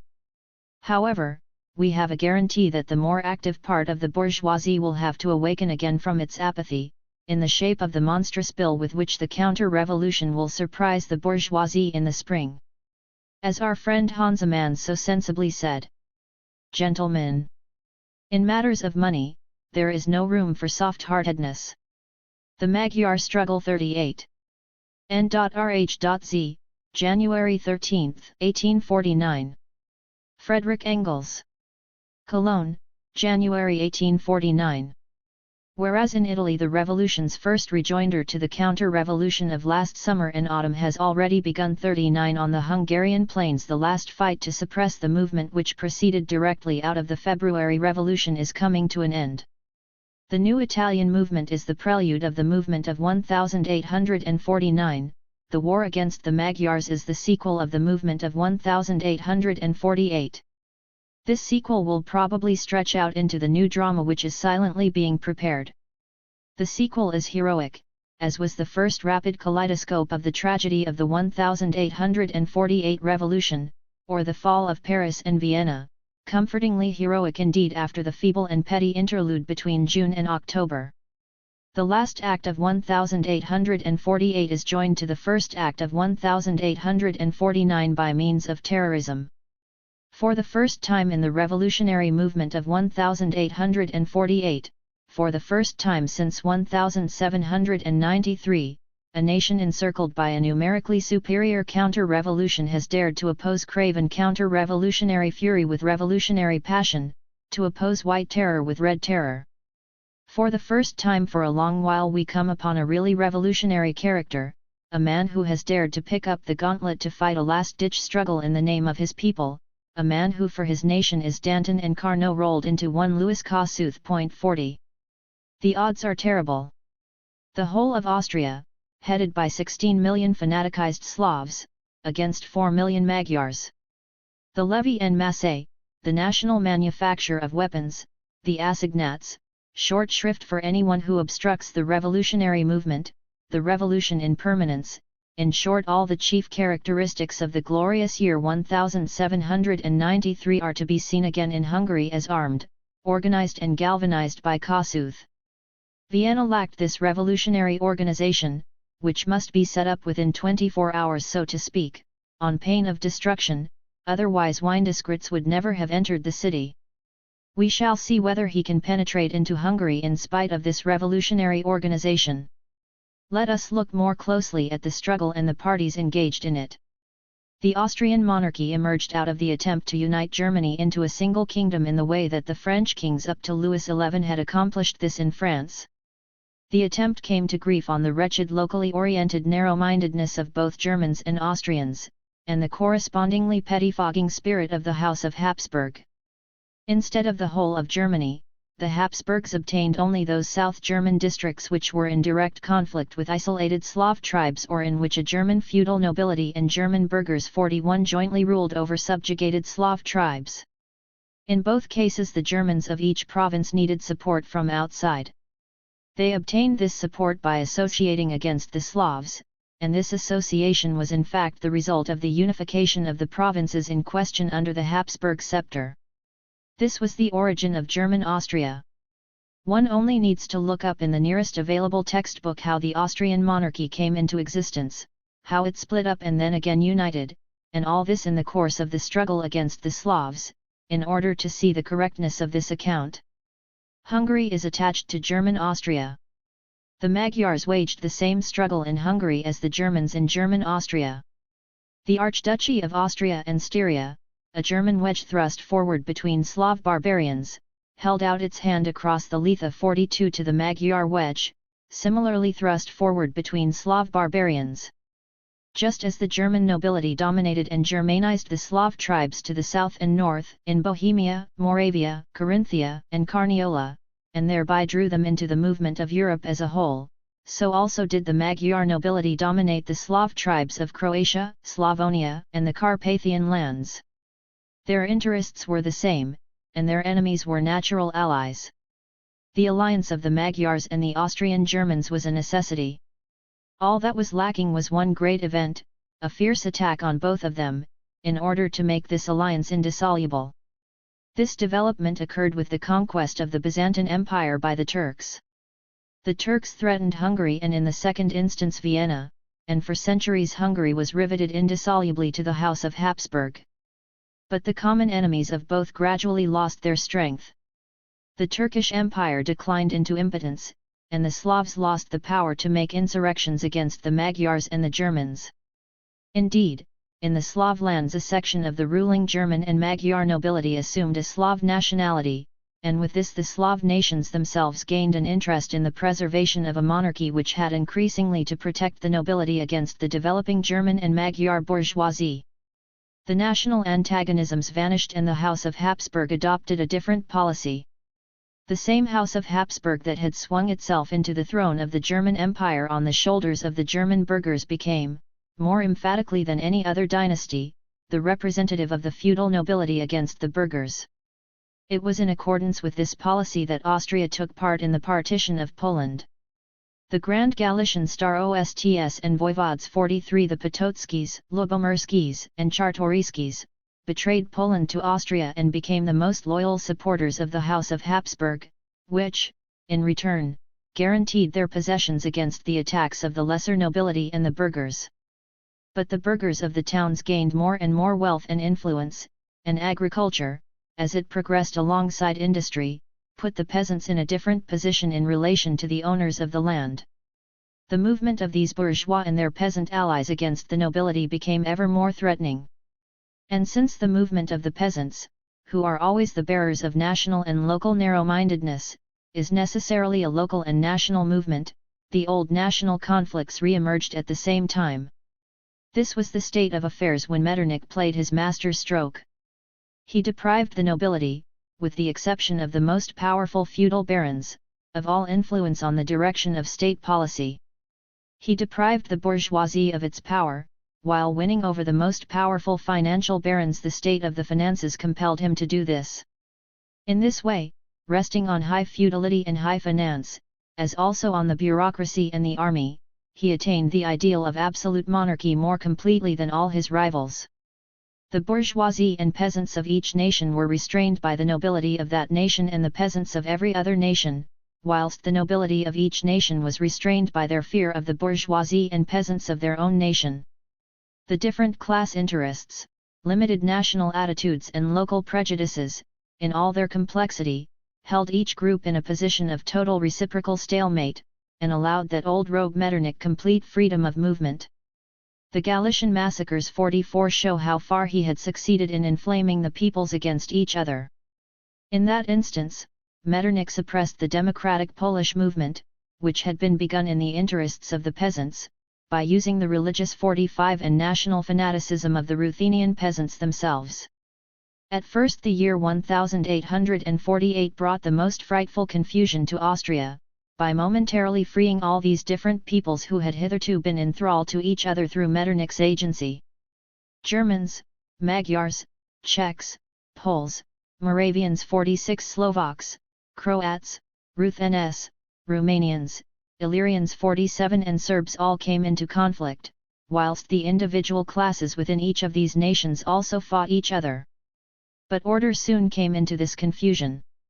The disputants divided into two huge armed camps. On one side, the side of revolution, were the Germans, Poles and Magyars; on the other side, the side of counter-revolution, were the others, i.e. all the Slavs with the exception of the Poles, plus the Romanians and the Saxons of Transylvania. What is the origin of this line of separation according to nationality? On what facts is it based? It corresponds to the whole previous history of the peoples in question. It is the beginning of the decision on whether all these great and small nations will live or die. The whole previous history of Austria up to the present day is a demonstration of this, and the year 1848 has confirmed it. Amongst all the nations and nationalities of Austria there are only three bearers of progress, which have actively intervened in history and are still capable of independent life: Germans, Poles and Magyars. They are therefore revolutionary now. The chief mission of all the other great and small nationalities and peoples is to perish in the universal revolutionary storm. They are therefore now counter-revolutionary. As far as the Poles are concerned, we refer the reader to our articles on the Frankfurt debate on Poland. 48. In order to tame their revolutionary spirit, Metternich had already appealed to the Ruthenes, a nationality distinguished from the Poles by a somewhat different dialect and in particular by the Greek religion, who had belonged to Poland from time immemorial and first learned by the agency of Metternich that the Poles were their oppressors. As if the Poles themselves had not been oppressed just as much as the Ruthenes in the Old Poland, and as if Metternich were not their common oppressor under Austrian rule. This is enough on the subject of the Poles and Ruthenes, who are in any case so clearly divided from Austria proper by history and by geographical position that we had to deal with them first of all before we could settle accounts with the rest of the jumble of peoples. However, let us point out that the Poles are displaying great political insight and a truly revolutionary attitude in fighting, as they do now, in alliance with their old enemies the Germans and Magyars, against the Pan-Slav counter-revolution. A Slav people to which freedom is dearer than Slavdom has demonstrated its viability by that very decision, and has in this way already made certain of its future. And now we come to Austria proper. In the early Middle Ages, Austria south of the Sudeten and Carpathian Mountains, i.e. the regions of the upper Elbe Valley and the middle Danube, was a land inhabited exclusively by Slavs. These Slavs belonged in language and customs to the same stock as the Slavs of Turkey, the Serbs, Bosnians, Bulgars, Thracian and Macedonian Slavs, that of the South Slavs, so called to distinguish them from the Poles and the Russians. Apart from these related Slav tribes, the immense area which stretches from the Black Sea to the Bohemian Forest and the Tyrolese Alps was inhabited only by a few Greeks, in the south of the Balkan Peninsula, and scattered Wallachians speaking a Romance language, in the lower Danube region. From the west, the Germans thrust themselves like a wedge between this compact Slavic mass. The Magyars did the same from the east. The German element conquered the western part of Bohemia and penetrated on both sides of the Danube beyond the Letha.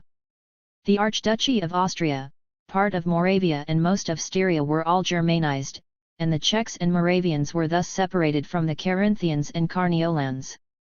In the same way, the Magyars entirely cleared out the Slavs from Transylvania and central Hungary as far as the German border and occupied the area, thus separating the Slovaks and some Ruthenian districts, in the north, from the Serbs, Croats and Slavonians, and subjecting all these peoples to themselves. Finally, the Turks, following in the footsteps of the Byzantines, subjugated the Slavs living south of the Danube and the Save. The historical role of the South Slavs had thus come to an end for all time. The last attempt of the South Slavs to intervene independently in history was the Hussite War, a Czech nationalist peasant war fought under a religious flag against the German nobility and German imperial suzerainty. The attempt failed, and since then the Czechs have remained continuously in tow to the German Reich. The victorious Germans and Magyars then took over the historical initiative in the Danube region. The South Slavs would have become Turkish without the Germans and, in particular, without the Magyars. A part of them actually did become Turkish, indeed Mohammedan, as the Slav Bosnians still are today. And that is a service for which the Austrian South Slavs have not paid too dearly, even by exchanging their nationality for that of the Germans or Magyars. The Turkish invasion of the 15th and 16th centuries was the second edition of the Arabian invasion of the 8th century. The victory of Charles Martel was repeated again and again under the walls of Vienna and on the Hungarian plains. The whole development of Europe was threatened again at Wahlstatt 49 by the Mongolian invasion, just as it had been at Poitiers. 50, and where it was a matter of saving this development, could the decision indeed have depended on a few long-decayed and impotent nationalities, such as the Austrian Slavs, which received their own salvation into the bargain. As in external affairs, so too internally. The class which provided the driving force, the bearer of further development, the burgher class, was everywhere German or Magyar. The Slavs experienced difficulties in producing a national class of burghers. The South Slavs could only manage this occasionally. And with the burghers, industrial power, capital, was in German or Magyar hands, German culture advanced, and the Slavs came under German domination intellectually as well, right down as far as Croatia. The same thing happened, only later and therefore to a lesser degree, in Hungary, where the Magyars took over intellectual and commercial leadership together with the Germans. The Hungarian Germans, however, have become true Magyars in sentiment, character, and customs, despite their retention of the German language. The only exceptions are the newly introduced peasant colonists 51, the Jews, and the Saxons of Transylvania, who persist in retaining an absurd nationality in the middle of a foreign country. And if the Magyars remain somewhat behind the German Austrians in civilization, they have made up for this brilliantly by their political activity of more recent times. From 1830 to 1848 there existed in Hungary alone more political life than in the whole of Germany. The feudal forms of the old Hungarian constitution were better exploited in the interests of democracy than the modern forms of the South German constitutions. And who stood at the head of this movement? The Magyars. Who supported the Austrian reaction? The Croats and Slavonians. 52. The Austrian Slavs founded a separatist movement in opposition to this Magyar movement as well as to the reawakening political movement in Germany, Pan-Slavism. Pan-Slavism arose in Prague and Zagreb, not in Russia or Poland. Pan-Slavism is an alliance of all the small Slav nations and nationalities of Austria and secondarily of Turkey, for the purpose of fighting against the Austrian Germans, the Magyars, and ultimately the Turks. The Turks are only involved in this accidentally and can remain entirely outside our discussion, being a similarly decayed nation. Pan-Slavism is fundamentally directed against the revolutionary elements in Austria and is therefore reactionary from the outset. Pan-Slavism immediately demonstrated this reactionary tendency with a double betrayal. It sacrificed the sole Slav nation to have played a revolutionary role so far, the Poles, to its petty nationalist narrow-mindedness, and it sold itself and Poland to the Russian Tsar. Pan-Slavism leads directly to the establishment of a Slav empire under Russian domination, from the Erzgebirge and the Carpathians to the Black, Aegean, and Adriatic Seas, an empire which would include about a dozen Slav languages and chief dialects, in addition to German, Italian, Magyar, Wallachian, Turkish, Greek and Albanian.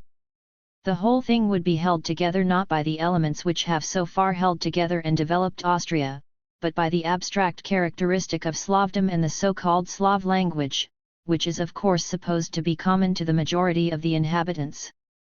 But where does this Slavdom exist except in the heads of a few ideologists? Where does the Slav language exist except in the imagination of Herr Palaki 53 Herr Guy and their confederates, and, roughly speaking, in the old Slav litany of the Russian Church, which no Slav understands anymore? In reality all these peoples have the most varied levels of civilization, from Bohemia's modern industry and culture, which has been developed, by Germans, to a relatively high degree, down to the well-nigh nomadic barbarism of the Croats and the Bulgars. These nations therefore really have the most opposed interests. In reality, the Slav language of these 10 or 12 nations is composed of so many dialects, for the most part mutually incomprehensible, although these can be reduced to a number of main branches, Czech, Illyrian, Serbian and Bulgarian. They have turned into mere patois owing to the complete neglect of all literature and the crudeness of most of the peoples, who, with few exceptions, have always used a foreign non-Slavic language as their written language. The unity of Pan-Slavism is therefore either a mere fantasy or, the Russian knout. And which nations are supposed to head this great Slav empire? Precisely those which have been scattered and split up for 1,000 years, for which elements capable of life and development had forcibly to be imported by other, non-Slavic peoples, and which were saved from succumbing to Turkish barbarism by the victorious arms of non-Slavic peoples. Small, powerless nationalities ranging in number from a few thousands to not quite 2 millions, everywhere separated from each other and robbed of their national strength. So weak have they become that, for example, the people which were most powerful and most terrifying in the Middle Ages, the Bulgars, now have a reputation in Turkey for their meekness and faint-heartedness and regard it as an honor to be called Dober Christian, good Christian. Does a single one of these peoples, Czechs and Serbs not excepted, possess a national historical tradition which lives in the minds of the people and transcends the pettiest local conflicts? The time for Pan-Slavism was the 8th and 9th centuries, when the South Slavs still controlled the whole of Hungary and Austria and threatened Byzantium. If they could not resist the German and Magyar invasion then, if they could not win their independence and form a stable empire at a time when their two enemies, the Magyars and the Germans, were tearing each other to pieces, how will they do this now, after 1,000 years of subjection and denationalization? There is no country in Europe that does not possess, in some remote corner, at least one remnant people, left over from an earlier population, forced back and subjugated by the nation which later became the repository of historical development. These remnants of a nation, mercilessly crushed, as Hegel said, by the course of history, this national refuse, is always the fanatical representative of the counter-revolution and remains so until it is completely exterminated or denationalized, as its whole existence is in itself a protest against a great historical revolution. In Scotland, for example, the Gaels, supporters of the Stuarts from 1640 to 1745. In France the Bretons, supporters of the Bourbons from 1792 to 1800. In Spain the Basques, supporters of Don Carlos. In Austria the Pan-Slav South Slavs, who are nothing more than the national refuse of 1,000 years of immensely confused development. It is the most natural thing in the world that this national refuse, itself as entangled as the development which brought it into existence, sees its salvation solely in a reversal of the entire development of Europe, which according to it must proceed not from west to east but from east to west, and that its weapon of liberation, its unifying bond, is the Russian knout. The South Slavs had already shown their reactionary character before 1848. The year of revolution itself exposed this quite openly. Who made the Austrian Revolution when the February storm broke loose? Vienna or Prague? Budapest or Zagreb? The Germans and Magyars or the Slavs? It is true that a small democratic party existed among the more educated South Slavs, who, while not wishing to give up their nationality, nevertheless wished to place it at the disposal of freedom. Owing to this illusion, the movement succeeded in awakening the sympathies of the Democrats of Western Europe as well, sympathies which were entirely justified as long as the Slav Democrats fought together with them against the common foe, but the illusion was destroyed by the bombardment of Prague. From this event onwards, all the South Slav peoples placed themselves at the disposal of the Austrian reaction, following the precedent set by the Croats. Those leaders of the South Slav movement who are still spinning yarns about national equality and a democratic Austria are either blockhead dreamers, as for example many of the journalists, or scoundrels like Jelly.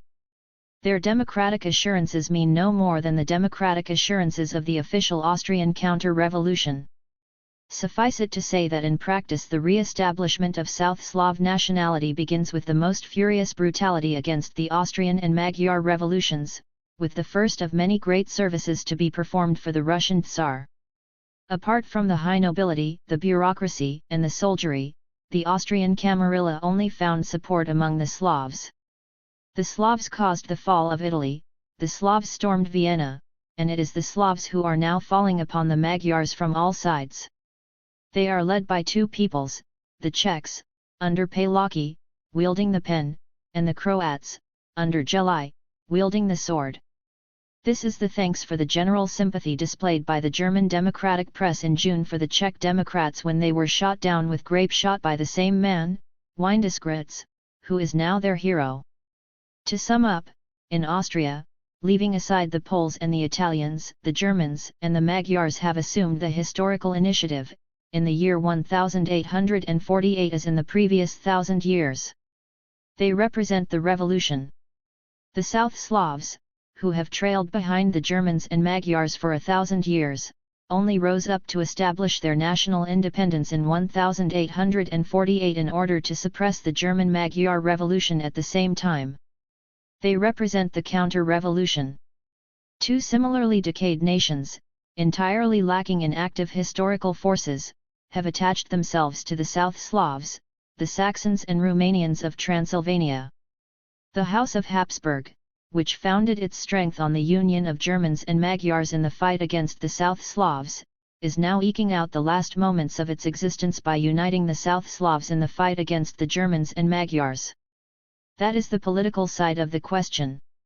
Now for the military side. The area exclusively inhabited by Magyars does not even comprise a third of Hungary and Transylvania taken together. From Bratislava onwards, to the north of the Danube and the Tisa, up to the crest of the Carpathians, there live several million Slovaks and a number of Ruthens. In the south, between the Save, the Danube and the Drave, there live Croats and Slavonians. Further east, along the Danube, there is a Serbian colony of over 500,000. These two Slav belts are joined together by the Wallachians and Saxons of Transylvania. The Magyars are therefore surrounded on three sides by natural enemies. The Slovaks who hold the mountain passes would be dangerous opponents, in view of the terrain, which is perfect for partisan warfare, if they were less lethargic in character. In the north, then, the Magyars have merely to fend off the attacks of armies which have broken through from Galicia and Moravia. However, in the east the Romanians and Saxons rose up en masse and joined the local Austrian army corps. Their position is excellent, partly owing to the mountainous nature of the country, partly because they control most of the towns and fortresses. Finally, In the south, the Serbs of the Banat, supported by German colonists, Wallachians and, like the Romanians, by an Austrian army corps, are covered by the immense morass of Alabunar and are almost unassailable. The Croats are covered by the Drave and the Danube, and as they have at their disposal a strong Austrian army with all its resources, they had already pushed forward onto Magyar territory before October 54 and they are now holding their line of defence on the lower Drave with ease. From the fourth side, from Austria, Windesgratz and Gelai are advancing in close columns. The Magyars are surrounded on all sides, surrounded by an enemy with an enormous numerical superiority. The struggle is reminiscent of the struggle against France in the year 1793. There is only the difference that the thinly populated and only semi-civilized land of the Magyars has far fewer resources than the French Republic had in those days. Weapons and munitions manufactured in Hungary must necessarily be of very bad quality, in particular it is impossible to manufacture artillery quickly. The country is much smaller than France, and every inch of land lost is a correspondingly greater blow. The Magyars have nothing left but their revolutionary enthusiasm, their courage, and the energetic, fast-moving organization Kossuth was able to give them. Nevertheless, Austria has not yet won. If we do not beat the Emperor's troops on the Lethe, we shall beat them on the Rips, if not on the Rips, we shall beat them at Pest, if not at Pest, we shall beat them on the Tisa but, at all events, we shall beat them. 55. So said Kossuth, and he is doing his best to keep his word. Even with the fall of Budapest 56 the Magyars still have the huge heath of Lower Hungary, an area made, as it were, for partisan warfare on horseback, which offers numerous almost impregnable positions between the swamps where the Magyars can establish themselves. And, since they almost all have mounts, they possess all the qualifications for waging such a war. If the imperial army ventures into this desolate district, it will have to import all its provisions from Galicia or Austria, because it will find nothing there, absolutely nothing, and it cannot be foreseen how it will maintain itself.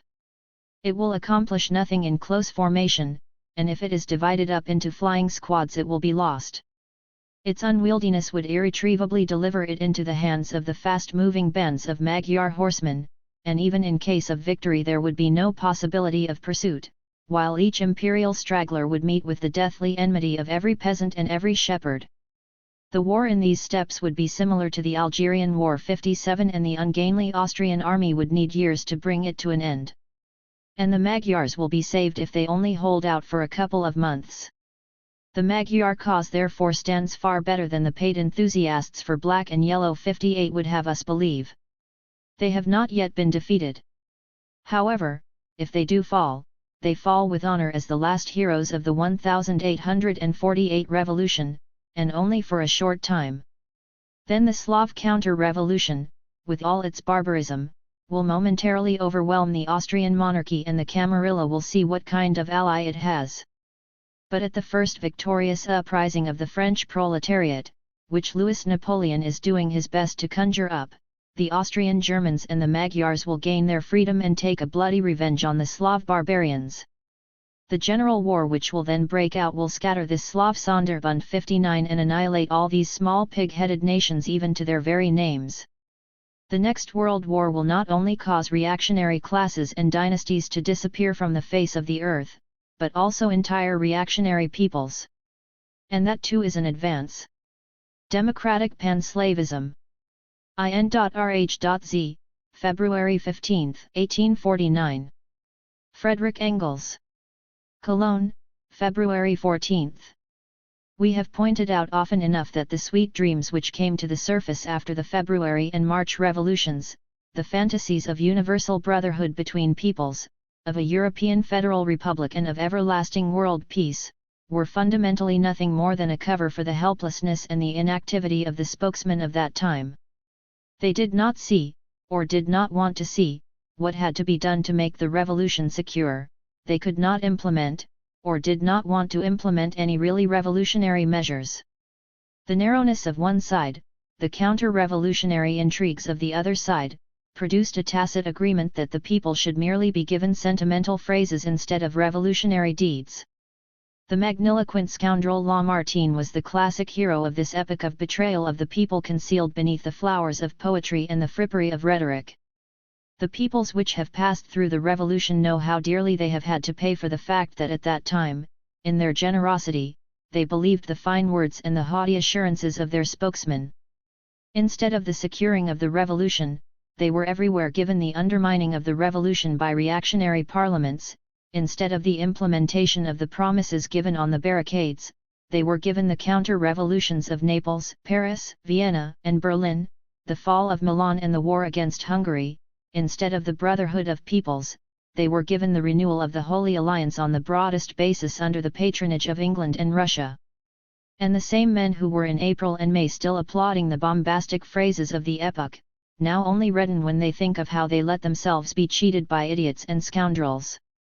We have learned through painful experience that the European brotherhood of peoples will come to pass not through mere phrases and pious wishes but only as a result of thorough revolutions and bloody struggles, that it is not a matter of fraternization between all European peoples underneath a republican flag, but of the alliance of revolutionary peoples against counter-revolutionary peoples, an alliance which does not happen on paper but on the field of battle. All over Western Europe these bitter but necessary experiences have robbed Lamartine's phrases of all credit. In the East, however, there still exist parties, supposedly democratic, revolutionary parties, which never weary of echoing these phrases and sentimentalities and preaching the gospel of the European brotherhood of peoples. These parties, leaving out of consideration certain ignorant German enthusiasts such as Herr Aruga, etc., are the democratic pan-Slavists of the various Slav peoples. The program of democratic pan-Slavism lies before us in a pamphlet entitled, Proclamation to the Slavs, by a Russian patriot, Michael Bakunin, member of the Slav Congress in Prague, Kothin, 1848. Bakunin is our friend. That will not prevent us from subjecting his pamphlet to criticism. Listen how, right at the beginning of his proclamation, Bakunin harks back to the illusions of March and April last. The revolution's very first sign of life was a cry of hatred against the old oppression, a cry of sympathy and love for all oppressed nationalities. The peoples, finally felt the shame with which the old diplomacy had laden mankind, and recognized that the welfare of nations will never be secure as long as a single people in Europe lives under oppression. Away with the oppressors, was the cry which resounded as from a single mouth. Hail to the oppressed, the Poles, the Italians and all. No more wars of conquest, but just the one last war, fought out to the end, the good fight of the revolution for the final liberation of all peoples. Down with the artificial barriers which have been forcibly erected by congresses of despots in accordance with so-called historical, geographical, commercial, and strategic necessities. Let there be no other boundaries but those which correspond to nature, boundaries drawn justly and in a democratic sense, boundaries which the sovereign will of the peoples itself prescribes on the basis of its national qualities. This is the call which issues forth from all peoples, pages 6-7. Already in this passage we meet again all the visionary enthusiasm of the first months after the revolution. There is no mention here of the obstacles which are really in the way of such a general liberation, of the utterly different levels of civilization of the individual peoples and the equally different political needs conditioned by those levels. The word freedom replaces all of this. Of reality itself there is either no discussion at all, or, in so far as it does come into consideration, it is portrayed as something absolutely abominable, the arbitrary creation of congresses of despots and diplomats. The supposed will of the people confronts this bad reality with its categorical imperative, with its absolute demand for plain and simple freedom. We have seen who was the stronger. The supposed will of the people was duped so outrageously precisely because it accepted such an imaginary abstraction from the relations which actually existed at the time. Out of the plenitude of its own power, the revolution proclaimed the dissolution of the despotic states, the dissolution of the Prussian kingdom, Austria, the Turkish Empire, finally the dissolution of the last consolation of the despots, the Russian Empire, and as the ultimate aim of all this the General Federation of European Republics, p8. In actual fact it must appear peculiar to us here in the West that all these fine plans, after the failure of the first attempt to carry them out, can still be counted as something of great merit. That was indeed precisely the worst feature of the revolution, that it proclaimed the dissolution of the despotic states out of the plenitude of its own power, but at the same time did not move a muscle out of the plenitude of its own power to execute its decree. The Slav Congress was called at that time. It completely adopted the standpoint of these illusions. Listen to this. Keenly feeling the common bond of history and blood, we swear never to let our destinies be separated again. Execrating politics, of which we have so long been the victims, we ourselves stood up for our right to complete independence and made the vow that this would henceforth be common to all Slav peoples. We recognized the independence of Bohemia and Moravia, we held out our fraternal hand to the German people, to democratic Germany. In the name of those of us who lived in Hungary, we offered a fraternal alliance, to the Magyars, the furious foes of our race. In our alliance of liberation we also did not forget those of our brothers who sigh beneath the Turkish yoke. We solemnly condemned that criminal policy which thrice tore Poland apart. All this we said, and we demanded with all the democrats of all peoples, liberty, equality, and the fraternity of all nations. p. 10. Democratic pan-slavism is still making these demands today. Then we felt certain of our cause, justice and humanity were entirely on our side, and on the side of our foes was nothing but illegality and barbarism. These were no empty dreams which we devoted ourselves to, but rather the ideas of the only true and necessary policy, the policy of revolution. Justice, humanity, liberty, equality, fraternity, independence. So far we have found nothing more in the Pan-Slav Manifesto than these more or less moral categories, which admittedly sound very fine, but prove absolutely nothing in historical and political matters. Justice, humanity, liberty, etc., may demand this or that 1,000 times over, but if the cause is an impossible one, nothing will happen and it will remain, despite everything, an empty dream. The Pan-Slavists could have learned something about their illusions from the role the mass of the Slavs has played since the Prague Congress. They could have realized that there is nothing to be achieved against iron reality with all the pious wishes and beautiful dreams in the world, and that their policy was as little a policy of revolution as that of the French Second Republic. And yet they come to us now, in January 1849, with the same old phrases about whose content Western Europe was disillusioned by a most bloody counter-revolution. Just one word about the universal brotherhood of peoples and the drawing of boundaries, which the sovereign will of the peoples itself prescribes on the basis of its national qualities. The United States and Mexico are two republics, the people are sovereign in both of them. How did it happen that a war broke out over Texas 60 between these two republics, which are supposed to be united and federated according to the moral theory? How did it happen that the sovereign will of the American people, supported by the courage of the American volunteers, moved the naturally drawn boundaries some hundreds of miles further south for reasons of geographical, commercial, and strategic necessity? And will Bakunin reproach the Americans with this war of conquest, which admittedly gives a hard knock to his theory based on justice and humanity, but which was waged simply and solely in the interests of civilization?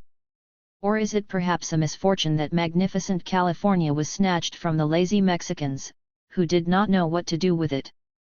Or that the energetic Yankees are increasing the means of circulation by the rapid exploitation of the Californian gold mines, have concentrated a thick population and extensive commerce on the most suitable stretch of the Pacific coast within a few years, are building big cities, opening steamship communications, laying a railway from New York to San Francisco, opening the Pacific for the first time to actual civilization, and are about to give world trade a new direction for the third time in history?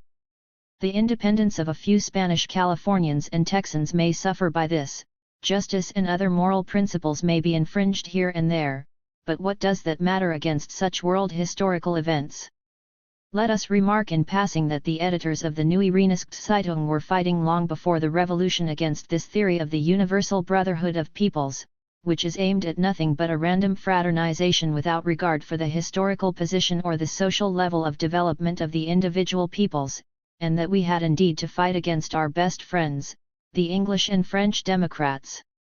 The proofs of this are contained in the English, French and Belgian democratic newspapers of that time. 61. As far as pan-slavism specifically is concerned, we have developed the point in number 194 of the Neue Rheinischen 62 that, leaving aside the well-meant self-deceptions of the democratic pan-Slavists, it has in reality no other aim than to give a point of support to the fragmented Austrian Slavs, who are at present dependent on the Germans and the Magyars for their history, literature, politics, commerce, and industry. On one side this was to be provided by Russia, on the other side by the Austrian monarchy, dominated by its Slav majority and dependent on Russia. We have explained how such small nations, dragged along for centuries by history against their will, must necessarily be counter-revolutionary, and how their whole position in the 1848 revolution was in truth counter-revolutionary.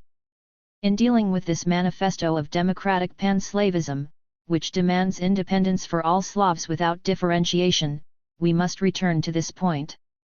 By the way, one must admit that the political romanticism and sentimentality of the Democrats at the Slav Congress was highly excusable. With the exception of the Poles, and the Poles are not pan-Slavists, for obvious reasons they all belong to nationalities which are either, as in the case of the South Slavs, necessarily counter-revolutionary owing to their whole historical position, or, as in the case of the Russians, still far removed from a revolution and therefore at least at present still counter-revolutionary. These parties, having become democratic through receiving an education abroad, endeavored to harmonize their democratic convictions with their feeling of nationalism, which is very pronounced among the Slavs, as is well known, and since the positive world, the real situation of their country, offered no points of contact for this reconciliation, or only simulated ones, there was nothing left to them but the otherworldly kingdom of the dream. 63 The realm of pious wishes, the politics of delirium. How wonderful it would be, if Croats, Pandars 64 and Cossacks formed the vanguard of European democracy, if the ambassador of the Siberian Republic could present his credentials in Paris. A pleasant prospect indeed, but the most enthusiastic pan-Slavist will not demand that European democracy should await its realization, and at present it is precisely the nations whose particular independence is demanded by the manifesto that are the particular enemies of democracy. We repeat, apart from the Poles, the Russians, and at most the Slavs of Turkey, no Slav people has a future, for the simple reason that all the other Slavs lack the primary historical, geographical, political, and industrial conditions for a viable independence. Peoples which have never had a history of their own, which come under foreign domination the moment they have achieved the first, crudest level of civilization, or are forced onto the first level of civilization by the yoke of the foreigner, have no capacity for survival and will never be able to attain any kind of independence. And that has been the fate of the Austrian Slavs. The Czechs, amongst whom we ourselves should like to count the Moravians and the Slovaks, although they are linguistically and historically distinct, never had a history. Since Charlemagne, Bohemia has been bound to Germany. The Czech nation emancipated itself for one moment and formed the great Moravian Empire, but was immediately subjugated again and tossed back and forth like a football for 500 years between Germany, Hungary, and Poland. Then Bohemia and Moravia became definitively attached to Germany, and the Slovak areas remained with Hungary. Is this nation, with absolutely no historical existence, actually making a claim for independence? It is the same with the so-called South Slavs proper. Where is the history of the Illyrian Slovenes, the Dalmatians 65, the Croats and the Caucasian 66? They lost the last trace of political independence after the 11th century, and since then have been partly under German, partly under Venetian and partly under Magyar rule. Is it really intended to bodge together a powerful, independent, and viable nation out of these tattered rags? But there is worse to come. If the Austrian Slavs formed a compact mass like the Poles, Magyars, or Italians, if they were in a position to gather from 12 to 20 million people in a state, their claims would have a serious character despite everything. But the actual situation is the precise opposite of this. The Germans and the Magyars have inserted themselves between the Slavs like a broad wedge up to the outermost ends of the Carpathians, and separated the Czechs, Moravians, and Slovaks from the South Slavs by a zone some 60 to 80 miles wide. 5.5 million Slavs live to the north of this zone, 5.5 million Slavs live to the south of it. They are divided by a compact mass of 10 to 11 million Germans and Magyars, who are allies by history and by necessity. But why shouldn't the 5.5 million Czechs, Moravians, and Slovaks be able to form a state? And the 5.5 million South Slavs, together with the Turkish Slavs? Inspect the distribution of the Czechs and their linguistically related neighbors on the first linguistic map you find. They are inserted into Germany like a wedge, but they are not and forced back on both sides by the German element. A third of Bohemia speaks German, there are 17 Germans to every 24 Czechs in Bohemia. And it is precisely the Czechs who are to form the nucleus of the intended Slav state, for the Moravians are just as heavily mixed with Germans, the Slovaks with Germans and Magyars, and moreover they are entirely demoralized as far as nationality is concerned. What a Slav state, which would be ultimately dominated by the German bourgeoisie of the towns. The same is true of the South Slavs.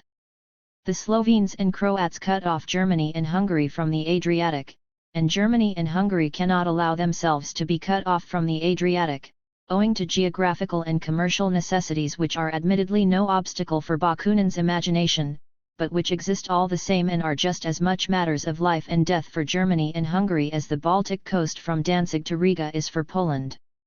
And where the existence of great nations and the free development of their resources is at stake, nothing will be decided by such sentimental factors as deference to a few dispersed Germans or Slavs. Not to mention the fact that these South Slavs are similarly mixed up with German, Magyar and Italian elements, that here too the projected South Slav state breaks up into disconnected fragments with the first glance at the language map, and that, at best, the whole state would be delivered into the hands of the Italian bourgeoisie of Trieste, Fiume, and Zara, and the German bourgeoisie of Wagram, Laybach, Karlstadt, Semlin, Pangsova, and Weiskirchen. But couldn't the Austrian South Slavs link up with the Serbs, Bosniaks 67, Morlaks 68 and Bulgars? Certainly, if, apart from the difficulties already mentioned, the age-old hatred of the people of the Austrian borderlands for the Turkish Slavs beyond the Save and the Una did not exist, but these people have related to each other for centuries as rogues and bandits, and, despite all their racial affinities, their mutual hatred is infinitely greater than that between Slavs and Magyars. In actuality the Germans and Magyars would be in an extremely pleasant situation if the Austrian Slavs were put in possession of their so-called rights. An independent Bohemian Moravian state wedged in between Silesia and Austria, and Styria cut off by the South Slav Republic from the Adriatic and the Mediterranean, their natural trade outlets, Eastern Germany torn to pieces like a loaf gnawed by rats. And all this would be out of gratitude for the pains the Germans have taken to civilize the obstinate Czechs and Slovenes, and to introduce amongst them trade, industry, a tolerable agriculture and education. But it is precisely this yoke forced upon the Slavs under the pretext of civilization which constitutes one of the greatest crimes committed by the Germans, as also by the Magyars. Listen to this. You were right to boil with anger, and right to pant for revenge against that execrable German policy, which was directed at nothing other than your ruin, which has enslaved you for centuries. p. 5. The Magyars, the furious enemies of our race, who, though they numbered hardly 4 millions, had the presumption to impose their yoke on 8 million Slavs. p. 9. What the Magyars have done against our Slav brothers, what crimes they have committed against our nationality, how they have trampled our language and our independence underfoot, all this I know. p. 30. What then are the immense and terrible crimes of the Germans and the Magyars against the Slav nation? We are not referring here to the partition of Poland, which does not belong in this context, but to the centuries of injustice that are supposed to have been perpetrated against the Slavs. In the north the Germans have conquered back from the Slavs the region between the Elbe and the Varta, which was previously German and later became Slav. This conquest was conditioned by the geographical and strategic necessities which emerged from the division of the Carolingian Empire. These Slav districts have been completely Germanized, the thing is done and cannot be redressed, even if the Pan-Slavists were to rediscover the lost languages of the Sorbs, Wends and Aubutrians 69 and impose them on the people of Leipzig, Berlin, and Stettin. Up to now it has not been denied that this conquest was in the interests of civilization. In the south the Germans found that the Slav peoples had already been scattered. The non-Slav Avars 70 had taken care of this when they occupied the region later seized by the Magyars. The Germans made these Slavs their tributaries and waged a number of wars against them. They also fought against the Avars and the Magyars, and deprived them of the whole country between the Ems and the Letha. Whereas here they Germanized forcibly, the Germanization of the Slav lands proceeded on a much more peaceful footing, through migration and the influence of the more developed nation on the undeveloped nation. German industry, German trade, German education automatically brought the German language into the country. As far as oppression is concerned, the Slavs were no more oppressed by the Germans than the mass of the Germans themselves were. If we look at Hungary, we find that there are many Germans there too, yet the Magyars have never had cause to complain of an execrable German policy, even though there were hardly 4 million of them. And if the 8 million Slavs had to allow the 4 million Magyars to impose their yoke on them for 8 centuries, this alone is sufficient proof that the few Magyars had more vitality and energy than the many Slavs. But of course the greatest crime of the Germans and the Magyars was that they prevented these 12 million Slavs from becoming Turkish. What would have happened to these small and fragmented nationalities, which have played such a wretched role in history, if the Magyars and Germans had not held them together and led them against the armies of Mohammed and Suleiman, if their so-called oppressors had not fought the decisive battles in defense of these weak semi-nations? Does not the fate of the 12 million Slavs, Wallachians, and Greeks who have been trodden underfoot by 700,000 Ottomans, p8, right up to the present day speak loudly enough? And finally, was it not a crime, was it not an execrable policy that, at the time when great monarchies were a historical necessity throughout Europe, the Germans and the Magyars united all these small, crippled, powerless nationalities into a great empire and enabled them to take part in an historical development which would have been entirely foreign to them had they been left to themselves? Naturally, that kind of thing cannot be accomplished without forcibly crushing the occasional sensitive specimen of national plant life. But nothing is accomplished in history without force and pitiless ruthlessness, and what indeed would have happened to history if Alexander, Caesar, and Napoleon had had the same quality of compassion now appealed to by pan-slavism on behalf of its decayed clients? And are the Persians, the Celts, and the Germanic Christians 71 not worth the Czechs, the Ogulaner 72 and the Sirschaner .73? Now, however, as a result of the immense progress in industry, trade, and communications, political centralization has become a far more urgent need than it was in the 15th and 16th centuries. Anything which has yet to be centralized is being centralized now. And now the Pan-Slavists come to us and demand that we should let these half-Germanized Slavs go free, that we should abolish a centralization which is forced on these Slavs by all their material interests.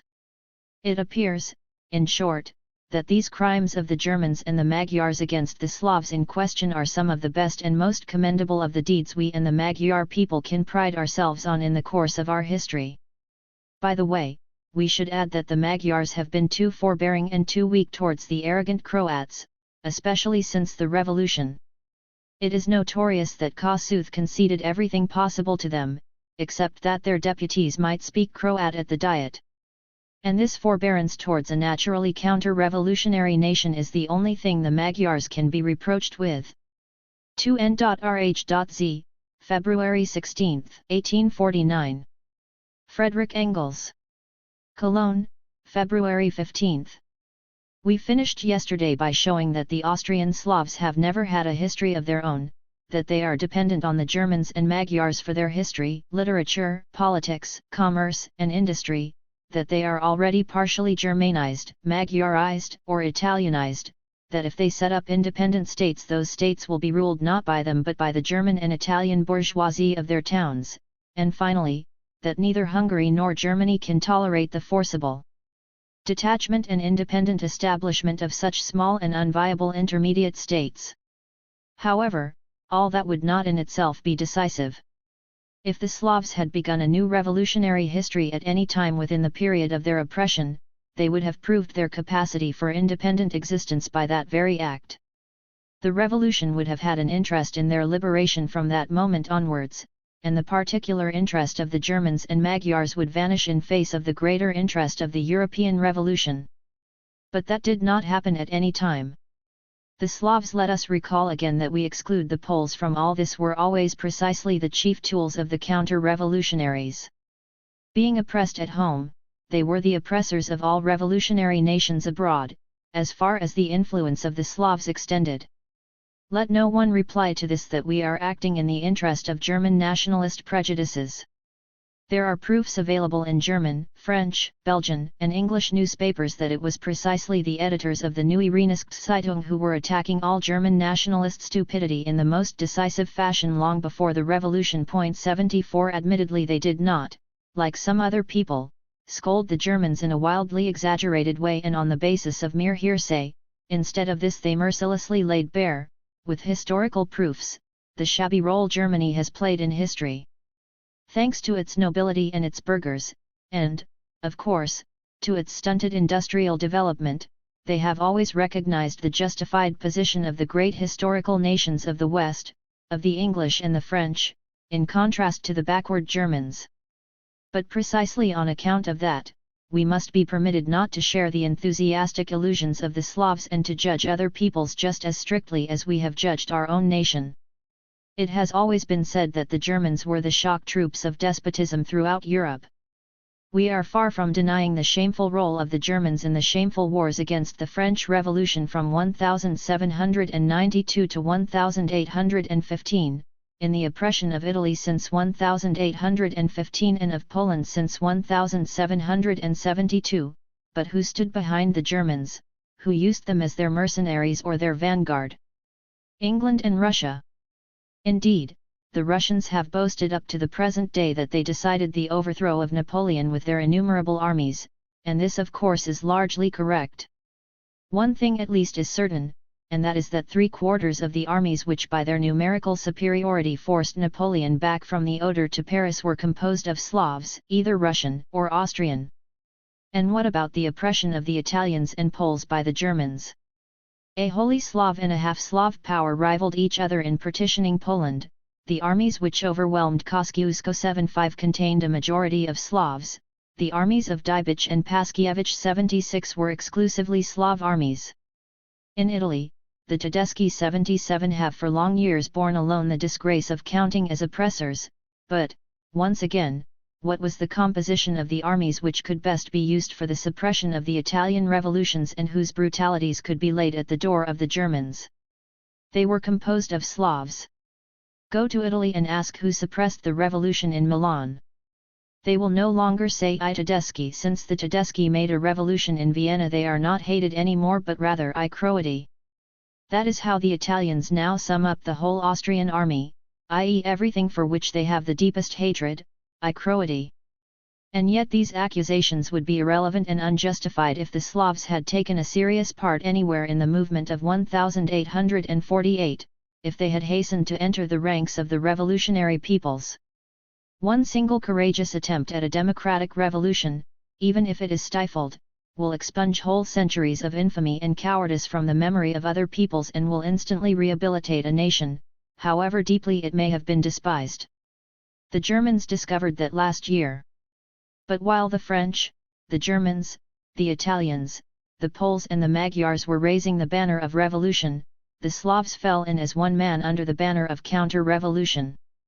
In the van the South Slavs, who had already defended their own particular counter-revolutionary wishes against the Magyars for many years, then the Czechs, and behind them, armed for battle and ready to appear on the field at the decisive moment, the Russians. It is known that in Italy the Magyar hussars went over in great numbers to the Italians, just as in Hungary whole Italian battalions placed themselves at the disposal of the Magyar revolutionary government and are still fighting under the Magyar flag. It is known that in Vienna the German regiments sided with the people, and were absolutely unreliable even in Galicia.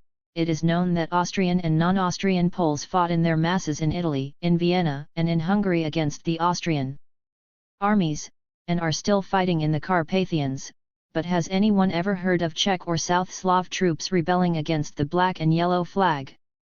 On the contrary, so far we know only that an Austria shaken to its very foundation was kept in being and momentarily secured by the enthusiasm of the Slavs for black and yellow, that it was precisely the Croats, Slovenes, Dalmatians, Czechs, Moravians and Ruthenes who provided such men as Windeskrits and Gelai with their contingents for the suppression of the revolution in Vienna, Krakow, Lvov and Hungary, and, as we have now learnt from Bakunin, that the Slav Congress in Prague was not dispersed by Germans but by Galician, Czech and Slovak Slavs and nothing but Slavs, p. 33.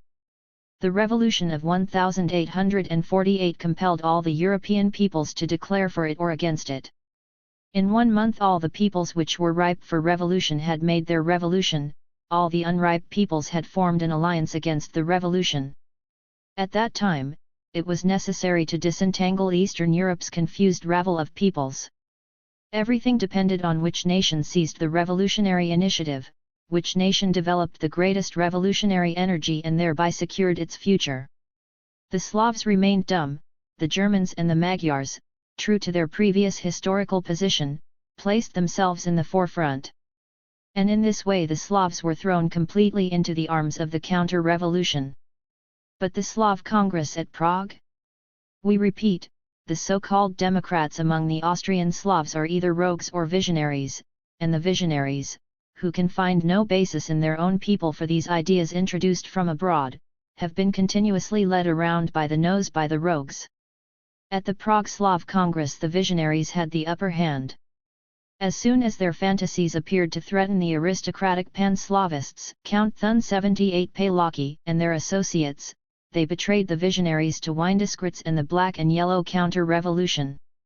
Is there not a bitter, striking irony in the fact that this Congress of enthusiasts, defended by the enthusiastic youth of Prague, was dispersed by soldiers of their own nation, that the visionary Slav Congress was so to speak confronted with a military Slav Congress? The Austrian army, the conqueror of Prague, Vienna, Lvov, Krakow, Milan and Budapest, that is the real, the active Slav Congress. The unprincipled and unclear nature of the fantasies of the Slav Congress is shown by its fruits. The bombardment of a town like Prague would have filled any other nation with an inextinguishable hatred of the oppressors. What did the Czechs do? They kissed the rod which had chastised them till the blood came, they enthusiastically took the oath to the flag beneath which their brothers had been massacred and their women violated. The battle in the streets of Prague was the turning point for the Austrian democratic Pan-Slavists. In return for the promise of their miserable national autonomy they betrayed democracy and revolution to the Austrian monarchy, to the centre, the systematic realization of despotism in the heart of Europe, as Bakunin himself says on p. 29. And one day we shall take a bloody revenge on the Slavs for this cowardly and base betrayal of the revolution. It has finally become clear to these traitors that, despite their treason, they have been taken in by the counter-revolution, that there is no intention of creating either a Slav Austria or a federal state on the basis of national equality, least of all of setting up democratic institutions for the Austrian Slavs. Gelai, who is no greater scoundrel than most of the democratic Austrian Slavs, bitterly regrets having been exploited, and Stratomirovic 79 has openly rebelled against Austria in order to avoid being exploited any further. Once more the Slovenska Lipa Unions 80 are everywhere coming up against the government and daily undergoing painful experiences which show them the trap they allowed themselves to be enticed into. But now it is too late. In their own homeland they are powerless against the Austrian soldiery they themselves reorganized, they are rebuffed by the Germans and Magyars they betrayed, they are rebuffed by revolutionary Europe, and they will have to endure the same military despotism they helped to impose on the Viennese and the Magyars. Be submissive to the emperor, so that the imperial troops don't treat you as if you were rebellious Magyars. With these words Patriarch Raj 81 showed what they must expect now. How differently the Poles have behaved. Oppressed, enslaved, bled dry for 80 years, they have always placed themselves on the side of the revolution, they have declared that the independence of Poland is inseparable from the revolutionizing of Poland. The Poles have joined in the fight in Paris, Vienna, Berlin, Italy, and Hungary, in all the revolutions and revolutionary wars, without worrying whether they were fighting against Germans, Slavs, Magyars, or even against Poles. The Poles are the only Slav nation which is free from all tendencies towards pan-Slavism. But they have very good reasons for this. They have mainly been subjugated by their own so-called Slav brothers, and among the Poles hatred for the Russians precedes hatred for the Germans, quite justifiably. For this reason, then, because the liberation of Poland is inseparable from the revolution, because Pole and revolutionary have become identical words, the Poles can be as certain of the sympathy of the whole of Europe and the restoration of their nationality as the Czechs, the Croats and the Russians can be certain of the hatred of the whole of Europe and the bloodiest revolutionary war of the whole West against them. The Austrian pan-Slavists ought to realize that all their wishes are fulfilled, in so far as they can be fulfilled at all, in the restoration of the united Austrian monarchy 82 under Russian protection. If Austria collapses, they have in store for them the revolutionary terrorism of the Germans and the Magyars, but not, as they imagine, the liberation of all the nations enslaved under the Austrian scepter. They are therefore bound to want Austria to remain united, indeed, to want Galicia to remain part of Austria so that the Slavs may retain their majority in the state. In this respect the interests of pan-Slavism are directly opposed to the restoration of Poland, for a Poland without Galicia, a Poland which does not stretch from the Baltic to the Carpathians, is no Poland. It follows however that a Slav Austria will similarly remain a mere dream, for without the supremacy of the Germans and the Magyars, without the two centers of Vienna and Budapest, Austria falls to pieces again, as proved by its whole history up to the last few months. The realization of pan-Slavism would therefore have to be limited to a Russian protectorate over Austria. The openly reactionary pan-Slavists were therefore quite right to cling to the maintenance of the whole monarchy. It was the only way to save anything. The so-called democratic pan-Slavists were in a difficult dilemma, either abandonment of the revolution and at least partial salvation of their nationality by the Austrian monarchy, or abandonment of their nationality and salvation of the revolution by the collapse of that monarchy. At that time the fate of revolution in Eastern Europe depended on the attitude of the Czechs and the South Slavs. We shall not forget that at the decisive moment they betrayed the revolution to St. Petersburg and Omitz for the sake of their petty nationalist aspirations. What would be said if the Democratic Party in Germany placed at the head of their program the demand for the return of Alsace, Lorraine, and also Belgium, which belongs in every respect to France, on the pretext that the majority of the population there is Germanic? How ridiculous the German Democrats would make themselves if they wanted to set up a pan-German alliance of Germans, Danes, Swedes, Englishmen, and Dutchmen, for the liberation of all German-speaking lands. Luckily German democracy has advanced beyond these fantasies. The German students of 1817 and 1830 nursed similar reactionary fantasies and are now evaluated throughout Germany according to their deserts. The German Revolution first came into existence, the German nation first began to be something, when people had entirely freed themselves from these futilities. But pan-Slavism is just as childish and reactionary as pan-Germanism. If one rereads the history of the pan-Slav movement in Prague last spring, one has the feeling of being carried back 30 years, tricolor ribbons, old Frankish costume, old Slav masses, a complete restoration of the era and the customs of the primeval forest, the Savernast a complete copy of the Burschenschaft 83, the Slav Congress a new edition of the Wartburg Festival 84, the same phrases, the same wild enthusiasm, the same lamentations afterwards, we a stately edifice had built, 85 etc. Anyone who wants to see this famous song translated into Slav prose should read Bakunin's pamphlet. Just as, in the long run, there emerged from the German Burschenschaft the most emphatically counter-revolutionary attitude, the most furious hatred of the French and the most narrow-minded nationalism, just as they later all became traitors to the cause for which they had pretended to enthuse, precisely in the same way, only more quickly, because the year 1848 was a year of revolution, did the democratic appearance of the democratic pan-Slavists dissolve into fanatical hatred of the Germans and Magyars, indirect opposition to the restoration of Poland. Lubomirski, 86 and direct attachment to the counter-revolution. And if a few upright Slav Democrats now called on the Austrian Slavs to join the revolution, to look on the Austrian monarchy as their main enemy, and indeed to side with the Magyars in the interests of the revolution, this reminds one of the hen which runs around at the edge of the pond in despair over the young ducks it has itself incubated, which now suddenly escape into an environment utterly foreign to it, where it cannot follow them. Let us in any case have no illusions about this. With all Pan-Slavists, nationality, i.e. imaginary, general Slav nationality, comes before the revolution. The Pan-Slavists want to join the revolution on condition that they are permitted to constitute all Slavs without exception, and without regard for the most vital necessities, into independent Slav states. We Germans would have gone far in March if we had wanted to lay down the same absurd conditions. However, the revolution does not allow conditions to be dictated to it. Either one is a revolutionary and accepts the consequences of the revolution, whatever they may be, or one is thrown into the arms of the counter-revolution and is one morning to be found arm in arm with Nicholas and Windesgritz, perhaps entirely unknowingly and unwillingly. The Magyars and ourselves should guarantee the Austrian Slavs their independence. This is what Bakunin demands, and people of the caliber of Aruga are actually capable of making him such promises in secret.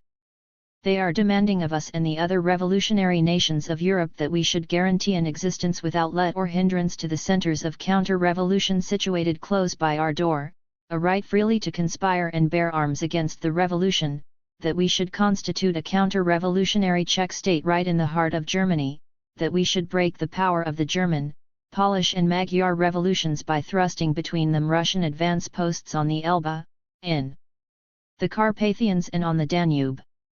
We would not even think of it. We reply to the sentimental phrases about brotherhood which are offered to us here in the name of the most counter-revolutionary nations in Europe that hatred of the Russians was, and still is, the first revolutionary passion of the Germans, that since the revolution a hatred of the Czechs and the Croats has been added to this, and that, in common with the Poles and the Magyars, we can only secure the revolution against these Slav peoples by the most decisive acts of terrorism. We now know where the enemies of the revolution are concentrated, in Russia and in the Slav lands of Austria, and no phrases, no references to an indefinite democratic future of these lands will prevent us from treating our enemies as enemies. And if Bakunin finally proclaims the following: truly, the Slav must not lose anything, he must gain. Truly, he must live. And we shall live. As long as the smallest part of our rights is contested, as long as a single member is divided off from our general body or kept torn away from it, just so long will we fight to the utmost, an implacable, life and death struggle, until finally Slavdom is great and free and stands in the world independently. If revolutionary pan-slavism means this passage seriously, and leaves the revolution entirely out of the picture where it is a question of the imaginary Slav nationality, then we too know what we have to do. Then we shall fight an implacable life and death struggle with Slavdom, which has betrayed the revolution, a war of annihilation and ruthless terrorism, not in the interests of Germany but in the interests of the revolution. The Trial of the Rhineland District Committee of Democrats. Speech by Karl Marx in his own defense 87. N.Rh.Z, February 25, 1849. Gentlemen of the jury. If the action now in progress had been brought before December 5, I should have understood the charge made by the public prosecutor. Now, after December 5, I do not understand how the public prosecutor still dares to call on laws which the Crown itself has trodden underfoot. On what has the Ministry based its criticism of the National Assembly, of the decision to refuse to pay taxes? On the laws of April 6 and April 8, 1848. And what did the government do on December 5, 1848, when it unilaterally promulgated a constitution and imposed a new electoral law on the country? It thereby tore up the laws of April 6 and April 8. These laws no longer exist for the supporters of the government. Should they continue to exist for its opponents? On December 5, the government put itself on a revolutionary footing, namely the footing of counter-revolution. In this situation there are only accomplices and revolutionaries. The government itself changed the mass of citizens into rebels, insofar as they based themselves on existing laws and defended those laws against the government's breach of them. Before December 5 it was possible to disagree about the meaning of the National Assembly's transfer to Brandenburg, its dissolution, and the state of siege in Berlin. After December 5 it became an authentic fact that these measures formed the introduction to the counter-revolution, that any modes of action were permissible against a party which itself no longer recognized the conditions under which it was the government, and therefore could no longer be recognized by the country as the government. Gentlemen, the Crown could at least have saved the appearance of legality, it has disdained even to do this. It could have dispersed the National Assembly and then had its ministry appear before the country and say, "We have ventured on a coup d'état." The situation forced us to do this. Formally speaking, we have disregarded the law, but there are moments of crisis when the very existence of the state is at risk. There is only one inviolable law on such occasions, the law of the state's own preservation. When we dissolved the assembly, no constitution existed. Therefore, we could not have broken the constitution. However, two organic laws do exist, those of April 6 and April 8, 1848. In point of fact only a single organic law exists, the electoral law. We invite the country to participate in new elections in accordance with this law. We, the responsible ministry, will appear before the assembly which emerges from these elections. We expect this assembly to recognize the coup d'état as a deed of deliverance necessitated by the circumstances. It will give its retrospective sanction to the coup. It will say that we have infringed against a legal formula in order to save the fatherland. Let the assembly decide our fate. If the ministry had acted in this way, it could have brought us before its tribunal with some apparent justification. The Crown would have saved the appearance of legality. It was not able to do this, nor did it wish to. In the eyes of the Crown, the March Revolution was a brute fact. One brute fact can only be extirpated by another. In annulling the new elections due to be held on the basis of the law of April 1848, the ministry denied its responsibility, annulled the very court it was responsible to. In this way it transformed the National Assembly's appeal to the people from the outset into mere appearance, fiction, an imposture. In inventing a chamber resting on a property qualification as an integral part of the Legislative Assembly, the ministry tore up the organic laws, abandoned the legal foundation, falsified the elections and denied the people any possibility of judging the Crown's deed of deliverance. It follows, gentlemen, that one fact cannot be denied, and no later historian will deny it: the Crown has made a revolution, it has thrown the existing legal situation overboard, and it cannot appeal to the laws it has so shamefully invalidated. After the successful conclusion of a revolution, one can hang one's opponents but not condemn them. One can clear them out of the way as defeated foes, but not judge them as criminals. After a successful revolution or counter-revolution one cannot apply the laws one had invalidated against the defenders of those same laws. This is a cowardly semblance of legality, which you, gentlemen of the jury, will not sanction by your final judgment. I have told you, gentlemen, that the government has falsified the judgment of the people on the Crown's deed of deliverance. Nevertheless, the people have already decided against the Crown and for the National Assembly. The elections to the Second Chamber are the only legally valid elections, because they alone took place on the basis of the law of April 8, 1848. And almost all the tax refusers have been re-elected to the Second Chamber, many of them 2 or 3 times over. The deputy for Cologne, Schneider 288, is in fact one of the accused in this trial. The question of the right of the National Assembly to resolve to refuse to pay taxes has therefore already been confirmed in practice by the people. Leaving aside this supreme judgment, you will all concede, gentlemen, that you are not confronted here with a crime in the ordinary sense, that there is here absolutely no conflict with the laws, such as is relevant to this forum. In normal circumstances, the public power executes the existing laws. The criminal is he who breaks those laws or violently opposes the public power in its execution of those laws. In our case, one public power has broken the law, and the other public power, it is unimportant which one, has upheld it. A conflict between two state powers does not lie within the jurisdiction of either private law or criminal law. The question as to who is in the right, the Crown or the National Assembly, is a historical question. All the juries, all the courts of Prussia, cannot decide this question. There is only one power which can decide it, history. I do not understand, therefore, how we can be accused on the basis of the Code Penal. We are dealing here with a struggle between two powers, and only superior power can decide between two powers. This has been pointed out equally by the revolutionary and by the counter-revolutionary press, gentlemen. An organ of the government itself proclaimed the same fact shortly before the decisive phase of the struggle. The Neue Preußische Zeitung, the organ of the present ministry, saw this point very clearly. A few days before the crisis, it made approximately the following statement: "This is no longer a matter of law, but of force, and we shall see whether the old kingdom by the grace of God still has the force."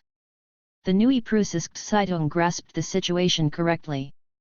Force versus force. A physical victory had to decide the issue. The counter-revolution has won, but this only concludes the first act of the drama. In England, the struggle lasted for more than 20 years. After repeated victories, Charles I finally mounted the scaffold. And what guarantee can there be, gentlemen, that the present ministry and the officials who have made themselves into its instruments will not be condemned as traitors by the present chamber or by its successors? Gentlemen, the public prosecutor has sought to base his accusation on the laws of 6 and April 8. I was therefore compelled to demonstrate that those very laws speak against a conviction. But I shall not conceal the fact that I do not recognize these laws, and will never recognize them. They were never even valid for the deputies who emerged from the popular elections, still less could they prescribe a path for the March Revolution to follow. How did the laws of April 6 and April 8 arise? Through an agreement reached between the government and the United Diet. In this way they hoped to establish continuity with the old legal situation and suppress the revolution which had swept away this situation. Men like Camphausen, etc. considered it important to preserve the appearance of lawful progress. And how did they do this? By a series of obvious and inept contradictions. Let us dwell for a moment on the old legal position, gentlemen. Was not the very existence of Prime Minister Camphausen a breach of the law, since he was a responsible minister, a minister without a previous official career in the Prussian administration? Camphausen's position as a responsible prime minister was illegal. This legally non-existent official recalled the United Diet in order to have it pass laws it was not legally entitled to pass. And this self-condemning formalistic game was described as progress through the law, as the maintenance of the legal foundation.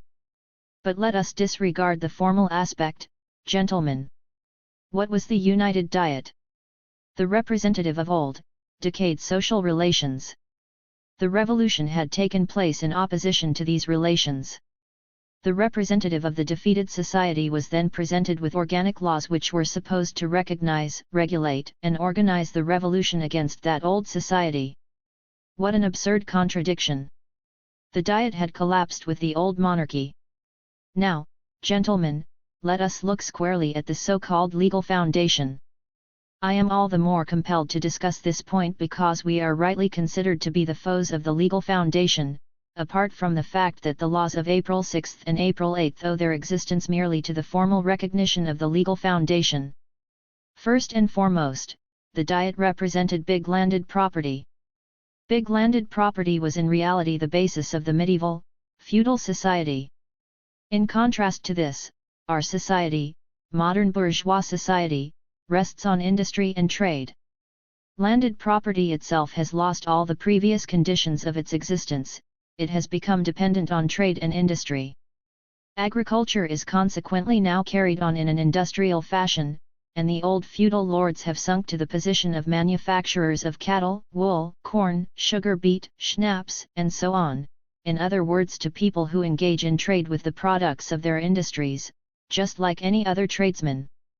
However much they might hold fast to their old prejudices, they have in practice become members of the bourgeoisie, who produce as much as possible as cheaply as possible, who buy where they can get the best bargain and sell at the highest possible price.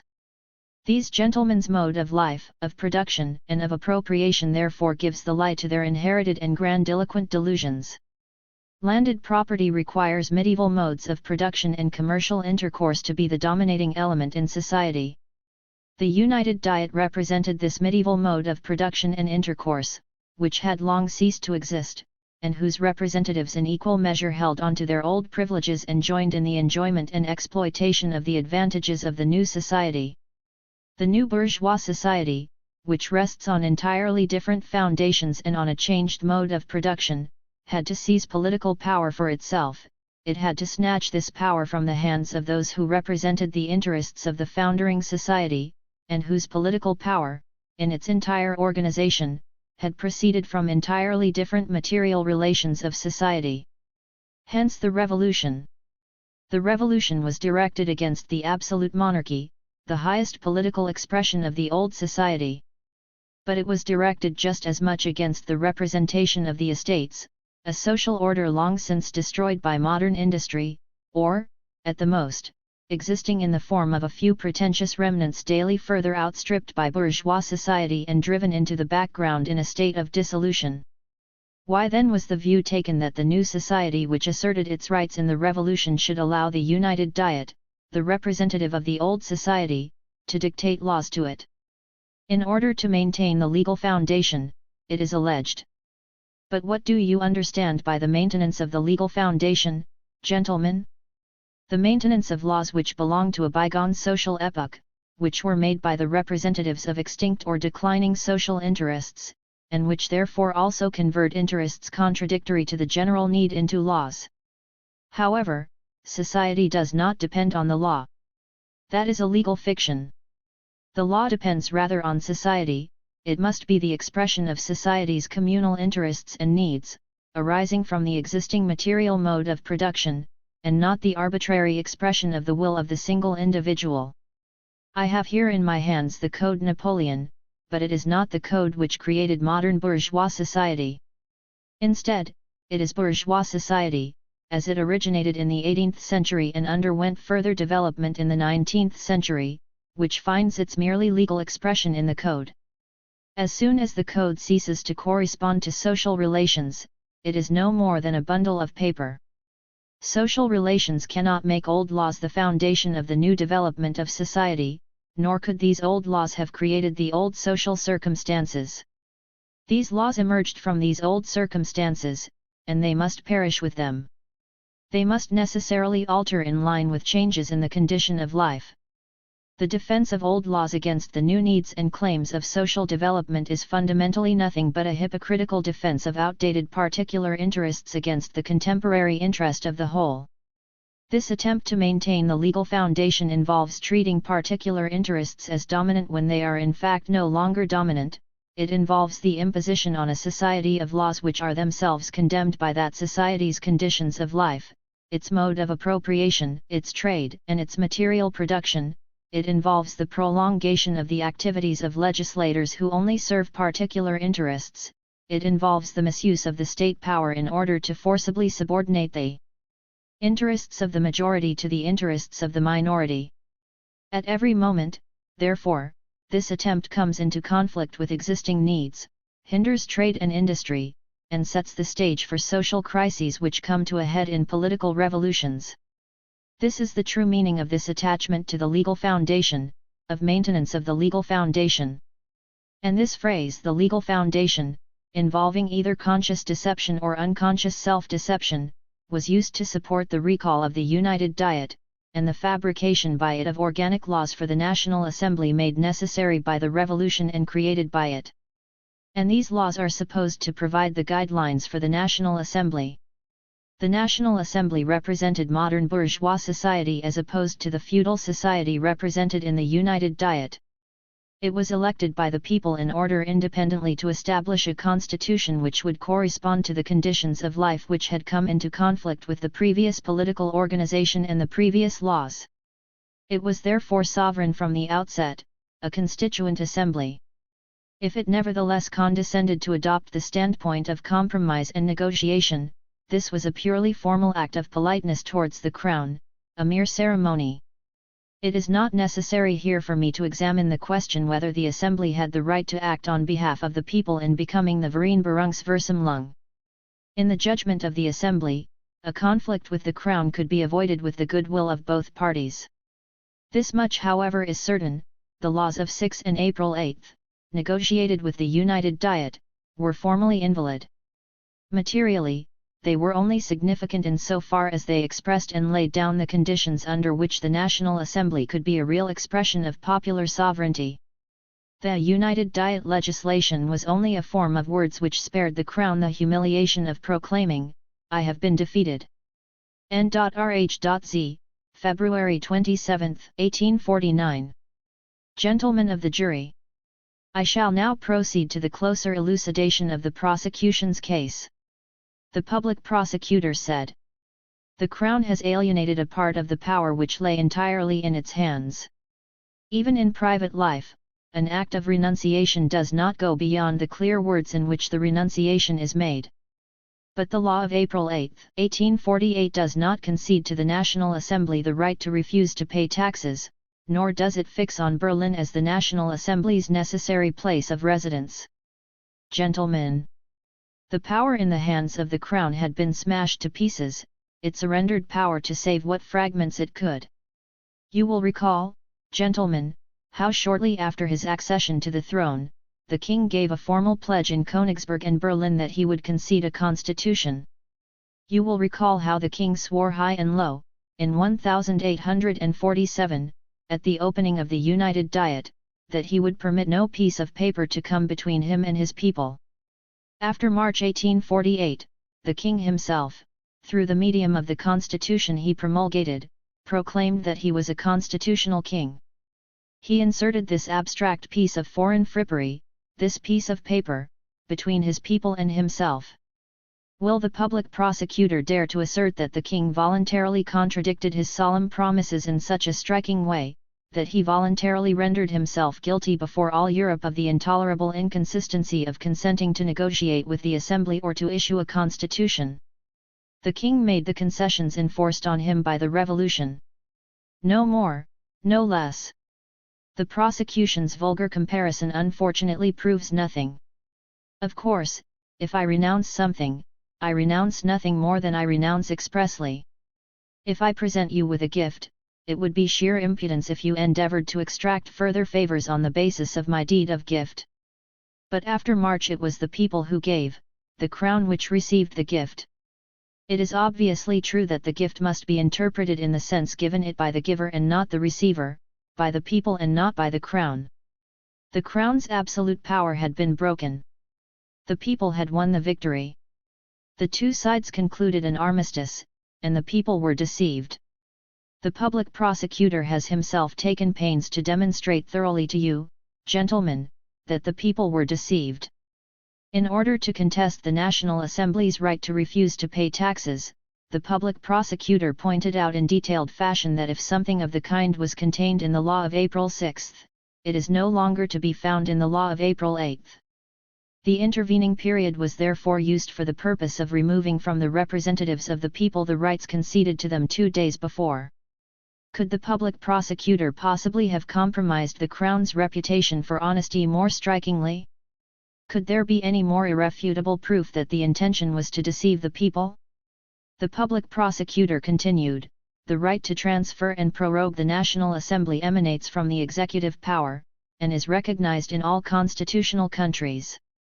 As far as the executive power's right to transfer the legislative chambers is concerned, I would invite the public prosecutor to indicate a single law or example in favor of this assertion.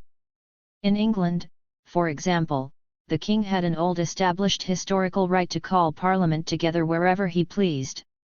There is no law which lays down that London is the English Parliament's place of meeting. You know, gentlemen, that in general in England the main political freedoms are sanctioned by common law, not by written law. An example is the freedom of the press. But if an English ministry had the idea of transferring Parliament from London to Windsor or Richmond, it is sufficient merely to formulate this for its impossibility to be recognised. In constitutional countries the Crown has of course the right to prorogue Parliament. However, do not forget that on the other side all constitutions specify the length of time during which Parliament may be prorogued and the point at which they must be recalled. No constitution exists in Prussia, this is yet to be established, there is no legal time limit for the recall of a prorogued Parliament, but for that reason there is also no royal right of prorogation. Otherwise the Crown could have prorogued the chambers for 10 days, or for 10 years, or forever.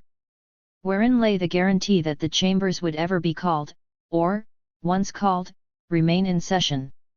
The continued existence of the chambers side by side with the Crown was left to the Crown's own discretion.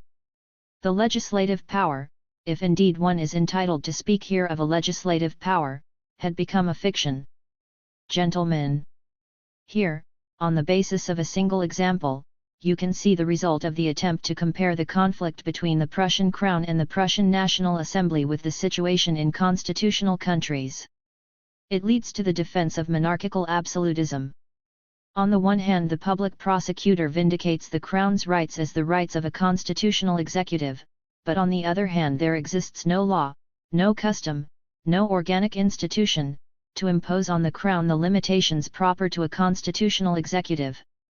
This is the demand put to the people's representatives, that they should play the role of a constitutional parliament vis-a-vis an absolute monarch. Does it still need to be shown that the case we are dealing with is not one of an executive and a legislature confronting one another, and that the doctrine of the constitutional separation of powers cannot be applied to the Prussian National Assembly and the Prussian Crown? Disregard the revolution, stick merely to the official theory of Vereinbarung. Even according to this theory, two sovereign powers confronted each other. One of these powers had to destroy the other, there is no doubt about that. Two sovereign powers cannot function simultaneously, side by side, in one state. This would be a self-contradiction, like squaring the circle. Material force had to decide between the two sovereignties. But we ourselves are not required to investigate here the possibility or the impossibility of Vereinbarung. Enough of that. Two powers enter into relations in order to conclude a treaty. Camphausen himself implied there was a possibility that the treaty would not come into existence. Speaking from the ministerial bench itself to the Vereinbarungsversammlung, he indicated the imminent danger to the country if the compromise did not materialize. The danger lay in the original relationship between the compromising National Assembly and the Crown, and now, after the event, the intention is to make the National Assembly responsible for this danger, by denying this original relationship and presenting the Assembly as a constitutional body. To solve the difficulty by passing straight over it. I believe I have proved to you, gentlemen, that the Crown had neither the right to transfer the Assembly nor the right to prorogue it. But the public prosecutor did not confine himself to investigating the legality of the Crown's transfer of the National Assembly, he endeavored to demonstrate the expediency of this action. Would it not have been expedient, he said, if the National Assembly had obeyed the Crown and moved to Brandenburg? The public prosecutor bases this expediency on the situation of the chamber itself. It was not free in Berlin, etc. Was not the Crown's intention in making this transfer as clear as day? Has it not stripped all the reasons given officially for the transfer of their apparent justification? It was not a matter of freedom of deliberation, but of the choice between sending the Assembly home and arbitrarily issuing a new constitution, and creating a sham representation by choosing docile deputies. When a quorum of deputies unexpectedly turned up in Brandenburg, hypocrisy was abandoned and the dissolution of the National Assembly was proclaimed. It is clear in any case that the Crown did not have the right to declare the National Assembly free or unfree. No one but the Assembly itself could decide whether it enjoyed or did not enjoy the freedom necessary for its deliberations. There was nothing more convenient for the Crown than to be able to declare the National Assembly unfree and not accountable for its actions whenever it took a decision obnoxious to the Crown, and then to place it under an interdict. The public prosecutor has also spoken of the government's duty to protect the dignity of the National Assembly against the terrorism of the Berlin population. This argument sounds like a satire on the government itself. I do not wish to speak of its behavior towards individual persons, These persons were after all the elected representatives of the people. The government sought to humiliate them in every way. It persecuted them in the most infamous manner, and set on foot a kind of ferocious hunt against them. Let us leave aside personalities, and ask how it preserved the dignity of the National Assembly in its work. Its archives, the documents of the committees, the royal embassies, the legislative proposals, the preliminary drafts have been abandoned to the solitary, who have turned them into pipe lighters, heated stoves with them, and trodden them underfoot. Even the forms of judicial process were not observed, the archives were simply seized without any inventory being taken. The plan was to destroy this work which had cost the people so much, in order to be able to slander the National Assembly more effectively, and to remove from view those plans for reform which were hateful to the government and the aristocrats. After all this, is it not well nigh ridiculous to assert that the government transferred the National Assembly from Berlin to Brandenburg out of tender care for its dignity? I come now to the public prosecutor's arguments on the question of the formal validity of the resolution against the payment of taxes. This resolution could only have attained formal validity, says the prosecution, if the Assembly had obtained for it the sanction of the Crown. But, gentlemen, the Crown confronted the Assembly in the person of the Brandenburg Ministry, not in its own person. This then is the nonsensical act the public prosecutor demands of the Assembly. It should have reached an agreement with the Brandenburg Ministry to proclaim it guilty of treason and to refuse to grant it any taxes. What does this suggestion mean other than that the National Assembly should have decided on unconditional submission to every demand made by the Brandenburg Ministry? The resolution against the payment of taxes was formally invalid for another reason, says the public prosecutor, for a bill can only become law on the second reading. On the one hand, the government ignored the essential forms it was bound to observe towards the National Assembly, on the other hand it expects the National Assembly to observe the most inessential formalities. Nothing could be simpler.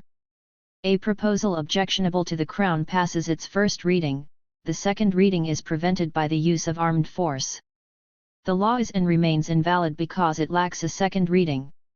The public prosecutor has overlooked the exceptional situation which prevailed when the representatives of the people passed that resolution, while threatened by bayonets in their place of meeting.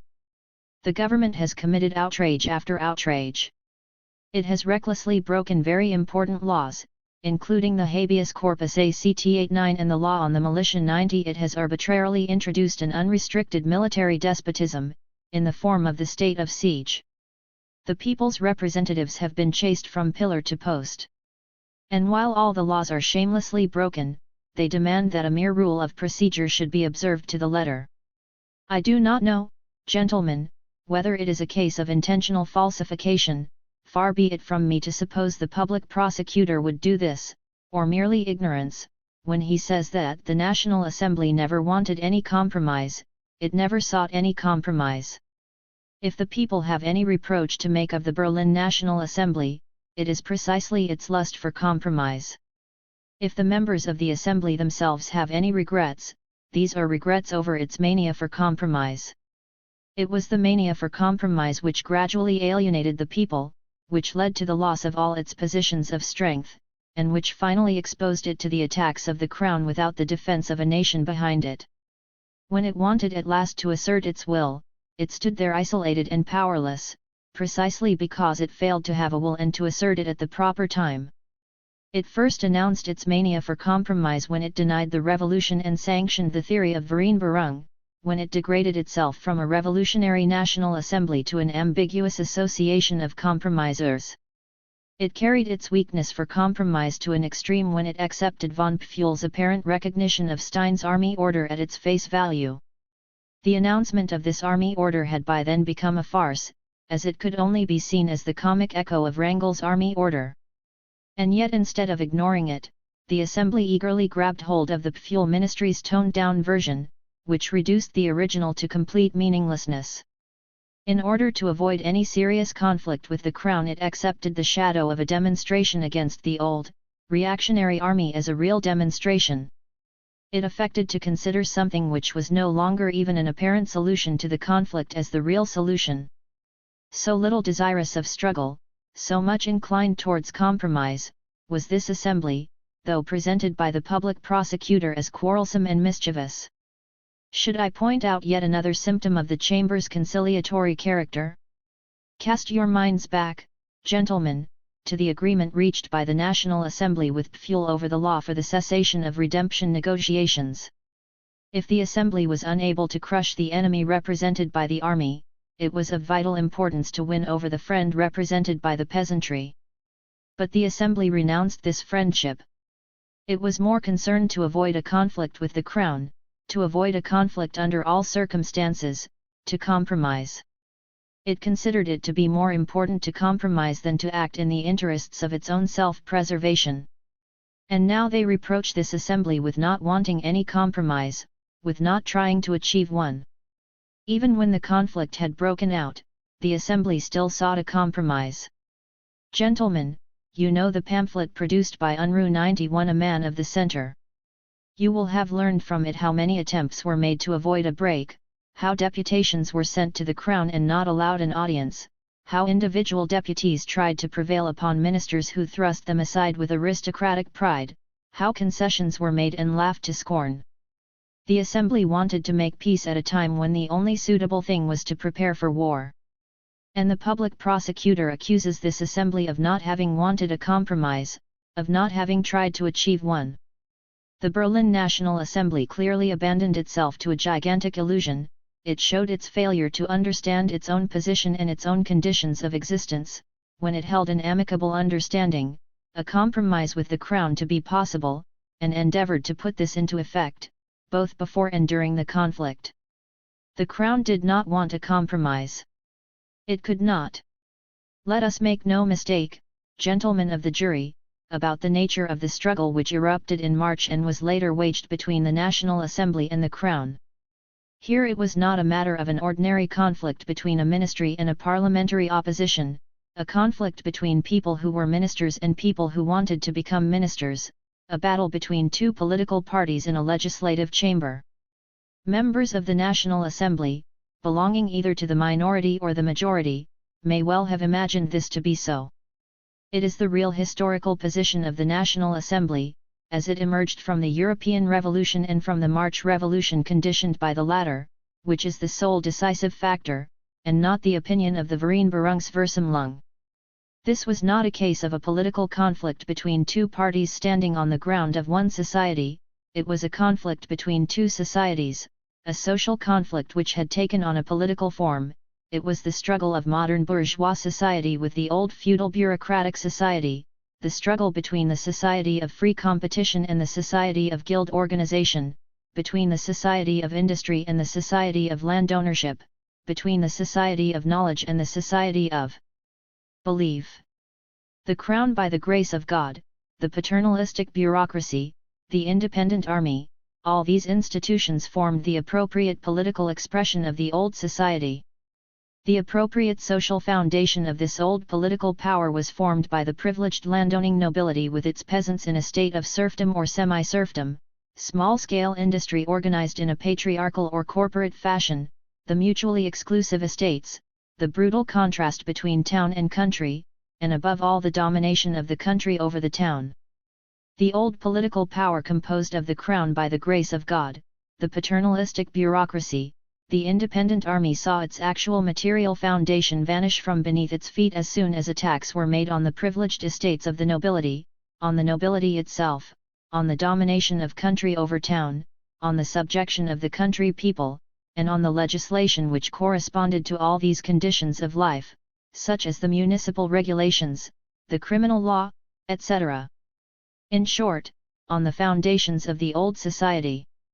It was the National Assembly which committed these criminal attacks. And the old society saw that political power had been snatched from its hands when the Crown, the bureaucracy, and the army lost their feudal privileges. The National Assembly wanted to abolish these privileges. No wonder, then, that the army, the bureaucracy, and the nobility jointly pressed the Crown to make a coup d'état. No wonder that the Crown, knowing the intimate connection between its own interests and those of the old feudal bureaucratic society, allowed itself to succumb to this pressure. The Crown was precisely the representative of the feudal and aristocratic society, the National Assembly was the representative of modern bourgeois society. It was a condition of existence for the latter that it should demote the bureaucracy and the army from the position of masters of trade and industry to that of their instruments, that it should make them into mere organs of bourgeois commerce. It cannot allow agriculture to be restricted by feudal privileges, or industry by bureaucratic tutelage. This would contradict its fundamental principle of free competition. It cannot allow external trade relations to be regulated by considerations of international dynastic politics instead of by the interests of national production.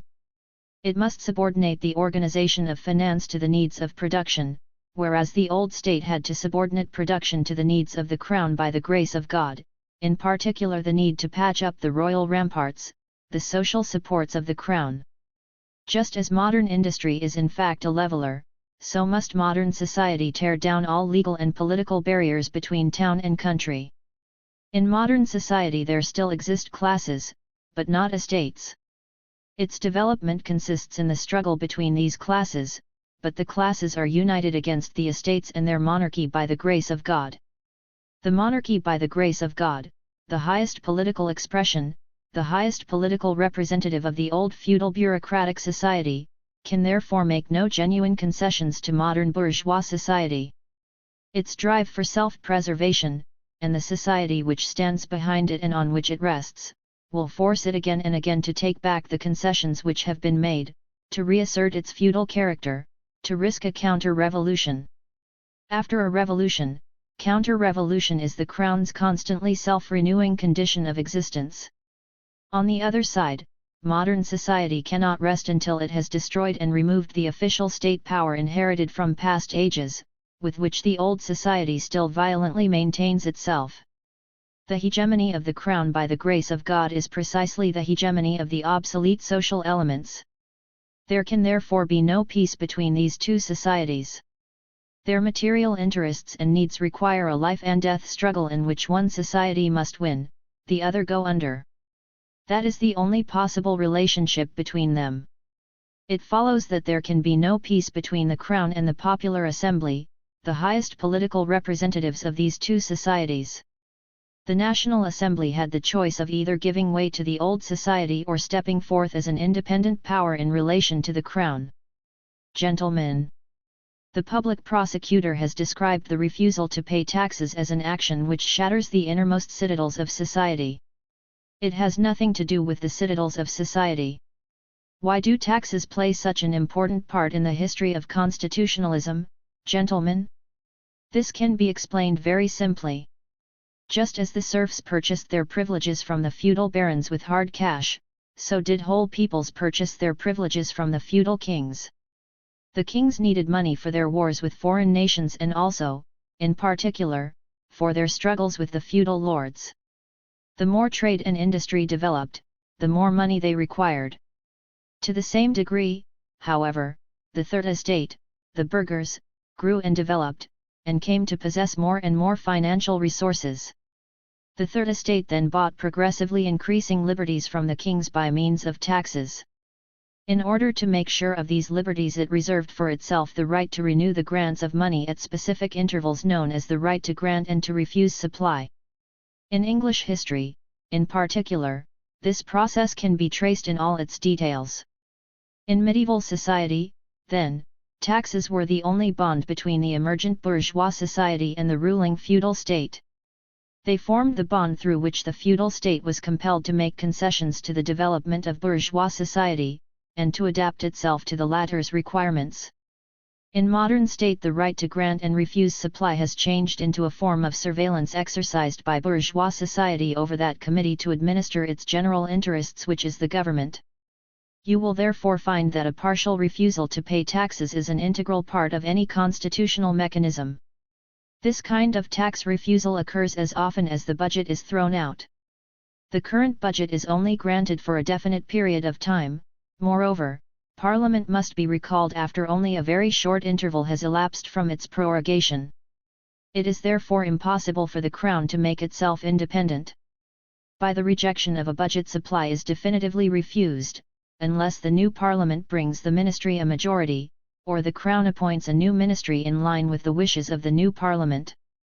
The rejection of the budget is therefore a refusal to pay taxes which takes a parliamentary form. In the present conflict this form was not applicable, because the constitution did not yet exist and was still to be created. But a refusal to pay taxes such as we have in the present case, which not only rejects the new budget but also forbids the payment of the current taxes, is by no means unheard of. This was a very frequent occurrence in the Middle Ages. Even the old German Diet and the old feudal estates of Brandenburg made decisions to refuse to pay taxes. And there is no lack of examples in modern constitutional countries. In 1832 in England the refusal to pay taxes led to the fall of the Wellington Cabinet. 92 And bear in mind, gentlemen, that it was not the English Parliament which decided on a refusal to pay taxes, it was the people who proclaimed this and accomplished it on their own authority. And England is the historic land of constitutionalism. The English Revolution, which brought Charles I to the scaffold, began with a refusal of supply. The North American Revolution, which ended with the Declaration of Independence from England, began with a refusal of supply. In Prussia, too, the refusal to pay taxes may be the harbinger of very terrible things. However, it was not John Hampden who brought Charles I to the scaffold but rather Charles I's own obstinacy, his dependence on the feudal estate, his arrogance in wishing to put down with violence the imperative demands of the newly emerging society. The refusal of supply is only a symptom of the conflict between Crown and people, only a proof that the conflict between the government and the people has reached a high and threatening level. It does not itself produce this conflict and this dissension, but only expresses the existence of such a situation. In the worst case, there follows the fall of the existing government, of the given form of the state. This does not touch the innermost citadels of society. Indeed, in the present case, the refusal to pay taxes was society's act of self-defense against a government which threatened its innermost citadels. Finally, the public prosecutor accuses us of having gone further than the National Assembly itself. In the incriminating appeal, in the first place, the National Assembly did not publish its resolution. Do I seriously have to reply to this, gentlemen, that the resolution to refuse to pay taxes was not even published in the statute book? Moreover, it is said, the National Assembly did not call for violence, did not place itself on a revolutionary footing, as we did, but rather wanted to remain on legal ground. Previously, the public prosecutor had presented the National Assembly as illegal. Now he presented it as legal. In each case the aim was to present us as criminals. If the collection of taxes is declared to be illegal, must I not violently resist the violent accomplishment of this illegality? Even from this point of view, we should be justified in driving out force with force. Anyway, it is absolutely true that the National Assembly wished to remain on purely legal ground, on the ground of passive resistance.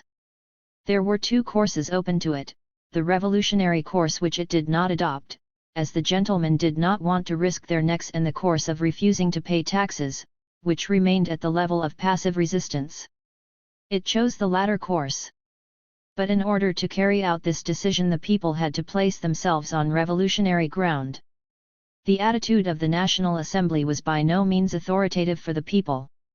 The National Assembly has no rights for itself, it only has the rights handed over by the people for it to maintain. If it fails to execute its mandate, it is extinguished. The people themselves then enter the stage in their own right, and act out of the plenitude of their power. If for example a National Assembly sold itself to a treasonable government, the people would have to drive away both the government and the National Assembly. If the Crown makes a counter-revolution, the people have the right to reply with a revolution. They do not need the permission of any National Assembly.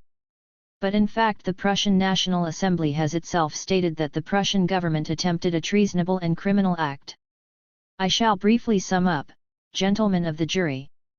The public prosecutor cannot apply the laws of 6 and April 8, 1848 against us, after the Crown itself has torn them up. These laws are not decisive in any case, since they were arbitrarily concocted by the United Diet. The National Assembly's resolution against the payment of taxes was formally and materially valid. In our proclamation we went further than the National Assembly. This was our right and our duty. Finally, I repeat that only the first act of the drama has come to an end. The struggle between two societies, medieval and bourgeois, will be fought anew in political forms. The same conflicts will return as soon as the assembly meets again. The organ of the ministry, the Neue Preußische Zeitung, has already prophesied this. The same people have been re-elected, it will be necessary to drive away the assembly a second time. However, whatever new course the new National Assembly may adopt, the necessary result can be nothing other than this: complete victory for the counter-revolution or a new and victorious revolution. The victory of the revolution will perhaps first become possible only after the completion of the counter-revolution. To the workers of Cologne. N.Rh.Z, May 19, 184,993. At this final moment we warn you against attempting any putsch in Cologne. Owing to Cologne's military situation you would be hopelessly defeated.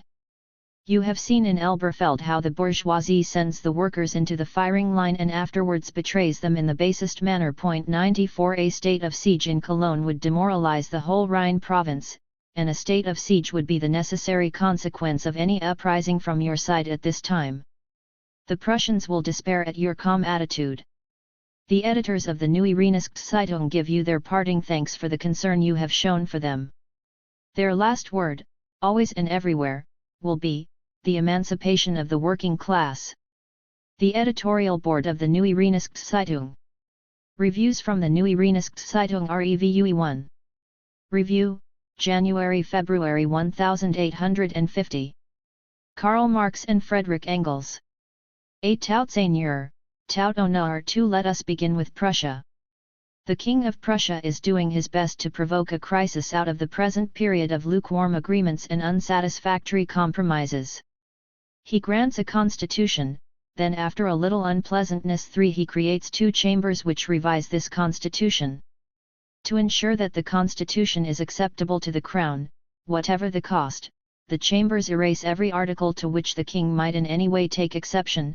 Now, they believe, he will immediately take an oath to this constitution. But on the contrary, in order to give the chamber proof of his royal zeal, Frederick William issues a proclamation in which he makes new suggestions to improve the constitution, the acceptance of which would rob this document of the last semblance of even the least, so-called constitutional, bourgeois guarantees. The king hopes the chambers will reject these suggestions. Far from it. Though the chambers may have been mistaken in the crown, they have now taken care that the crown will not be mistaken in them. They have accepted everything, but everything: an upper chamber, an emergency court, a veteran reserve and entailed estates for merely so as not to be sent home, merely in order to force the king into finally taking a solemn and holy oath. This is the way the Prussian constitutional bourgeoisie revenges itself. It will be difficult for the king to invent a humiliation that these chambers would find too severe. In the end he will feel obliged to declare that the more sacred he holds the vow which he is to swear, the more sensible does his soul become of the duties with which God has entrusted him in the interests of the beloved fatherland. 5 And the less his royal zeal will allow him to swear an oath to a constitution which offers him everything, but his country nothing. What the gentlemen of the late lamented United Diet, now reunited in the chambers, are so afraid of, is being driven back to their old position before 18 March. 6 This would mean that the revolution still lay before them, and this time their rewards would be few. Furthermore, in 1847 they were able to refuse the loan supposedly intended for the Eastern Railway 7, whereas in 1849 they actually voted the government the loan in question first, and made representations afterwards for the theoretical right to grant money. Meanwhile, outside the chambers, the bourgeoisie sitting on the juries is taking pleasure in acquitting those accused of political crimes, thereby demonstrating its opposition to the government. In these trials the government is regularly compromising itself, but so are the representatives of democracy, the accused and those in the public gallery. We call to mind the trial of Waldeck, the unfailing constitutionalist, the trial in Trier 8, etc. In reply to the question of old Ernst Moritz Arndt 9, where is the German's fatherland, Frederick William IV replied, Erfurt 10 It was not so difficult to parody the Iliad in the Batrachomyomachia, but no one up till now ever ventured to conceive of a parody of this parody. The Erfurt Plan, however, manages to travesty even the batrachomyomachia of the Paulskirche 11. It is of course completely immaterial whether this incredible assembly convenes in Erfurt or whether the Orthodox Tsar forbids it, just as immaterial as the protest against its competency which Herr Vogt will doubtless agree to issue with Herr Venedig. 12. The whole scheme is only of interest to those profound politicians for whom the Great German versus Little German question 13 was a source of material for their leading articles as productive as it was indispensable, and to the Prussian bourgeoisie, who live in the blissful belief that the King of Prussia, having rejected everything in Berlin 14, will grant everything in Erfurt. If the Frankfurt National Assembly will be more or less accurately reflected in Erfurt, the old Federal Diet is reborn in the interim 15 and reduced to its simplest expression in the form of an Austro-Prussian Federal Commission. The interim has already intervened in Württemberg and will soon intervene in Mecklenburg and Schleswig-Holstein. 16. While Prussia has long been barely scraping its budget together out of issues of paper money, surreptitious loans from the Seehandlung 17 banking house and the remains of the exchequer, and has only now been forced to resort to loans, Austria is in the full flower of national bankruptcy. A deficit of 155 million Austrian florins in the first 9 months of the year 1849, which must have risen to 210 or 220 million by the end of December, the complete ruin of government credit at home and abroad following the spectacularly abortive attempt to raise a new loan, the total exhaustion of domestic financial resources, conventional taxes, fire insurance premiums, issues of paper money, the necessity of imposing, on a land already sucked dry, new taxes born of desperation, which will probably never be paid. These are the main characteristics of Austria's financial debility. At the same time, the Austrian body politic is decaying more and more rapidly. The government's attempts to resist this process by frantic centralization are in vain. The decomposition has already reached the body politic's outer extremities. Austria is becoming intolerable in the eyes of the most barbarian of its peoples, the mainstays of Old Austria, the South Slavs in Dalmatia, Croatia, and Ba, not intolerable even for the loyal border people. 18. Only an act of desperation still holds out a slight chance of salvation, a foreign war.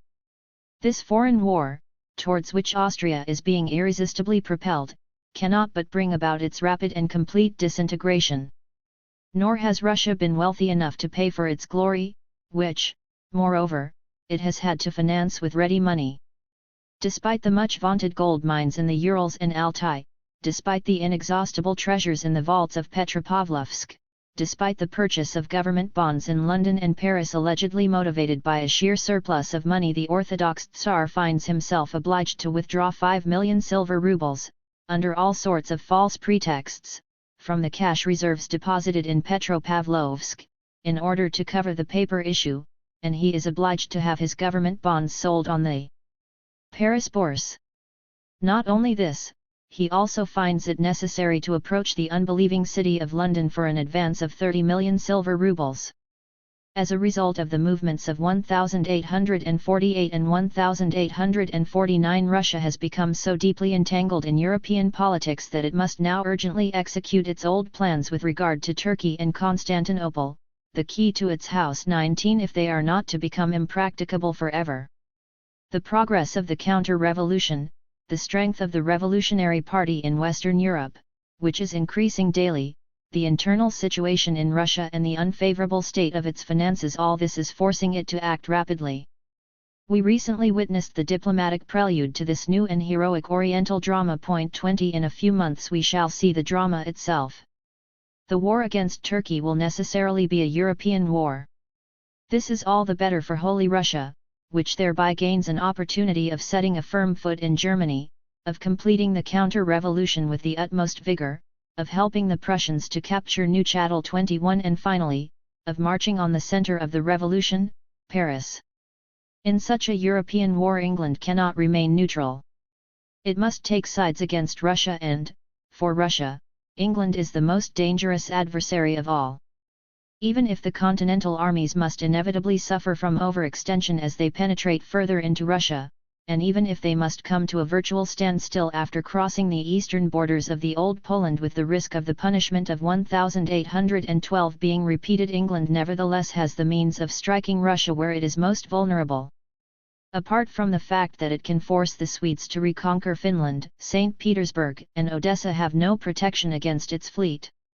The Russian fleet, as is well known, is the worst in the world, and Kronstadt and Schlüsselburg are just as vulnerable as St. Jean d'Acre 22 and San Juan de Ulua Point 23, but without St. Petersburg and Odessa, Russia is a giant with severed hands. Furthermore, it cannot do without England even for 6 months, either for the sale of its raw materials or for the purchase of industrial goods. This became evident even at the time of Napoleon's continental blockade, and is even more the case today. Severance from the English market would drive Russia into the most violent convulsions within a few months. England, on the other hand, can not only do without the Russian market for some time, but can obtain all Russian raw materials from other markets. It is evident that the dreaded might of Russia is by no means as dangerous as is thought. It must nevertheless assume a fearsome form for the German bourgeois, because he rightly suspects that the barbarian hordes from Russia will shortly flood into Germany and play there, as it were, a messianic role. Switzerland is behaving towards the Holy Alliance in general as the Prussian chambers behave towards their king in particular. But Switzerland has at least a scapegoat to fall back on, to whom it can pass on 2 or 3 times over the blows it receives from the Holy Alliance, a scapegoat, into the bargain, defenseless and at the mercy of its favor and disfavor the German refugees. It is true that a section of the radical Swiss in Geneva, Vaud, and Bern protested against the cowardly policy of the Federal Council, cowardly both towards the Holy Alliance and towards the refugees. Equally true, however, was the Federal Council's assertion that its policy was that of the vast majority of the Swiss people. Meanwhile, on the domestic front, the central government quietly continues to carry out minor bourgeois reforms, the centralization of the customs, coinage, posts, weights, and measures, reforms which ensure the applause of the petty bourgeoisie. Of course, it has not dared to implement the decision to suspend the military treaties 24, and the inhabitants of the founding cantons 25 are still going in droves to Como to sign up for the Neapolitan military service. But for all its humility and complaisance towards the Holy Alliance, Switzerland is threatened by a disastrous storm. In their initial overconfidence after the Sonderbund War 26 and then completely after the February Revolution, the Swiss, who are otherwise so timid, allowed themselves to be seduced into an act of imprudence. They dared something monstrous by wanting to be independent for once. They gave themselves a new constitution in place of that guaranteed by the great powers in 1814, and they recognized the independence of Neuchâtel in spite of the treaties. For this they will be chastised regardless of all their obeisances, favors, and police services. And once it is involved in the European war, Switzerland's is not the most pleasant of situations. It may have insulted the Holy Alliance. On the other hand, it has also betrayed the revolution. The suppression of the revolution is being carried out most shamelessly and brutally in France, where the bourgeoisie is leading the forces of reaction in its own interests, and where the republican form of government is allowing these forces to develop with the greatest freedom and consistency. In the short space of a month, the reimposition of the wine tax, which immediately and completely ruined half the rural population, was followed in rapid succession by de Hautepol's circular, which appoints the police to spy even on civil servants, the law on school teachers, which declares that all primary teachers are subject to arbitrary dismissal by the prefects, the education law, which places the schools in the hands of the priests, the transportation law, in which the bourgeoisie vents all its unexpiated desire for revenge upon the June insurgents and, for want of another executioner, delivers them up to the deadliest climate in the whole of Algeria. We shall not mention the innumerable deportations of even the most innocent foreigners, which have continued without a break since 13 June. 27. The object of this violent bourgeois reaction is, of course, the restoration of the monarchy. But a considerable obstacle is put in the way of a monarchist restoration by the different pretenders themselves and their parties inside the country. The Legitimists and Orleanists, the two strongest monarchist parties, more or less balance each other out. The third party, the Bonapartists, are by far the weakest. In spite of his 7 million votes, Louis Napoleon does not even have a real party, but only a coterie. Always supported by the majority of the chamber in the general exercise of reactionary rule, he finds himself deserted as soon as his own particular interests as a pretender come into view, deserted not just by the majority in the chamber but even by his own ministers, who first leave him in the lurch and then force him to declare the next day in writing that in spite of everything they enjoy his confidence. Serious though the consequences of these disagreements may be, until now they have only been comic episodes, in which the President of the Republic always comes off the loser. Meanwhile, it can be taken for granted that each monarchist group is conspiring on its own account with the Holy Alliance. The National Assembly has the effrontery to threaten the people openly with the Russians, while there is already enough evidence to prove that Louis Napoleon is plotting with Tsar Nicholas. To the same extent that the forces of reaction advance, the strength of the Revolutionary Party naturally grows. Ruined by the fragmentation of land ownership, by the tax burden and the narrow governmental character of most of the taxes, which are detrimental even from the point of view of the bourgeoisie, disappointed by the promises of Louis Napoleon and the reactionary deputies, the mass of the rural population has embraced the Revolutionary Party and professes a form of socialism, albeit still very crude and bourgeois. How strong the revolutionary mood is even in the legitimist departments is demonstrated by the last election in the Department of Gard, the center of royalism and the 1815 White Terror, where a red deputy was elected. Under pressure from big capital, which in the world of commerce and politics has assumed the very same position it had under Louis Philippe, the petty bourgeoisie has followed the lead of the rural population. The situation has changed so radically that even the traitor Marist and the Journal of the Épiciers 28 siècle has had to come out in favor of the socialists. The position of the different classes towards each other, for which the opposition of the political parties is only another expression, is almost identical with that of February 22, 1848-29, except that other issues are at stake. The workers have a deeper consciousness of their strength, and the peasants, hitherto a politically moribund class, have been swept up into the movement and won over for the revolution. It is for this reason that the ruling bourgeoisie must attempt to abolish universal suffrage as quickly as possible. In this necessity, on the other hand, lies the certainty of an imminent victory for the revolution, whatever the situation abroad. The dramatic nature of the situation as a whole is revealed in the strange legislative proposal of Deputy Prodi, who in some 200 clauses attempts to prevent coups d'état and revolutions by a decree of the National Assembly. The lack of trust with which high finance regards the apparent restoration of order here as well as in other capitals can be seen in the fact that a few months ago the various branches of the House of Rothschild extended their partnership agreement for only 1 year, a period of unprecedented brevity in the annals of commerce. While the continent has been occupied for the last 2 years with revolution and counter-revolution, and the inevitable torrent of words which has accompanied these events, industrial England has been busy with quite another commodity: prosperity. Here, the commercial crisis which broke out in due course in the autumn of 1845 was twice interrupted at the beginning of 1846 by the Free Trade Legislation 31 and at the beginning of 1848 by the February Revolution. Between these two events, a large proportion of the commodities which had been flooding markets abroad gradually found new market outlets, and the February Revolution then removed the competition of continental industry in these markets, while English industry did not lose much more from the disruption of the continental market than it would have lost without the revolution from a continuation of the crisis. The February Revolution, by temporarily bringing continental industry almost to a standstill, helped the English to weather a crisis year quite tolerably. It contributed substantially to clearing accumulated stocks on the overseas markets and made a new industrial boom possible in the spring of 1849.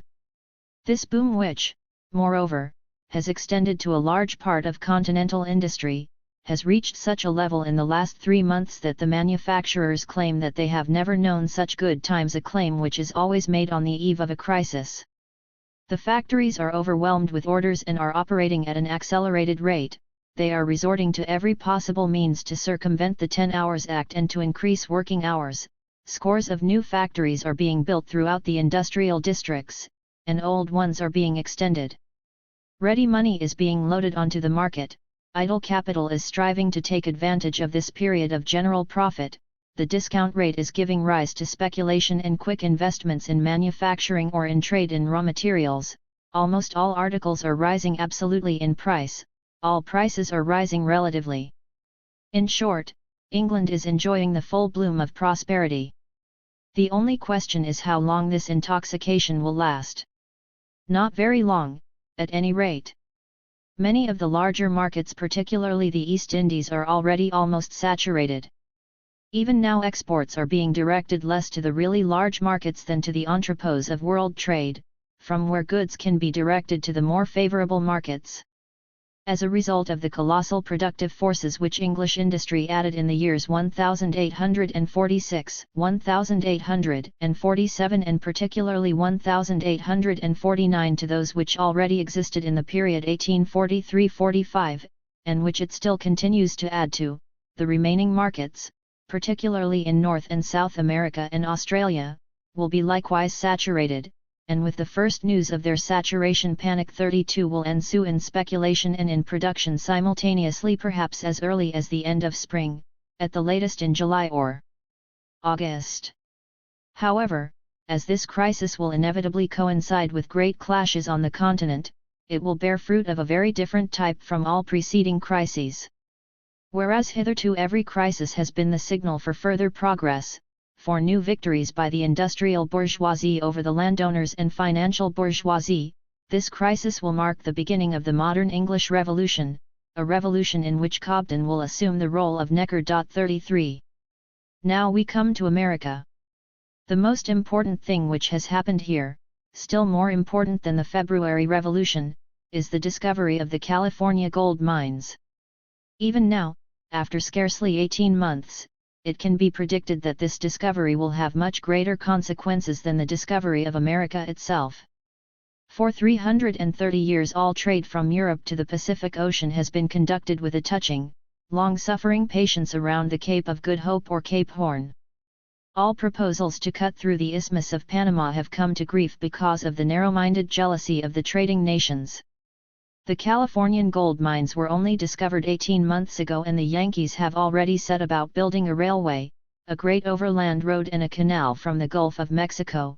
Steamships are already sailing regularly from New York to Chagres, from Panama to San Francisco. Pacific trade is already concentrating in Panama, and the journey around Cape Horn has become obsolete. A coastline which stretches across 30 degrees of latitude, one of the most beautiful and fertile in the world and hitherto more or less unpopulated, is now being visibly transformed into a rich, civilized land thickly populated by men of all races, from the Yankee to the Chinese, from the Negro to the Indian and Malay, from the Creole and Mestizo to the European. Californian gold is pouring in torrents over America and the Asiatic coast of the Pacific, and is drawing the reluctant barbarian peoples into world trade, into the civilized world. For the second time world trade has found a new direction. What Tyre, Carthage, and Alexandria were in antiquity, Genoa and Venice in the Middle Ages, what London and Liverpool have been hitherto, the emporia of world trade, this is what New York, San Francisco, San Juan del Norte, Leon, Chagres, and Panama will now become. The focal point of international traffic in the Middle Ages, Italy, in modern times, England is now the southern half of the North American peninsula. Industry and commerce in the Old World must make tremendous efforts if they are to avoid falling into the same state of decline as the industry and commerce of Italy since the 16th century, if England and France are not to become what Venice, Genoa and Holland are today. In a few years we shall have a regular steam packet line from England to Chagres, from Chagres and San Francisco to Sydney, Canton, and Singapore. Thanks to the Californian gold and the untiring energy of the Yankees, both coastlines of the Pacific Ocean will be just as populated, just as open to trade, and just as industrialized as is the coast from Boston to New Orleans at present. Then the Pacific Ocean will perform the same role as the Atlantic does now and the Mediterranean did in antiquity and the Middle Ages, the great sea route for international traffic, and the Atlantic Ocean will decline to a mere inland lake, such as the Mediterranean is today.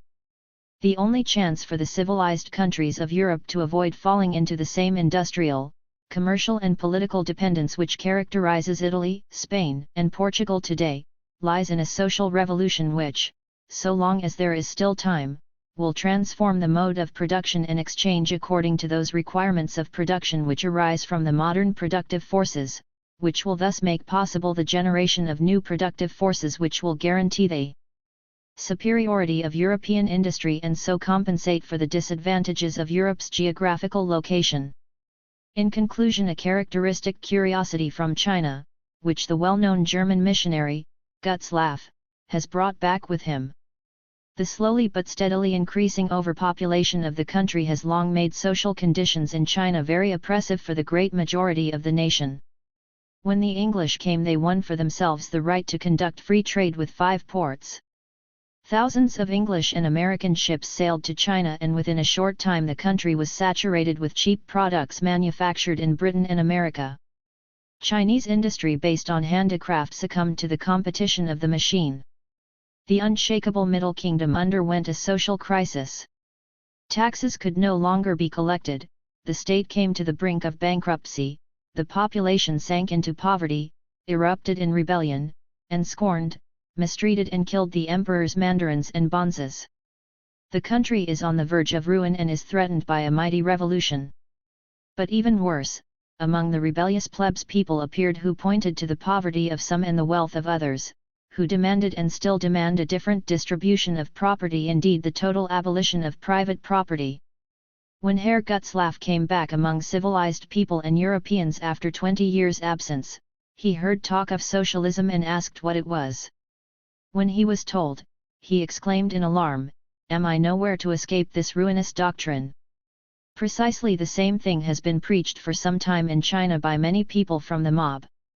Chinese socialism may, of course, bear the same relation to European socialism as Chinese to Hegelian philosophy.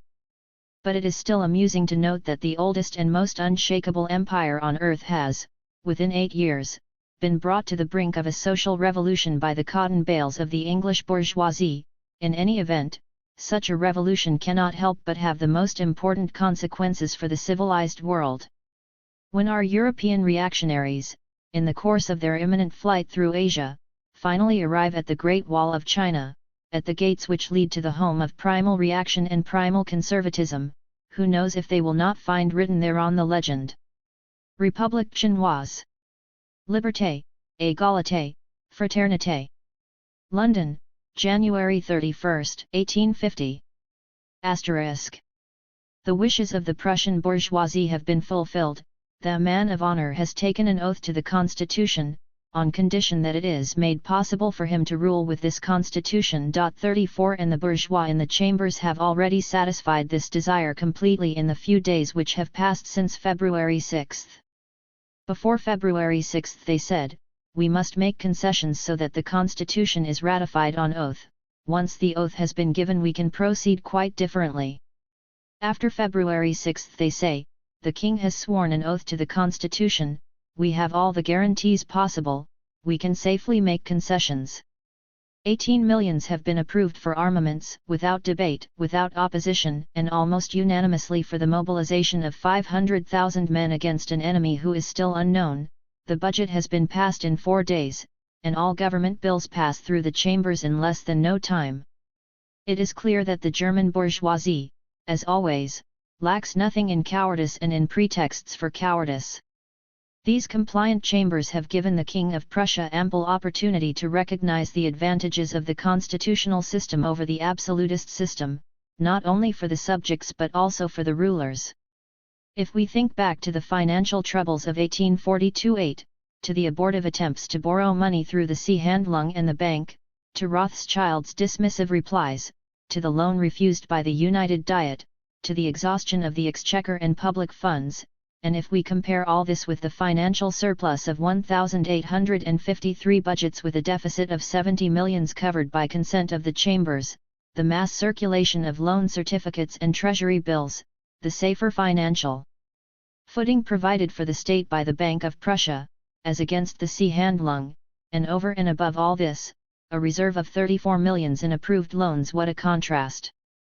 According to statements made by the War Minister, the Prussian government regards as probable certain eventualities which might force it to mobilize its whole army in the interests of European peace and order. Prussia has proclaimed its renewed membership of the Holy Alliance loudly and clearly enough with this declaration. It is also evident what enemy this new crusade is directed against. The center of anarchy and revolution, the Gallic Babel, is to be destroyed. Whether France is to be attacked directly or whether this attack is to be preceded by diversionary campaigns against Switzerland and Turkey, will depend entirely upon how the situation develops in Paris. At all events, the Prussian government now has the means to increase its 180,000 soldiers to 500,000 within 2 months. 400,000 Russian troops have been marshaled in Poland, Volhynia, and Bessarabia. Austria has at least 650,000 men at the ready. Merely in order to feed these colossal forces, Russia and Austria must begin a war of invasion this year. And on the question of the initial direction to be taken by this invasion, a remarkable document has just reached the public. In one of its latest issues, the Schweizerische Nationalzeitung has published a memorandum attributed to the Austrian General Skoniels, which contains a complete plan to invade Switzerland. The principal elements of this plan are as follows. Prussia concentrates around 60,000 men on the Main near the railways, an army corps from Hesse, Bavaria, and Württemberg concentrates partly near Rottweil and Tuttling and partly near Kempten and Memmingen. Austria draws up 50,000 men in Vorarlberg and in the region of Innsbruck and forms a second corps in Italy between Sesto Calland and Lecco. In the meantime, Switzerland is delayed by diplomatic negotiations.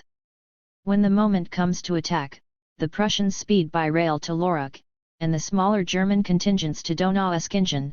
The Austrians concentrate at Bregenz and Feldkirch, and position their Italian army at Como and Lecco. One brigade stops at Varese and threatens Bellinzona. The ambassadors hand over an ultimatum and depart. Operations begin. The main pretext for the invasion is to restore the federal constitution of 1814 and the freedom of the Sonderbund cantons. The attack itself takes place in a concentric formation against Lucerne. The Prussians advance via Ball towards the river Aar, the Austrians via St. Gallen and Zurich towards the river Limmat. The former take up positions from Solothurn to Zurzach, the latter from Zurzach through Zurich as far as Uznach. At the same time, a detachment of 15,000 Austrians advances via Cha to the Splugen Pass and combines with the Italian corps, whereupon both advance along the upper Rhine valley towards the St. Gotthard Pass. Here they join forces with the corps which has moved through Varese and Bellinzona and incite the founding cantons to rebellion. Meanwhile, these cantons are cut off from the west of Switzerland by the advance of the main armies, which the smaller contingents make contact with via Schaffhausen, and by the capture of Lucerne. Thus the sheep are separated from the goats. At the same time, France, which is committed by the secret treaty of 30 January to muster 60,000 men at Lyons and Colmar, occupies Geneva and the Jura under the same pretext which it used to occupy Rome. Thus Bern becomes untenable and the revolutionary government is forced either to capitulate immediately or to starve with its troops in the Bernese Alps. As can be seen, the project is not bad. It takes into account the lie of the land and proposes taking the flatter and more fertile north of Switzerland first and capturing the only tenable position in the north, that behind the rivers Aar and Limmat, with the combined main forces. It has the advantage of cutting off the Swiss army's main granary and of leaving it for the time being the most difficult mountain terrain. Thus the plan can be put into operation as early as the beginning of spring, and the earlier it is executed the more difficult is the position of the Swiss, who will be forced back into the mountains. It is extremely difficult on the basis of internal evidence to determine whether the document was published against the will of its authors, or whether it was deliberately composed to find its way into the hands of a Swiss newspaper and be published. Should the latter be the case, its intention could only be to cause the Swiss to exhaust their finances by a rapid and large-scale mobilization of troops, thus producing greater Swiss compliance towards the Holy Alliance and to confuse public opinion in general as to the intentions of the Allies. This would be supported by the ostentatious saber-rattling accompanying the mobilization of Russia and Prussia and the war plans against Switzerland, and, in addition, by a sentence in the memorandum itself, which recommends the greatest rapidity in the execution of all operations, so that as large an area as possible can be taken before the contingents have concentrated again and moved out. On the other hand, there are just as many internal considerations which argue in favor of the memorandum's genuine character as a real proposal to invade Switzerland. This much is certain: the Holy Alliance will march this year, whether first of all against Switzerland or Turkey, or directly against France. In both cases the Swiss Federal Council can pack its bags. Whether the Holy Alliance or the Revolution reach Bern first, it has brought about its own ruin by its craven neutrality. The counter-revolution cannot be satisfied with the Federal Council's concessions, because its very origins are more or less revolutionary. The revolution cannot for one moment tolerate such a treacherous and cowardly government in the heart of Europe between the three nations most closely involved in the movement. The behavior of the Swiss Federal Council offers the most blatant and, we hope, the last example of what the alleged independence and autonomy of small states between the modern great nations really means. As far as recent events in France are concerned, we refer the reader to the section of the article 1848-1849 contained in this number. 35. In the next number we shall publish a special article on the virtual abolition of the 10 Hours Act in England. 36. Review, March-April 1850. Karl Marx and Friedrich Engels. In our previous number the monthly review had to be omitted due to lack of space. We now publish from this review only the part which has reference to England. Shortly before the anniversary of the February Revolution, when Karl had the Liberty trees cut down, Punch published a cartoon of a Liberty tree which had bayonets for leaves and bombs for fruit. Opposite the French Liberty tree, bristling with bayonets, a song is printed in praise of the English Liberty tree, which bears the only fruit of reliable quantity, pounds, shillings, and pence. But this irritating attempt at wit pales beside the immoderate fits of rage in which the Times has been slandering the triumphs of anarchy since March 10. The reactionary party in England, as in all countries, feels the blow struck in Paris as if it had been actually dealt the blow itself. 37. But at the moment the greatest threat to order in England does not lie in the dangers emanating from Paris but is a direct consequence of this order itself, a fruit from the English Liberty tree, a commercial crisis. We already pointed out in our review for January that a crisis was approaching. It has been precipitated by several factors. Before the last crisis in 1845, surplus capital found an outlet in railway speculation. However, overproduction and excess speculation reached such a pitch that the railway market did not even recover during the prosperity of 1848-9, and even the shares of the most respectable firms in this sector of business are still quoted at extremely low prices.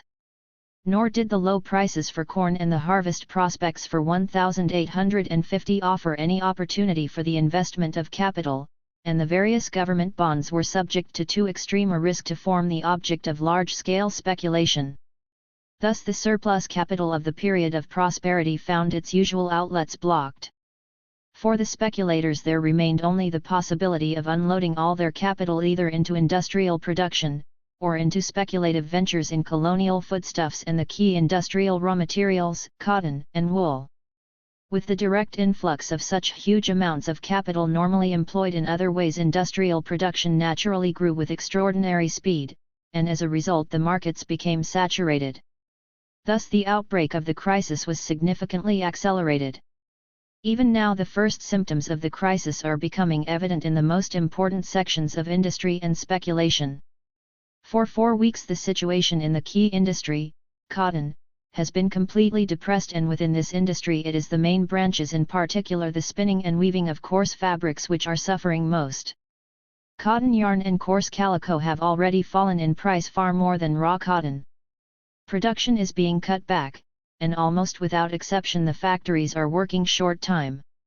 A temporary revival of industrial activity is hoped for as a result of the spring orders from the continent, but while the orders already placed for the domestic market, the East Indies, China, and the Levant are largely being cancelled again, the continental orders, which always provided work for 2 months, are hardly coming in at all because of the unsettled political situation. In the woolen industry there are symptoms here and there which indicate that the still more or less healthy state of this business is about to come to an end. Iron production is suffering likewise. Manufacturers think it inevitable that prices will soon fall and they are attempting to prevent too rapid a fall by means of mergers. So much for the state of industry. Let us now turn our attention to speculation. The prices of cotton are falling, partly as a result of new increases in supply, partly as a result of the slump in the industry itself. The same is true of colonial foodstuffs. Supplies are increasing, consumption on the home market is dropping. In the last 2 months 25 shiploads of tea alone have arrived in Liverpool. The consumption of colonial produce, which was held back even during the period of prosperity as a result of the distressed state in the agricultural districts, is all the more subject to the similar pressure which is now making itself felt in the industrial districts. One of the most important colonial traders in Liverpool has already succumbed to this adverse turn of events. The results of the commercial crisis now impending will be more serious than ever before.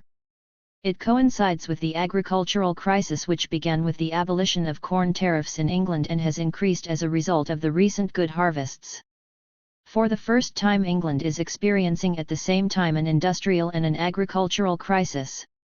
This dual crisis in England will be accelerated, widened in scope and made even more explosive by the convulsions which are now simultaneously imminent on the continent, and the Continental Revolution will take on an unprecedentedly socialist character as a result of the repercussions of the English crisis on the world market.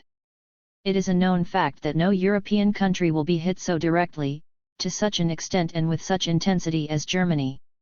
The reason is simple: Germany represents England's biggest continental market, and the main German exports, wool and grain, have by far their most important outlet in England.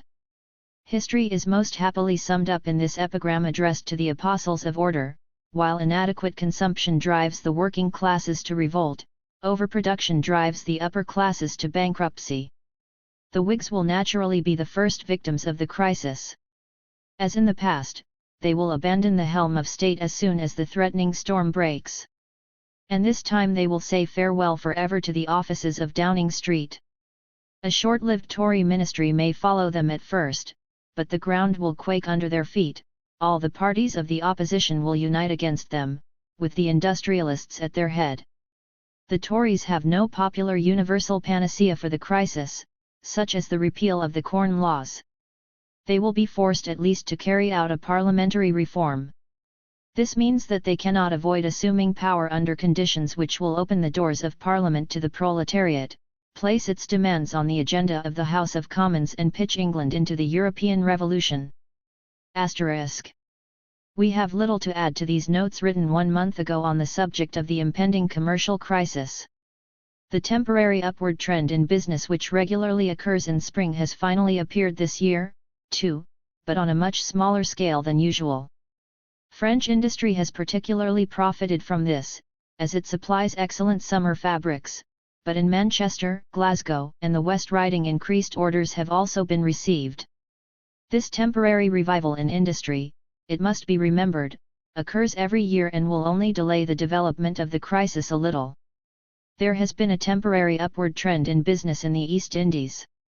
The more favourable market situation in England has allowed merchants to sell off their supplies below earlier prices, and the situation on the Bombay market has eased a little as a result. These temporary and local improvements in trade are also typical of the episodic movements which occur from time to time, particularly at the beginning of every crisis, and which have only an insignificant effect on its general course. News has just arrived from America describing the market situation there as completely depressed. America, however, is the most important market. The saturation of this market, the stagnation of business and the drop in prices there mark the actual beginning of the crisis, which will have direct, rapid, and inevitable repercussions on England. We need only call to mind the crisis of 1837. Only one article continues to rise in value in America: U.S. bonds, the only government bonds which offer a safe refuge for the capital of our European apostles of order. After America's involvement in the downward movement caused by overproduction, we can expect the crisis to develop more rapidly than hitherto in the months to come. Political events on the continent are likewise daily forcing matters to a head, and the coincidence of economic crisis and revolution, which has already been mentioned several times in this review, will become more and more inescapable. Que les destins s'accomplissent, 38. London, April 18, 1850. Review, May-October 1850. Karl Marx and Friedrich Engels. The political activity of the last 6 months has been essentially different from that which preceded it. The Revolutionary Party has everywhere been driven from the field, and the victors the various fractions of the bourgeoisie in France, the various princes in Germany are squabbling over the fruits of their victory. The quarrel is being conducted with a great deal of noise, and it might seem inevitable that there will be an open rupture, and that a decision can only be reached by force of arms. Yet the swords are doomed to remain in their sheaths, and the indeterminacy of the situation will be repeatedly concealed behind peace treaties, while ever new preparations are made for a phony war. Let us first consider the basic reality underlying this superficial turbulence. The years 1843–5 were years of industrial and commercial prosperity, a necessary sequel to the almost uninterrupted industrial depression of 1837–42. As is always the case, prosperity very rapidly encouraged speculation. Speculation regularly occurs in periods when overproduction is already in full swing. It provides overproduction with temporary market outlets, while for this very reason precipitating the outbreak of the crisis and increasing its force. The crisis itself first breaks out in the area of speculation, only later does it hit production. What appears to the superficial observer to be the cause of the crisis is not overproduction but excess speculation, but this is itself only a symptom of overproduction. The subsequent disruption of production does not appear as a consequence of its own previous exuberance but merely as a setback caused by the collapse of speculation. However, as we cannot at this moment give a complete history of the post-1845 crisis, we shall enumerate only the most significant of these symptoms of overproduction. In the years of prosperity from 1843 to 1845, speculation was concentrated principally in railways, where it was based upon a real demand, in corn, as a result of the price rise of 1845 and the potato blight, in cotton, following the bad crop of 1846, and in the East Indian and Chinese trade, where it followed hard on the heels of the opening up of the Chinese market by England. The extension of the English railway system had already begun in 1844 but did not get fully underway until 1845. In this year alone the number of bills presented for the formation of railway companies amounted to 1,035. In February 1846, even after countless of these projects had been abandoned, the money to be deposited with the government for the remainder still amounted to the enormous sum of £14 million, and even in 1847 the total amount of the payments called up in England was over £42 million, of which over £36 million was for English railways, and £5.5 million for foreign ones. The heyday of this speculation was the summer and autumn of 1845. Stock prices rose continuously, and the speculates' profits soon sucked all social classes into the whirlpool. Dukes and earls competed with merchants and manufacturers for the lucrative honor of sitting on the boards of directors of the various companies. Members of the House of Commons, the legal profession and the clergy were also represented in large numbers. Anyone who had saved a penny, anyone who had the least credit at his disposal, speculated in railway stocks. The number of railway journals rose from 3 to 20. The large daily papers often each earned £14,000 per week from railway advertisements and prospectuses. Not enough engineers could be found, and they were paid enormous salaries. Printers, lithographers, bookbinders, paper merchants, and others, who were mobilized to produce prospectuses, plans, maps, etc., furnishing manufacturers who fitted out the mushrooming offices of the countless railway boards and provisional committees, all were paid splendid sums.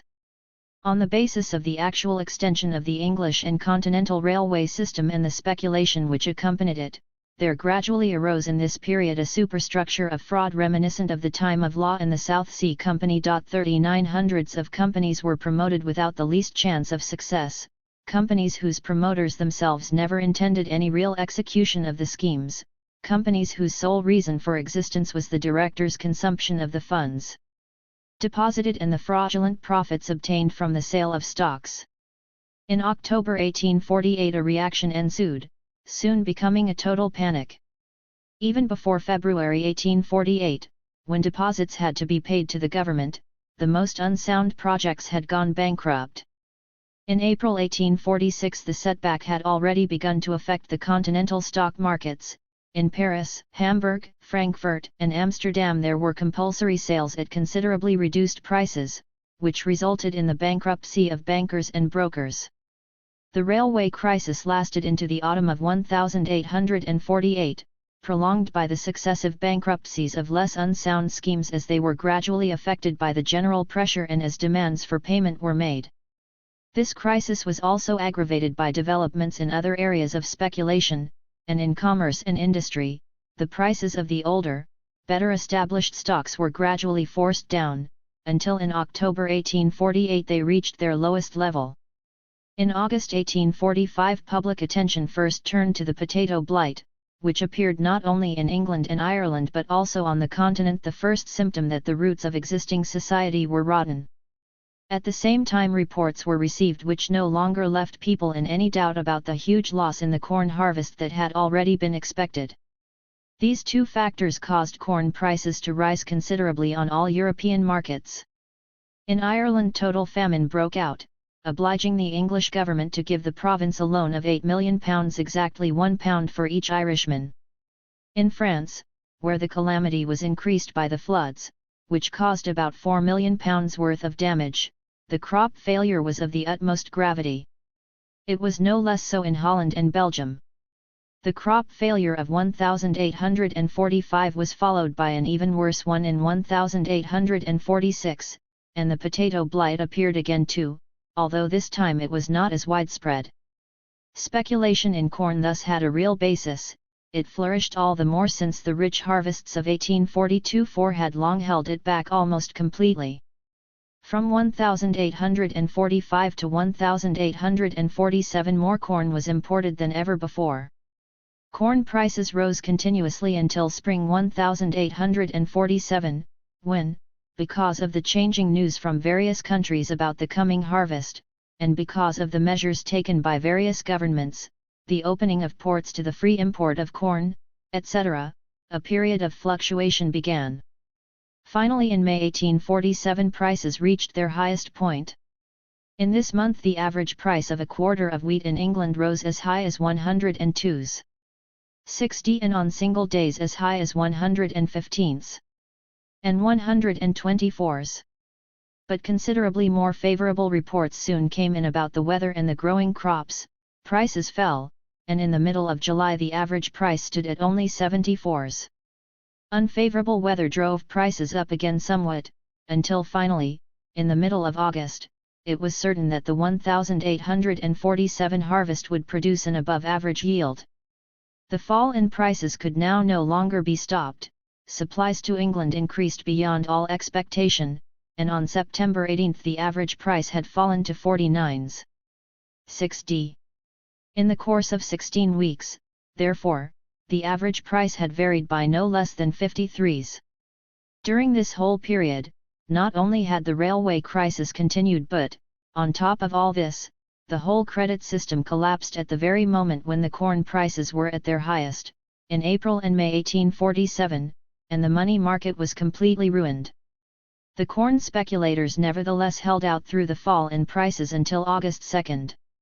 On this day the bank raised its lowest discount rate to 5% and, for all bills of exchange over more than 2 months, to 6%. Immediately a series of most spectacular bankruptcies ensued on the corn exchange, headed by that of Mr. Robinson, Governor of the Bank of England. In London alone, 8 great corn merchants went bankrupt, their total liabilities amounting to more than £1.5 million. The provincial corn exchanges were totally paralysed, bankruptcies followed one after another at a similar rate, especially in Liverpool. Corresponding bankruptcies took place sooner or later on the continent according to the distance from London. However, by September 18, when the price of corn fell to its lowest point, the corn crisis can be regarded as being over in England. We now come to the commercial crisis proper, the monetary crisis. In the first 4 months of 1847 the general state of trade and industry still seemed to be satisfactory, with the exception of iron production and the cotton industry. Iron production, given an enormous boost by the railway bubble of 1845, suffered proportionately as this outlet for the excess supply of iron contracted. The cotton industry, the main branch of industry for the East Indian and Chinese markets, had been overproducing for these markets as early as 1845, and very soon a relative recession began. The bad cotton crop of 1846, the rise in prices for both raw material and finished commodity, and the consequent reduction in consumption, all increased pressure on the industry. In the first few months of 1847 production was cut back considerably throughout Lancashire, and the cotton workers were hit by the crisis. On April 15, 1847 the Bank of England raised its lowest discount rate for short-term bills to 5% and set a limit to the total amount of discountable bills irrespective of the character of the drawee houses. It also made a peremptory announcement to its customers that, contrary to previous practice, it would no longer renew advances made when these fell due, but would demand repayment. 2 days later the publication of its weekly balance sheet showed that the reserves of the banking department had dropped to £2.5 million. The bank had therefore taken the above measures to stop the drain of gold from its vaults and to replenish its cash reserves. The drain of gold and silver from the bank had various causes. Rising consumption and the considerably higher prices of almost all articles required added means of circulation, particularly gold and silver for retail trade.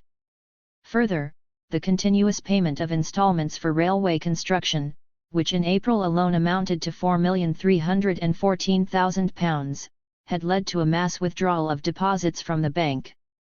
That part of the money called up which was intended for foreign railways, flowed directly abroad.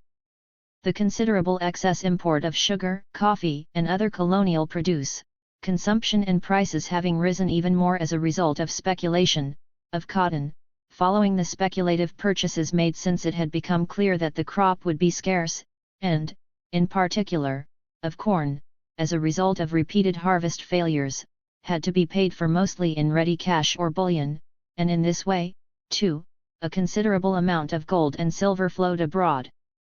This drain of precious metals from England, it may be added, continued until the end of August, despite the bank's measures mentioned above. The bank's decisions, and the news of the low level of its reserves, immediately produced pressure on the money market and a panic throughout English commerce matched in intensity only by that of 1845.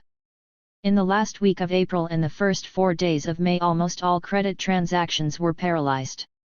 However, no unusual bankruptcies occurred, trading houses kept their heads above water with enormous interest payments and by the forced sale of supplies, government stocks, etc. at ruinous prices.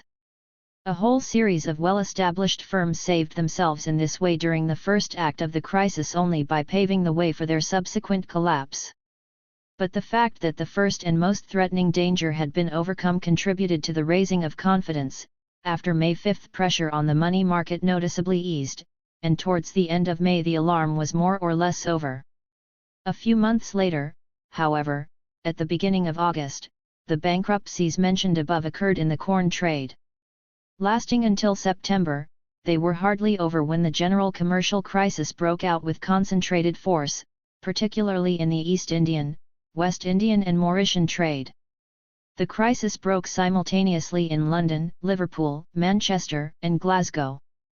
During September 20 concerns were ruined in London alone, their total liabilities amounting to between £9 and £10 million. There were uprootings of commercial dynasties in England not less striking than the fall of those political houses of which we have lately heard so much, said Disraeli on August 30, 1848 in the House of Commons. The epidemic of bankruptcies in the East Indian trade raged incessantly until the end of the year and was resumed in the first months of 1848 when news arrived of the bankruptcy of the corresponding concerns in Calcutta, Bombay, Madras, and Mauritius. This series of bankruptcies, unprecedented in the history of commerce, was caused by general overspeculation and the resulting excess import of colonial produce. The prices of this produce, which had been kept at an artificially high level for a long time, dropped somewhat before the panic in April 1847, but were subject to a general and steep drop only after this panic, when the whole credit system collapsed and one house after the other was forced to sell on a mass scale. This fall was so considerable, particularly from June and July until November, that even the oldest and most reputable concerns were ruined. The bankruptcies in September were still limited exclusively to actual merchant houses. On October 1 the bank raised its lowest discount rate for short-term bills to 5.5%, and declared at the same time that it would henceforth make no more advances against government stocks of any kind. The joint stock banks and private bankers were now no longer able to withstand the pressure. The Royal Bank of Liverpool, the Liverpool Banking Company, the North and South Wales Bank, the Newcastle Union Joint Stock Bank and others were ruined, one after the other, within a few days. At the same time declarations of insolvency were issued by a large number of smaller private bankers throughout the English provinces. A considerable number of stock jobbers, stock brokers, bill brokers, shipping agents, tea and cotton brokers, iron manufacturers and iron merchants, cotton and wool spinners, calico printers, etc. in Liverpool, Manchester, Oldham, Halifax, Glasgow, and elsewhere went bankrupt following the general suspension of payments by the banks which characterized the month of October.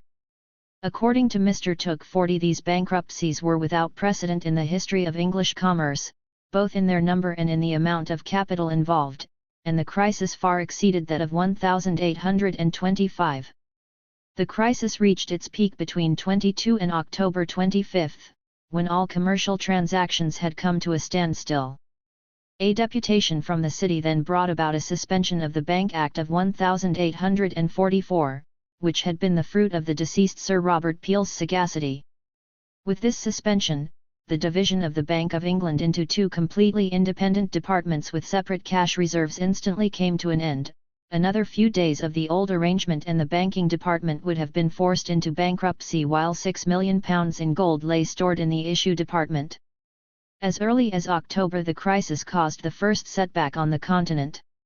Serious bankruptcies occurred simultaneously in Brussels, Hamburg, Bremen, Elberfeld, Genoa, Livorno, Courtrai, St. Petersburg, Lisbon, and Venice. While the crisis eased in England, it increased in intensity on the continent, affecting places hitherto untouched. During the worst period, the exchange rate was favourable for England, and from November on England continuously attracted imports of gold and silver, not only from Russia and the continent, but also from America. The immediate result was that as the money market eased in England, it tightened in the rest of the commercial world and the crisis grew. Thus the number of bankruptcies outside England rose in November.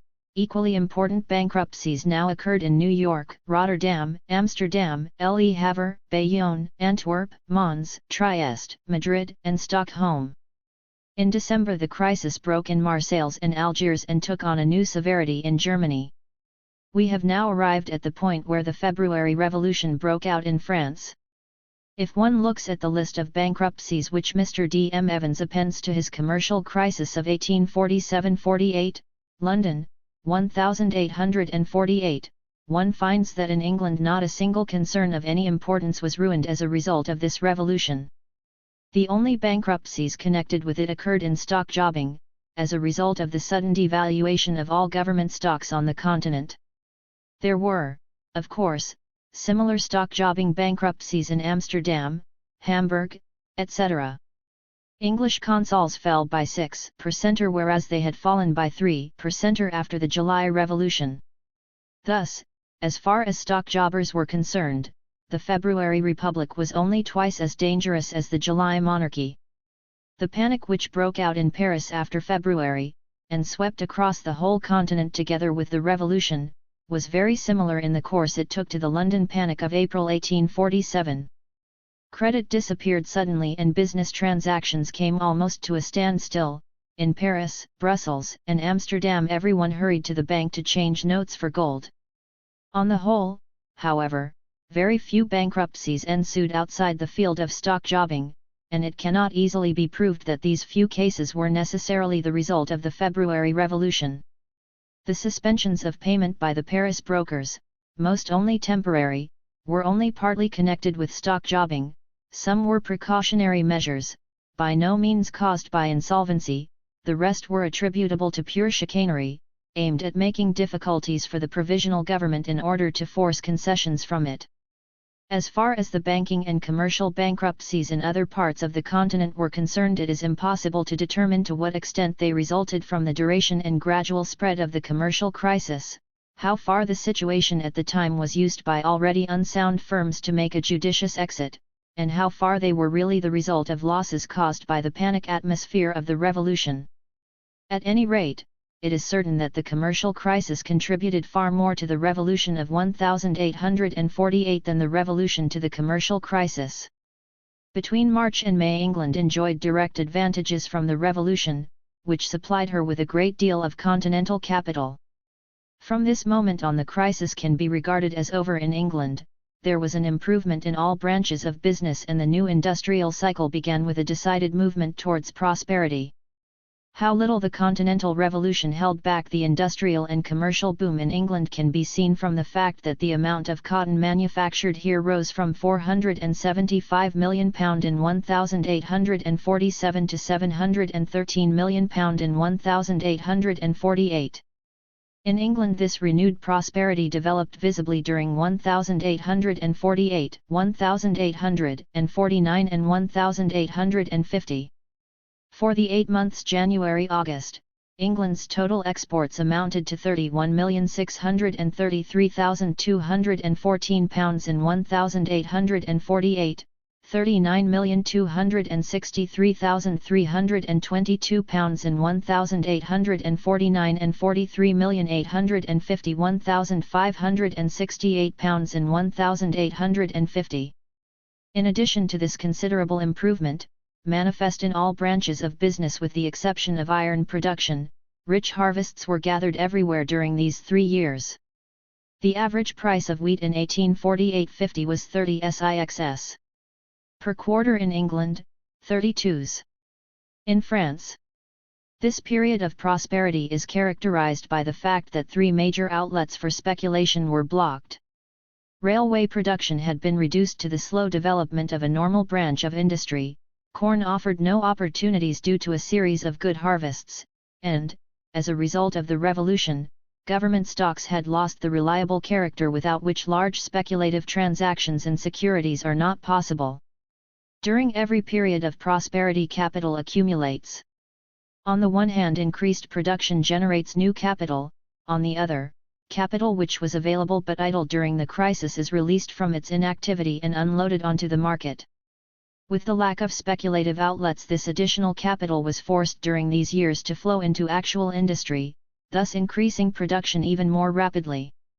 How apparent this is in England, without anyone being able to explain it, is demonstrated by this naive statement in The Economist of October 19, 1850. It is remarked that the present prosperity differs from that of former periods within recollection, in all of which there was some baseless speculation exciting hopes that were destined not to be realized. At one time it was foreign mines, at another more railways than could be conveniently made in half a century.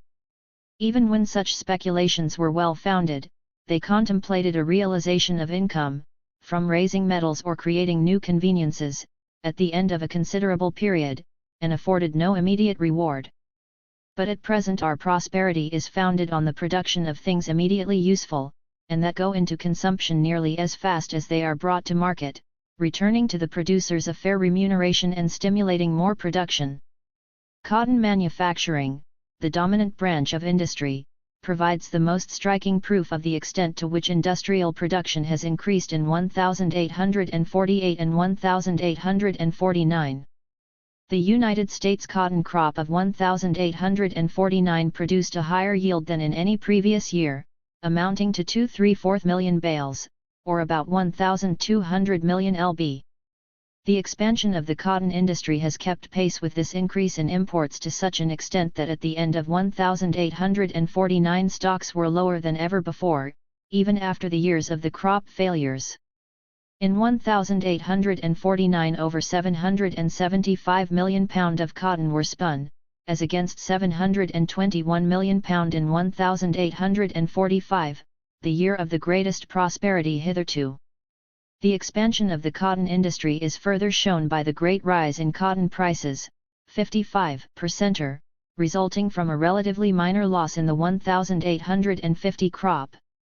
At least the same progress can be seen in all other branches, such as the spinning and weaving of silk, shoddy, and linen. Exports in these industries have risen so considerably, particularly in 1,850, that they have produced a large increase in the total export figures for the first 8 months of this year, 12 million pounds above the corresponding figure for 1,848, 4 million pounds above that for 1,849, even though in 1,850 the export of cotton products has dropped noticeably as a result of the bad cotton crop. In spite of the considerable increase in wool prices, which seems to have been caused by speculation in 1,849, but which has now leveled out, the woolen industry has expanded continuously, and new looms are continually being brought into operation. The export of linen textiles in 1,844, the highest previously, amounted to 91 million yards, at a value of over £2,800,000, while in 1,849 it reached 107 million yards at a value of over £3 million. Another proof of the growth of English industry is the continuously rising consumption of basic colonial produce, particularly coffee, sugar and tea, at continuously rising prices at least for the first 2 articles. This increase in consumption is a direct result of the expansion of industry, the more so, as the exceptional market situation created since 1845 by the extraordinary railway investments has long since been reduced to its normal scale, and as the low corn prices of the last few years have not allowed any increase in consumption in the agricultural areas. In the last few months the broad expansion of the cotton industry has led to renewed attempts to saturate the East Indian and Chinese markets. But the quantity of old stocks still awaiting sale in these areas soon again obstructed these attempts. At the same time, in view of the rising consumption of raw materials and colonial produce, an attempt was made to speculate in these commodities, but a stop was very quickly put to this by the temporary increase in imports, and by the memory of the wounds sustained in 1847, which are still too fresh. Industrial prosperity will be further increased by the recent opening up of the Dutch colonies, by the impending establishment of trading routes across the Pacific Ocean, to which we shall return, and by the great industrial exhibition of 1851. This exhibition was announced by the English bourgeoisie already in 1849, with the most impressive cold-bloodedness, at a time when the whole continent was still dreaming of revolution. For this exhibition they have summoned all their vassals from France to China to a great examination, in which they are to demonstrate how they have been using their time, and even the omnipotent Tsar of Russia feels obliged to order his subjects to appear in large numbers at this great examination. This great World Congress of Products and Producers is quite different in its significance from the absolutist congresses of Bregenz and Warsaw 41 which have caused our narrow-minded continental democrats so much sweat, different also from the European democratic congresses which the various provisional governments in Partibus Infidelium 42 repeatedly project for the salvation of the world. This exhibition is a striking proof of the concentrated power with which modern large-scale industry is everywhere demolishing national barriers and increasingly blurring local peculiarities of production, society, and national character among all peoples. By putting on show the massed resources of modern industry in a small concentrated space, just at a time when modern bourgeois society is being undermined from all sides, it is also displaying materials which have been produced, and are still being produced day after day in these turbulent times, for the construction of a new society. With this exhibition, the bourgeoisie of the world has erected in the modern Rome its pantheon, where, with self-satisfied pride, it exhibits the gods which it has made for itself. It thus gives a practical proof of the fact that the impotence and vexation of the citizen, which German ideologists preach about year in year out, is only these gentlemen's own impotent failure to understand the modern movement, and their own vexation at this impotence. The bourgeoisie is celebrating this, its greatest festival, at a moment when the collapse of its social order in all its splendor is imminent, a collapse which will demonstrate more forcefully than ever how the forces which it has created have outgrown its control. In a future exhibition, the bourgeoisie will perhaps no longer figure as the owners of these productive forces but only as their ciceroni. The loss of the cotton crop has been spreading general alarm among the bourgeoisie since the beginning of the year, just as the potato blight did in 1845 and 1846. This alarm has increased considerably since it became clear that the cotton crop of 1851, will not turn out to be much richer than that of 1850. The loss, which would have been insignificant in earlier periods, now represents a very serious threat to the present expansion of the cotton industry, and it has already impeded production considerably. The bourgeoisie, having scarcely recovered from the shattering discovery that one of the central pillars of its social order, the potato, was endangered, now sees the second pillar, cotton, threatened. If just a moderate loss in one year's cotton crop and the prospect of a second has been enough to excite serious alarm amidst the rejoicing over prosperity, a few consecutive years in which the cotton crop really does fail are bound to reduce the whole of civilized society to a temporary state of barbarism. The Golden Age and the Iron Age are long past.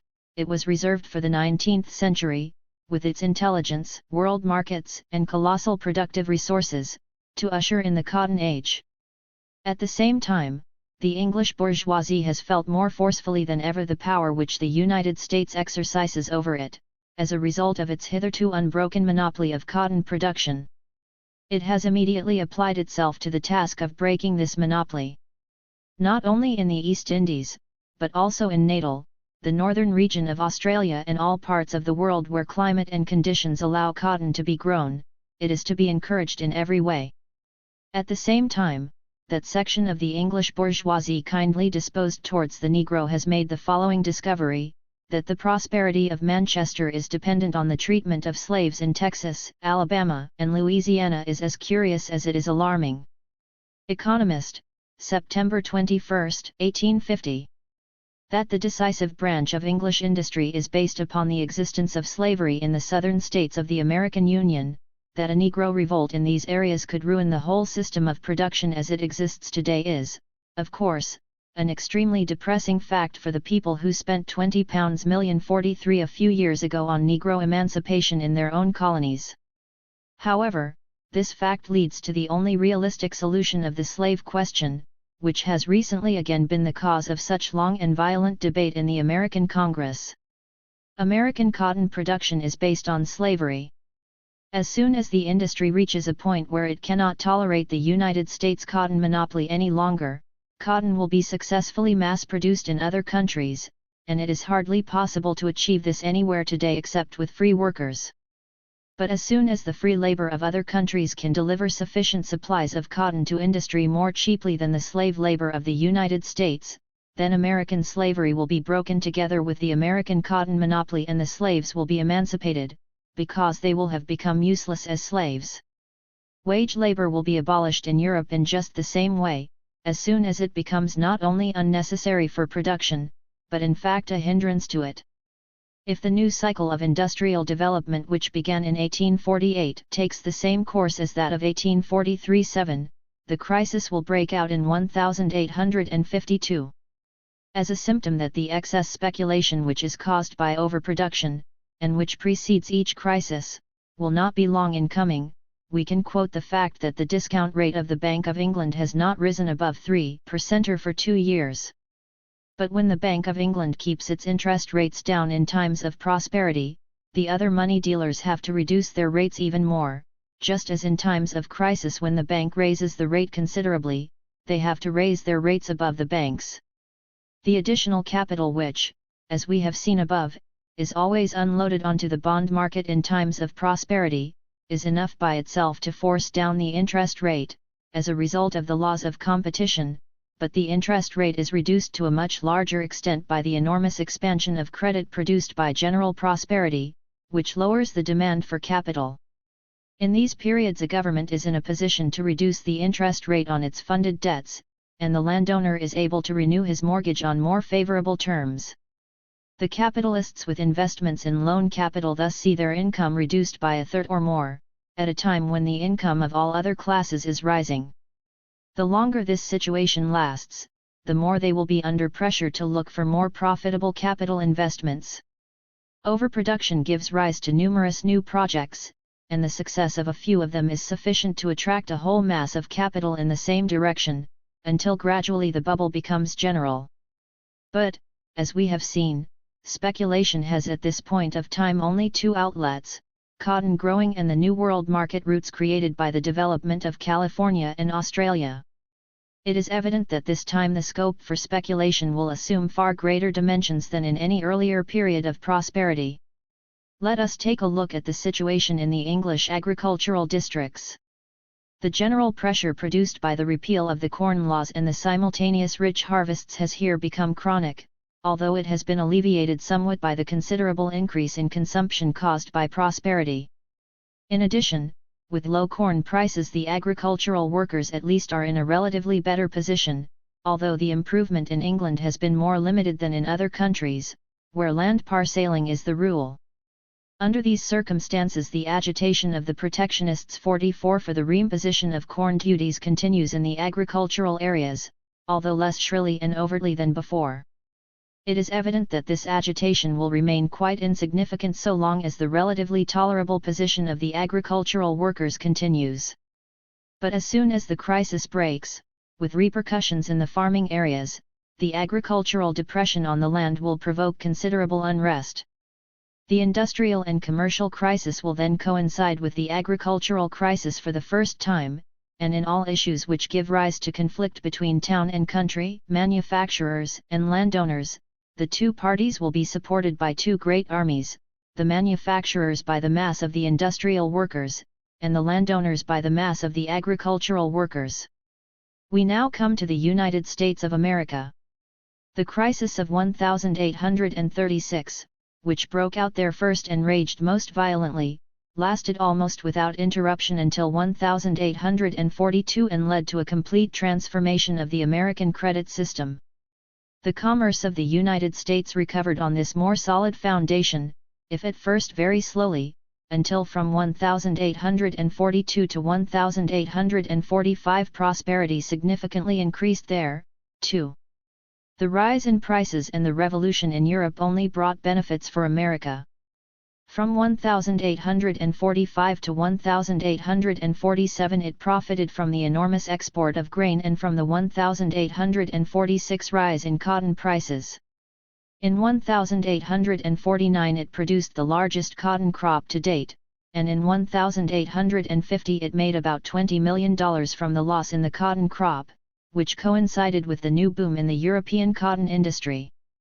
The revolutions of 1848 caused a large-scale flow of European capital to the United States, which arrived partly with the immigrants themselves and was partly attributable to European investments in American Treasury bonds.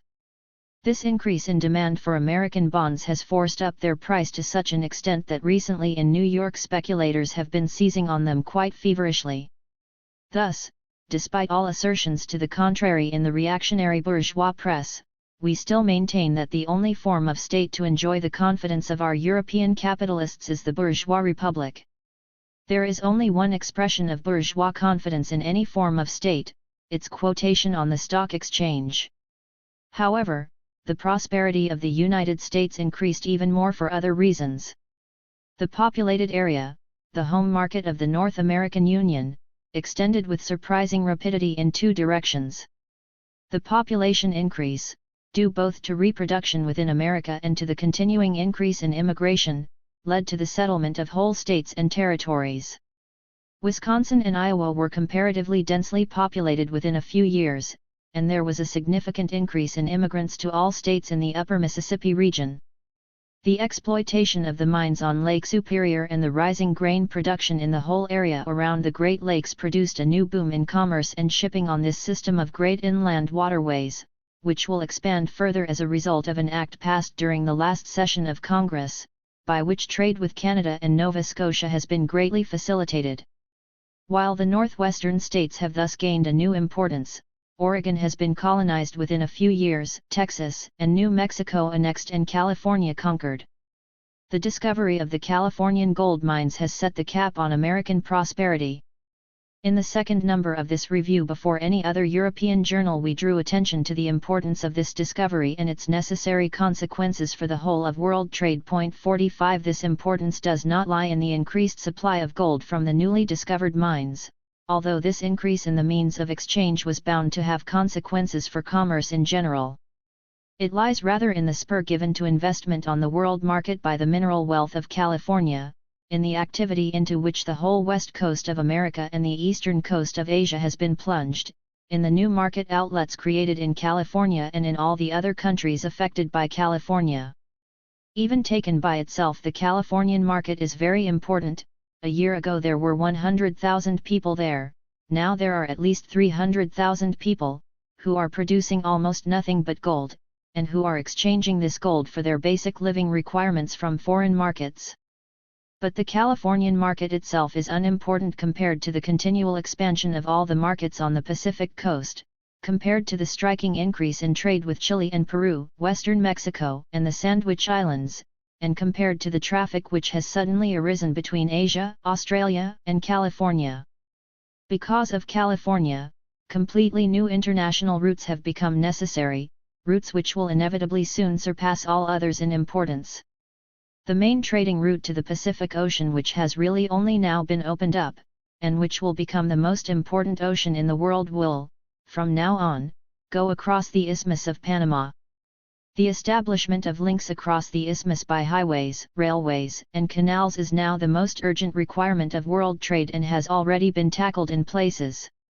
The railway from Chagres to Panama is already being built. An American company is having the river basin of San Juan del Norte surveyed with a view to connecting the two oceans, first of all by an overland route and then by a canal. Other routes across the Isthmus of Darien, the Atrato route in New Granada, across the Isthmus of Tehuantepec are being discussed in English and American journals. The ignorance in the whole civilized world about the conditions of the terrain in Central America, which has now suddenly been exposed, makes it impossible to determine which route is the most advantageous for a great canal. According to the little information available, the Atrato route and the way across Panama seem to offer the best opportunities. The rapid expansion of the ocean steamer lines has become equally urgent, in order to connect up with the lines of communication across the isthmus. Steamers are already sailing between Southampton and Chagres, New York and Chagres, Valparaiso, Lima, Panama, Acapulco and San Francisco, but these few lines, with their small number of steamers, are by no means adequate. The increase in steamer lines between Europe and Chagres becomes daily more urgent, and the growing traffic between Asia, Australia, and America requires great new steamship lines from Panama and San Francisco to Canton, Singapore, Sydney, New Zealand and the most important station in the Pacific, the Sandwich Islands. Of all the areas in the Pacific, Australia and New Zealand in particular have expanded most, as a result of both the rapid progress of colonization and the influence of California, and they do not want to be divided from the civilized world a moment longer by a 4 to 6 month sea voyage. The total population of the Australian colonies, excluding New Zealand, rose from 170,676 in 1839 to 333,764 in 1848, that is, it increased in 9 years by 95.5%. England itself cannot leave these colonies without steamship links, and the government is negotiating at this moment for a line connecting with the Indian Overland Post. Whether this line comes about or not, the sheer necessity of a steamship connection with America, and particularly California, where 3,500 people from Australia emigrated to last year, will itself produce a solution. It may be said that the world has only become round since the necessity has arisen for this global steam shipping. This imminent expansion in steam shipping will be increased further by the opening up of the Dutch colonies already mentioned and by the increase in screw steamers, with which, as is becoming increasingly clear, emigrants can be transported more rapidly, relatively cheaper and more profitably than with sailing ships. Apart from the screw steamers which already sail from Glasgow and Liverpool to New York, new ones are to be employed on this line, and a shipping line is to be established between Rotterdam and New York. How universal is the present tendency for capital to flow into oceanic steam shipping is proved by the continuous increase in the number of steamers competing between Liverpool and New York, the establishment of entirely new lines from England to the Cape and from New York to Le Havre, and a whole series of similar schemes which are being hawked around New York. With the investment of capital in oceanic steam shipping and the building of canals across the American isthmus, the ground has already been laid for excess speculation in this area. The center of this speculation is necessarily New York, which receives the great mass of Californian gold. It has already taken control of the main trade with California and in general performs the same function for the whole of America as London does for Europe. New York is already the center of all transatlantic steam shipping.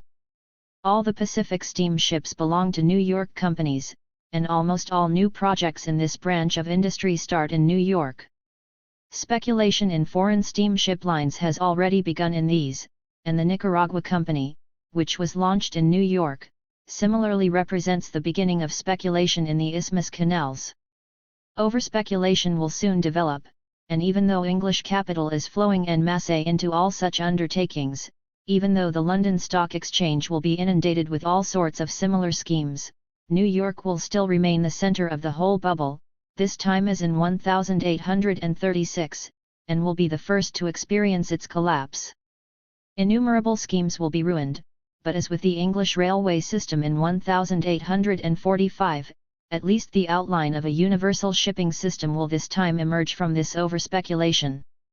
No matter how many companies go bankrupt, the steamships which are doubling the Atlantic traffic, opening up the Pacific, connecting up Australia, New Zealand, Singapore, and China with America and are reducing the journey around the world to 4 months, the steamships will remain. The prosperity in England and America soon made itself felt on the European continent. As early as summer 1849 the factories in Germany, particularly in the Rhine province, were quite busy again, and since the end of 1849 there has been a general recovery of business. This renewed prosperity, which our German bourgeois naively attribute to the restoration of stability and order, is based in reality only upon the renewed prosperity in England and upon the increased demand for industrial products on the American and tropical markets. In 1850 industry and trade have recovered even further. Just as in England, there has been a temporary surplus of capital and an extraordinary easing of the money market, and the reports of the Frankfurt and Leipzig autumn fairs have reportedly been extremely satisfactory for the bourgeoisie taking part. The troubles in Schleswig-Holstein and electoral Hesse 46, the quarrels within the Prussian Union and the threatening notes exchanged between Austria and Prussia have not been able to hold back the development of all these symptoms of prosperity for a moment, as even the Economist noted, with mocking Cockney smugness. 47. We now turn to the political events of the last 6 months. In England, periods of economic prosperity are always periods of political prosperity, for Whiggery aptly embodied in the person of the smallest man in the kingdom, Lord John Russell. 48 The Ministry brings before Parliament little pettifogging reforms which it knows will fail to pass the House of Lords, or which it itself withdraws at the end of the session under the pretext of lack of time. The lack of time is always induced by the previous excess of boredom and empty talk, which the Speaker only brings to an end as late as possible, with the remark that there is no question before the House. At such times the struggle between free traders 49 and protectionists degenerates into pure humbug. The majority of the free traders are too preoccupied with the material exploitation of free trade to have the time or inclination to fight further for its logical political extensions. Faced with the boom in urban industry, the protectionists resort to burlesque jeremiads and threats. The parties continue the struggle merely for propriety's sake, in order not to forget each other's existence. Before the last session the industrial bourgeoisie created a huge fuss about financial reform. In Parliament itself they confined themselves to theoretical expostulations. Before the session, Mr. Cobden repeated his declaration of war on the Tsar on the occasion of the Russian loan, and he almost ran short of sarcasm, so much did he heap upon the great pauper of St. Petersburg. 6 months later he was reduced to taking part in the scandalous Peace Congress farce 50, whose only outcome was that an Ojibwe Indian handed a pipe of peace to Herr Jaup 51 to the great horror of Herr Hainaut 52 on the platform, and that the Yankee temperance swindler, Ella Hubert 53 went to Schleswig-Holstein and Copenhagen in order to assure the governments concerned of his good intentions. As if the whole Schleswig-Holstein war could ever take a serious turn so long as Herr von Gagern takes part in it and Herr Venede does not. 54. The great political issue of the past session was actually the Greek debate. 55. All the forces of absolutist reaction on the continent had formed a coalition with the English Tories to overthrow Palmerston. 56. Louis Napoleon had even recalled the French ambassador from London, as much to flatter Tsar Nicholas as French national pride. The whole French National Assembly fanatically applauded this bold break with the traditional English alliance. The affair gave Mr. Palmerston the opportunity to present himself in the Commons as the champion 57 of civil liberty throughout Europe. He received a majority of 46 votes, and the result of the coalition, which was as impotent as it was silly, was the non-renewal of the Aliens Bill. 58. If in his demonstration over Greece and his speeches in Parliament Palmerston confronted European reactionaries as a bourgeois liberal, the English people used the presence of Herr Hainaut in London to give a striking demonstration of its foreign policy. 59. While Austria's military representative was chased through the streets of London by the people, Prussia, in the person of its diplomatic representative, suffered a misfortune equally appropriate to its position. It will be recalled how the most ridiculous figure in England, the garrulous man of letters Lord Brougham, ejected the man of letters Bunsen from the gallery of the House of Lords on account of his tactless and offensive behaviour. 60 to the general accompaniment of laughter from all the ladies present. Herr Bunsen, in the spirit of the great power which he represents, calmly put up with this humiliation. He will simply not leave the country, whatever happens to him. He is tied to England by all his private interests. He will continue to exploit his diplomatic post in order to speculate in English religion, to find a place for his sons in the Church of England and for his daughters on one of the social rungs of the English gentry. The death of Sir Robert Peel has contributed considerably to the accelerated disintegration of the old parties. The party which had formed his main support since 1845, the so-called Peelites, has subsequently disintegrated. 61. Since his death Peel himself has been apotheosized in the most exaggerated fashion by almost all parties as England's greatest statesman. One thing at least distinguished him from the European statesmen: he was no mere careerist. Beyond this, the statesmanship of this son of the bourgeoisie who rose to be leader of the aristocracy consisted in the view that there is today only one real aristocracy, the bourgeoisie. In the light of this belief he continually used his leadership of the landed aristocracy to wring concessions from it for the bourgeoisie. This became evident in the question of Catholic emancipation and the reform of the police, by means of which he increased the bourgeoisie's political power, in the Bank Acts of 1818 and 1844, which strengthened the financial aristocracy, in the tariff reform of 1842 and the free trade legislation of 1846, with which the aristocracy was nothing short of sacrificed to the industrial bourgeoisie. The second supporting pillar of the aristocracy, the Iron Duke, the hero of Waterloo 62, stood faithfully beside the Cotton Knight Peel, a disappointed Don Quixote. Since 1845 Peel had been treated as a traitor by the Tory party. His power over the House of Commons was based upon the extraordinary plausibility of his eloquence. If one reads his most famous speeches, one finds that they consist of a massive accumulation of commonplaces, skillfully interspersed with a large amount of statistical data. Almost all the towns in England want to erect a monument to the man who repealed the Corn Laws. A Chartist journal has remarked, referring to the police trained by Peel in 1829, "What do we want with these monuments to Peel? Every police officer in England and Ireland is a living monument to Peel 63. The most recent event to cause a controversy in England is the elevation of Mr. Wiseman to the position of Cardinal Archbishop of Westminster and the Pope's division of England into 13 Catholic dioceses. 64 This step taken by the Vicar of Christ, which has been a great surprise for the Church of England, proves once again the illusions to which European reactionaries are subject, as if, after the victories which they have recently won in the service of the bourgeoisie, the restoration of the whole feudal, absolutist order, with all its religious trappings, must now automatically follow. In England, Catholicism has its few supporters in the two extremes of society, the aristocracy and the lumpen proletariat. The lumpen proletariat, the mob, which is either Irish or of Irish ancestry, is Catholic by descent. The aristocracy conducted its fashionable flirtation with Puseyism until conversion to Catholicism finally began to become the fashion. 65 At a time when the English aristocracy was being forced in the course of its struggle with the advancing bourgeoisie to flaunt ever more brazenly the religious ideologues of the aristocracy, the orthodox theologians of the High Church were also being forced in their struggle with the theologians of the bourgeois dissenters to recognize more and more the logical consequences of their semi-Catholic dogma and ritual. Indeed, the conversion of individual reactionary Anglicans to the original Church, with its monopoly on grace, inevitably also increased in frequency. These insignificant phenomena produced in the minds of the English Catholic clergy the most sanguine hopes for the imminent conversion of all England. The new papal bull, which once again treated England as a Roman province, and which was intended to give a new impetus to this trend towards conversion, is now producing the opposite effect.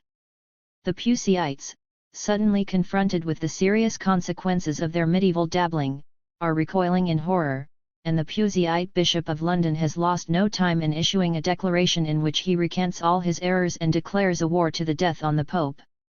The whole comedy is of interest to the bourgeoisie only in so far as it presents them with an opportunity for new attacks on the High Church and its universities.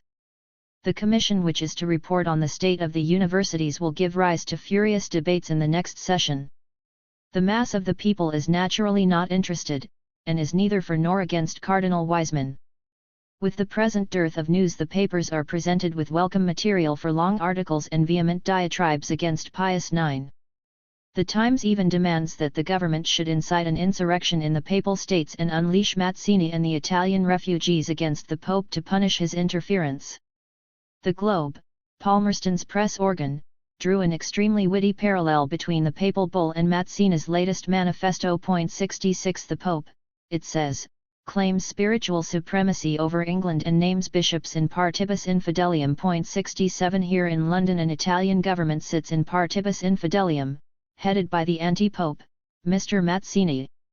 The supremacy which Mr. Mazzini does not only claim but actually exercises in the Papal States is at the moment equally of a purely spiritual nature. Like the Papal Bulls, Mazzini's manifestos are also purely religious in content.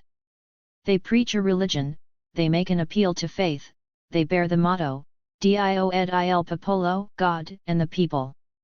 We wonder whether there is any difference between the claims made by each, other than that in contrast to the Pope Mr. Mazzini at least represents the religion of the majority of the people to whom he speaks, for there is scarcely any religion in Italy any longer except that of Dio ed il popolo. Moreover, Mazzini has used this opportunity to go a step further. In London, together with the other members of the Italian National Committee, he has floated a loan of 10 million francs approved by the Roman Constituent Assembly 68 in the form of shares of 100 francs each and, what is more, for the sole purpose of buying weapons and war materials. It cannot be denied that this loan has more chance of succeeding than the abortive voluntary loan of the Austrian government in Lombardy. 69. England recently delivered Rome and Austria a really serious blow by its trade agreement with Piedmont-Sardinia. This treaty destroys the Austrian scheme for an Italian customs union and secures a considerable area of operation for English trade and the policies of the English bourgeoisie in northern Italy.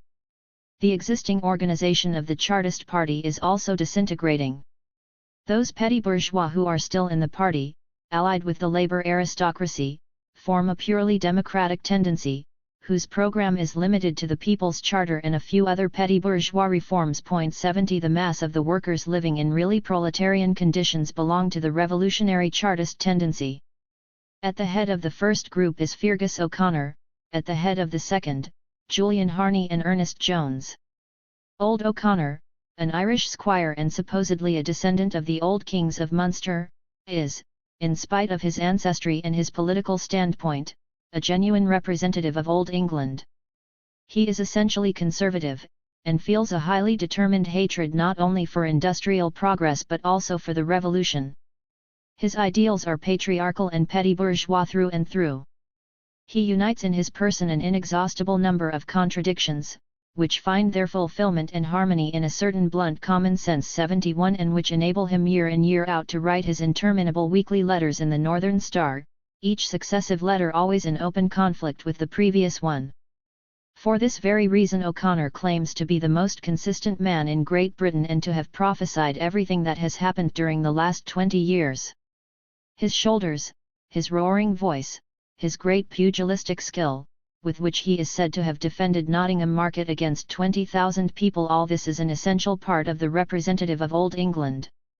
It is clear that a man like O'Connor is bound to be a great obstacle in a revolutionary movement, but such people serve a useful purpose, in that the many old, ingrained prejudices which they embody and propagate disappear with them, with the result that the movement, once it has rid itself of these people, can free itself from these prejudices once and for all. O'Connor will come to grief in the movement, but for that reason he will possess an even stronger claim to the title of a martyr in a good cause, like Lamartine and Marist. The main point of conflict between the two Chartist tendencies is the land question.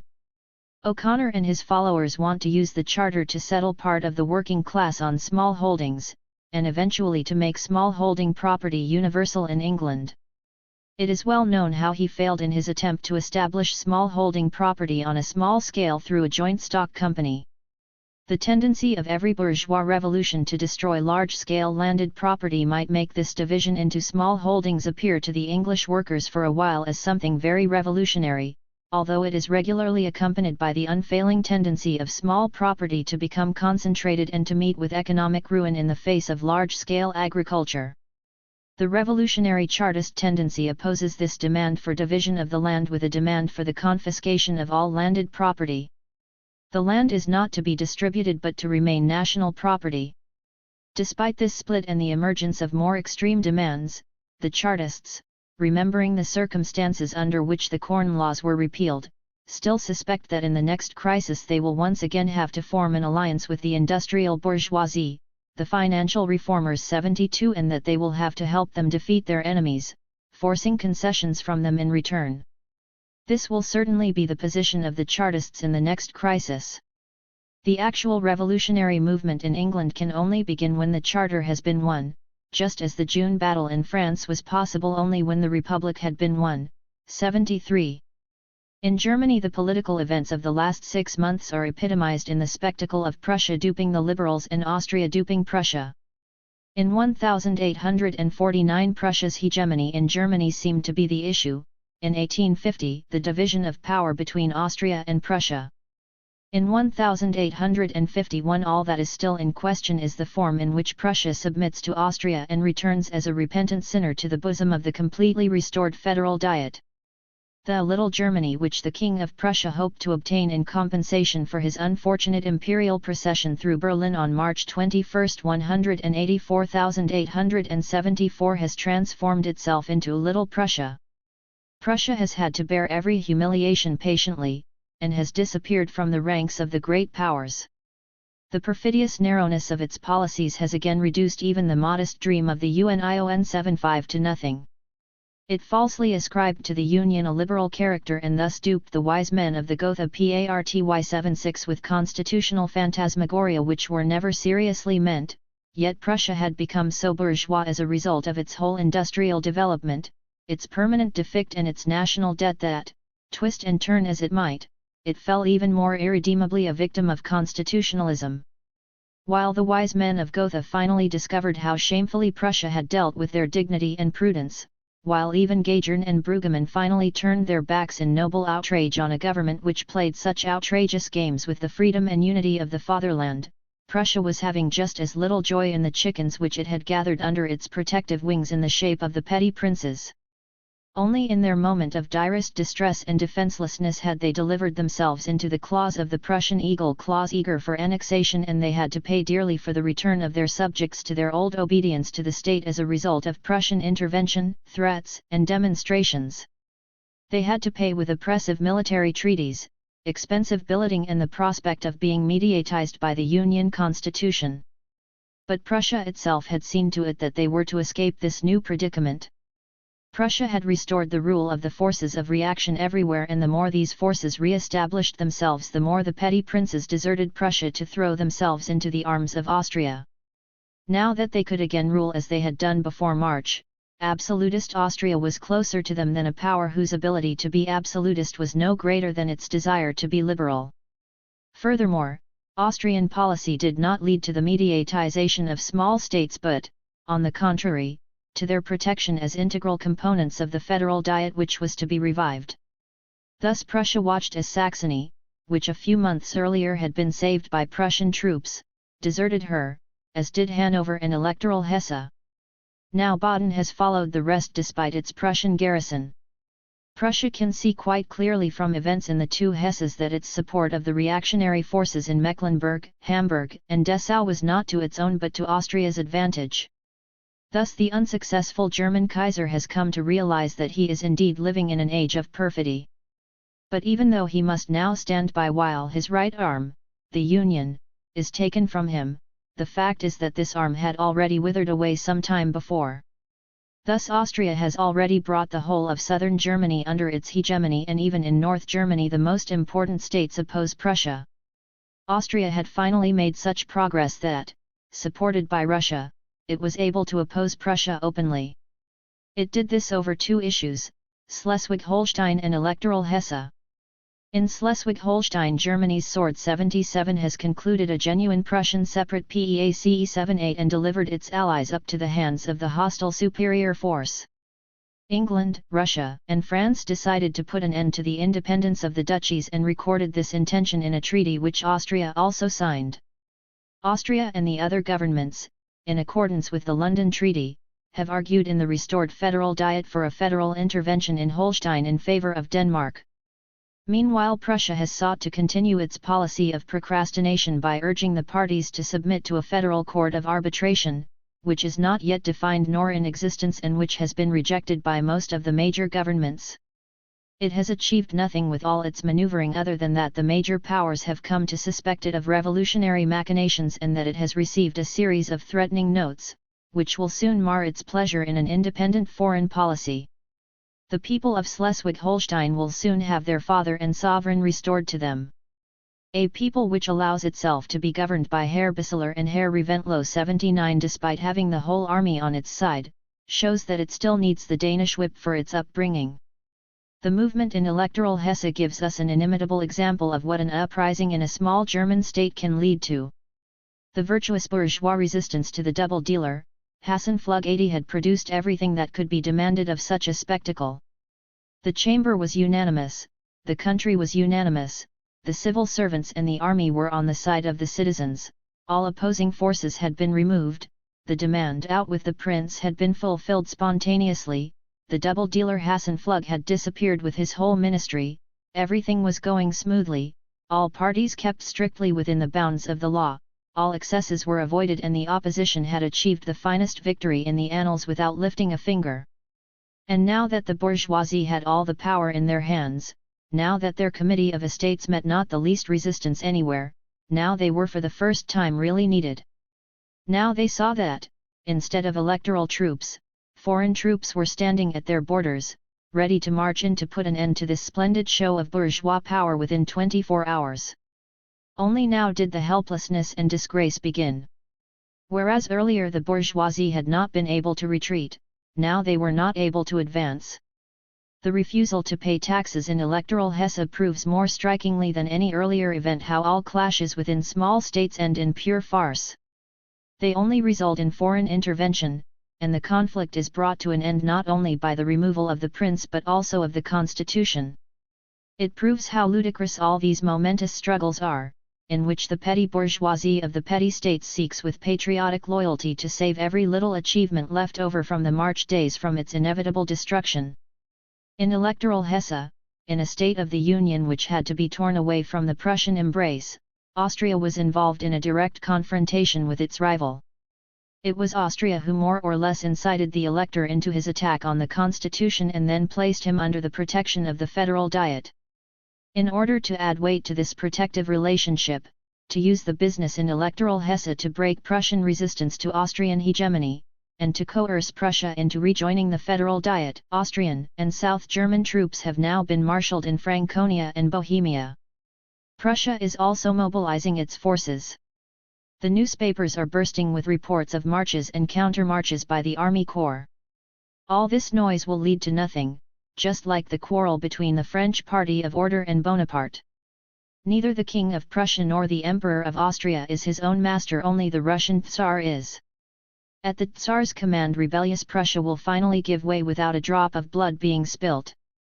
The parties will meet peacefully seated in the Federal Diet, without any interruption in the petty jealousy which exists between them, in their conflict with their subjects, or in their vexation at Russian supremacy. We now come to the abstract country, the European nation, the nation of the exiles.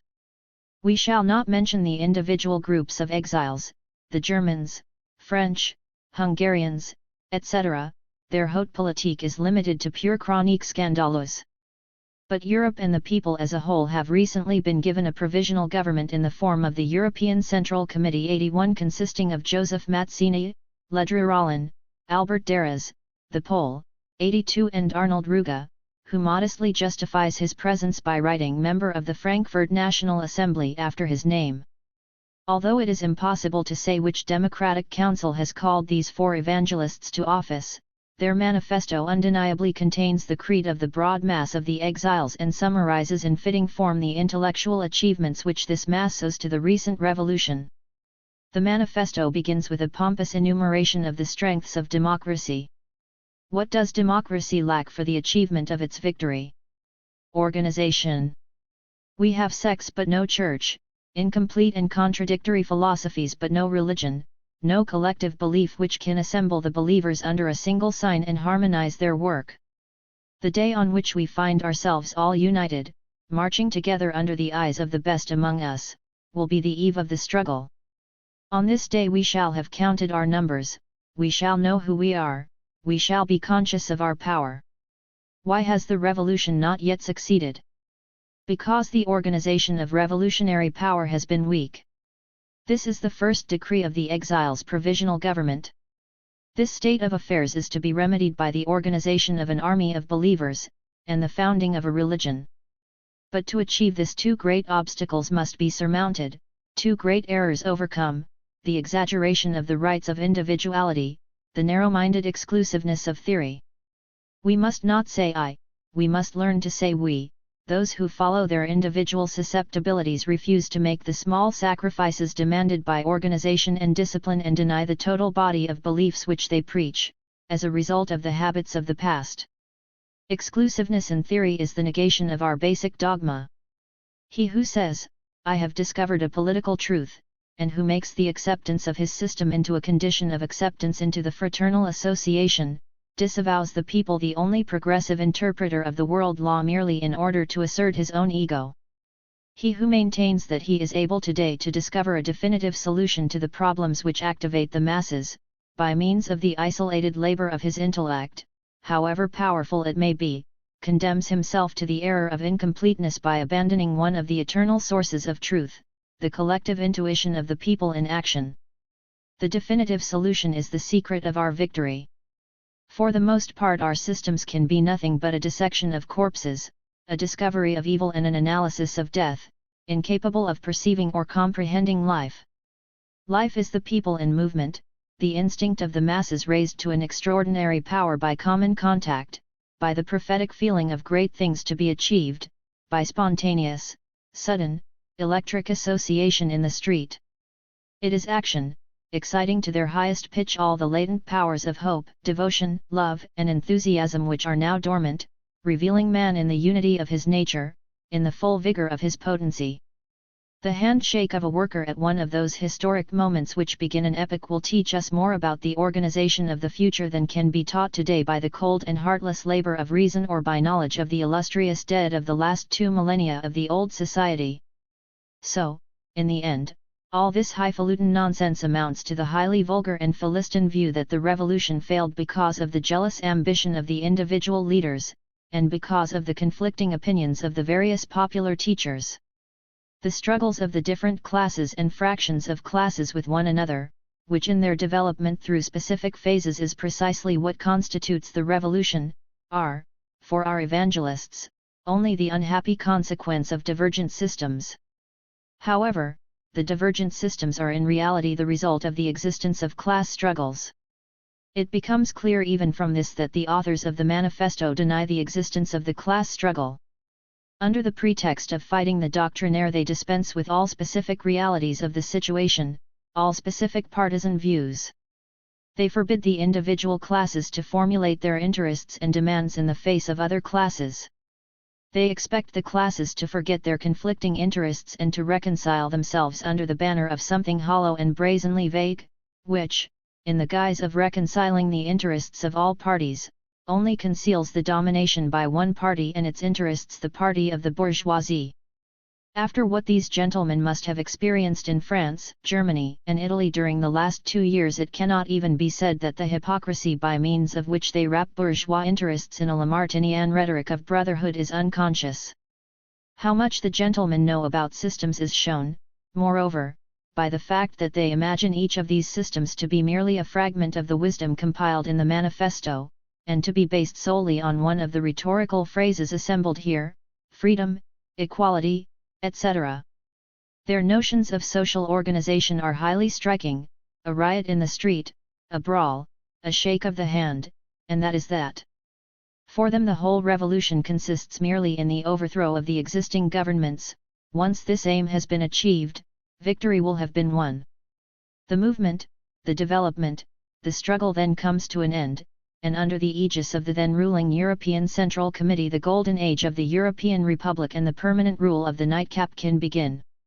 Just as they hate development and struggle, these gentlemen hate thought, callous thought, as if any thinker, including Hegel and Ricardo, would ever have achieved that degree of callousness with which this mealy-mouthed swill is poured over the heads of the public.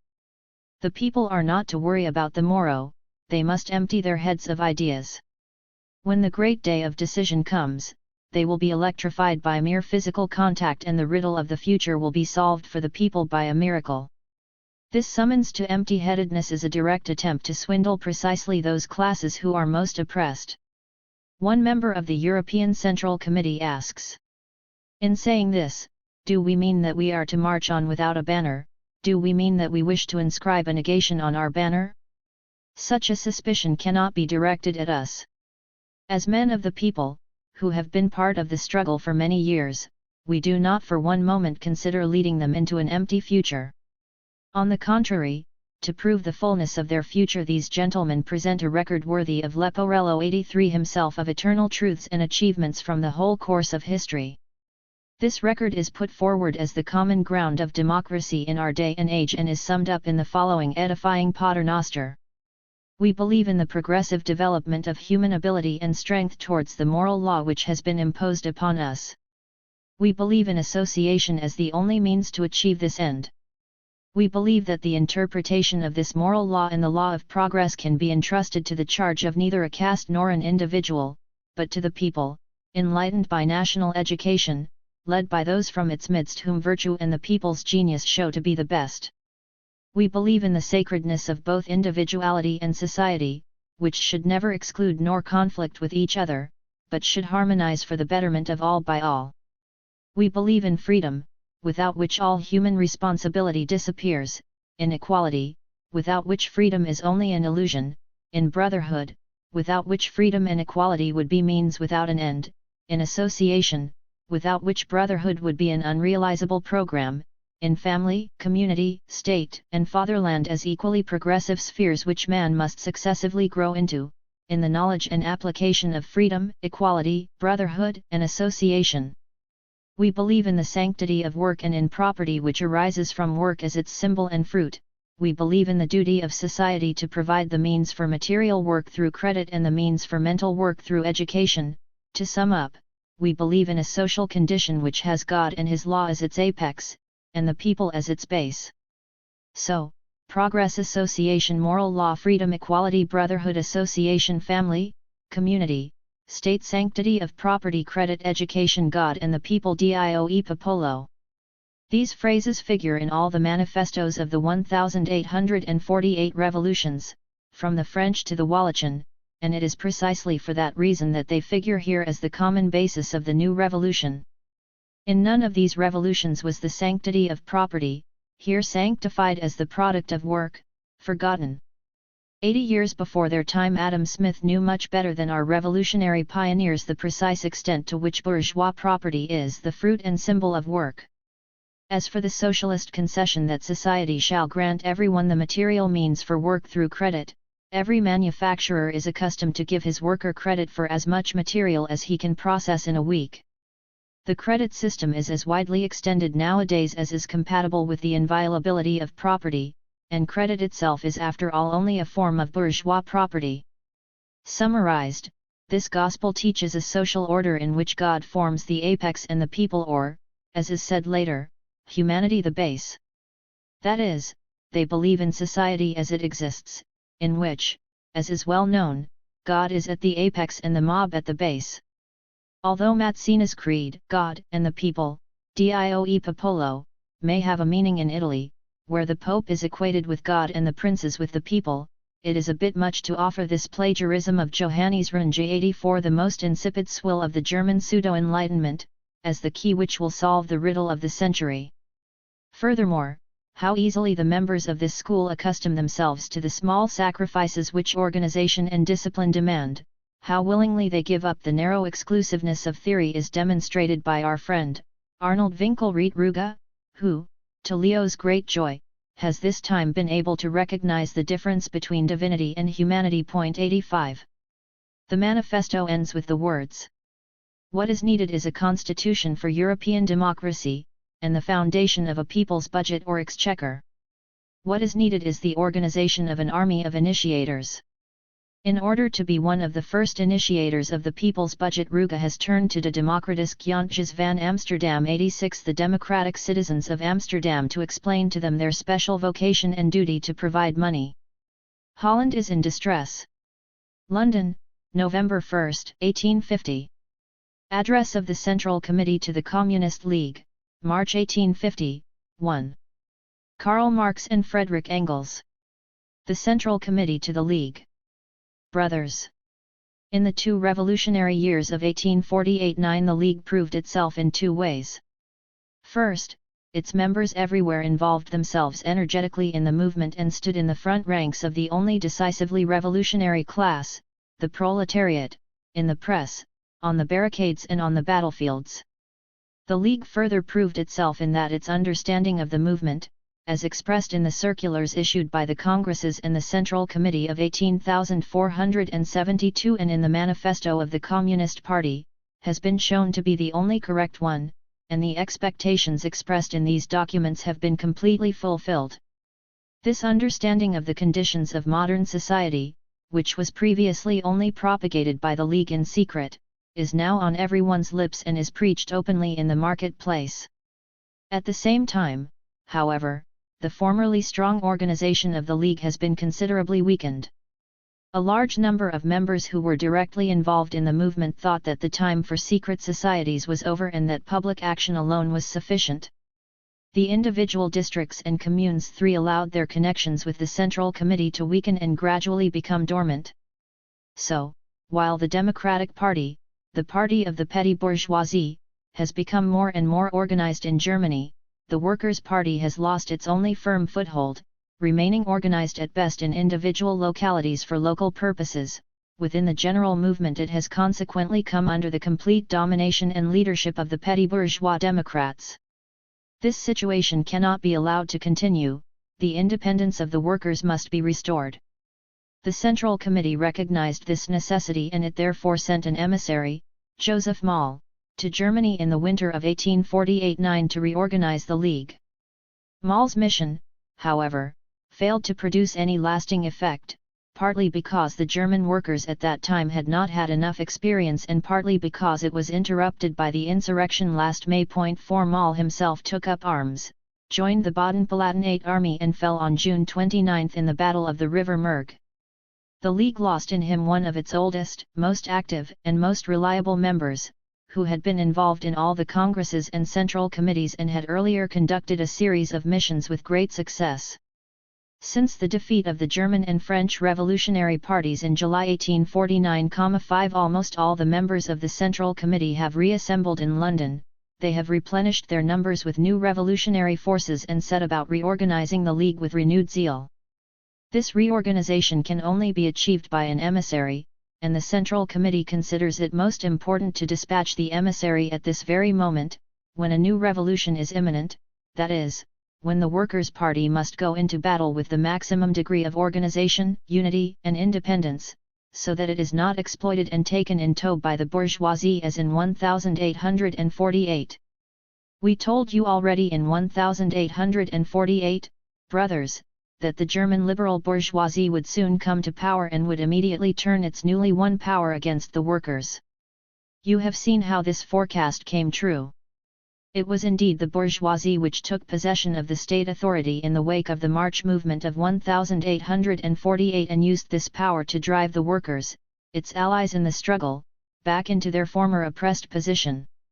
Although the bourgeoisie could accomplish this only by entering into an alliance with the feudal party, which had been defeated in March, and eventually even had to surrender power once more to this feudal absolutist party, it has nevertheless secured favorable conditions for itself. In view of the government's 6 financial difficulties, these conditions would ensure that power would in the long run fall into its hands again and that all its interests would be secured, if it were possible for the revolutionary movement to assume from now on a so-called peaceful course of development. In order to guarantee its power, the bourgeoisie would not even need to arouse hatred by taking violent measures against the people, as all of these violent measures have already been carried out by the feudal counter-revolution. But events will not take this peaceful course.